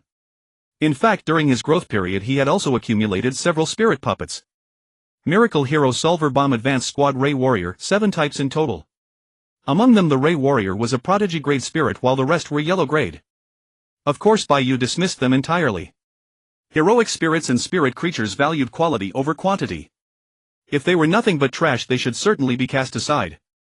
Still, this was only because he was exceedingly wealthy. For any other world lord they would have been treated as treasures. But the bar. Bai Yu's eyes shifted slightly. Bar was also a gathering place for heroic spirits. Unlike Divine Altar, the bar contained fewer heroic spirits. Moreover, different from the Divine Altar, the bar did not allow targeted summoning. Heroes appeared randomly, information that all world lords already knew. Though the heroic spirits Bai Yu summoned seemed absurdly powerful, that was precisely due to his golden finger enhanced Divine Altar. Currently, heavenly grade heroes had a 100 summon rate. What incredible luck! It smells so good. If the Divine Altar can be customized to a specific type, then what about the bar? Bai Yu could hardly contain his eagerness to deploy the bar. The model grew rapidly in the wind, transforming into a dimly lit soothing bar that appeared before Bai Yu. This modest little bar seemed quite small, with only 3 tables and a long counter, a few characters inlaid at the entrance. Bai Yu did not even glance at them and directly tapped the plus sign. Immediately 5 colored divine light shot forth, enveloping the bar. Within seconds the multicolored radiance dissipated. The small bar instantly transformed into a red-tiled winery. Oh. Bai Yu smiled and opened his attribute panel. Red-tiled winery level 1. Capable of summoning heroic spirits none. Currently owned none. Unlocked barrel brewed red wine. Unlocked recipe level 10 unlocks rose gold wine. Reserve 1010. Description: good wine needs no bush. Those heroic spirits and warriors who catch the fragrance of wine will come from all corners of the world to be chosen at your discretion. Not bad. Bai Yu's eyes brightened as he carefully examined the details. Such a bar building had a high probability of attracting heroic spirits. The key factor lay in the variety of wines. As for the barrel brewed wine recipe, it could be unlocked at level 1 while the rose gold wine recipe would unlock at level 10. There were no recipes available for unlocking at level 20 yet. Wines with different recipes naturally possess different degrees of allure. Yellow grade and mysterious grade targets were most likely to be drawn in by the barrel brewed wine, while earth grade targets had the smallest probability. The probability distribution for rose gold wine was mostly concentrated among mysterious grade targets, followed by earth grade and then heavenly grade. The odds were infinitesimally small. This isn't even as good as divine sacrifice. Bai Yu felt somewhat disheartened. Actually, the properties of Red Tile Winery were already terrifying enough. Ordinary divine sacrifices in bars would be considered extraordinarily lucky if they didn't produce grey trash tier outcomes. Didn't there used to be a classmate in the classroom who pulled out a yellow grade heroic spirit and strutted around in arrogance? Shaking off his thoughts, Bai Yu raised his Red Tile Winery to level 10 in one breath. After unlocking the rose gold wine recipe, he decided to set it aside for now. He would consider whether to summon heroic spirits later. Immediately after, he took a glance at his storage space. After organizing it, he discovered that almost everything in his inventory belonged to boudoir items. Now was the time to upgrade his small world. Upgrade complete. 15 million origin fluid consumed. Small world level increased from 10 to 11. Area expanded from 6,000 square meters to 7,000 square meters. Rumble. The earth trembled, the sky seemed to expand, and a new expanse of land appeared around the small world. Congratulations, World Lord Bai Yu, your small world has been upgraded to level 11. Your building tier can now be elevated. Due to your small world reaching level 11, you have obtained the World Lord's permission heroic spirit power. Please select your heroic spirit Lin Dayuqin, Kaching, or Jiangchun. Level 11. This was the first crucial step toward becoming a formal World Lord. At level 11, a World Lord was no longer defenseless. More importantly, because heroic spirit power was an ability exclusive to World Lords, he could choose a heroic spirit to serve as a template for enhancement. In other words, a World Lord could instantly become as powerful as a heroic spirit, the more formidable the opponent. Furthermore, the heroic spirit template could be changed at will. Thinking of the humiliation from the previous night, Bai Yu chose Lin Dayu. Immediately afterward, a surging force welled up within his body. It was as if a great furnace had begun to roar. His internal organs, flesh, blood, sinews, and bones all trembled simultaneously. In an instant, Bai Yu came to his senses and took a deep breath. He sensed a tremendous power surging through him. This is Dayu's power. Physical strength exceeds 3000 points. Bai Yu's eyes widened and he pinched his own cheek. He felt as though he could punch a person's head clean off with a single blow. Of course, that was merely an illusion. The nearly 100-fold gap left Bai Yu momentarily dazed. The martial techniques within his body had also been completely replicated from Lin Dayu's abilities. Devour. Bai Yu performed a series of movements satisfying his desire. With the heroic spirit template activated, the damage to the heroic spirit was minimal, so he did not worry about any harm coming to Lin Dayu. Of course, combat power was secondary, endurance was what truly mattered. His endurance had increased substantially. You mischievous sister Lin. Let me teach you a lesson. Bai Yu's expression turned fierce as he decided to give her a proper schooling. Then he checked his remaining world crystal and origin fluid reserves, totaling over 170000. Although the origin fluid was somewhat depleted, it was still more than sufficient. This figure was quite staggering. Newly promoted world lords who had just passed the trial would never possess more than 10000 in savings. After all, if one did not use all resources to strengthen their small world, they might be eliminated the very next day. He estimated his situation carefully. There were too many buildings within the small world and the materials required for upgrades were countless. Reaching level 11 should not be problematic. But upgrading the small world to level 12 would create a massive gap. Let's start by reaching level 11 first. If the origin fluid suffices, I'll push for level 12. Bai Yu cracked his knuckles and began planning the small world. The current area was 70000 square meters. He started by moving the perimeter walls outward. He added 700 units first, consuming a certain amount of world crystals. Then he upgraded the walls to level 11. Next he focused on deploying 40 defensive towers, approximately 10 per wall section, balancing control and damage output. All defensive towers were upgraded to level 11. A total of 100000 origin fluid was spent. Demon Spirit Pavilion upgrade. Both pavilions were raised to level 11. Costing 50000 origin fluid. 50000 origin fluid consumed. Samurai Camp Demon Spirit capacity 150. Phantom Ability Group Demon Spirit capacity 150. Unlike before, each upgrade now added 50 additional slots for demon spirits. Fortunately, the summoning materials required haven't increased alongside the demon spirit upgrades. Bai Yu breathed a sigh of relief. Then in one continuous operation he spent another 100000 world crystals.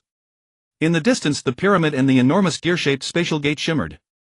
Out stepped a succession of elegant beauties and charming young maidens. Though their appearances varied, every one of them possessed a captivating loveliness and graceful figure. Like swallows and orioles, they stood with commanding presence. This small world's attributes are ridiculously impressive, actually capable of recruiting such stunning women. Bai Yu glanced over them with satisfaction. What man could refuse such advantages? Of course, someone as innocent as him harbored no ill intentions, he was simply appreciating their beauty. Whether others believed it or not, Bai Yu certainly did. Next came upgrading the demon spirits. Individual upgrades weren't expensive, but he had 100 level 10 heaven grade units. Upgrading each to level 11 cost 1500 origin fluid apiece, totaling 150000. I nearly forgot about the grade tiers. Bai Yu covered his forehead with his hand. Well, he was now utterly broke.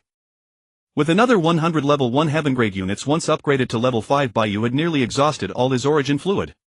Origin fluid is the bottleneck every world lord must confront. Bai Yu sighed. Origin fluid differed from world crystals, it could not be traded nor bound to a world lord. Ordinary world lords might not notice this constraint. But for prodigies, children of immortals and gods, sacred heirs of major powers and successors of various factions, their feelings toward origin fluid were a mixture of love and hatred. They resented how much it consumed. Every time they acquired some, it was spent entirely, leaving them perpetually short. I can only wait for the next descent. Bai Yu had no choice but to turn and call for assistance. Leading the newly promoted 100 level 5 demon spirits, he headed toward the weapon base. By now the weapon base had been upgraded to level 10, capable of producing level 10 armaments. Moreover, with the improvement in demon spirit quality, equipment tiers had also risen to heaven grade. In a sense, they were all high-ranking figures clad in golden armaments. Unfortunately, none of them provided attribute bonuses. But compared to earth-grade gear, each piece of heaven-grade equipment granted 2 attribute bonuses. Throughout history, wealth had always flowed away like water. All 4 Tian-grade equipment pieces had 2 additional attributes added, which meant the forging costs would be considerably higher. Fortunately, crafting Yaoling armament was not as costly. Bai Yu did a quick calculation, it consumed half of his savings. 50,000 world crystals. Weapons and armory merged one after another in the forging queue at the weapon base. Humanoid statues hovered in mid-air while the flames in the forging furnaces roared to life. The construction of the small world was quite impressive, with automated workshops that required no hands-on effort from him. Alright, I'm broke, Bai Yu muttered, slapping his forehead as he gazed at his inventory. After a moment of thought, his gaze shifted to the folded space, his eyes flashing with purpose. Some items he no longer needed could likely be sold off. In exchange for world crystals. Tomorrow, I'll set up a stall. And buy something I actually want. Bai Yu glanced at the class permissions within the folded space and found them utterly lacking. Pathetic. Not a single item he desired. In the blink of an eye, the small world was absorbed by Bai Yu. Standing upon his own microcosm, he beheld an endless expanse of starry skies. Legend had it that every world lord's nascent small world represented the embryonic form of a universe. Yet in the end they would all become hollow shells. This was precisely why breakthroughs in small worlds required the aid of world origin. Only with sufficient world origin could a world grow truly powerful. In a certain sense, a world lord remained a world lord, but a small world was merely a small world. Its form of existence was quite apparent. Rather than calling it a world, one might describe it as a process of cosmic evolution. Still within the small world there were day and night, visible sun and moon, azure skies and white clouds, and the vast boundless starscape. Such was the scenery that Tianqing from the perspective of Bai Yu, a native of Tianqing, could behold. Above the weapon base, however, the heavens stretched endlessly in darkness. Bai Yu cast a glance and waited patiently. By his side fluttered a group of enchanting maidens, some aloof, others endearing. None of them were anything but absorbed in awaiting the completion of armaments at the weapon base. They stood silently. Having just arrived in this world and absorbed the relevant information, every one of them harbored curiosity and awe in their hearts. As time passed, they gradually accepted reality. Clad in tight black attire, the mutated warriors bore incredibly beautiful faces marked with an aura of grim severity, keeping others at a distance. They were straightforward women, their hair tied in simple ponytails beneath owl-shaped masks. Barefaced, they occasionally glanced toward Bai Yu and the weapon base. Occasionally one of the mutated warriors would look up at the sky, her pupils contracting slightly. They each possessed their own worlds and their own past lives. The maidens of the Phantom Ability Division also obediently fell silent, blinking their large eyes curiously as they surveyed this brand new world. What exactly is going on in this world? Will the World Lord bully me? World Lord! Can our new leader be worth our loyalty? World Lord! Each beauty harbored her own thoughts, radiating grace and breathtaking allure.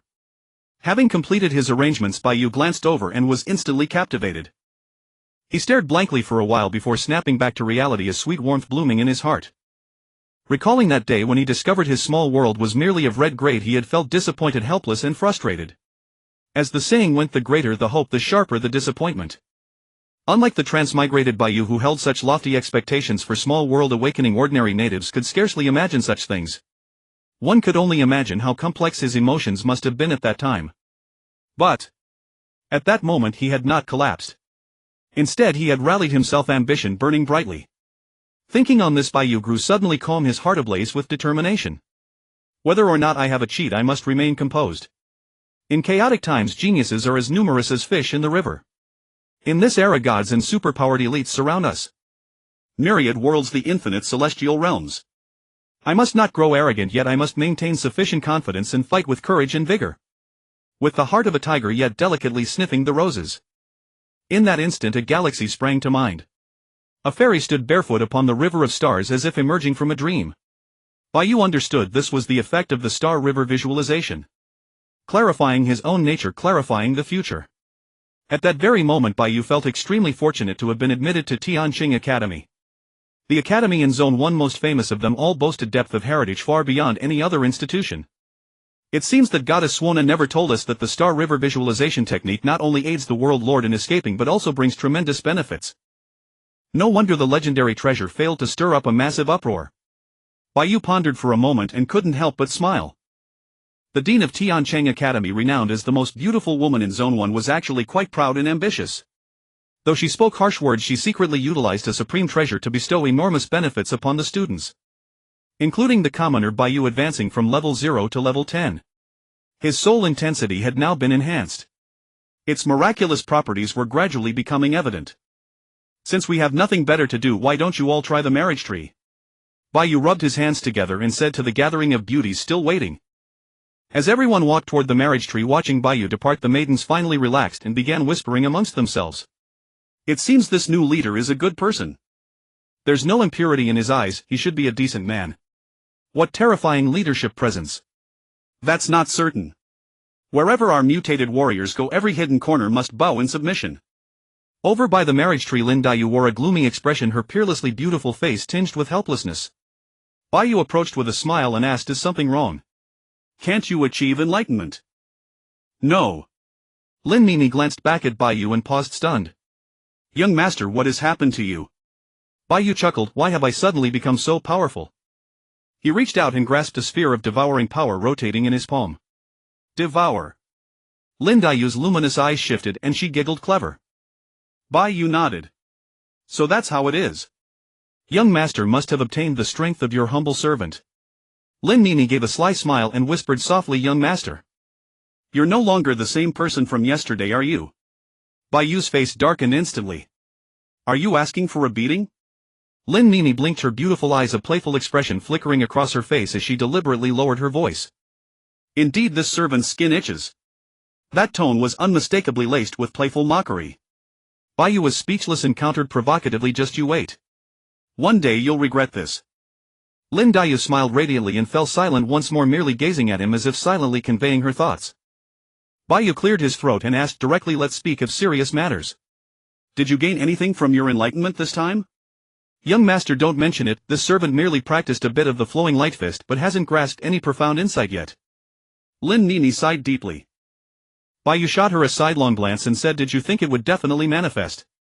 Insights into the Tao are not so easily grasped. You can attain enlightenment each day now, both morning and evening. Do not be so greedy. This servant remembers, contentment brings enduring joy. Those words from the young master this servant shall never forget. With Lin Duwijui possessed by her great Yin-Yang master persona, Bai Yu truly could bear it no longer. He longed to let her taste just how terrifying his physical power had become. Then let us continue. I shall join as well. Bai Yu nodded, curiously settling into a lotus position beneath the marriage fate tree. He then stilled his heart and mind. He could feel the power of the marriage fate tree. At that moment images flooded into his consciousness. Level up to 11 first, he thought, and with a burst of inspiration chose to achieve enlightenment for his level 10 Starry River contemplation technique. Presently a profoundly mysterious sensation washed over him. It was as though Bai Yu had vanished from this world entirely. He arrived at the deepest reaches of the cosmos, surrounded by pitch darkness and absolute silence. There was no up or down, no left or right, nor any cardinal direction. The deepest reaches of the universe were the most dangerous places, easily inspiring terror. Just as Bai Yu was puzzling over this, a celestial river descended from above like tidal waves crashing upon the shore. The starry river flowed. Within it starlight danced and drifted. Suddenly a fairy descended from the heavens, barefoot, standing beside the starry river and drawing near to Bai Yu. Her long hair streamed about her, her bound locks dancing in the wind. Locks lifted by the wind brushed against Bai Yu's face. He turned his head to see an exquisitely beautiful countenance, cool and aloof, clad in a flowing white gauze dress. Yet she wore no shoes, her fair jade-like feet slightly lifted, each toe fragrant as though containing a certain spiritual grace. This was precisely the image Bai Yu had been contemplating. Wonderful indeed.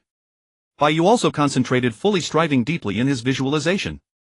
Every strand of hair, every inch of flesh and blood, every garment, each eyebrow, every facial feature, every line of her figure.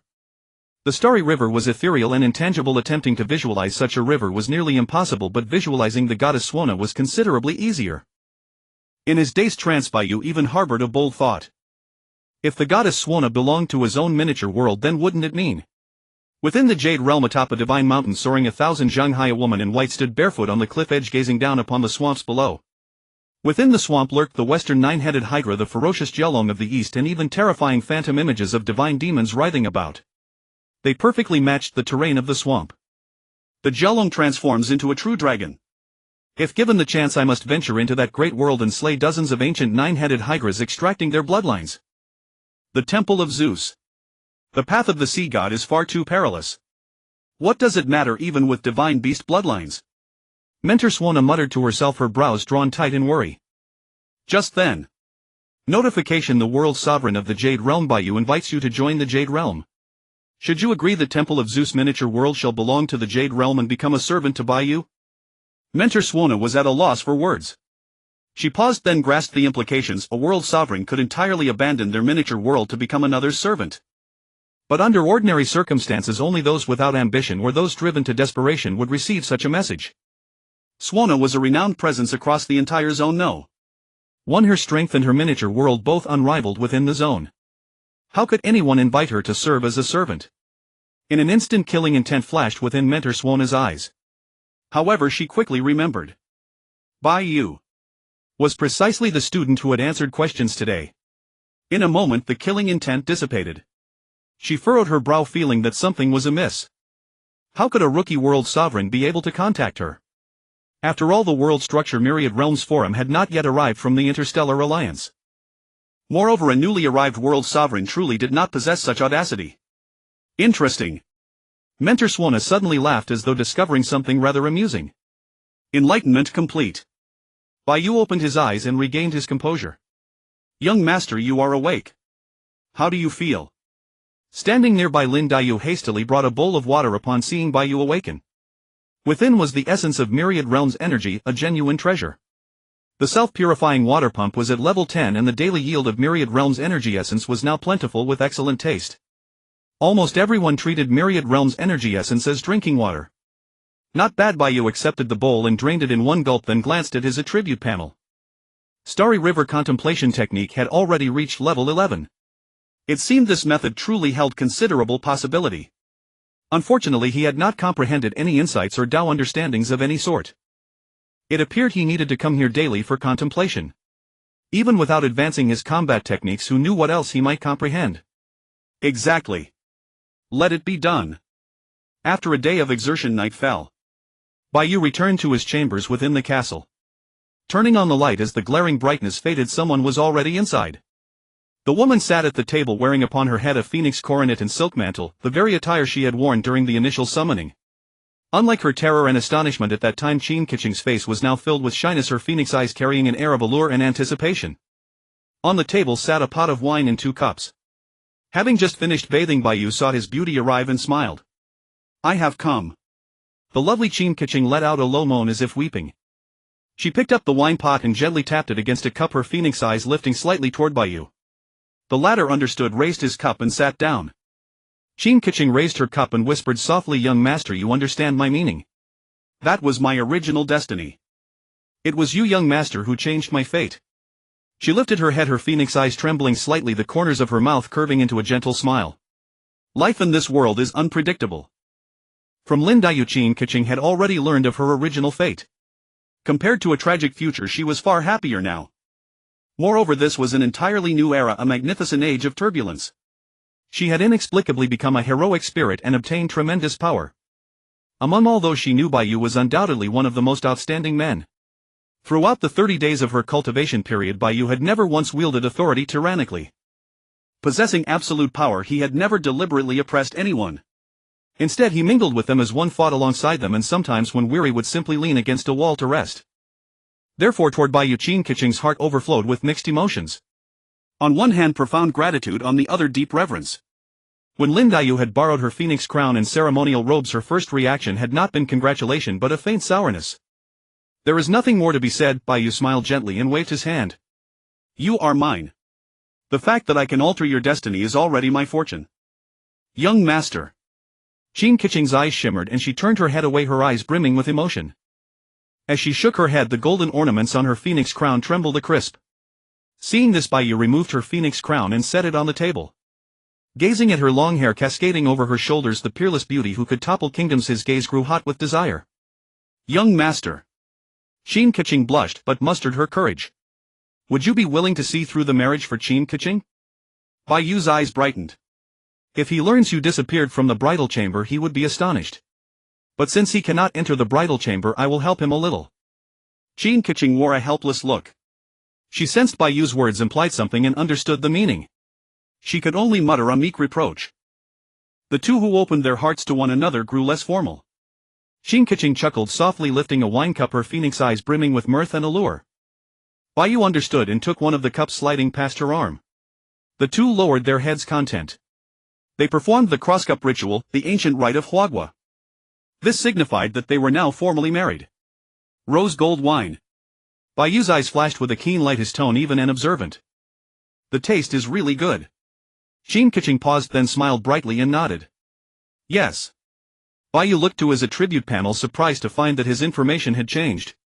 The experience required for upgrades kept increasing quickly, reaching over 20 points before leveling off.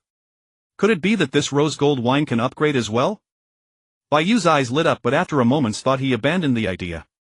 One bottle of rose gold wine costs 100 world crystals, which seemed scant. The experience required for upgrades was enormous. And who could drink thousands of jars a day? Do you take yourself for a water conduit? Young master, you're spacing out again, Tianqing said weakly with a hint of reproach in her tone.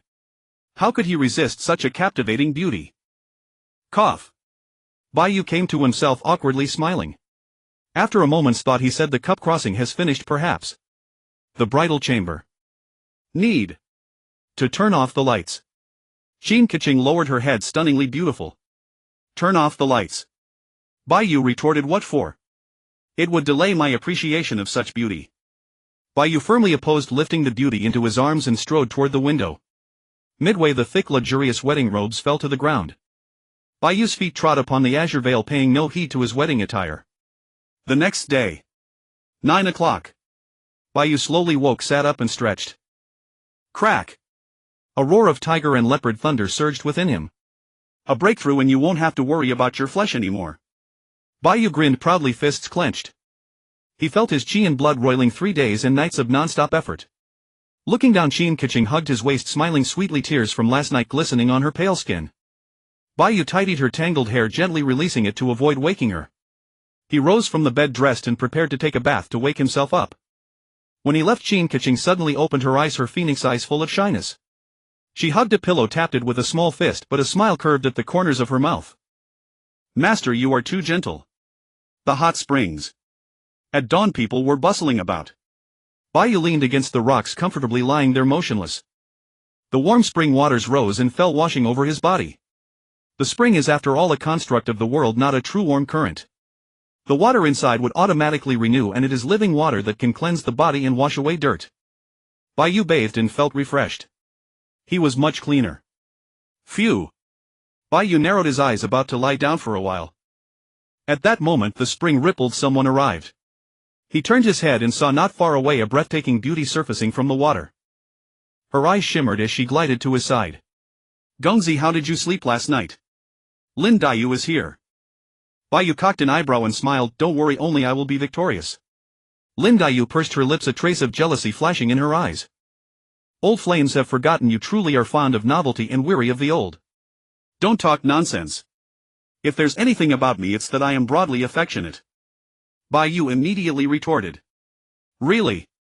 Lin Daiyu blushed, unfastening her jade hairpin and letting her long hair cascade. Then let me try as well. Not sure how long it had passed, Bai Yu sat in the living room of his home. He changed back into casual clothes, his face pale. What-eyed enchantress. He grit his teeth, glanced at the time. All right, the moment to report is approaching. It was already after 1 in the afternoon. To look after Lin Daiyu, Bai Yu hadn't eaten. But at 2 p.m. he had class. With no time for meals, he hurriedly tidied himself and headed to school. In the tiered classroom for Class S, Bai Yu entered to find only about 20 people. So early. He found it odd and picked a quiet, empty seat to sit. Glancing around, people whispered in clusters. Why is there so few today? Indeed, the wealthy and powerful have a world forum prepared for them by their families. Cut the crap. But to be honest, the world forum isn't cheap, let's skip it. Bai Yu listened to their exchange, a glint flickering in his eyes. He fell into thought. The world forum is the construct of a small world. Legend says there exists a mighty being who with unmatched power forged the world network, uniting the lords of all worlds. Unlike ordinary communicators, it is the magic of the celestial realms. The world network uses the world forum as a node, a conduit for connection, exchange and commerce between realms. Of course, across all heavens and myriad worlds there are travelers of the world network. In ancient times, every world lord would explore unknown realms, leaving their footprints. As the number of world lords increased, so did the holders of the world forum, and the world network grew ever more powerful and terrifying. As the strength of humanity grew, these constructions also surged in power or gained formidable functions. They were artificial yet gathered everyone's strength. Of course, standby world lords are issued by the Interstellar Alliance. But the powerful generally do not want them. First, for face, even if a family isn't that wealthy, they wouldn't draw the Interstellar Alliance's blood. Secondly, the powerful build some special world forums, isolating certain aspects of their own little world from elsewhere. Another free ride, so comfy. Bai Yu leaned back against the chair, nodding to himself. His face remained pale. Tianqing was gentle and accommodating, and it was not a difficult thing to persuade. But Lin Daiyu was a handful. She appeared soft and frail, yet in battle she fought with such ferocity that he could hardly bear it. In terms of attributes alone, he was far stronger Daiyu, and he had bound the power of the heroic spirit and Lin Daiyu's template. Yet even so, the strength did not amount to much. After all, he was a man naturally at a disadvantage. I must find a way later, Bai Yu murmured to himself. At that moment his ears twitched and he turned his head. 2 people sat nearby. In the classroom, students arrived one after another. Hello. Beside Bai Yu sat a pair of siblings. I am Yu Haiyun. This is my sister Huang Danner. Bai Yu smiled slightly and nodded. I am Bai Yu. I've heard of you for a long time. Greetings, Bai Yu. Yu Haiyun is a very eloquent speaker. He laughed and asked, Bai Yu, which guild are you from? Bai Yu shrugged. The siblings were both startled. Those who came here to claim Wanjie Forum were mostly commoners who would not miss the rewards of this simulated battle. Besides, even the children of some wealthy and small clans were eager to try. Because the rewards of the simulated battle were exceedingly rare. Hearing Bai Yu say this, they did not think Bai Yu looked down on them, they took it as Bai Yu believing himself too weak and thus giving up. The siblings exchanged a look, not saying more to avoid embarrassing their classmates. Bai Yu, after Wanjie Forum ends today, would you like to add me as a friend? If you have time you can visit my little world. Yu Haiyun smiled. Actually my sister and I plan to pursue farming, there are already many breadfruit trees in our world. Sure. Bai Yu nodded slightly. And you? Yu Haiyun noticed his expression and asked, which department are you in, Bai Yu? Bai Yu pondered briefly and spoke, the battle department. The siblings were surprised and perplexed. If you are to become the world master of the combat world, why would you give up the simulated contest? This is Tianqing Academy's welfare for the students. Generally those of the battle department are battle maniacs who love collecting resources. Haha, ambitions indeed. Yu Haiyun did not waste words but went on with a few anecdotes about other students, not wasting time probing Bai Yu's thoughts. He was very talkative, and as he spoke of his family, his father had once been a world master of war, but during a journey through Wanjie his small world suffered heavy damage, forcing him to abandon the warpath and take to farming. Their mother was a plain honest farmer. Under such circumstances the siblings' hearts were set on ruling a farming world. A secure, stable livelihood and harmonious life. In their view these were the most beautiful things in life. Bai Yu's gaze flickered briefly but he remained silent. He did not share their view. Yet everyone had their own choice, others need not say more. For them this was a peaceful era, a life of quiet stability. But for Bai Yu this was a grand era, a time of 10,000 races vying for dominance, a golden age of heavenly and earthly struggles. Living in such an era, if one cannot become a tide, isn't that courting death? After a long while 70 or 80 people filled the classroom. Around 2:30 in the afternoon a wisp of mist rolled in and a barefoot woman in a white dress walked out. Her beauty remained captivating, and when she appeared the classroom fell silent. There are 81 present. Tutor Suana scanned the crowd and said softly, today there are two tasks. First, to distribute the Wanjie Forum to you. Second, to supervise your progress in Tianqing Star River meditation. She did not say a word more. With a wave of her hand streams of light flew out, hovering before all the students.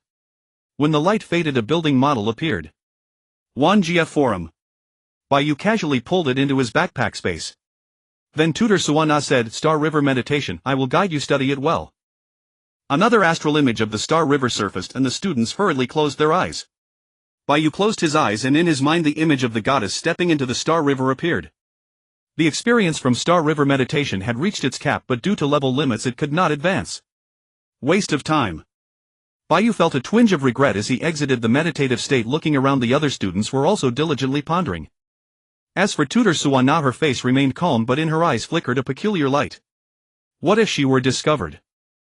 I'm online, it's urgent. Bai Yu swallowed, bracing for a scolding. Yet Tutor Suana merely glanced and said nothing more. It seemed it hadn't affected him at all. So frightening. Bai Yu breathed a sigh of relief as he watched this scene. After the power of the heroic spirit was unleashed, he was like a little Superman. With one hand he could hurl a tank. A single step could cover 100 meters with ease. But compared to Suana, Shen knew it was a fairy tale, an egg against a rock. She was not merely the most beautiful woman in Area 1. She was Tianqing Academy's current dean, the strongest figure in Area 1. The rumors about Suana Shen Nu are many indeed. Last year she arrived in Area 1. The old dean was her grandfather, reportedly retired, passing the dean's seat to his granddaughter. Upon arriving in Area 1, Suana Shen Nu was named the new domain master. A dean of studies and several tutors rebelled but were dismissed. Tianqing Academy, like other academies, each year paid money to major corporations, powerful factions, or deities of sacred places. This was the academy's unwritten rule. If good seeds were found in the school, connections would be made to foster goodwill toward a certain power, ultimately joining that power. If it's not coercion, then it's not illegal.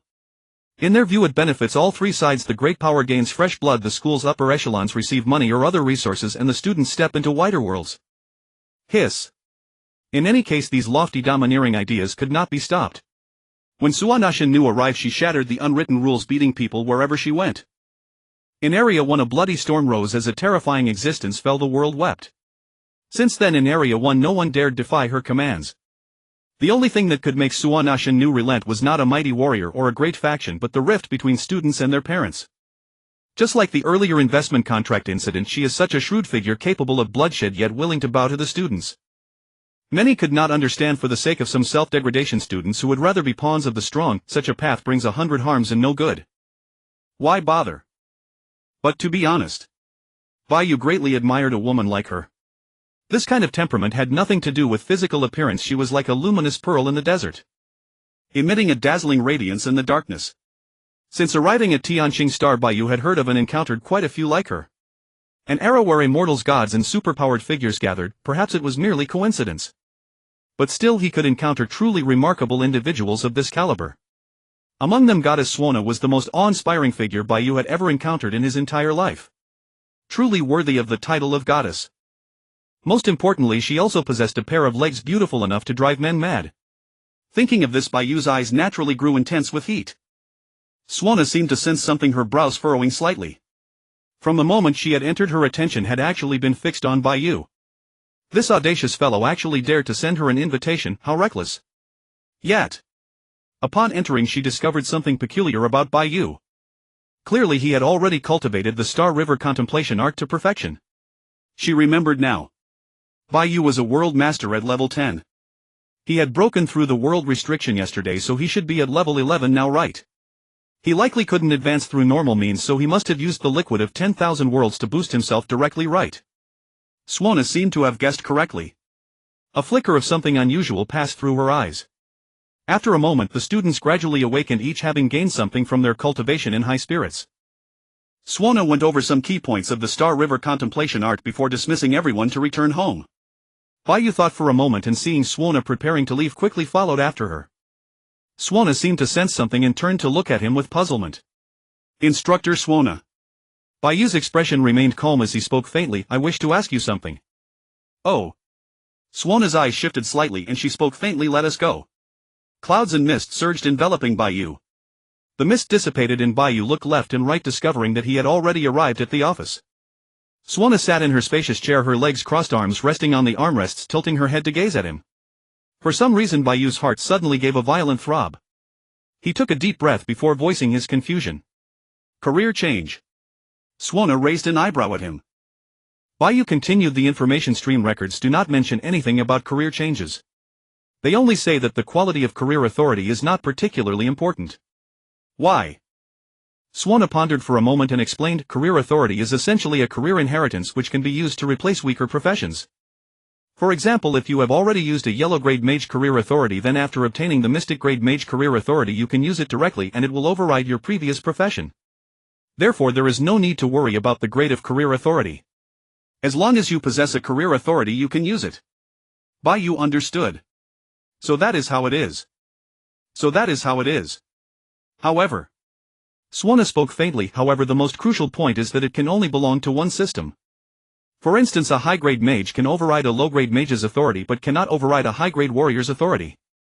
Understood. Bai Yu nodded and remained silent, awaiting Suona's continuation. Suona continued. Across the myriad heavens and boundless void, every world possesses a different power system. Because the restrictions and standards of each world differ, the upper limits of their power systems also vary. Take mages as an example. If a mage's inheritance comes from a low-tier magical world, they can at most destroy a mountain. But if their inheritance comes from a high-tier magical cosmos, they can alter rules and create stars. The gap between the two is vast. Therefore, career authorities of the same grade are almost impossible to override. Regarding your career, I suggest that if you truly cannot find a suitable one, you may first activate a yellow grade basic career authority. Suona explained the matter of career switching in detail. Many things absent from the campus information streams, including experiences and stories from his past life, all told Bai Yu that his understanding of this world was still far from complete. Excellent. I understand, thank you, instructor. Suona hesitated briefly, then spoke. Sit here and contemplate the Star River contemplation art. Ha! Bai Yu looked utterly bewildered, unable to believe his own ears. Contemplate here. Why was she suddenly asking him to contemplate? Though somewhat surprised, Bai Yu still seated himself cross-legged and began his contemplation. This time without the aid of the sacred treasure, he strove to envision the image of the divine maiden treading the Star River, then entered that familiar scene. To be honest, attempting to visualize someone while that very person sat before him was somewhat rather thrilling. Her hair, her face, her features, her figure, her garments, her jade belt, her jade-like feet. In Bai Yu's vision, a divine maiden emerged treading upon the Star River. Her charm fully displayed, her presence majestic and awe-inspiring. Meanwhile, Suona's expression turned peculiar. For at that very moment another invitation from a minor world arrived. Bai Yu, World Master of the Jade Realm, invites you to join the Jade Realm. If you agree, the Zeus Holy Temple will become property of the Jade Realm and you shall also become the servant of World Master Bai Yu. This again. As expected. He actually took me as an object of contemplation. Suona's lovely face darkened. This was an enormous disrespect and insult toward a powerful being and a high-tier life form. Yet upon thinking that Bai Yu was her own student, her heart softened and the anger on her face gradually dissipated. After pondering for a moment, stop. Suona spoke faintly. Your contemplation method has problems. It is not the standard Star River contemplation art. Bai Yu was greatly startled. He had been discovered. His heart sank, but the other party showed no anger. She likely did not know what exactly he was contemplating. No need to feel uneasy. I can sense that you harbor no impure thoughts. Suona sniffed and spoke in a firm tone. I will now summon the phantom of the sacred treasure to help correct you. Remember. Do not lose focus. Yes. Bai Yu quickly replied. Immediately afterwards Suona waved her hand and the surrounding space twisted dramatically. Streams of Star River phantom images emerged around Bai Yu, revolving around him. Feeling the power of the sacred treasure at such close range, Bai Yu seemed to glimpse a chapter within the Star River phantoms, the Star River contemplation. However, the chapter flashed by in an instant and no matter how hard he looked he could not make out its contents. After all, this was the power of a sacred treasure and Bai Yu could not penetrate its depths either. He did not overthink it and attempted to correct his contemplation. He tried to comprehend the Star River contemplation art but failed no matter how hard he tried. Yet the image of the divine maiden stepping onto the Star River barefoot was achieved instantly. A chasm of difference. He spent over an hour testing, yet Bai Yu still failed. Suona's delicate brows furrowed slightly as she watched the scene. Finally she sighed and withdrew the power of the sacred treasure, saying, never mind, never mind. Bai Yu forced a smile, scratching her head. She snorted, go back now, don't be reckless, and the future visualization technique is not easy to grasp. A slight misstep could cost you your life. Thank you, Master Suona, thank you. After saying that he turned and left. Watching Bai Yu's back vanish from sight, Goddess Suona pondered for a moment and finally sighed. Never mind, let it be treated as an inconsequential piece of news. Back home Bai Yu still felt a lingering fear. When he stood before Goddess Suona he felt as if his soul could be seen through. The other party had put him under immense pressure. And what stung most was that he knew she hadn't done it on purpose. It was a gap in life levels. Like sinking into a deep-sea, endless fear welled up in his heart. However, when she appeared within the visualization technique she wasn't so terrifying, instead she seemed sacred. Bai Yu pursed his lips and decided to vent during the visualization from now on. In real life he was meek and it felt unbearable. Collecting himself he steadied his mind and entered his own world. At the Yujiat Hotel, Tianqing served Bai Yu a dish. Watching him gobble it down she couldn't help but smile softly, her face full of contentment. In these days she had learned a few simple dishes. Though not a master chef, they were certainly much tastier than Bai Yu's cooking, and indeed that was true. Bai Yu ate heartily, savoring the abundant meal, a sense of belonging rising in his heart. Dish: braised green beans and eggplant stew. Rank: profound stage. Effect: temporary corporeal bonus 7, temporary soul strength 8, temporary attack power 5. Dish: seaweed and pork rib soup. Rank: yellow. Rank. Effect: temporary corporeal bonus 2, temporary soul strength 5, temporary soul repair speed 30. After a satisfying meal Bai Yu exhaled a deep breath and slumped back into the chair. Tianqing smiled and carried over a cup of Wanjie energy essence. Young master, you should wash up. Bai Yu stood up, rinsed his mouth and set down the wine cup. With a pull of his arm he drew the beauty into his embrace. The warm fragrant form pressed against him felt indescribably comfortable. A trace of shyness flashed across Tianqing's pretty face as she whispered, young master, you still have to wash the dishes, you know. Wash what? I'm not washing. Bai Yu laughed and held her close. The saying about being well-fed and warm rang in his mind. Boom. The door opened. Lin Daiyu and Jia Yingchun walked in. Seeing Bai Yu in this state she couldn't help but laugh, then turned to Jia Yingchun. Yingchun, look at this young master, is he such a layabout? Jia Yingchun widened her eyes, gazing timidly at Bai Yu. Then she looked at Tianqing. She pursed her lips and said nothing. Cut it out. Bai Yu glared at Tianqing, loosening his grip. Later I plan to buy occupation permissions. What do you all think? Have you looked at the occupation permissions in folded space? Master, I have finished looking. Lin Daiyu teased, there's not much fun here, the master isn't around, so we have to pass the time by looking at those dull things. What did you think after watching? Bai Yu waved his hand. He wasn't surprised by Lin Daiyu's sharp retorts. Lin Daiyu, seeing Bai Yu remained unangered and finding it a bit dull, spoke seriously, I intend to cultivate martial arts, pursuing a high-damage path. Kaching wants to pursue the supernatural and Yingchun wants to study Shu Fei by Gu, the book-slaying Pengao. There is no inherent high or low in choosing a profession. Different worlds, different professions all have their strengths and weaknesses, but the Great Tao has thousands of paths, yet they all lead to the same destination. Whether a Wuzhu or Wangxiang's, there are many roads to walk. Therefore there is no saying that a Wuzhu is weaker than a Wangxiang's, nor that Wangxiang's are weaker than Wuzhu. Upon hearing this, Bai Yu glanced at Jia Yingchun in surprise. Warriors in Wangxiang's aren't rare, but the Wenshi, the scholar with Shu Fa Bai Gu, are not common indeed. The 100 schools of thought in some great worlds each has its own cultivation system. Confucian scholars, one drink can quell ghosts and gods. The art of Shu Fa Bai Gu nourishes the body demons cannot approach. After some thought, Bai Yu nodded and said, then let it be. Of course it can work. Thank you, master. The three women all smiled. Bai Yu pulled out the Wanjie Forum and walked out. Now its 70,000 square meters of area was already enormous. Stepping out of the Jade Realm Hotel, he looked around. Most places were empty. Bai Yu opened the world interface. He went to the castle side and placed the Wanjie Forum before him. Then the round platform swelled with wind, transforming into a 3-meter-tall ancient stone statue. It seemed that a gust could turn it into sand. This is the Wanjie Forum. Can it be changed a bit? Bai Yu hesitated, placing a hand on his hip with a puzzled look. Wanjie Forum was built by an ancient deity meant to connect humanity with the heavens and to link the Myriad Realms. What form would this thing take? Interesting. A few seconds later, the divine light faded. The statue became a white jade altar. Countless divine runes were carved on it. Interestingly, on the altar's central ground there was a painting, the mural Bai Yu had seen before. Beside the mural stood several mystically dressed followers. So convenient. Bai Yu was startled, peering closely, and he froze. Could the things from the legendary hall appear here? Is there some connection between the two? After a moment's thought, Bai Yu did not hesitate and directly checked the new building's attribute panel. Wanjie Forum Hui.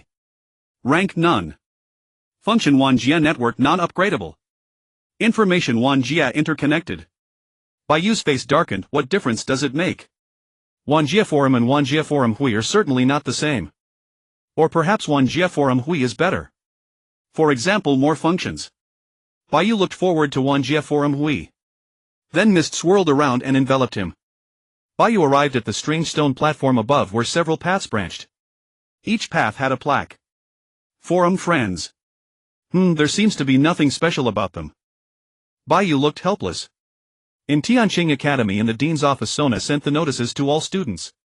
There are two ways for Wanjie Forum to connect. The simplest is to add friends. As for Wanjie Forum, it was issued by the Galactic Alliance, and there would naturally be a notification method. What the family prepared, the Academy would also arrange. Goddess Sona's beautiful eyes flickered and she sighed. Not long ago there was a female celestial prodigy, though I do not know from where she came. If Tianqing Academy could produce a legendary world lord, how wonderful that would be. Alas, since the establishment of Region 1, no strong world lord has arisen from here. Goddess Sona recalled how she had sworn with such confidence before her grandfather, and a sense of helplessness rose within her. After adding them one by one, the two characters, Bai Yu suddenly caught her eye. This mysterious student had actually been able to visualize her. It was truly bizarre. She was not an ordinary mortal. This kid must have gained some advantage in the rookie trial. What a pity he is a boy. Goddess Sona shook her head and sent a friend request. Just as Bai Yu was checking, a notification popped up. Add Sona as a friend. Goddess Sona. A flicker of surprise passed through Bai Yu's eyes. In the blink of an eye, a contact appeared in his friend list. Immediately another prompt panel appeared. Sona invites you to join Class S of Tianqing Academy. Agree. The prompt vanished. A path leading to the unknown appeared on the forum side. In his friends list, a faint silhouette emerged. Simply by thinking of her, he could send her a message. Bai Yu would certainly not disturb others without reason. Instead, he curiously walked toward the forum. At that moment, only one path lay ahead. Walking along this path, Bai Yu soon arrived at a grand hall. By this moment, quite a few people had already reached here. Besides several people from the classroom, a few arrogant young masters were also present. Everyone stood waiting. In the mist, more figures continued to approach, entering his field of vision. Bai Yu scanned the room when suddenly, someone called out to him. Bai Yu. It was Yu Haiyun and Huang Daner. Bai Yu smiled and walked over. Haha, add me as a friend. Yu Haiyun grinned and sent a friend request. Bai Yu accepted without hesitation. His sister Huang Daner pretended not to hear, showing little interest in Bai Yu. Bai Yu was not offended and began chatting with Yu Haiyun. A moment later, Goddess Swana strolled out, her long hair fluttering gently, peerlessly elegant. A touch of weariness showed on her delicate face, as if she were somewhat exhausted. This is the main forum of Tianqing Star. You can apply yourselves. I have already arranged your identity verification so you can pass directly. She waved her hand and sounds of various forums appeared throughout the hall. Interstellar Alliance News Forum, National News Forum, Penguin Forum, Shinong Hall Newcomer Forum, Ancient Magic Association Recruitment Forum, Extraordinary Bureau, Yaoguang Sacred Land Shinhu Mountain. On many forums were the hottest topics and core discussions from various worlds. Indeed, each forum was an independent world connected to the Myriad Realms network. A faction incapable of creating a world was simply not qualified to own its own forum. Bai Yu glanced over and made up his mind. Travel Merchant Guild Forum. His main purpose for coming was to purchase class permissions. Among all major trading forums, the Travel Merchant Guild Forum held the greatest reputation. Of course, there were also the South Pole Penguin Trading Forum, the Tiangu Forum, and others, all renowned establishments. Yet no other trading forum matched the antiquity of the Travel Merchant Guild. It was a forum with a long and distinguished history. Legend had it that long ago, after the great deity invented the Myriad Realms network, another great deity felt that a network alone was insufficient, traders should communicate. Thus he devised a heaven-rank profession called Traveler, which included both travel mages and travel wizards. They roamed the heavens and myriad worlds, conducting trade and laying the foundation for the prosperity of the human race. In terms of combat prowess, they might not be specialists. But when it came to trade, who dared to claim superiority over them? A gleam of delight flashed in Bai Yu's heart as he clicked open the forum. Beside him the mist dispersed, revealing a path, a staircase of white jade leading into the unknown. You have obtained access to the Travel Merchant Guild Forum. Without hesitation, Bai Yu stepped forward. With each step the mist parted again and different paths displayed different prompts. Travel Merchant Guild Universe Forum, Travel Merchant Guild Internal Forum, accessible only to travelers. Only the Travel Merchant Guild Universe Forum was accessible to Bai Yu. He walked in without a second thought. In an instant the mist's end opened up abruptly. Bai Yu stepped into a shimmering ocean surrounded by ethereal immortal aura that sent shivers down one's spine. What is this? He looked around. A stream of water rose from ahead, converging into a colossal panel densely covered with forum posts. It covered the entirety of Tianqing Star with all kinds of posts available. Of course, since these posts were published on the Travel Merchant Guild's forum, only they possessed such authority. Auction. Level 43 Behemoth Orc, moving mountains and stilling seas is but child's play.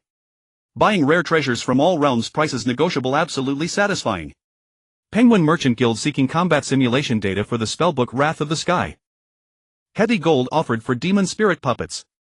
Selling low-tier heaven-rank armaments. Guaranteed satisfaction. Buying high-quality rice. Price. All kinds of posts were everywhere. Seeing this, Bai Yu finally understood this was also a trading platform. Through it he could access auction houses and other venues. Whether private trading spaces or public exchange halls, extremely convenient. After all, they created these small worlds. Bai Yu suddenly realized and decided to check his class permission needs first. They were Martial Artist, Omni Manipulator and Scholar. Of course, if he could find high-quality ones he would certainly not settle for inferior goods. He opened the filter function, entered keywords and clicked confirm. Whoosh! Immediately thousands of posts appeared before Bai Yu. He scanned through them one by one and found that most were selling Martial Artist class permissions, while Omni Manipulators were rare and only 7 posts offered Scholars. Among the Martial Artist posts, 30% of the class permissions were junk, such as Martial Arts School Instructor, Mountain Bandit Martial Artist, Rebel Military Master, and so on. 60% were yellow rank class permissions like Fist Mastery Grandmaster and Charge Formation General. Above yellow rank only 10% remained. Skipping the green and white entries, Bai Yu's gaze landed on Xian rank and above. There were 13 posts in total, 7 blue and 6 purple. Bai Yu studied the 6 purple entries, his brows furrowing. These posts were either nonsensical or came with conditions. For instance, joining a certain faction wrapped in flowery rhetoric rather than genuine intent to trade. Among the 7 blue posts, 3 fell into this category, only 4 were truly willing to transact. They were true inheritance of Wing Chun Sky Martial Artist, Dharma Protector Monks, and Bare-Chested Green Spider. Since he was purchasing for Lin Danio, neither Bare-Chested Green Spider nor Dharma Protector Monk would suit her. He could only choose between Sky Martial Artist or true inheritance of Wing Chun. Bai Yu paused briefly, then Sky Warrior. The seller world roaming master who in a war among immortals had heavenly tier warrior occupation permission. Skyride the skies moving freely in the early stages. Moreover, every gesture carries the power of the heavens' formidable offensive power at both close and long range. In that vast world a sky warrior could stride the heavens with a single step and with one palm crush the sea of clouds destroying hundreds of miles around. Heavenly tier warrior occupation permission. Bai Yu's face darkened. This post is utterly ridiculous, isn't it? Yet on closer look it's only a first tier occupation permission.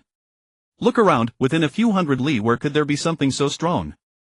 Glancing at the trade requirements 250000 world crystals or barter for something of equivalent value. Bai Yu hesitated briefly then chose to contact the other party. How to trade? With items. Soon the post lit up. A mist-shrouded silhouette appeared before Bai Yu. This is the Traveling Merchant Guild's protection for traders. All will be veiled by the rule mist even immortals cannot see through. Hi. I am Long de Buxing. The mysterious man smiled faintly and cut to the chase. Let's skip the fluff.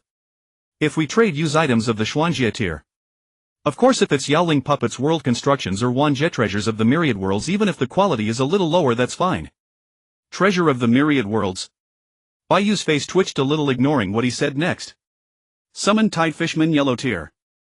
Bai Yu handed it over and the mysterious man looked at Bai Yu with a puzzled expression.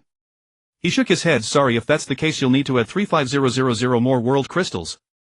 In a moment the two parted unhappily. The mysterious man Long de Buxing was a bit greedy, continually increasing the price and stubbornly refusing to back down. Bai Yu couldn't be bothered with him and directly contacted the second poster. Soon another mysterious figure appeared. Her voice was cool and slightly aloof like that of a woman. 200,000 world crystals or an equivalent tier occupation permission or low-quality rare items. Bai Yu didn't waste words and offered a few items. For example, Yaoling puppets such as Tide Fishman and Xinqi Shaoshi. After reading, the mysterious woman set her eyes on the Xinqi Shaoshi Yaoling puppet and without a word the deal was completed and she turned to leave. So fast. Bai Yu watched the mysterious woman's departing back speechless.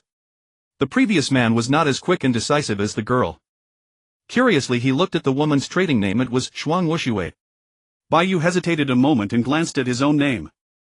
That name was fake and could be changed at any time. Bai Yu paused and changed it to Chun Miao so as to create gender ambiguity and be safer. Then he began selecting Wen Shi and Wang Xiang's occupation permissions. Compared to Wu Zhe, Wang Xiang's are far fewer. But this also takes time. Bai Yu traded several Xuanjie armaments and 2000 world crystals for a Xuanjie tier occupation permission. As for Ru Shang, that wasn't what he wanted. All of them were ordinary items, not even yellow tier. Bai Yu swept a glance, pulling out a few yellow tier armaments hoping to exchange for a book. He closed the filters and began trading with the guild. The guild differs from individuals. The prices they buy at are usually lower, but they take anything, so selling is never a worry. Similarly, buying works the same and prices can be even higher. Moreover, the Myriad Worlds are boundless and often the guild won't sell items that are private to individuals. Therefore Bai Yu went to others to buy occupation permissions instead of choosing guild items first. Being one of the largest human guilds, their strength is greater than anyone. The Traveling Merchant Guild is vast. Any guild can trade via the forums. It sounds ridiculous, but there are indeed tiered hierarchies. As a guild of ancient gods, merely the inheritance of the travelers is enough to crush other guilds. There is no possibility of catching up. So Bai Yu found several guilds sold off weapons, Yaoling puppets and occupation permissions he didn't need, exchanging for a large amount of world crystals. From the trading forum back to the class forum, he saw many classmates hadn't arrived yet. The newcomer trial truly lives up to its name. Back in the hall, Bai Yu sighed. After all, what he sold were only things he didn't need, such as the Jiuju Dao world constructions and golden armaments. Even so, lower tier items piled together could fetch over 100,000 world crystals. In just 30 days Bai Yu had leapt from a pauper to a billionaire. There were about 20-odd people left in the hall. Coincidentally, the Yu Haiyun siblings had just come out of the forum and saw Bai Yu. Yu Haiyun couldn't help but smile, saying in surprise, "Bai Yu, did you buy something?" Bai Yu nodded slightly. Yu Haiyun excitedly said, "I sold a lot of spirit bread, earned over 3000 world crystals, and with plans to expand cultivation I could earn tens of thousands of world crystals in a month. Too bad Gung Tian is too expensive. I can only use better bread seeds to increase yield. Just sold a mu of land, can't afford world crystals, only seeds." He rambled on a bit, then laughed. "If you need spirit bread I can give you an 80 discount, how about that?" "Thanks, if I need it I'll contact you." Bai Yu's lips curved into a smile. In fact, his world has as many as 20 cultivation plots, all used to grow rice seeds. Not even spirit bread is needed. The myriad worlds hold all sorts of magical food seeds. Some miraculous foods can even grant bloodline talents and boost power. Thus owners of farming worlds are not rare, they outnumber even war world lords. After all, not every world lord dares to fight in the void. As they spoke, Huang Danner suddenly sighed gloomily. What a pity that guy sold Heavenly Tier Yaoling. Heavenly Tier Yaoling? Bai Yu exclaimed in shock. Yu Haiyun replied coolly, hey, talk about a trap. If it were an ordinary Heavenly Tier Yaoling, he would have already put it on the forum to sell and someone would buy it. Hearing this, Bai Yu frowned and asked. It turned out to be the Yu Haiyun siblings who were on a public forum preparing to sell items needed by world lords. They ran into someone hawking Heavenly Tier Yaoling puppets. While hawking, many gathered, but when they saw what the Heavenly Tier Yaoling puppet was, they left in disbelief. Heavenly Tier Yaoling puppets, what a scam. Even with Yaoling puppets, what good are they without a Heavenly Yaoling nest? Huang Danner scoffed. Yu Haiyun shook his head and said, even so, Air Demon Spirit puppet would sell well enough, but this thing is a real scam. It could even harm the world, no wonder it won't sell. Yu Haiyun muttered, and Bai Yu suddenly understood. The Heavenly Tier Demon Spirit is named Lu Shu Jiling, a demon spirit puppet said to bear the bloodline of the Lu Shu Divine Beast. Of course, auctioning it on the World Sovereign Forum is because it is an auxiliary demon spirit puppet. Lu Shu Ling comes in male and female forms, and Lu Shu Ling can elevate the quality of crops across a plot of land.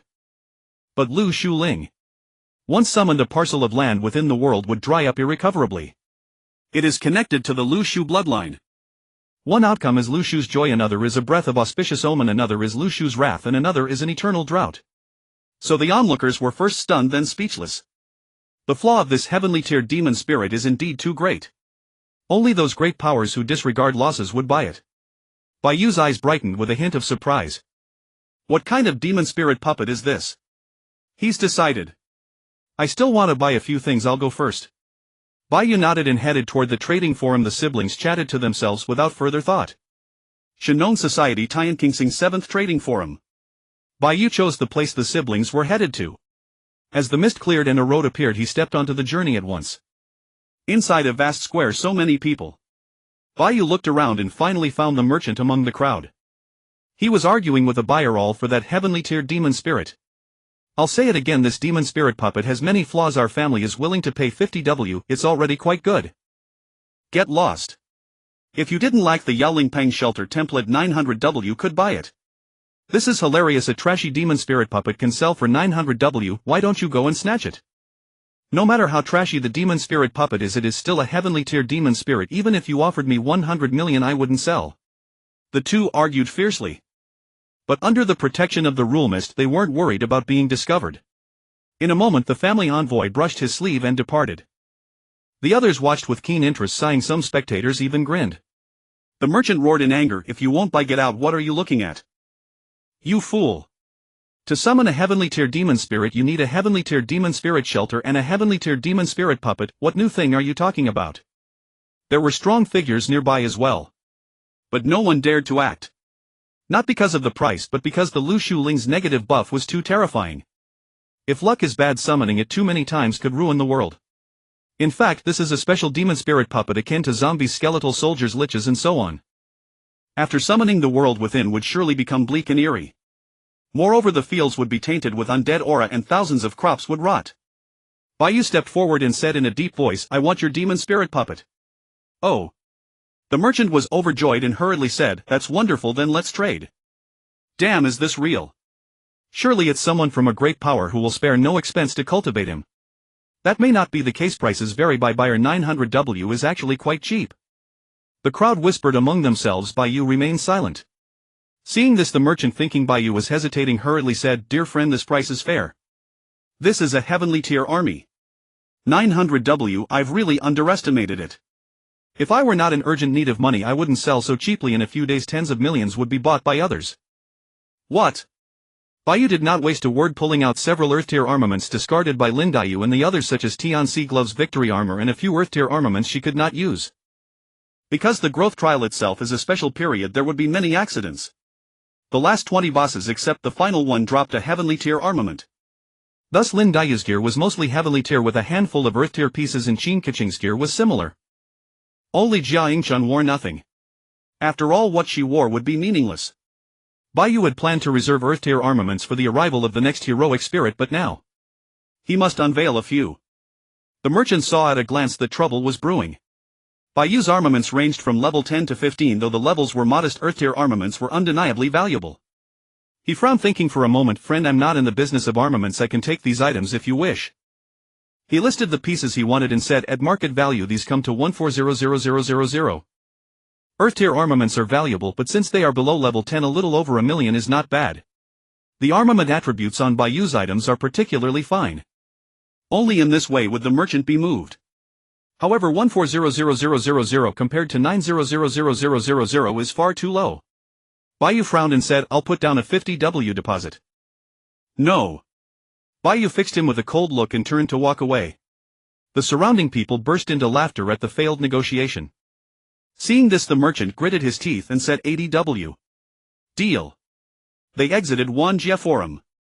Bai Yu exhaled a long breath, his steps light and swift. He appeared calm, but inwardly he trembled with unease. A heavenly tier demon spirit, even if it is trash, remains heavenly tier. Few realize they are truly intelligent. Yet once the word spreads, there will surely be buyers. This is absolutely a windfall. And good that it was seized in time. Thanks to you, Haiyun. Bai Yu smiled. The three women looked at the now relaxed Bai Yu with curious expressions. Lin Daiyu smiled warmly and said softly, "Sir, what honey have you eaten?" Bai Yu rolled his eyes, drew 3 occupation authority cards from his bosom and handed them over. "Here you go, you three, change your vocations yourselves." The three women smiled, took the occupation cards, whispered among themselves and walked toward the castle. Bai Yu drew out the Yaoling Pang. With a casual toss, a prompt appeared, "Discovered you possess Lu Shu Ling, please choose." Bai Yu's finger brushed the panel and 5-colored divine light sprang forth, enveloping the Yaoling Pang. Then the architectural model rose into the air, growing larger and larger, finally forming a cloud-wreathed sacred building that settled before Bai Yu. It spanned hundreds of square meters like a temple. Inside stood bizarre ancient trees and totems bore numerous intricate carvings. Within the totems lay the divine beast Lu Shu. Lu Shu Forest. Level 1. Summon Lu Shu Ling 2000.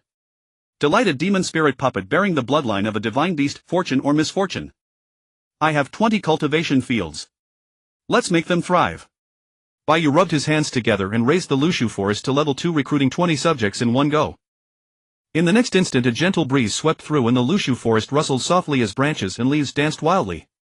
At the center, the great doors of the temple burst open and several figures stepped out, their expressions innocent and endearing. "Master!" A clear voice rang out and they stood quietly before Bai Yu. They appeared quite petite, standing no more than 1.6 meters tall. The speaking girl wore a simple outfit made of leaves, her skin fair and smooth as jade. Resting atop her short hair were a pair of snow-white antlers. Beneath her short hair lay an extraordinarily pure and lovely face. Though petite in stature, their figures were every bit as developed as those of fully grown women. They far surpassed the girls from the Esper squad. And they were no less impressive than the mutant warriors.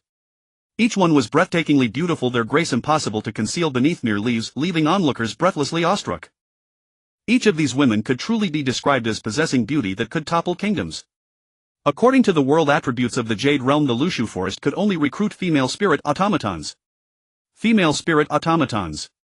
They were all exquisite beauties. Bai Yu looked left and right, marveling in disbelief. He had expected a deer but instead found a humanoid being. Were these demons? Spirits? Or perhaps the spirit race? Musing over this, he opened the attribute panel for the deer spirits. Lu Shu Spirit Grade Heaven Rank. Level 12. Talent Song of Nature LV. 1. Bloodline Shanghai Lu Shu LV. 1. Physique 110100, Base Attribute 11, World Attribute 1000. Battle Skills, Resonance of all things, Wood Element, Body, Prayer, Holy Chant. Description: the bloodline of an ancient divine beast, these blessings were inscribed as tokens of the beast's joy. Song of Nature Grade Heaven Rank. Ability 1. In its natural state, the Lu Shu Spirit enters the resonance of all things state, reducing incoming damage by 100 with 60 physical damage reduction and 60 magic damage reduction. Ability 2. Gains the Wood Element, Body and Resonance of all things battle skills. Description: wherever the Lu Shu treads, all things coexist in harmony. Shanghai Lu Shu Grade Heaven Rank. Ability unlocks the Lu Shu Heritage Battle Skill 1000-mile Landscape. Unlocks Ancient Prayer Lu Shu Holy Chant. Description: is recorded in the Classic of Mountains and Seas when the Lu Shu calls out, heaven and earth grow clear. Resonance of all things grade heaven rank. Level 14. Ability binds to 1 cultivation field structure. When harvesting crops are grade 1 with a 50 yield increase and there is a 5 chance to produce mysterious seeds. Description: the soul of the Lushu merges harmoniously with nature. What element body grade heaven rank? Level 14. Ability 1 Physique 5 Soul 10. Ability 2 When attacked unleash natural wrath. Description: when humanity lives in harmony with nature, nature in turn shelters and protects you. Prayer grade heaven rank. Level 14. Ability grants ally targets 50 of their physical defense as additional protection and 50 magic resistance lasting 600 seconds. Description: protect our beloved nature. Holy chant grade heaven rank. Level 14. Ability when applied to ally targets bestows the divine blessing effect, purifying and dispelling all negative damage. Description: demons and evil spirits begone. Retreat. Are you Mu Nan? Bai Yu looked at the leaf-clad maiden before him with the warm grandfatherly affection of an elder. Yes, master. Bai Yu engaged the young girls in cheerful conversation. His warm demeanor allowed the nervous girls to breathe a sigh of relief and they began to speak freely. Clear melodic voices filled the air. Through their words Bai Yu gathered valuable intelligence. These spirit maidens all hailed from the legendary divine beast world. The entire continent stretched for tens of millions of miles in every direction. It was said that even if a meteor were to fall from the stars it would merely carve a colossal crater upon the land. Ancient races such as the boss snake and celestial phenomena all dwelt there. Their world was suffused with an extraordinary aura of magic and wonder. And they themselves all came from the great clans of the spirit race. Like beings from other worlds, the spirit race was composed of condensed spiritual energy.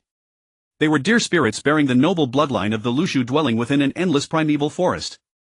Upon suddenly arriving in this new world they had felt lost and uneasy. Fortunately Bai Yu's social skills were nothing short of exceptional.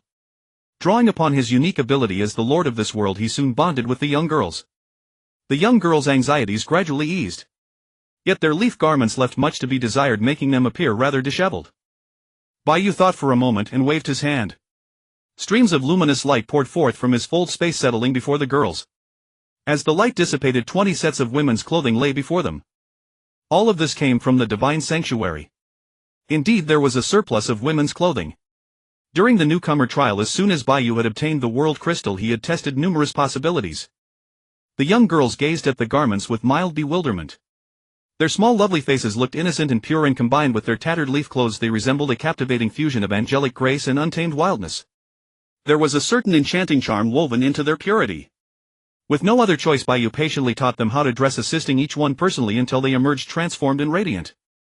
Her short hair was tied into a small bun with strands falling gently beside her ears like slender silver needles. Dressed in different attire, each girl exuded her own unique elegance, some refined and understated, others vibrant and brilliant. In an instant they each radiated their own distinct brilliance. Bai Yu's eyes lit up with delight. He then shared essential knowledge about everyday life.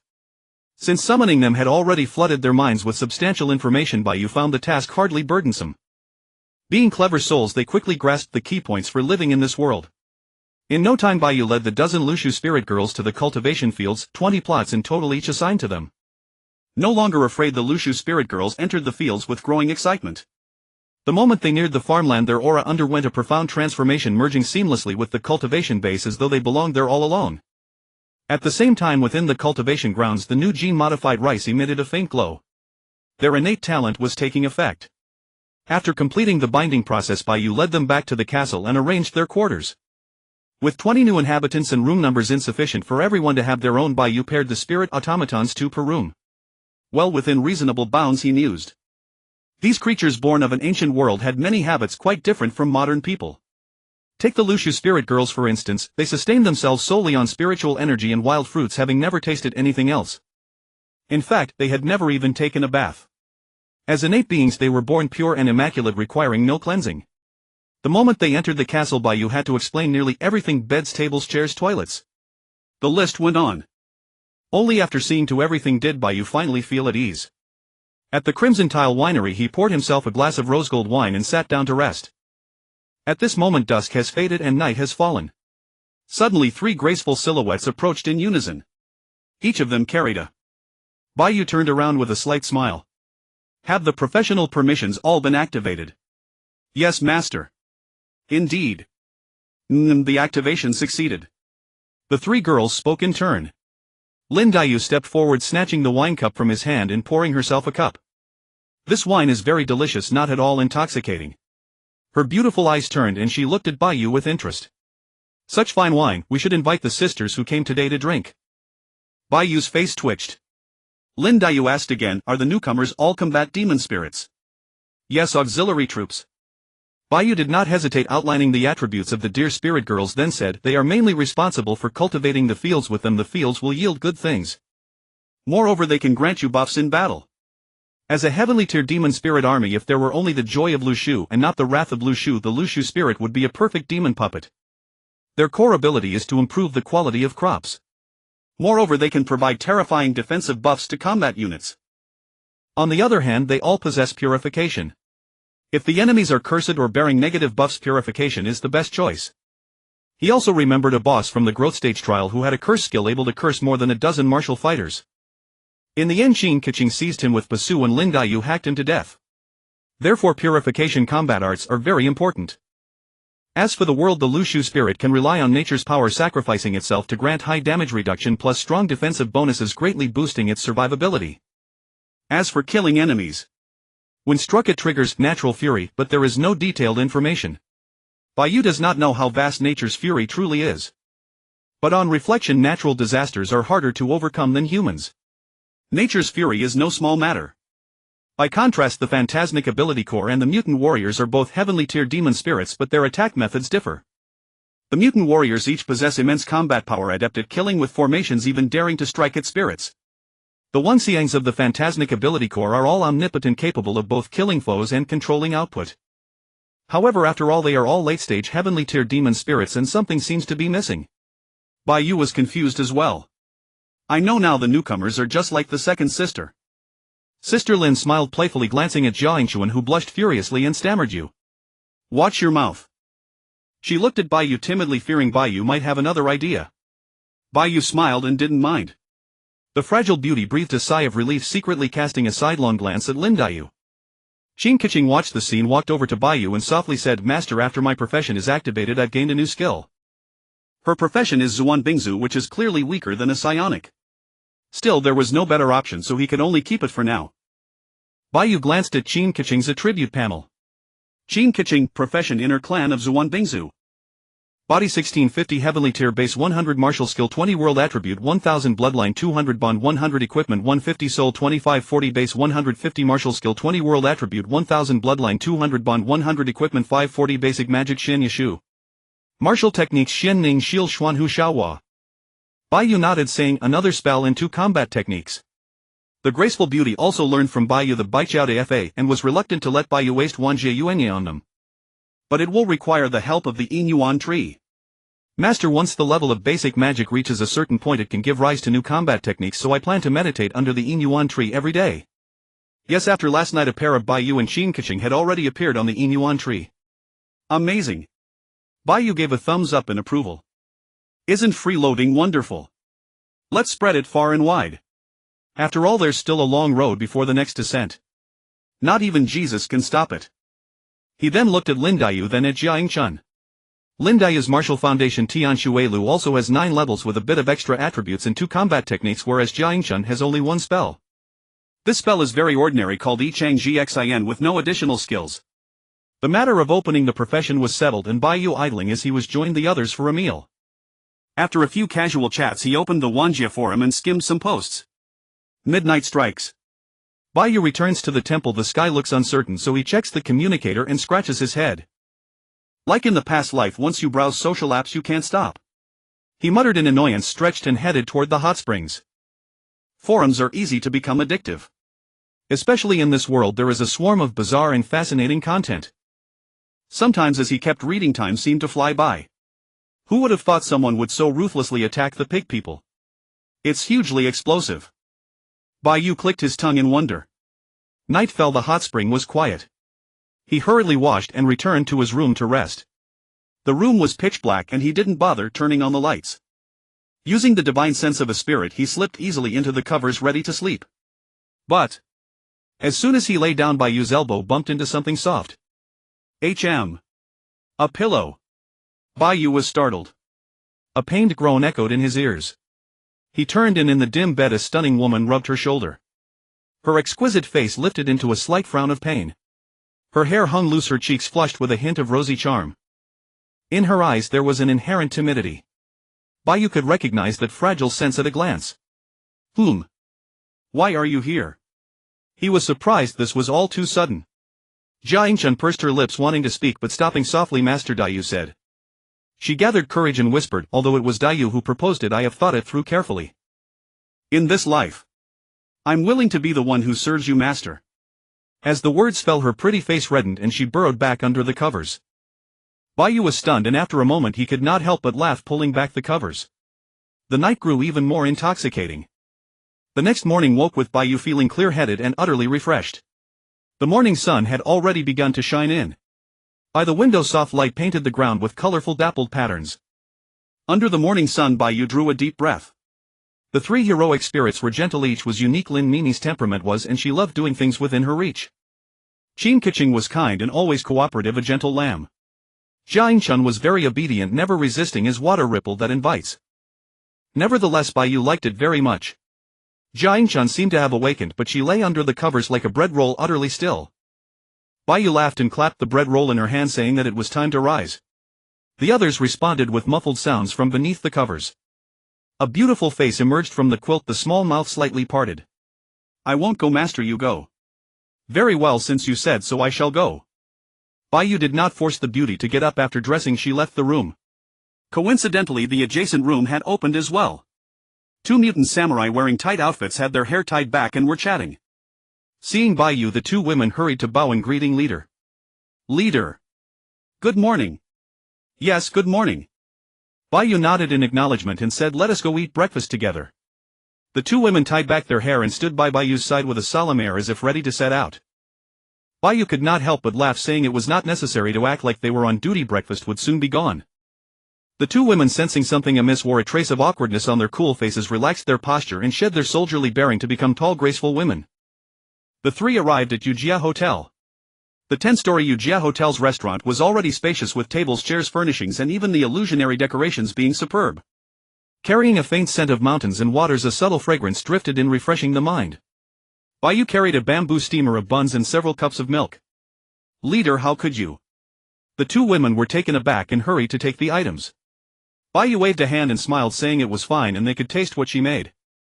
The two women looked puzzled but sat down obediently. Then they frowned, yet they still wolfed the buns down.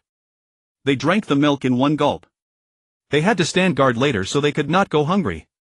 The one beside them asked if it was tasty. Delicious. The two tall beauties replied in unison, their expressions genuine and unfeigned. Bai Yu understood her limits from their expressions. The buns tasted good but were only ordinary. Having grown used to Yujia Hotel's cuisine, they likely would not enjoy her ordinary cooking. He did not give up. He sat down and tried 4 buns. He was confident the flavor was excellent, and after taking a sip of milk he sighed contentedly. At that moment nearby someone was chatting. It was a few deer spirits. This was their first time tasting human food and they felt a bit awkward. They nibbled slowly, their beautiful eyes glancing about. Any breeze or movement would send them fleeing. In that moment they looked like a pair of wary fawns. Boss, these newcomers don't seem to have much combat power, muttered one mutant samurai in a low voice. I have spoken with them before, they seem only able to defend passively. Yes indeed, Bai Yu nodded, briefly outlining the deer spirit situation, then looked at them. If a battle erupts they can grant you buffs, but making them attack proactively is almost impossible. Understood. The mutant samurai bowed. She seemed to think of something and the coldness on her face vanished, replaced by a brilliant smile. Boss, I heard you renamed Chu Tianba to Chu Man. Bai Yu nodded yes. Her eyes lit up at once and she asked, leader, could you give me a name as well? What was your previous name? Bai Yu nodded in approval. The beauty's face reddened and she whispered, I had no surname before joining the army. My family called me Nyonyo. After joining I took the surname Wu Wu Nyonyo. Your parents are a bit lazy, aren't they? Bai Yu's lips twitched. Wu Nyonyo smiled helplessly. They did not want me to join the army. They thought I would be better off as a peasant doing logistics for the army. My heart is full of battle resolve, but the strongest Wu Wang elder sister is the person I admire most. Upon hearing this, Bai Yu also wore a curious expression. In the martial world, the Wu Wang being a woman is truly extraordinary. Moreover, she could unite realms, conquer many universes and forge a martial civilization. Whether such a martial civilization could ever be encountered remained unclear. The heavens and worlds are vast and boundless. Not to mention him, even the ancient immortals could not claim to have walked every world. Thinking over the future, the possibility of meeting a martial civilization seemed slim, almost impossible. After a moment, Bai Yu said, Nyonyo's name didn't sound appealing. How about Man-Man? Bai Man-Man. Thank you, leader. Bai Man-Man seemed quite satisfied, offering a slight bow. The other mutant samurai remained silent, suppressing the idea of asking the leader for a name. While Bai Yu and the others chatted, a panel suddenly popped up. Red Tile Winery has a guest. The World Master may view the heroic spirit's attributes and then decide whether to recruit. The existence of this heroic spirit lasts only 24 hours. Bai Yu excused herself with a bow and hurried toward the Red Tile Winery. Before a wooden table sat a blue humanoid figure. It picked up a wine cup, tipped it back, and the featureless head split open to swallow the wine. Though humanoid in silhouette, it was clear that it was not human. Demons and monsters scatter, cough. Bai Yu recovered her wits and stepped forward. Then an attribute panel appeared before him. The message read, Pretty High Priestess, do you not like her? The pale hand trembled slightly. He drew a deep breath and decisively left the winery. Sorry. I don't like it. Goodbye. Time passed quickly.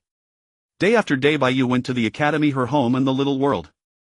He attended lectures in the academy, learned knowledge, and occasionally visited the Galaxy Library to read. After becoming the World Master, achieving this in a rookie trial would be impossible. In exploring the myriad worlds, anything is possible. Moreover, their teacher Goddess Shona was powerful and taught them well. Bai Yu benefited greatly. Yet every time Bai Yu meditated, the goddess would fix her gaze upon Bai Yu for a moment. Fortunately, she did nothing. Bai Yu would always steady his mind after a moment of panic. After school, he stayed at home for only a short while and rarely spoke with relatives or friends. After all, he was a transmigrant with a clear goal. From childhood to adulthood, Bai Yu friends and even fewer drinking. As for his parents, they never contact him for life. Over 17 years of support, Bai Yu hadn't touched a penny, all saved on a single card. It's funny to say. Now the money Bai Yu earns from selling things far exceeds the digits on that card. Thus Bai Yu rarely stays at home for more than 2 hours. Sometimes he would summon a few heroic spirits to keep them company, chat with them, or sleep. On Tianqing Star, authorities forbid world lords from summoning heroic or demonic spirits to prevent accidents. Thus the streets remain uneventful. But Bai Yu cannot take them out either. For days now, most of his time has been spent in his own world. The mutated samurai were keen on training, even removing the gunhead to wield a wooden staff to mimic battlefield formations. They even, because they could resurrect, grew ruthless toward their own people, and daily injuries were not few. A woman must be ruthless or her position would be unstable. The girls of the Illusory Powers group mostly played around. Yet after all, they come from a world of ruin, so their training time hadn't been long. As for the deer spirits, they blend with nature, spending all day in places where there is vegetation, not moving a step. They have no interest in entertainment. The three great heroic spirits devote their energy mainly to self-training. In their spare time they rest and enjoy themselves. At night they discuss the methods of dual cultivation with Bai Yu, busy yet light-hearted. And the world Bai Yu immerses himself in is the forums. He spends most of his days on the forums. Trading forums, news forums, Zone 1 forums, New World Lord exploration forums, endless streams of fascinating information, a slew of bizarre posts that could ensnare one. Bai Yu is one of them. Time flew by. A month had passed in the blink of an eye. The simulated battle is about to commence. Before each match, every world lord can descend into Wanjia once to bolster their power. Bai Yu would naturally do the same. He would not miss the chance to grow. In the morning, Bai Yu woke up, checked the time, and a glint of resolve flashed in his eyes. His hand gently patted the quilt and he urged everyone to get ready, for the descent would begin soon. Lin, with her hair loose and a dazed expression, woke up. She wondered if it was too early, her pretty gem-like eyes bearing a hint of flirtation. On the other side, Jia Yingchun quickly rose, dressed, and combed her hair. A sweet smile curved at Lin's lips. She was not someone easily teased. She raised an eyebrow and teased that the second miss should dress before speaking. Oof, lazy girl. Jia Yingchun's pretty face reddened. She glared and leapt out of the window gracefully. Lin Daiyu giggled and Qin Keqing laughed as well. As she helped Bai Yu dress, she whispered that the second miss had such a temper and that Daiyu should show her some indulgence. Sister Qing teased that although Lin Daiyu was usually timid by day, at night her courage was greater than anyone else. She looked at Bai Yu and teased him about whether he agreed that she was a good master. Bai Yu's face darkened and he reached to pat Qin Keqing's slender waist, telling them to hurry. Yes, master. In truth, in her own world she did not need to prepare anything. The mutated warrior's combat state was nearly perfect. Bai Yu hoped they would calm down today and not fight. Otherwise, if someone was injured, healing time would be wasted. He roared to rally the troops, then activated a defensive magic array. A hum filled the air as 5 banners appeared around and the 5 elemental powers spread to cloak the area. Then he stepped onto the force wall. The soldiers stood at attention. Defense towers awakened one after another. Soon the 3 heroic spirits joined him at his side. Begin. Bai Yu whispered, guiding his mind to descend. Jade Realm was detected. Descend into Wanjie. Yes. Bai Yu's thought replied at once. The group instantly descended into Wanjie. In ancient times, people believed Wanjie to be a single world. But when some world lords explored time and space, they found that beyond every world there are Wanjies. Then everyone realized they had been wrong all along. What is Wanjie? Wanjie is not merely a name, it is the existence of thousands upon thousands. It symbolizes the end, a place where existence and non-existence, real and illusory, intertwine. The world grave, the center of the universe, the ruin of planes. An ancient god believed Wanjie to be the other side of the cosmos, just as light and darkness are opposites. Yet Wanjie and Wanjie space are real. After countless years, no one dares claim true understanding of Wanjie's realm. Because in the next descent of consciousness, your worldview is likely to be overturned again. What each world lord sees and experiences will undergo earth-shattering changes. The Jade Realm seemed to show signs of descent. The defense array had already activated. Bai Yu stayed true to his core, and in his mind the image of the goddess stepping across the Milky Way rose, making him uneasy. Could there be danger? For example, appearing in the place of divine descent, one might encounter ominous beings with red fur all over. Tui. I will not be that unlucky. Think of it, I have cheats. Being the protagonist is not too much to ask. Wouldn't it be better if a goddess simply fell from the sky? Bai Yu smiled slightly, cast aside distracting thoughts and focused on the Star River meditation technique. The small world state was unstable. If something terrifying occurred, he could escape the endless void in an instant. Somewhere the surrounding blur gradually clarified. Bai Yu fixed his gaze and found to his astonishment a curved bow. Darkness. Silence. Bai Yu felt a chill as he watched the scene above. A blood moon hung in the night sky, eerie and terrifying. The Jade Realm descended upon a barren land. The blood moon hung overhead in ill omen. The data stream held many records of love stories about the blood moon. He had grown tired of vampires and their loves and feuds. But more were horror tales, such as invasions by evil gods, doomsday, and ominous arrivals. The formations were stable, they were operating normally. The Star River meditation was stable as well, so nothing dangerous seemed likely for the moment. Bai Yu breathed a sigh of relief, looked around and told everyone to prepare to explore this world. Yes, master. The women answered in unison. Bai Yu pulled up the panel and checked the time. It was 00 a.m. But this was a desolate, utterly a pale blood moon hung overhead, shedding light on the surroundings, but instead sending a chill one's spine from behind. An utter absolute darkness left a loss. Bai Yu pondered, his features stern. Unlike the trials of growth, the true world lord within Wanjie is not bound by time. But this is no vacation spot. After the world descended, day after day, each instance of the corrosion would intensify. The origin of the corrosion is untraceable, but rumors say it is a peculiar rule of Wanjie. After all, outsiders are not welcome here. Linger too long and you will suffer the corrosion overspread. The world lord can only choose to flee the void. The fate that awaits is either being devoured by Wanjie or becoming part of Wanjie. Thus world lords typically press on with time. While exploring uncharted maps, train as much as possible, hunt void beasts awaiting the corrosion overspread. Either withstand the corrosion or flee. Master. It is too dark here. The visibility is worse than where we've been before. Qin Keqing's brows furrowed slightly as she activated the void-breaking eye. Bai Yu nodded. At your command. Rally the teams. 150 martial warriors and 150 Wanxiang adepts split into 30 squads, 5 warriors and 5 Wanxiang adepts per squad. The 3 women nodded, turning to depart. The demon spirits were already prepared. At Bai Yu's order, they quickly formed up, their expressions grave. With a wave of Bai Yu's hand, squad after squad of men and horses stepped out from the gates, dispersing in all directions. If possible, avoid fighting. What matters is surveying the terrain and obtaining maps. Do not mess this up. The adepts formed sigils. The bright moonlight bathed the surroundings like torches of hope, illuminating the blood-red world. On the high wall, Bai Yu sat down, a trace of gloom flashing in his eyes. He wouldn't rush blindly. As the world lord, he must remain calm and not act on impulse. Even after the spirits and demon spirits perish, the world lord can still resurrect them. But if the world lord dies, all is lost. The small world, the spirits, the demon spirits will all be devoured, becoming the Wanjie's fodder. Lin Yu seemed to know what Bai Yu was thinking. Laying a hand on his shoulder, she smiled. Believe them. Even if I donned the heavenly step armament, I wouldn't dare clash with them head on. Yes. I understand. Bai Yu nodded with a helpless sigh. I only realize I need scouts or something else. Mutated warriors are better for battlefield slaughter. Wanxiang warriors are versatile but not scouts. Don't worry. Tianqing smiled softly, glancing around, her eyes full of unspoken concerns. Not long after the first squad returned.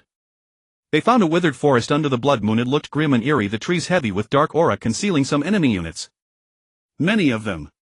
Then the second squad, the third squad. Bai Yu had set time limits. Each squad returned promptly, drawing rough maps. After piecing it together, Bai Yu obtained the general surroundings. A dead stillness. Some enemy units hid in the darkness, crawling on their limbs, their visages hideous, slain on the spot by mutated warriors. Terrified, the other enemy forces fled in droves. The mutated warriors returned with over a dozen looted chests presented to Bai Yu. Surrounding are mountains, forests, canyons and rivers. A city perched by the river. Lifeless and silent. A city devoid of any sound or signs of life. Here there are traces of civilization. Surely there will be gains. Bai Yu's eyes brightened as he studied the map and nodded. Fortune is on our side. The map says there is something nearby. Shall we go take a look? Miss Lin blinked with curiosity. Jiangchun spoke softly with obvious concern. Lin Yu seemed to know what Bai Yu was thinking. Laying a hand on his shoulder, she smiled. Believe them. Even if I donned the heavenly step armament, I wouldn't dare clash with them head on. Yes. I understand. Bai Yu nodded with a helpless sigh. I only realize I need scouts or something else. Mutated warriors are better for battlefield slaughter. Wanxiang warriors are versatile but not scouts. Don't worry. Tianqing smiled softly, glancing around, her eyes full of unspoken concerns. Not long after the first squad returned. They found a withered forest under the blood moon. It looked grim and eerie, the trees heavy with dark aura concealing some enemy units. Many of them. Then the second squad, the third squad. Bai Yu had set time limits. Each squad returned promptly, drawing rough maps. After piecing it together, Bai Yu obtained the general surroundings. A dead stillness. Some enemy units hid in the darkness, crawling on their limbs, their visages hideous, slain on the spot by mutated warriors. Terrified, the other enemy forces fled in droves. The mutated warriors returned with over a dozen looted chests presented to Bai Yu. Surrounding are mountains, forests, canyons and rivers. A city perched by the river. Lifeless and silent. A city devoid of any sound or signs of life. Here there are traces of civilization. Surely there will be gains. Bai Yu's eyes brightened as he studied the map and nodded. Fortune is on our side. The map says there is something nearby. Shall we go take a look? Miss Lin blinked with curiosity. Jiangchun spoke softly with obvious concern. Lin Yu seemed to know what Bai Yu was thinking. Laying a hand on his shoulder, she smiled. Believe them. Even if I donned the heavenly step armament, I wouldn't dare clash with them head on. Yes. I understand. Bai Yu nodded with a helpless sigh. I only realize I need scouts or something else. Mutated warriors are better for battlefield slaughter. Wanxiang warriors are versatile but not scouts. Don't worry. Tianqing smiled softly, glancing around, her eyes full of unspoken concerns. Not long after the first squad returned. They found a withered forest under the blood moon. It looked grim and eerie, the trees heavy with dark aura concealing some enemy units. Many of them. Then the second squad, the third squad. Bai Yu had set time limits. Each squad returned promptly, drawing rough maps. After piecing it together, Bai Yu obtained the general surroundings. A dead stillness. Some enemy units hid in the darkness, crawling on their limbs, their visages hideous, slain on the spot by mutated warriors. Terrified, the other enemy forces fled in droves. The mutated warriors returned with over a dozen looted chests presented to Bai Yu. Surrounding are mountains, forests, canyons and rivers. A city perched by the river. Lifeless and silent. A city devoid of any sound or signs of life. Here there are traces of civilization. Surely there will be gains. Bai Yu's eyes brightened as he studied the map and nodded. Fortune is on our side. The map says there is something nearby. Could this be the ruins of a with enemy's sight? Such luck. Bai Yu looked at the heroic spirit power template aired in her heart. He confirmed it and chose Lin Yu. Only when summoning a divine spirit would he use the Jiangchun template. But the result wasn't so good. Suddenly, a mutated warrior returned, whispering, "Boss, there are enemies on the street ahead." Bai Yu's eyes lit up. How many? 1. The road was dilapidated, full of pits and ruin. When Bai Yu and the others reached the street corner they saw a silhouette. Perhaps not a human. He wore a loose black robe, carried a gigantic sickle on his back, standing by the roadside. Let me observe. This person should have been devoured by the 10,000 worlds. Bai Yu roughly recalled as if some information had been gleaned. This kind of situation is all too common. Civilizations collapse, the universe falls, countless beings are devoured. Slaying these things yields the kill chest reward. Bai Yu sent out the Jianding Jipu. World Master, please confirm your Jipu energy is sufficient. Ha! Bai Yu was stunned, only then realizing she had forgotten to replenish. After inserting 10 diamond-shaped crystals, the Jianding Jipu flew out. Xingchen Guardian, grade 8 rank. Talent. Bloodline. Combat technique. Information. As long as he can guard this city he will give everything. Bai Yu was momentarily speechless. An 8th level foe, no matter how terrifying, wouldn't be that lethal. The Jianding Jipu could be witlessly weak at times, which vexed him. At least detect something else. Fine, there is no more entangling. After all, it's only an 8th level adversary, there won't be a god of death descending. Ha! Bai Yu thought so, but secretly activated the Star River meditation. A mutated warrior walked toward that silhouette, cupping his fists in greeting, but the other side remained unmoved. Her face was cold, right hand on the hilt, left hand slowly drawing the bow from her back, aiming at the Xingchen Guardian. In an instant.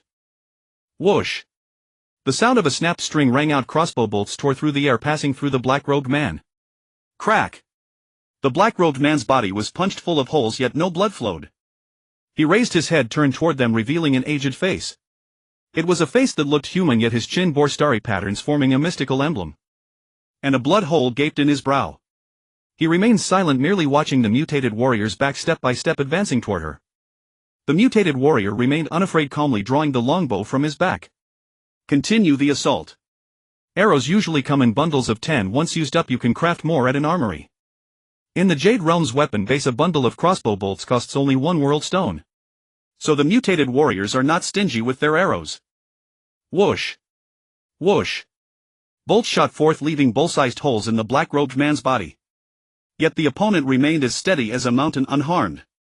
The mutated warrior narrowed his eyes, suddenly releasing the longbow, drawing a black sword. Swish! A sharp sword energy flashed across tens of meters, slicing toward the Guardian. At this moment the silhouette finally moved. Its body transformed into a ball of black mist. Under the slicing sword energy it dispersed and recoalesced into a mass, charging toward the mutated warrior. The grim black fog, a sinister sight indeed. The warrior snorted, a sword-light gleamed. Another sword energy burst forth, driving the black-robed man back. However, at this moment the distance between them was already very close. The black-robed man's face twisted in anger. He seized a huge sickle and swung it down. Poof! The warrior did not dodge, turning back to strike with a black axe. Another surge of sword energy blossomed on the Guardian. Boom! A resounding explosion. The black-robed man's body and sickle were cleaved in two. But the moment his body hit the ground it quickly turned into black mist behind the warrior, coalescing into a black silhouette. Lifting the sickle he struck down hard. His speed was fast, but the mutated warrior's speed was even faster. In the blink of an eye the mutated warrior took the initiative, leaping forward. She drew her sword, blocking the sickle's blow. Swish! The blade flashed and severed one of the opponent's legs. The elegant woman sidestepped, her long leg whipping out like a whip. In the next moment a punch slammed into the ground. Immediately after, the black axe fell. Boom! The earth trembled, rocks split, a small pit appeared. The Guardian was torn apart, reduced to fragments, and vanished. Now, the mutated warrior had to stay vigilant, gripping the black axe and sword hilts, retreating. But on the ground a chest gradually appeared. The Guardian had already turned to ashes. Seeing this, the mutated warrior breathed a sigh of relief, picked up the kill chest and walked toward Bai Yu with a grave expression. Leader. The enemy has been dealt with by me. Not bad. How does it feel? Bai Yu smiled faintly and asked. Countless easy. Pathetic scum. The mutated warrior snorted, murderous intent filling his flawless features. A glint of disdain flashed in his narrow eyes. Pathetic scum. Fine. Bai Yu laughed, taking the kill chest, and said, return to the squad. The mutated warrior gave a nod and walked back to the ranks. Seeing this, Bai Yu paused and murmured, that mutated warrior's strength is almost on par with the one I summoned earlier. Bai Yu was one of the 50 warriors summoned from the Fighting Warrior Camp's Spirit Pavilion after reaching level 11. She herself was only level 5, yet she wore full armor. After completing the first deal, Bai Yu sold all the collected spirit puppets. As for the dear spirit, never mind. Young master, this battle seems to have ended quite quickly. Lin Daiyu looked at the Bai Yu and thought and couldn't help but smile, saying perhaps the road ahead will be a bit easier for us. How so? Bai Yu paused, looking at Lin Daiyu. Lin Daiyu pursed her lips into a smile, blinking her beautiful eyes, and explained. From the recent battle, the enemy's forte lies in ambush, and their armament is a special sickle which seems to possess teleportation and the ability to transform into black fog to dodge physical attacks. But after being struck by sword energy twice in a row, they couldn't endure any longer, which shows the black fog cannot disperse and recombine at will. If the mutated warrior is a lone spirit attribute, perhaps a few more moves would be needed to kill him, but with the help of cute girls from the ability team, one move would suffice. This left Bai Yu surprised. For a month he had often visited forums playing with 3 heroic spirits. So they had learned quite a bit as well. Even more than 10 days ago they had begged Bai Yu to buy them a few cheap books to pass the time. I understand. Bai Yu nodded and gave the order. Continue exploring. He then switched to Jiangquan's heroic spirit power and opened the kill chest. World Lord Bai Yu obtained World Crystal 3 Myriad Realms Source Liquid 1 Equipment Tattered Scythe. Bai Yu's expression darkened as he closed his inventory. Kill. He waved his hand, summoning Lin Daiyu's template once more, and pressed forward. The first place to explore was a towering spire. It appeared utterly dilapidated. Fortunately, as World Lord, he possessed the authority to clearly perceive faint remnants of civilization's radiance still lingering upon the tower. Under Bai Yu's leadership they encountered numerous guardians, men and women, old and young, all of the 6-pointed tribe. Yet they had already been devoured by the Myriad Realms, reduced to puppets. Though these guardians varied in rank, they proved utterly defenseless against the mutated warriors of the warrior camp and the infant diviners of the ability division. Often at the first clash the little girls deployed binding to control enemy movement. The mutated warriors charged forth and delivered a single fatal blow. Along the way Bai Yu continuously switched templates and opened dozens of treasure chests. But most contained only Myriad Realms Source Liquid and World Crystals. Occasionally an equipment drop appeared, but it was always something like a tattered scythe, a worn-out flower ball, or frayed garments. All of which made him want to complain bitterly. Was this some ruined city? Had he really come here to scavenge trash? But perhaps his fortune had finally turned. When the team reached the base of the tower, a mutated warrior had brutally slain the last guardian and brought the treasure chest here. Bai Yu opened it and was greeted by a sight that thrilled him. World Lord Bai Yu obtained World Crystal 7 Myriad Realms Source Liquid 1 Spirit Puppet Guardian Holy. Bai Yu's eyes lit up, tears nearly streaming down his face. After such wretched luck for so long. Finally something worthwhile. This proved his fortune was not entirely cursed. Just that the drop rate was far too low. If low drop rates meant rarer items appeared, then what were its attributes? Bai Yu clicked the panel to check the Spirit Puppet's stats. Guardian Spirit Puppet Grade Profound Rank. Information: summon a squad of level 10 Guardians or infuse into the World Lord's exclusive Spirit Pavilion to unlock the summoning function for Guardian. Profound Rank Puppet. What a steal! Bai Yu couldn't help but laugh. He had seen quite a few fine things on the forums recently, such as the Peony organization's latest research on dual nature superpower fusion. It sounded incredibly appealing. But it was indeed pricey. He now just wanted to earn some money.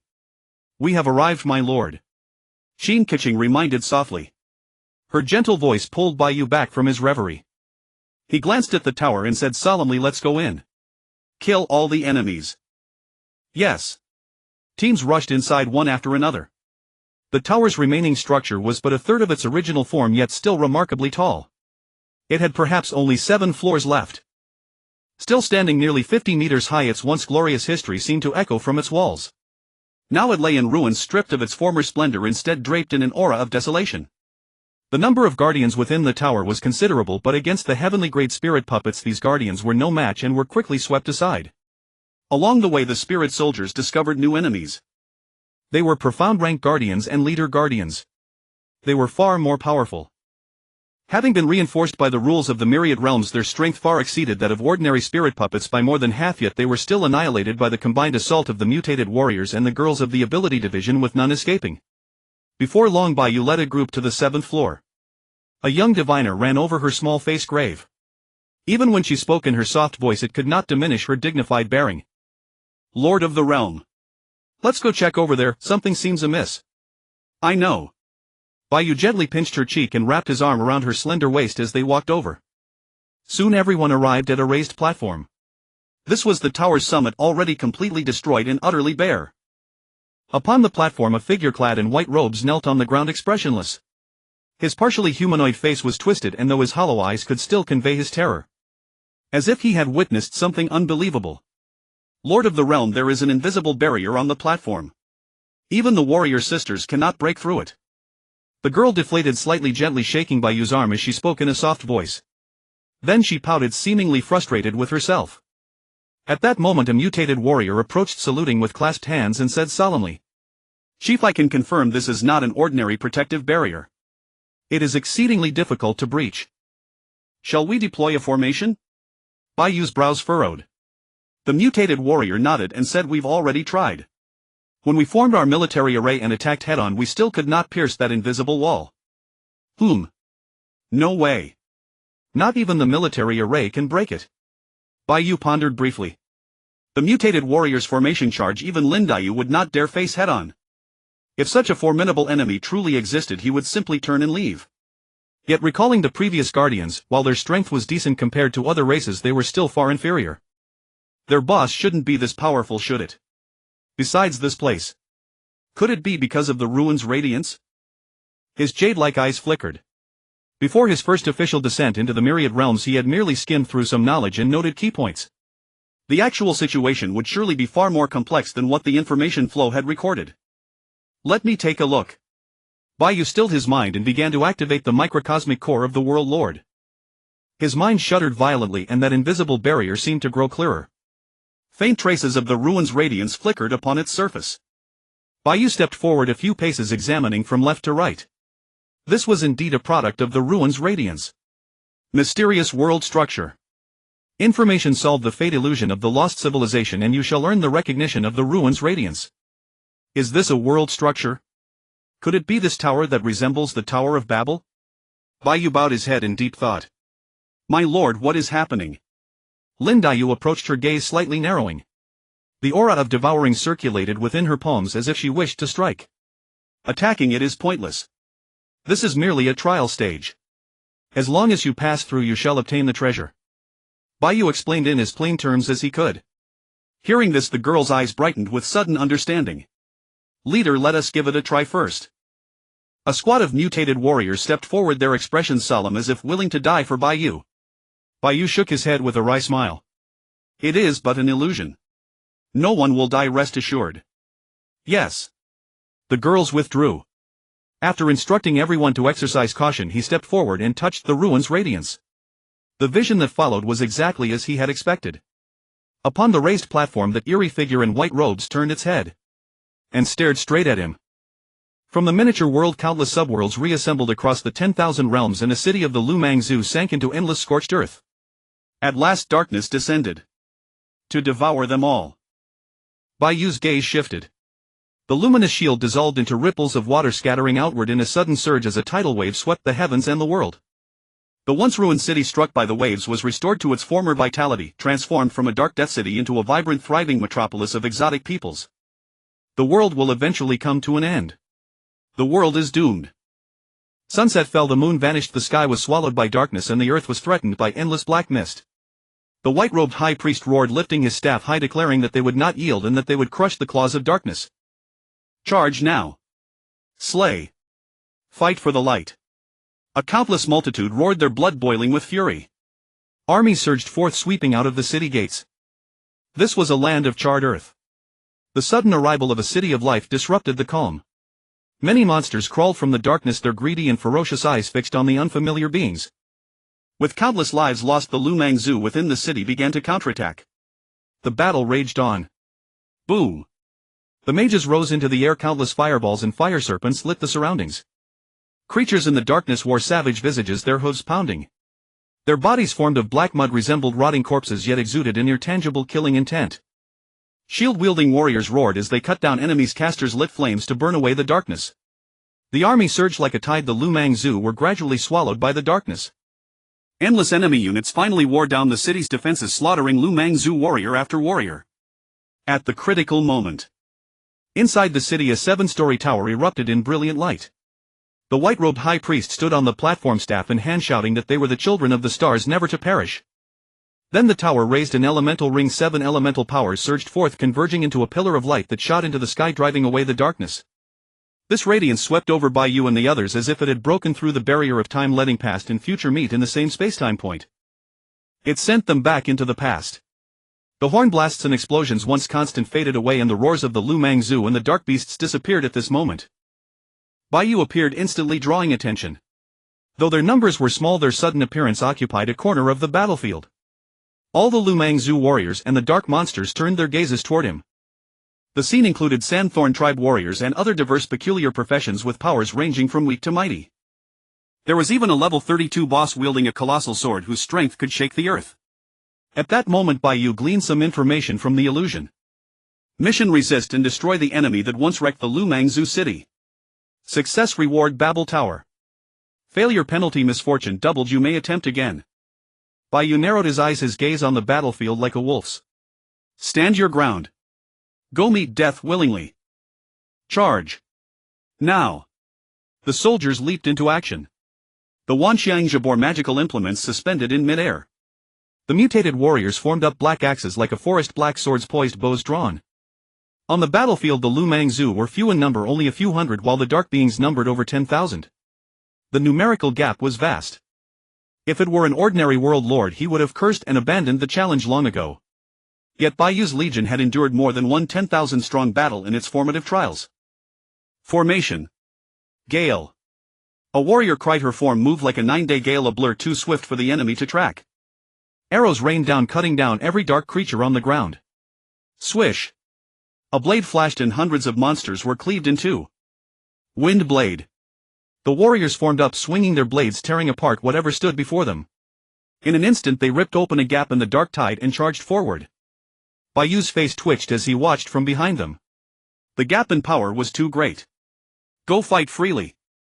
Bai Yu turned to issue orders. The ability group girls took the command, unleashing streams of blood moons.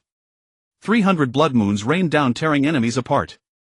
Moonlight powers cascaded forth, stunning and slaying. Threefold magic layered upon itself. The girls stood like a super artillery platform, their sigils flashing in endless sequences. To slaughter these dark beings was as easy as stomping on ants, as that warrior had warned. They were mere vermin. Thus on the Jade Realm side, with just over 200 fighters, they reversed the tide and pressed through the darkness. Thousands of foes were crushed, yet not a single Jade Realm warrior was harmed, not a single one died. Dawn opened a path through the darkness like Apollo's ancient arrow. The mutated warrior breached the enemy's tide, then charged forward, proving that the few could triumph over the many. These enemies were the beasts the warriors had encountered during reconnaissance. They moved on all fours incredibly fast, yet they lacked any sense of cooperation. Even with tens of thousands, they charged blindly, wave after wave, fearless. Before long, through the cooperation of the mutated warriors and Wanxiang, all enemy units were torn to pieces.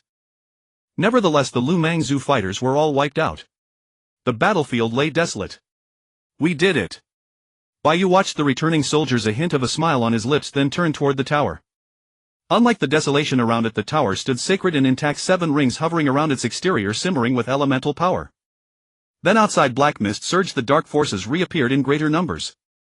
Bai Yu's gaze hardened, he prepared for battle immediately. His subordinates began to array themselves. Among the enemy ranks an exceptionally large hostile unit stood, towering at 7 or 8 meters tall. It stood upright, its head of black sludge-like substance continuously dripping ink. Holy son of the Lai Zhan clan. Level 31. Talent unknown. Another unknown. A sharp glint flashed in Bai Yu's eyes as he prepared to strike. Suddenly the Tower of Babel stirred, leaving everyone frozen in astonishment. Boom! 7 massive pillars of light erupted skyward, piercing the heavens. Blinding radiance exploded outward, making it nearly impossible for Bai Yu to discern anything around him. Wave upon wave followed the earth, trembled beams of light swept through, reducing countless dark creatures to powder, and the boss was instantly vanquished. Bai Yu stood dumbfounded. In the timeline he had come from, the Hexagram clan had already used the tower's power to eliminate the enemies, so why did this situation persist? Wasn't invasion by dark creatures the very cause of their demise? In an instant the light of the 7 rings resolved all the monsters. The illusion began to shatter, and moments later Bai Yu and the others found themselves back in reality. He raised his head and the invisible barrier had completely vanished. Atop the tower the old man in white robes dissolved into a distorted streak of light, dissipating like clouds and smoke. Yet before vanishing its ancient face stared intently at Bai Yu, looking utterly terrifying. Hum. The tower shook, stones and earth collapsing, transforming into a small model of the tower that floated before Bai Yu. Bai Yu seized the model and examined it carefully. Tower of Babel.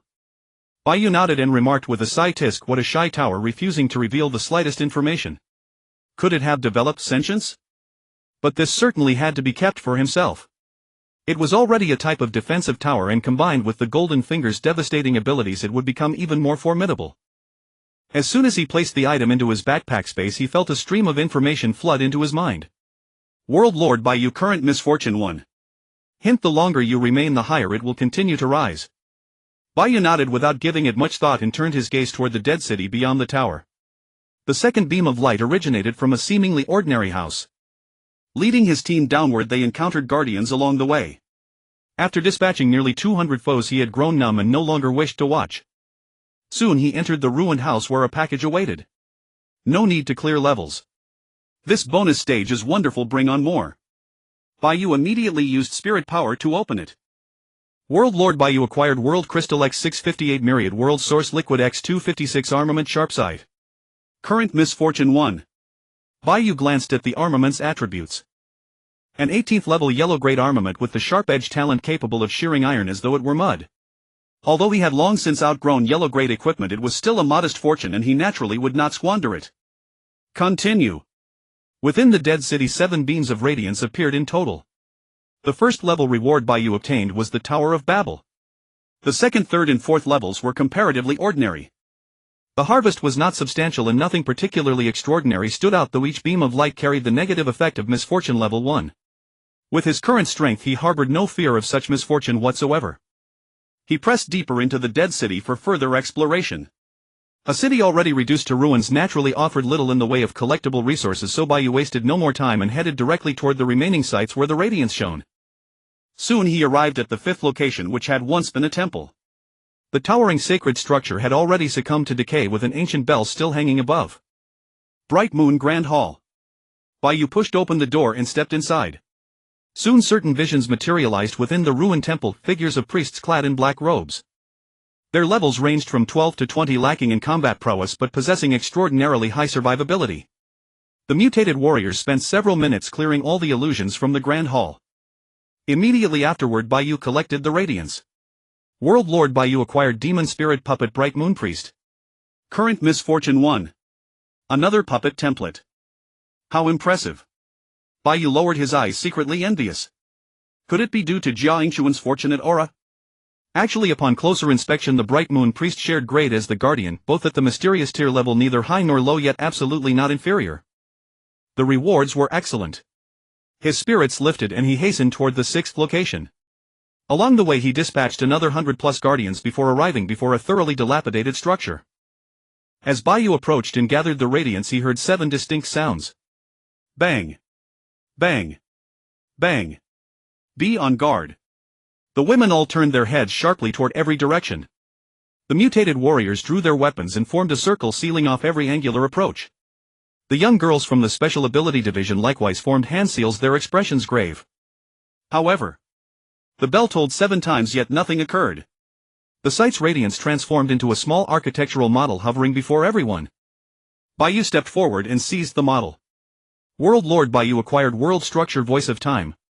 Current misfortune 1. Another tower, not bad. Bai Yu's eyes brightened as he examined it with keen interest. Unlike the Tower of Babel, the Voice of Time was exceptionally peculiar. The former was an illusion tower capable of luring the enemy's mind, but the Voice of Time seemed far more akin to the power of spacetime itself. It was a pity that now was hardly the time to ponder such matters. Bai Yu stowed the architectural model and led everyone toward the final destination. Within this dead city, the last beacon of civilization where the ruins' radiance shone most brilliantly awaited them. It was a palace. The Hexagram Clan Inheritance Center. Bai Yu walked onward, clicking his tongue in admiration. The surrounding reliefs had already been destroyed by 7 or 8 tents, allowing one to imagine the ferocity of the battle at that time. Flanking the Inheritance Center stood 2 statues. Within the decaying palace, the statues remained perfectly intact. One depicted a deity wielding a spear and a massive shield as if roaring toward the heavens. The other figure was more indistinct, encircled by stars, evoking an unfathomable sense of mystery. Interesting. Upon witnessing this scene, Bai Yu led his people forward and directly stepped onto the stairs. At the grand entrance, one after another enemy units armed with swords and shields and robed in black appeared. The corrupted Hexagram clan members bore the unmistakable vacant expressions of those who had clearly transformed into creatures of the myriad worlds. They caught the scent of the living and charged forward without hesitation. Only two, what a bother to deal with. Lin Daiyu sighed and deemed it not worth her effort. Young master, leave this to me. Qing Keqing chuckled softly, and in the blink of an eye summoned an icy domain, the frost crystals spreading dozens of meters forth. Crack! Crack! In mere moments the staircase, the gate, and both monsters were frozen solid. With a flick of her slender hand the twin ice sculptures shattered instantly, the two creatures within perishing without so much as a proper burial. A brisk and light-hearted skirmish. Speaking of it, Yu's arrival this time brought no particularly auspicious events. He did not stumble into an immortal relic nor encounter a supreme treasure. Yet his luck was not poor either. It was far better than at first meeting a demon king or appearing beside an evil god at the very start. Long ago a world lord descended into the 10,000 realms, and his own world drew near a corpse of malevolent thought Xian Yan Shihai. Even after the malevolent thought fell, the aura of that corpse still infected the world lord. In truth, he could have left the 10,000 realms immediately to tend his wounds, but his greed knew no bounds. Desiring the treasures within the corpse, he ventured forth and obtained some evil god's secret treasures. As a result, the entire world was shrouded in an atmosphere of oppression and rampant malevolent thoughts. By the time he returned to the real world, he had become a subordinate of the malevolent thought. Even then he summoned a twisted realm of malevolent thoughts and attacked a city on Tianqing Star. That incident caused a disaster of no small scale. To put it bluntly, the disaster was born from the world lord's formidable destructive power. The stronger the destructive power, the more likely the gods born of the malevolent thoughts would resurrect themselves. If one's experience is that of a failure, even meeting countless celestial beings would be useless. Not to mention signs of evil gods appearing, even malevolent thoughts traversing the cosmos could be slain by the rules alive and kicking. Such things were not uncommon. Because the world lords in the past caused too much disturbance without restraint, Tianqing Star has laws forbidding world lords from summoning hero spirits in the real world. To this day the ironclad rules remain. As for the 10,000 Worlds Forum, there are hardly any restrictions. Go in. Bai Yu, coming to his senses, waved his hand in boredom. What he expected was a grand battle, but it turned out to be only a small perilous experience. In the inheritance center, Bai Yu and the Yingling Yaoling filed in swiftly, taking control of the area. The enemies inside were not many. About 100, mostly Xuanjie Guard and Shouhu Knight-type beings of level 10-20, not very strong with average bloodline gifts. Still a pack of cannon fodder. In a few seconds they would surely die. After a few minutes more in the vast palace, only the central inheritance point remained. Light of civilization. Bai Yu stepped forward, triggering the micro-world to sense and probe the inheritance of this forsaken place. Information mystery nest. This hall houses many dark creatures suppressed by radiant light. Once unleashed and all beings eradicated, rich rewards await. The grand hall spans 400 square meters, not very large. Bai Yu looked around, somewhat surprised. Could such a place be a nest? Enough. In the little world, what talk is completely unbelievable. Bai Yu mused briefly, then with a sweeping gesture. Mutated warriors lined up, their expressions solemn, following him. One Wanxiang master after another also began sealing sigils, eyes grave. Bai Yu nodded to the two heroic spirits, drawing the light of civilization into himself. The radiance flowed and merged into his body. At the same moment the central palace's gates thundered open, revealing its true face inside. Within the hall stood a throne. On the throne sat a man of the Hexagram clan wearing a crown. Beneath the throne stood many people. From their appearance they seemed to be nobles and officials of this city. But now their corrupted forms were no different from monsters. Their decayed bodies had been assimilated by the 10,000 worlds, and their hollow eyes fixed intently on Bai Yu at the forefront. Outsider. The man on the throne spoke. His voice, under the rules of the 10,000 worlds, became a language Bai Yu could understand. To the side of the throne a burly man turned his head and coldly said, "Kneel." Kneel. Bai Yu was speechless. One step forward, the surrounding space again reshaped. So it is indeed a dimensional space. He was not surprised. Re-entering, he looked around. This time the hall had two squads arranged.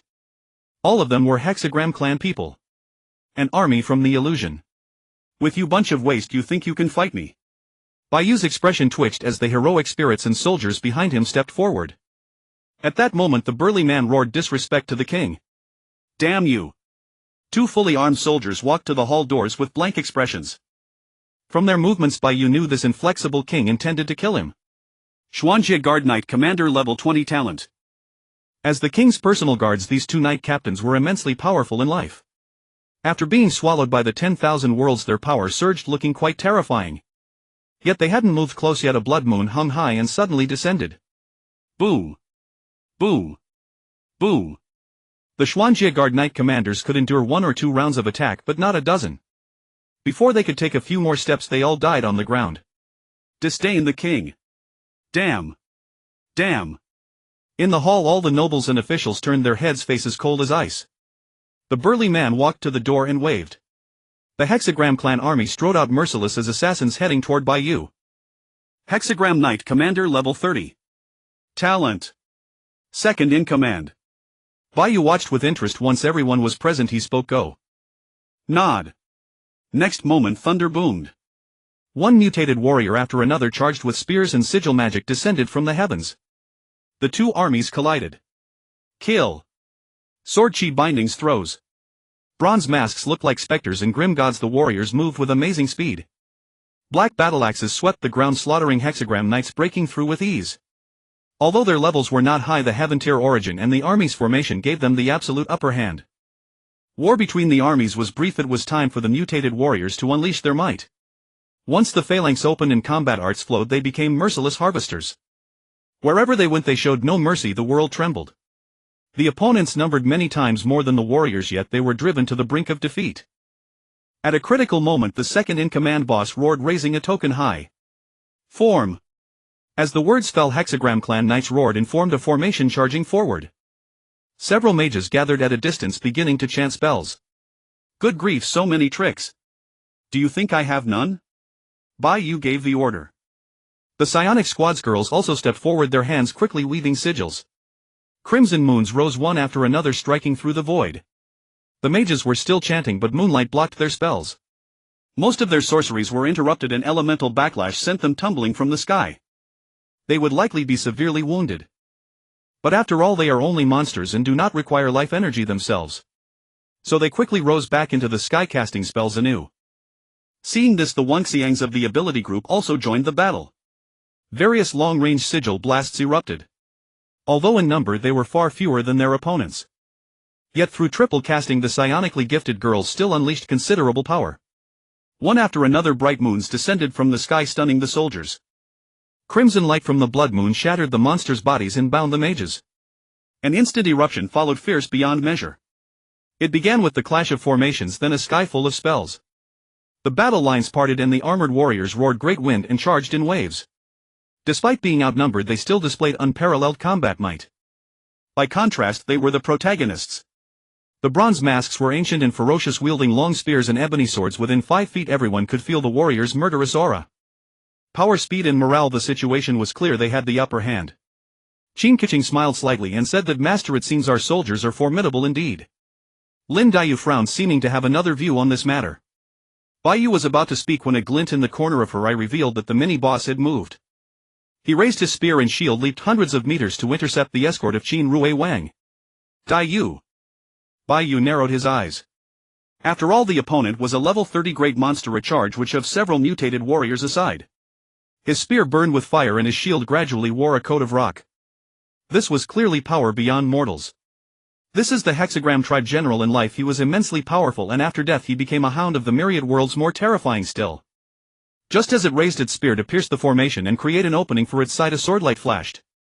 Swordfall, wind and rain. A cold voice sounded. The boss looked up, catching sight of a white light. So fast, too fast. In the next moment the light faded and the boss looked up in astonishment to see a beautiful silhouette. Its arm gripping the spear was severed.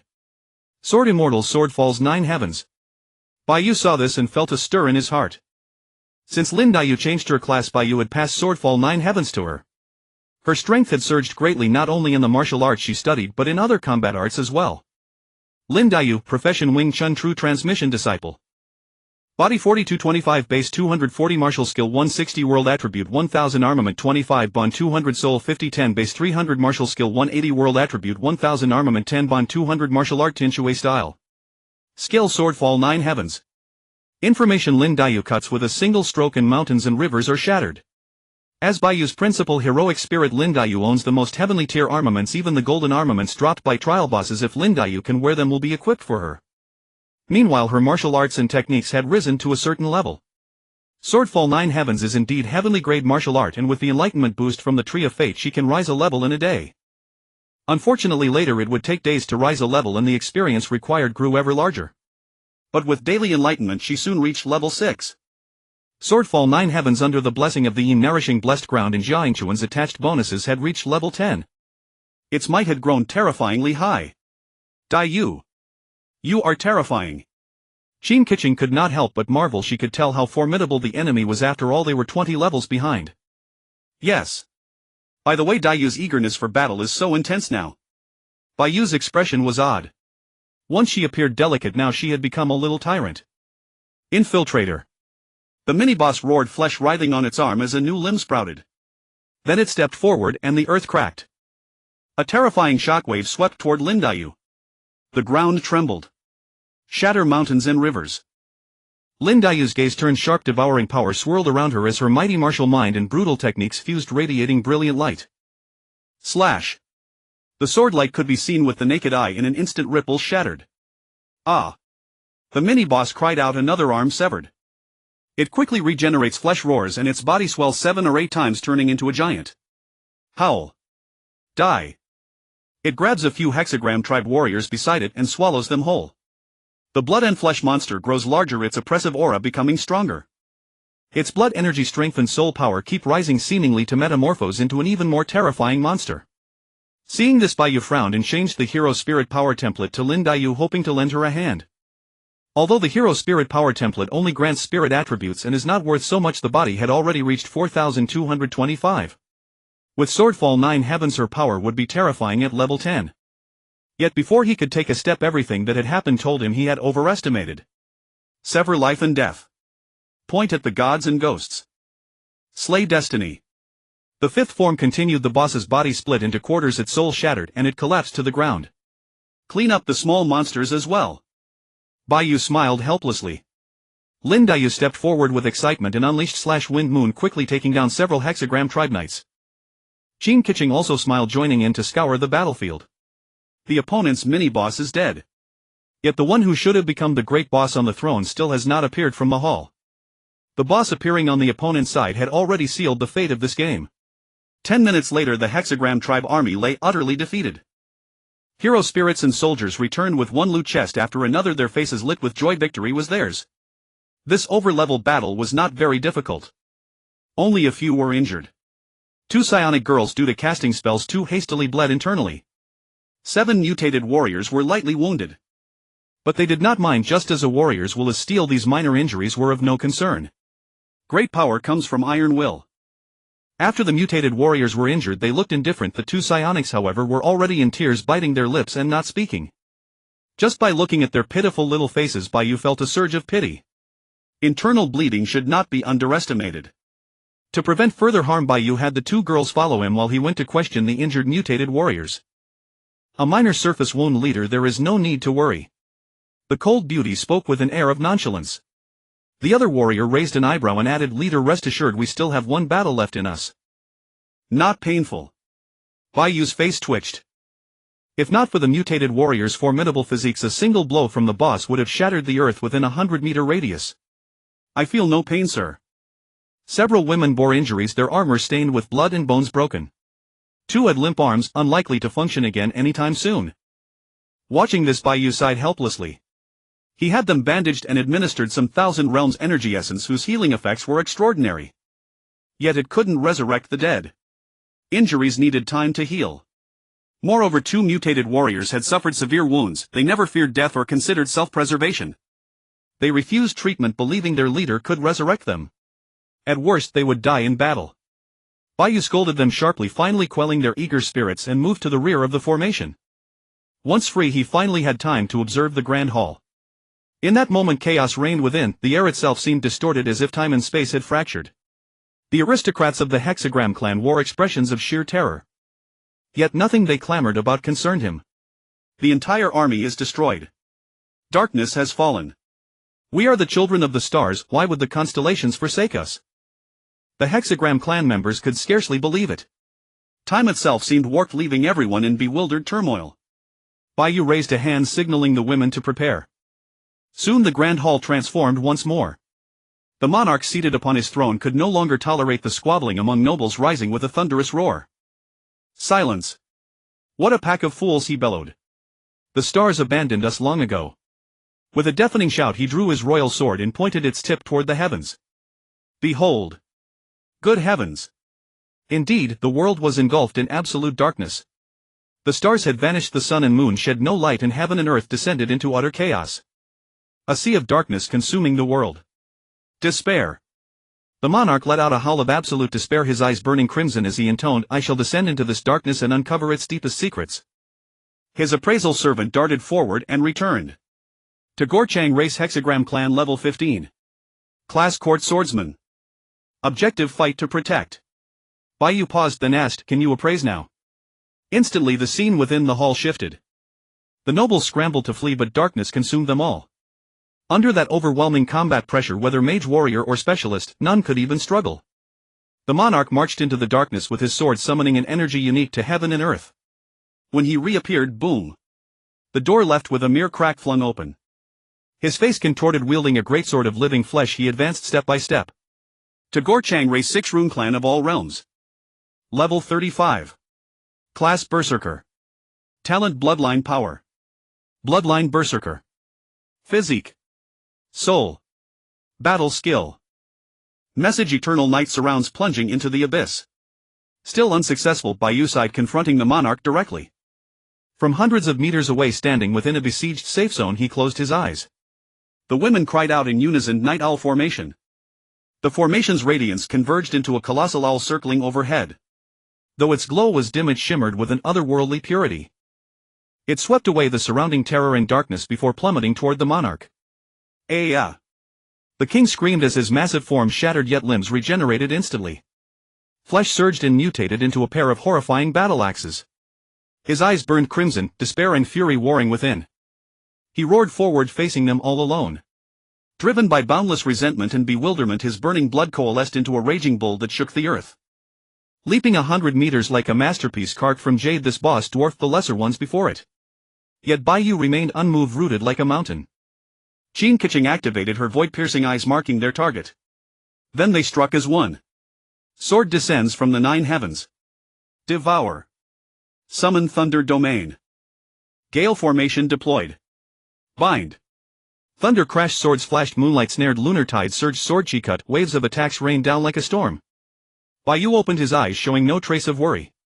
The power gap was insurmountable. They stood no chance of victory. Even if his personal strength surpassed those two spirits, what could one man accomplish alone? Rumble.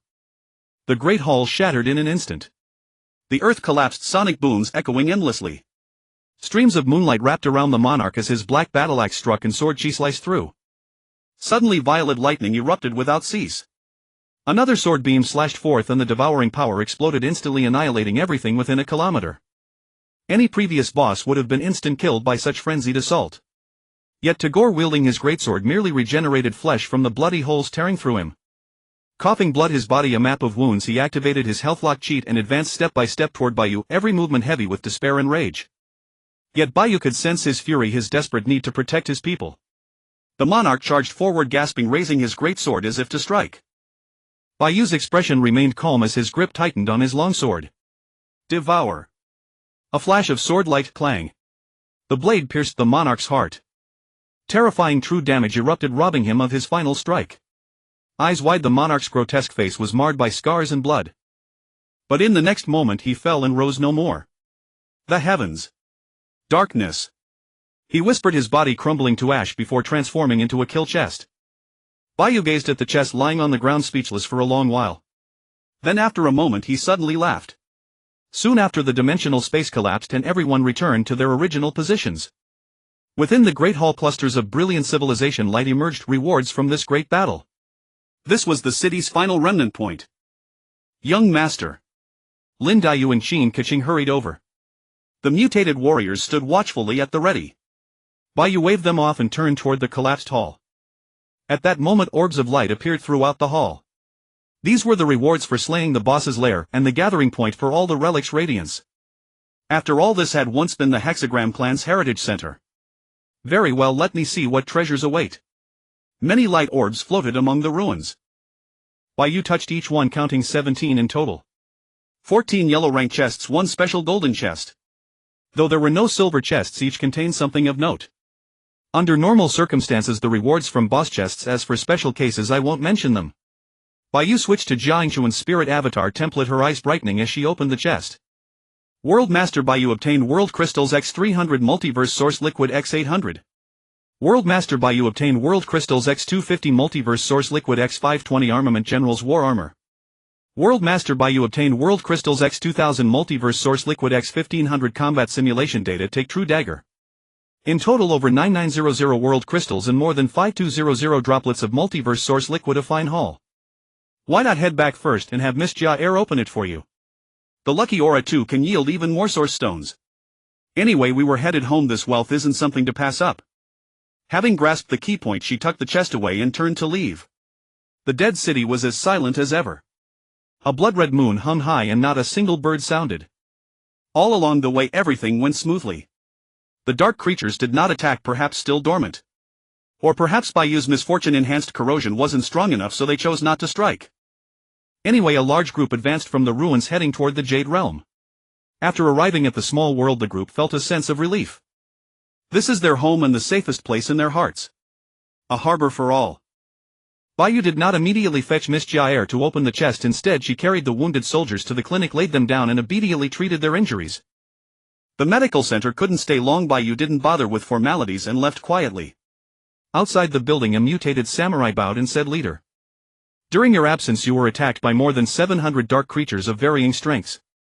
We have folded all the chests into folding space." An Ice Queen lifted her head, the bronze mask glinting in the moonlight.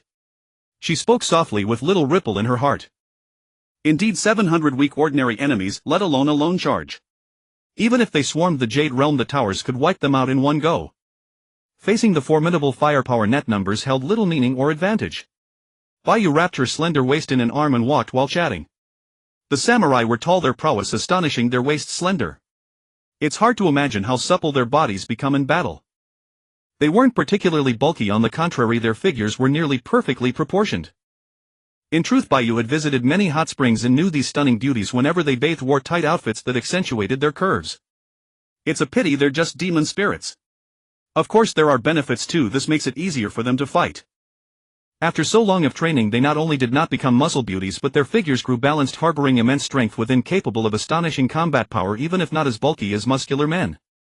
In fact, one of the benefits of a sturdy constitution. Those injured mutant samurai, if not subjected to intense exercise, wounds heal quickly. Even bones breaking didn't matter, so stubborn to the core. Bai Yu held the beauty and walked to the Honghua Jiuzhuang. Coincidentally, Jiangchun stepped out seeing Bai Yu and smiled. "Master, you have finally arrived. What happened?"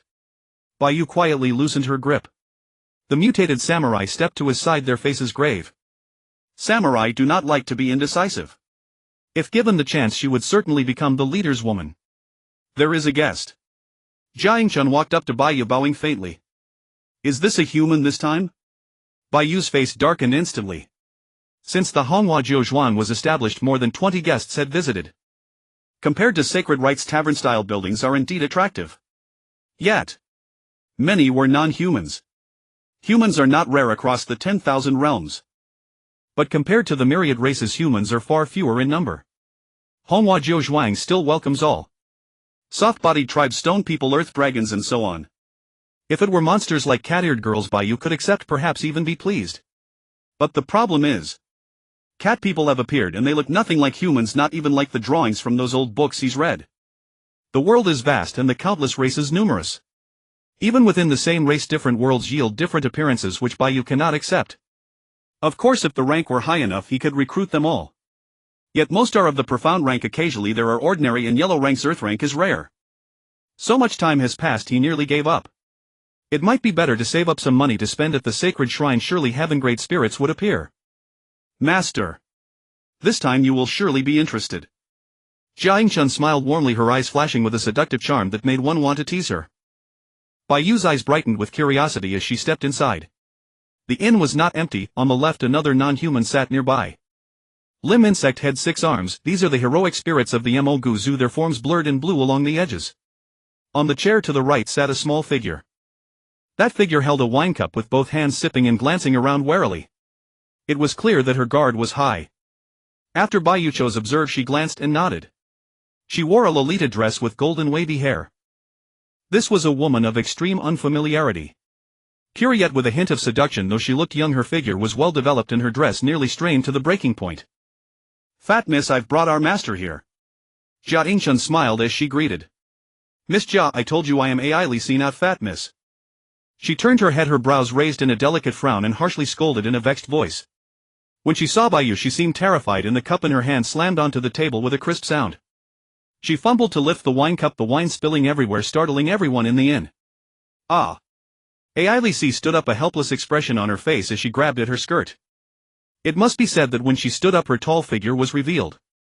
A pair of long straight legs, ivory like the white skin reflecting in Bai Yu's eyes. "It's all your fault, Miss Jia." She sighed, looking at Bai Yu, bowing hesitantly. "Hello, Mr.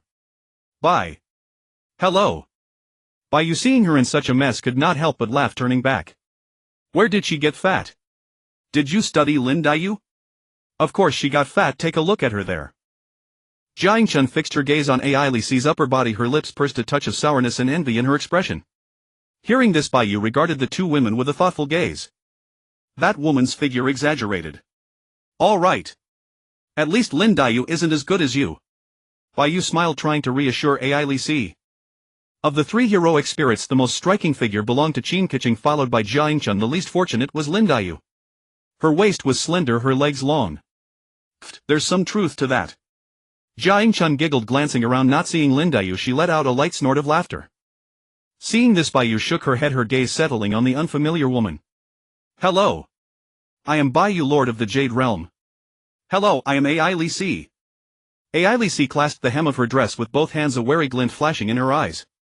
She merely bowed slightly, and her figure seemed to become even more striking. But the beauty before her could not compare to the shock Ai Li Si's name had brought Bai Yu. "Ai Li Si." "Yes, sir." "Is something wrong?" Ai Li Si looked puzzled, but she nodded in response. Bai Yu's expression grew strangely concerned. "What a coincidence. Is this Ai Li Si, or the Ai Li Si from the classics?" "Mr. Rabbit, do you know him?" Bai Yu could not help asking. "Rabbit? Rabbit?" Ai Li Si was stunned, thinking for a moment, then shook her head. "Sir, I've never heard of Mr. Rabbit in Fairy Tale Town has no rabbit." "Fairy Tale Town?" Bai Yu asked curiously. "How did you get here?" "By Miss Jia's saving me." Ai Li Si hurriedly told her story.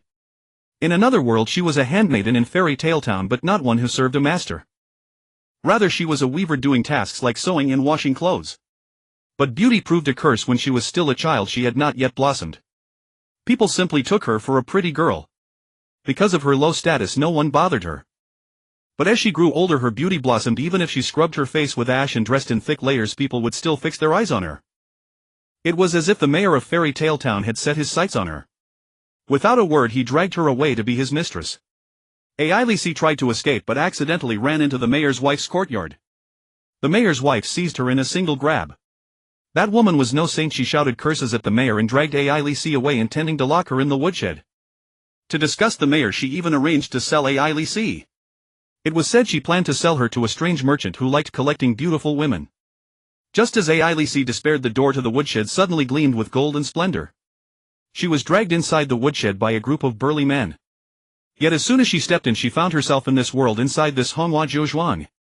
Jia Yingchun sat there idly drinking wine. When Ai Li Si entered, they saw scratches on her face and arms from splintered wood.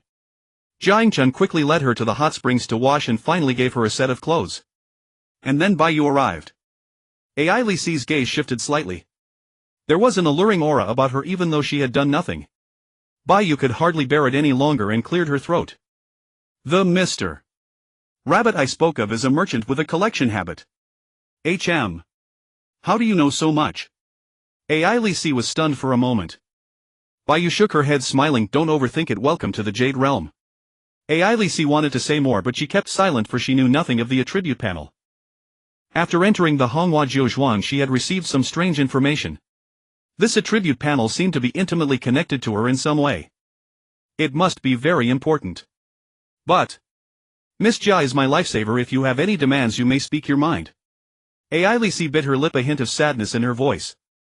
What? Bai Yu stared wide-eyed. Isn't it just about looking at an attribute panel? I didn't kill you. In a place like Shinmi Jiuguan, a randomly appearing heroic spirit can display its attributes to the World Master. Then the World Master decides whether to recruit the spirit according to needs. Of course, a recruitment fee must be paid. The stronger the spirit, the greater the price. This is the difference between the tavern and Shinsi. Shinsi relies on luck, the tavern makes its own choice. However, if a heroic spirit refuses to reveal its attribute panel, the World Master has no recourse. For example, if you were the ruler of the underworld and an angelic spirit came to the tavern and refused to cooperate, you would be in trouble. And you still want to see the attribute panel.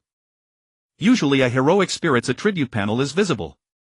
Take the Emogu Zubai Hisai for instance, which had already been set to visible, and Bai Yu hoped to recruit him. As for Ailisi, she looked truly silly. Bai Yu's eyes widened in disbelief. What the hell? Tianjie. Ailisi Tier Tianjie. Level 1. Talent Tianshang Megu 1 Bloodline Renzu Kaisa Da D 1 Flesh 10 Soul 10 Combat Skill None. Information: Daughter of Kaisa Emperor, the 94,900,000th Incarnation. Tianshang Megu 1 Talent Tianjie. Attribute: Killer Charm 199.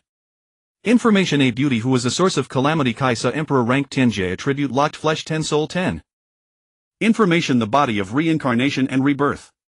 Note: this heroic spirit is a reincarnation of an ancient god. After recruitment is complete, the outcome is unknown. Note: this heroic spirit is a reincarnation of an ancient god. After recruitment is complete, there is a possibility that the ancient god may take notice. Note: this heroic spirit is a reincarnation of an ancient god. The calculation shows that after recruitment there is a chance the ancient immortal may notice you.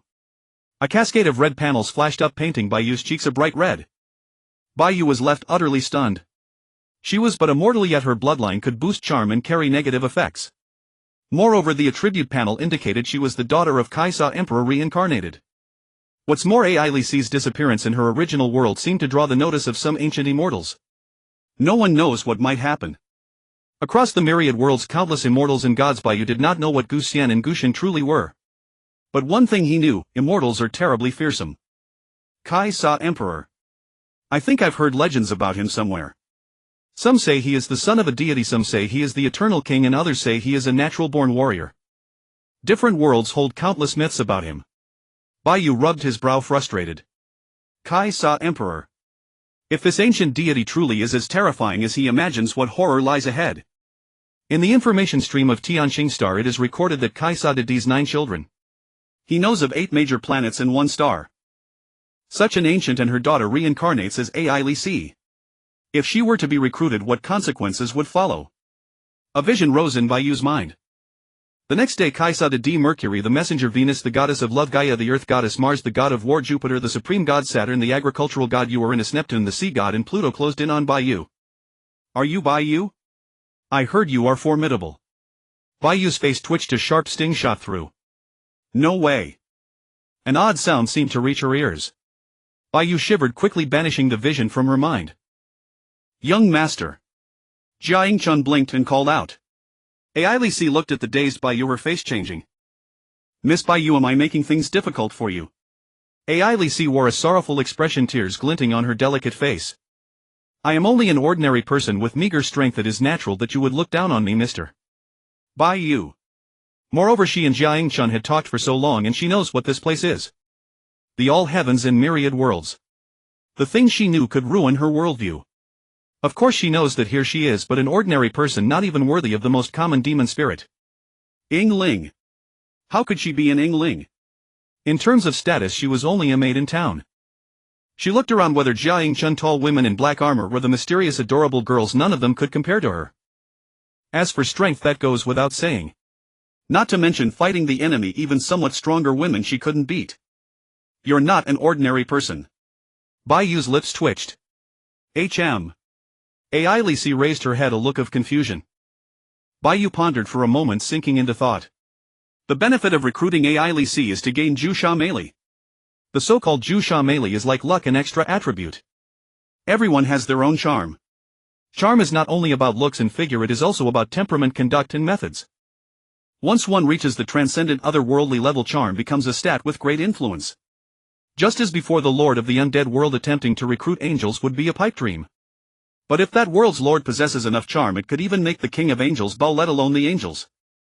In the magical world, unicorns only permit pure-hearted females to ride, while men who possess Ju Sha Mei can easily be tamed. Similarly, in the Xianxia world there is a treasure that cannot be refined without the treasure spirit's recognition. Without the spirit of the treasure's approval, one cannot refine the treasure. But with Ju Sha Mei, one can change the treasure spirit's mind. This power is enough to break rules and transcend limits. In all heavens and myriad worlds, those who are lucky are usually called Shiji. Turning misfortune into luck is routine. Walking down the street, you pick up artifacts enemies queue to grant experience, and you can buy ancient treasures.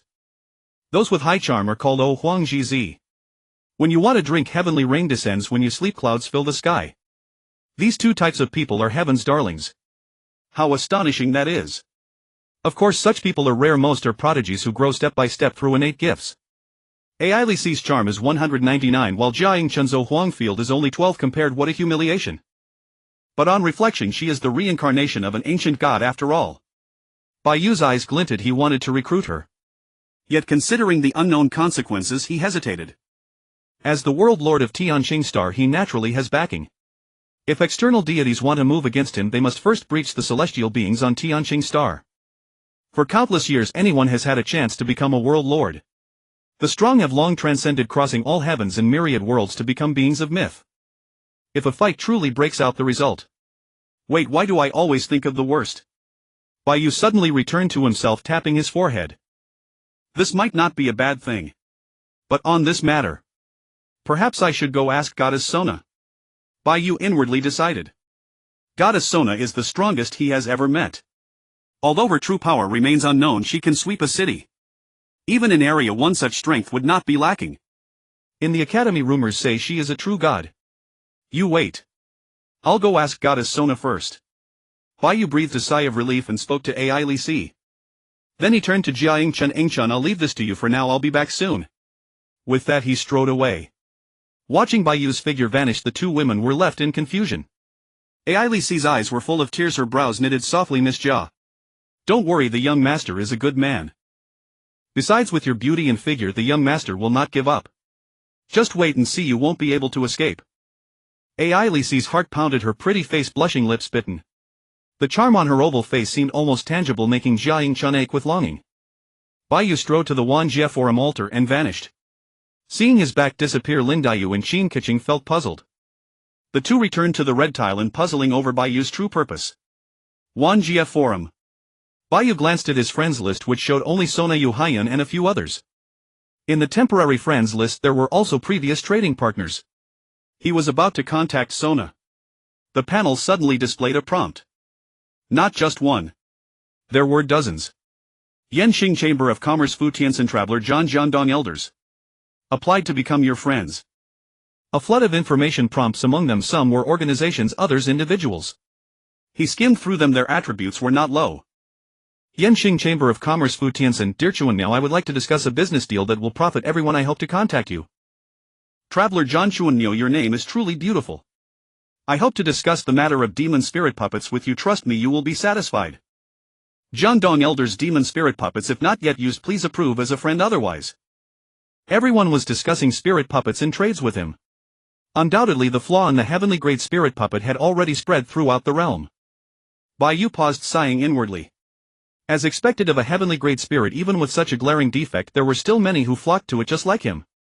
Unfortunately, the dear spirit maiden was in his eyes simply the finest farming type spirit puppet, absolutely not for sale. After a moment's thought, Bai Yu declined them all, stating he had already used one. Compelled by his meticulous nature, Bai Yu cleared the messages before he could finally relax and sent a communication request to Suona. Within the Zeus temple, goddess Suona sat upon the sea of clouds in a white Athenian gown, savoring her afternoon tea. A table floated before her, adorned with a teapot and cups. Beneath the sea of clouds and the great marsh, ancient dragons churned violently, their thousand young bodies shimmering with profound dark earth energy, a truly terrifying sight. Time is running short. Perhaps I should risk venturing into the mythological great world. That mythological world is connected to the classic of mountains and seas. It is far too dangerous. A hint of worry appeared on the exquisitely beautiful face of Goddess Suona as she seemed lost in thought. Suddenly her brows furrowed. She rose from her seat, stepped forward and materialized directly within the Myriad Realms forum. An inscription appeared on the altar. Spring now requests communication. Goddess Suona froze, her face edged with astonishment. Then, recalling the one who sent her invitation after invitation daily, her expression grew peculiar. Each time Bai Yu attempted visualization, she received another message. Either become a servant of the Jade Realm or submit as his vassal, serve as his subordinate. It was an utterly rude transgression. Yet some anomaly seemed to have left the Myriad Realms network exposed to such a glaring vulnerability. Such a scenario should never have occurred. A newcomer world lord able to directly visualize immortals. This was completely absurd. Combined with her understanding of Bai Yu, only one explanation remained. That Bai Yu possessed extraordinary aptitude, or that during his trial of ascension he had obtained immense benefits. Yet regardless, as Bai Yu's mentor Suona felt genuinely gratified. So she hadn't taken it to heart. But why reach out to me now? Could it be that he knows and wishes to apologize? Goddess Suona's expression shifted subtly, yet she ultimately chose to accept. She opened the forum. Bai Yu's figure slowly manifested atop the high platform. Mentor Suona. Bai Yu finally came to his senses, cupping his fists in greeting. Forgive the interruption. I am deeply sorry. It is of no matter. What trouble brings you? Has danger arisen at your world's convergence point? Suona spoke coldly, her face devoid of any warmth. Yet her tone carried a subtle undertone of concern. Bai Yu shook his head and smiled. Not that, mentor. I have been fortunate. I recently explored an ancient civilization city and acquired considerable radiance from the ruins. However, upon returning to the tavern, a particularly troublesome heroic spirit appeared, and now your student does not know how to handle the matter. Hearing this, Suona was somewhat surprised. A tavern was a relatively rare structure. Though not an exceptionally precious building, only the wealthy or major factions could possess one. And yet, Bai Yu, though favored by the world lord in bearing such an extraordinary family background, actually owned a tavern. Furthermore, judging by his demeanor, the tavern had existed for quite some time. It appears you have progressed considerably. Suona nodded and said, "Tell me what troubles you." Bai Yu said with a bitter smile that heroic spirit seems connected to ancient immortals from other worlds. Upon hearing this, Suona's elegant brows furrowed slightly, her expression remaining as cold as frost. She replied calmly, "Such matters are quite common. You may tell me directly what it is. You may address me by my divine name. This is the Myriad Realms Forum. The daughter of Emperor Caesar," Bai Yu said slowly. Suona pondered for a moment, then a dawning realization appeared on her beautiful face. You are fortunate then. Composing herself, she replied coldly, mythological worlds are not uncommon among those explored by humanity. Whether Caesar was a son of the gods or ruler of the continent, he was no evil deity. Merely an obscure origin, perhaps from a fringe sect with somewhat peculiar methods. As for his daughter, she is known as the Mother of Stars. Goddess Suona fell into deep contemplation, utterly bewildered.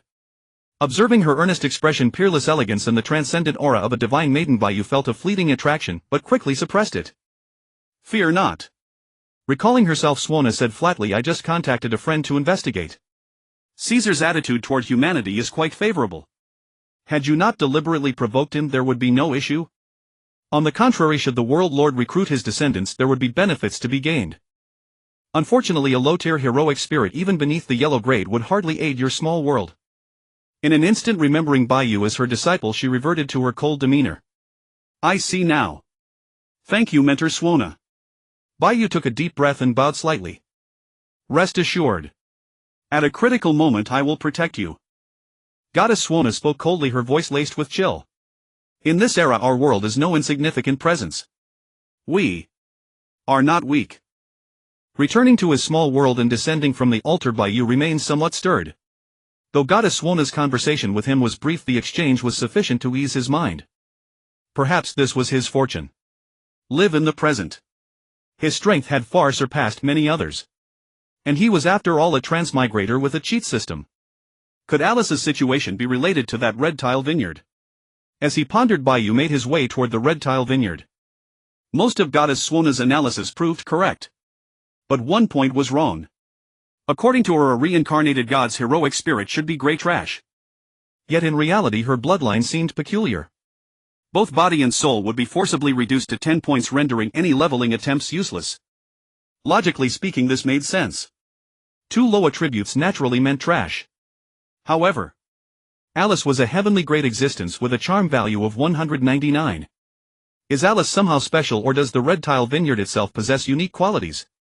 As he approached the vineyard entrance, Bai Yu grew thoughtful. He had immense confidence in his cheat.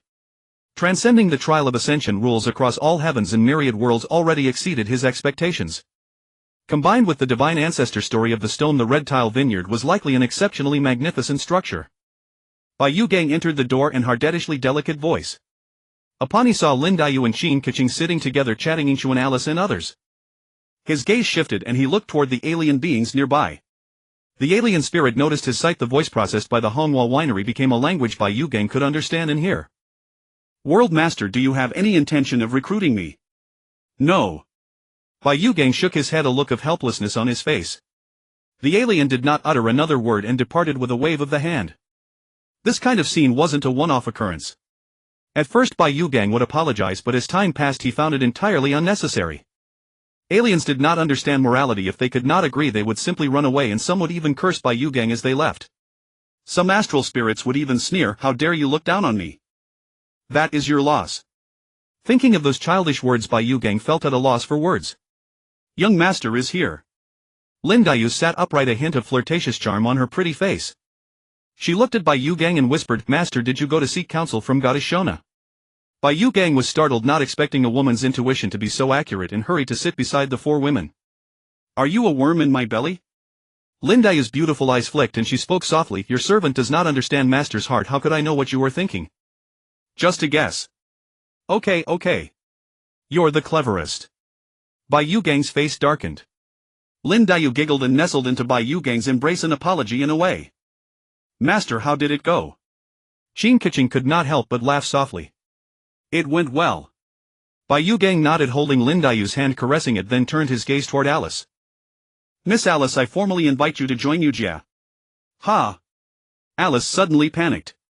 Staring at Bai Yu Gang's imposing presence, her heart pounded violently. Unlike the other magnates she had dealt with before, Bai Yu Gang carried no repulsive aura. Moreover, the sisters here were kind, and it seemed this gentleman was indeed a good man. The coquettish girl grit her teeth and rose, curtsying with her skirt held aloft. At the same moment a panel appeared before Bai Yu Gang. "World Lord Bai Yu Gang, will you pay world crystals 10000 and Wanjie source liquid 10000? Note, because this astral spirit is in an abnormal state, the recruitment fee is reduced. Even so, it would still be 10,000. Bai Yu Gang was taken aback, then remembered those tavern-like structures designed to trap players. If a high-tier astral spirit spawned and the World Lord had no money, it would be a wasted opportunity. Fortunately, I still have some. Bai Yu Gang wiped the sweat from his brow, clicked pay. Instantly an invisible membrane was torn open, as if Alice had earned recognition from the small world. Her eyes flashed and a sharp pain pierced her mind as she received a flood of information. After a long moment she recovered, looking at Bai Yu Gang with a face full of astonishment. "Sir World Lord, no sir." She seemed flustered, bowing again. It was unclear what information she had received, yet looking at Bai Yu Gang there was a hint of awkwardness. "Chubby girl, congratulations on joining Yujia. From now on you must serve Master well." Jiangchen smiled sweetly, caressing the top of her golden hair. Alice glared at her irritably, her small hand gripping the hem of her dress as she spoke to Bai Yu Gang. "Master, I am only an ordinary person. Although I have received the power you granted, compared to the other sisters, I am still far behind." She then wore a resolute expression. "As long as you command, Alice will never dare to defy." Lin Daiyu sked and teased, "How did this become a place of oaths anyway? Remember, we came to the winery to drink." As she spoke she poured everyone a cup of wine. Alice sat down with a flushed face and stole a glance at Bai Yu Gang. "Xingchen, later you arranged something for Alice," Bai Yu Gang said with calm. Jiangchen nodded and smiled. "Chubby girl, come, I'll take you to the small world for a tour. Yujia Hotel, 199 points of transcendent charm. I wonder if it will come in handy." Bai Yu Gang continued to eat while pondering what benefits this new astral spirit could bring. This was not reality after all. She was a golden heaven-ranked astral spirit, and not using her properly would be a pity. There's no way she'll just be a warm bed companion, right? Seems not bad, he chuckled. Thinking of Alice's alluring figure, her cascading golden tresses and her pure jade-like face, Bai Yu Gang felt his heart melting. At that moment two graceful figures entered the Yujiat Hotel. Jiangchun and Alice, fresh from a bath, their hair still damp. She changed into a dress looking elegant and seductive. "Master." "Sir." The two women hurriedly bowed to Bai Yu Gang when they saw him. "Hi." Bai Yu Gang nodded and greeted them. "Are you all here to eat something?" Jiangchun smiled softly. "Yes, master." "Then good, come here and help me open a treasure chest." "Sure." Miss Jia II nodded and pulled Alice to Bai Yu Gang's side. Bai Yu Gang swept his large hand and drew a chest from his bag's space, letting her open it. World Lord Bai Yu Gang obtained World Crystals 1535 1 Jia Source Liquid 30. World Lord Bai Yu Gang obtained World Crystals 535 Armament Fire Element Spear Item Food Blind Box. World Lord Bai Yu Gang obtained World Crystals 152011 1 Jia Source Liquid 1231 Profession Grudge Bearer. Each chest yields different resource rewards. Resources dropped by dark creatures were the fewest, though the chests produced when they were slain were the most numerous. Next came the Hexagon clan's hostile units, whose chests yielded decent resources. Even more valuable were the chests cleared from the ruins' radiance, especially the King's Kill chest and the Golden Rim special chests, which yielded abundant resources and some special items. After all, it's a boss and an inheritance center nest. Bai Yu Gang gathered everything, totaling over 72000 world crystals. More than 480,001 Jia source liquids. That is a fortune. What remained included food blind boxes, seasonings, Hexagon clan specialties, and various armaments and combat simulacrum data, most of which were gray and worn.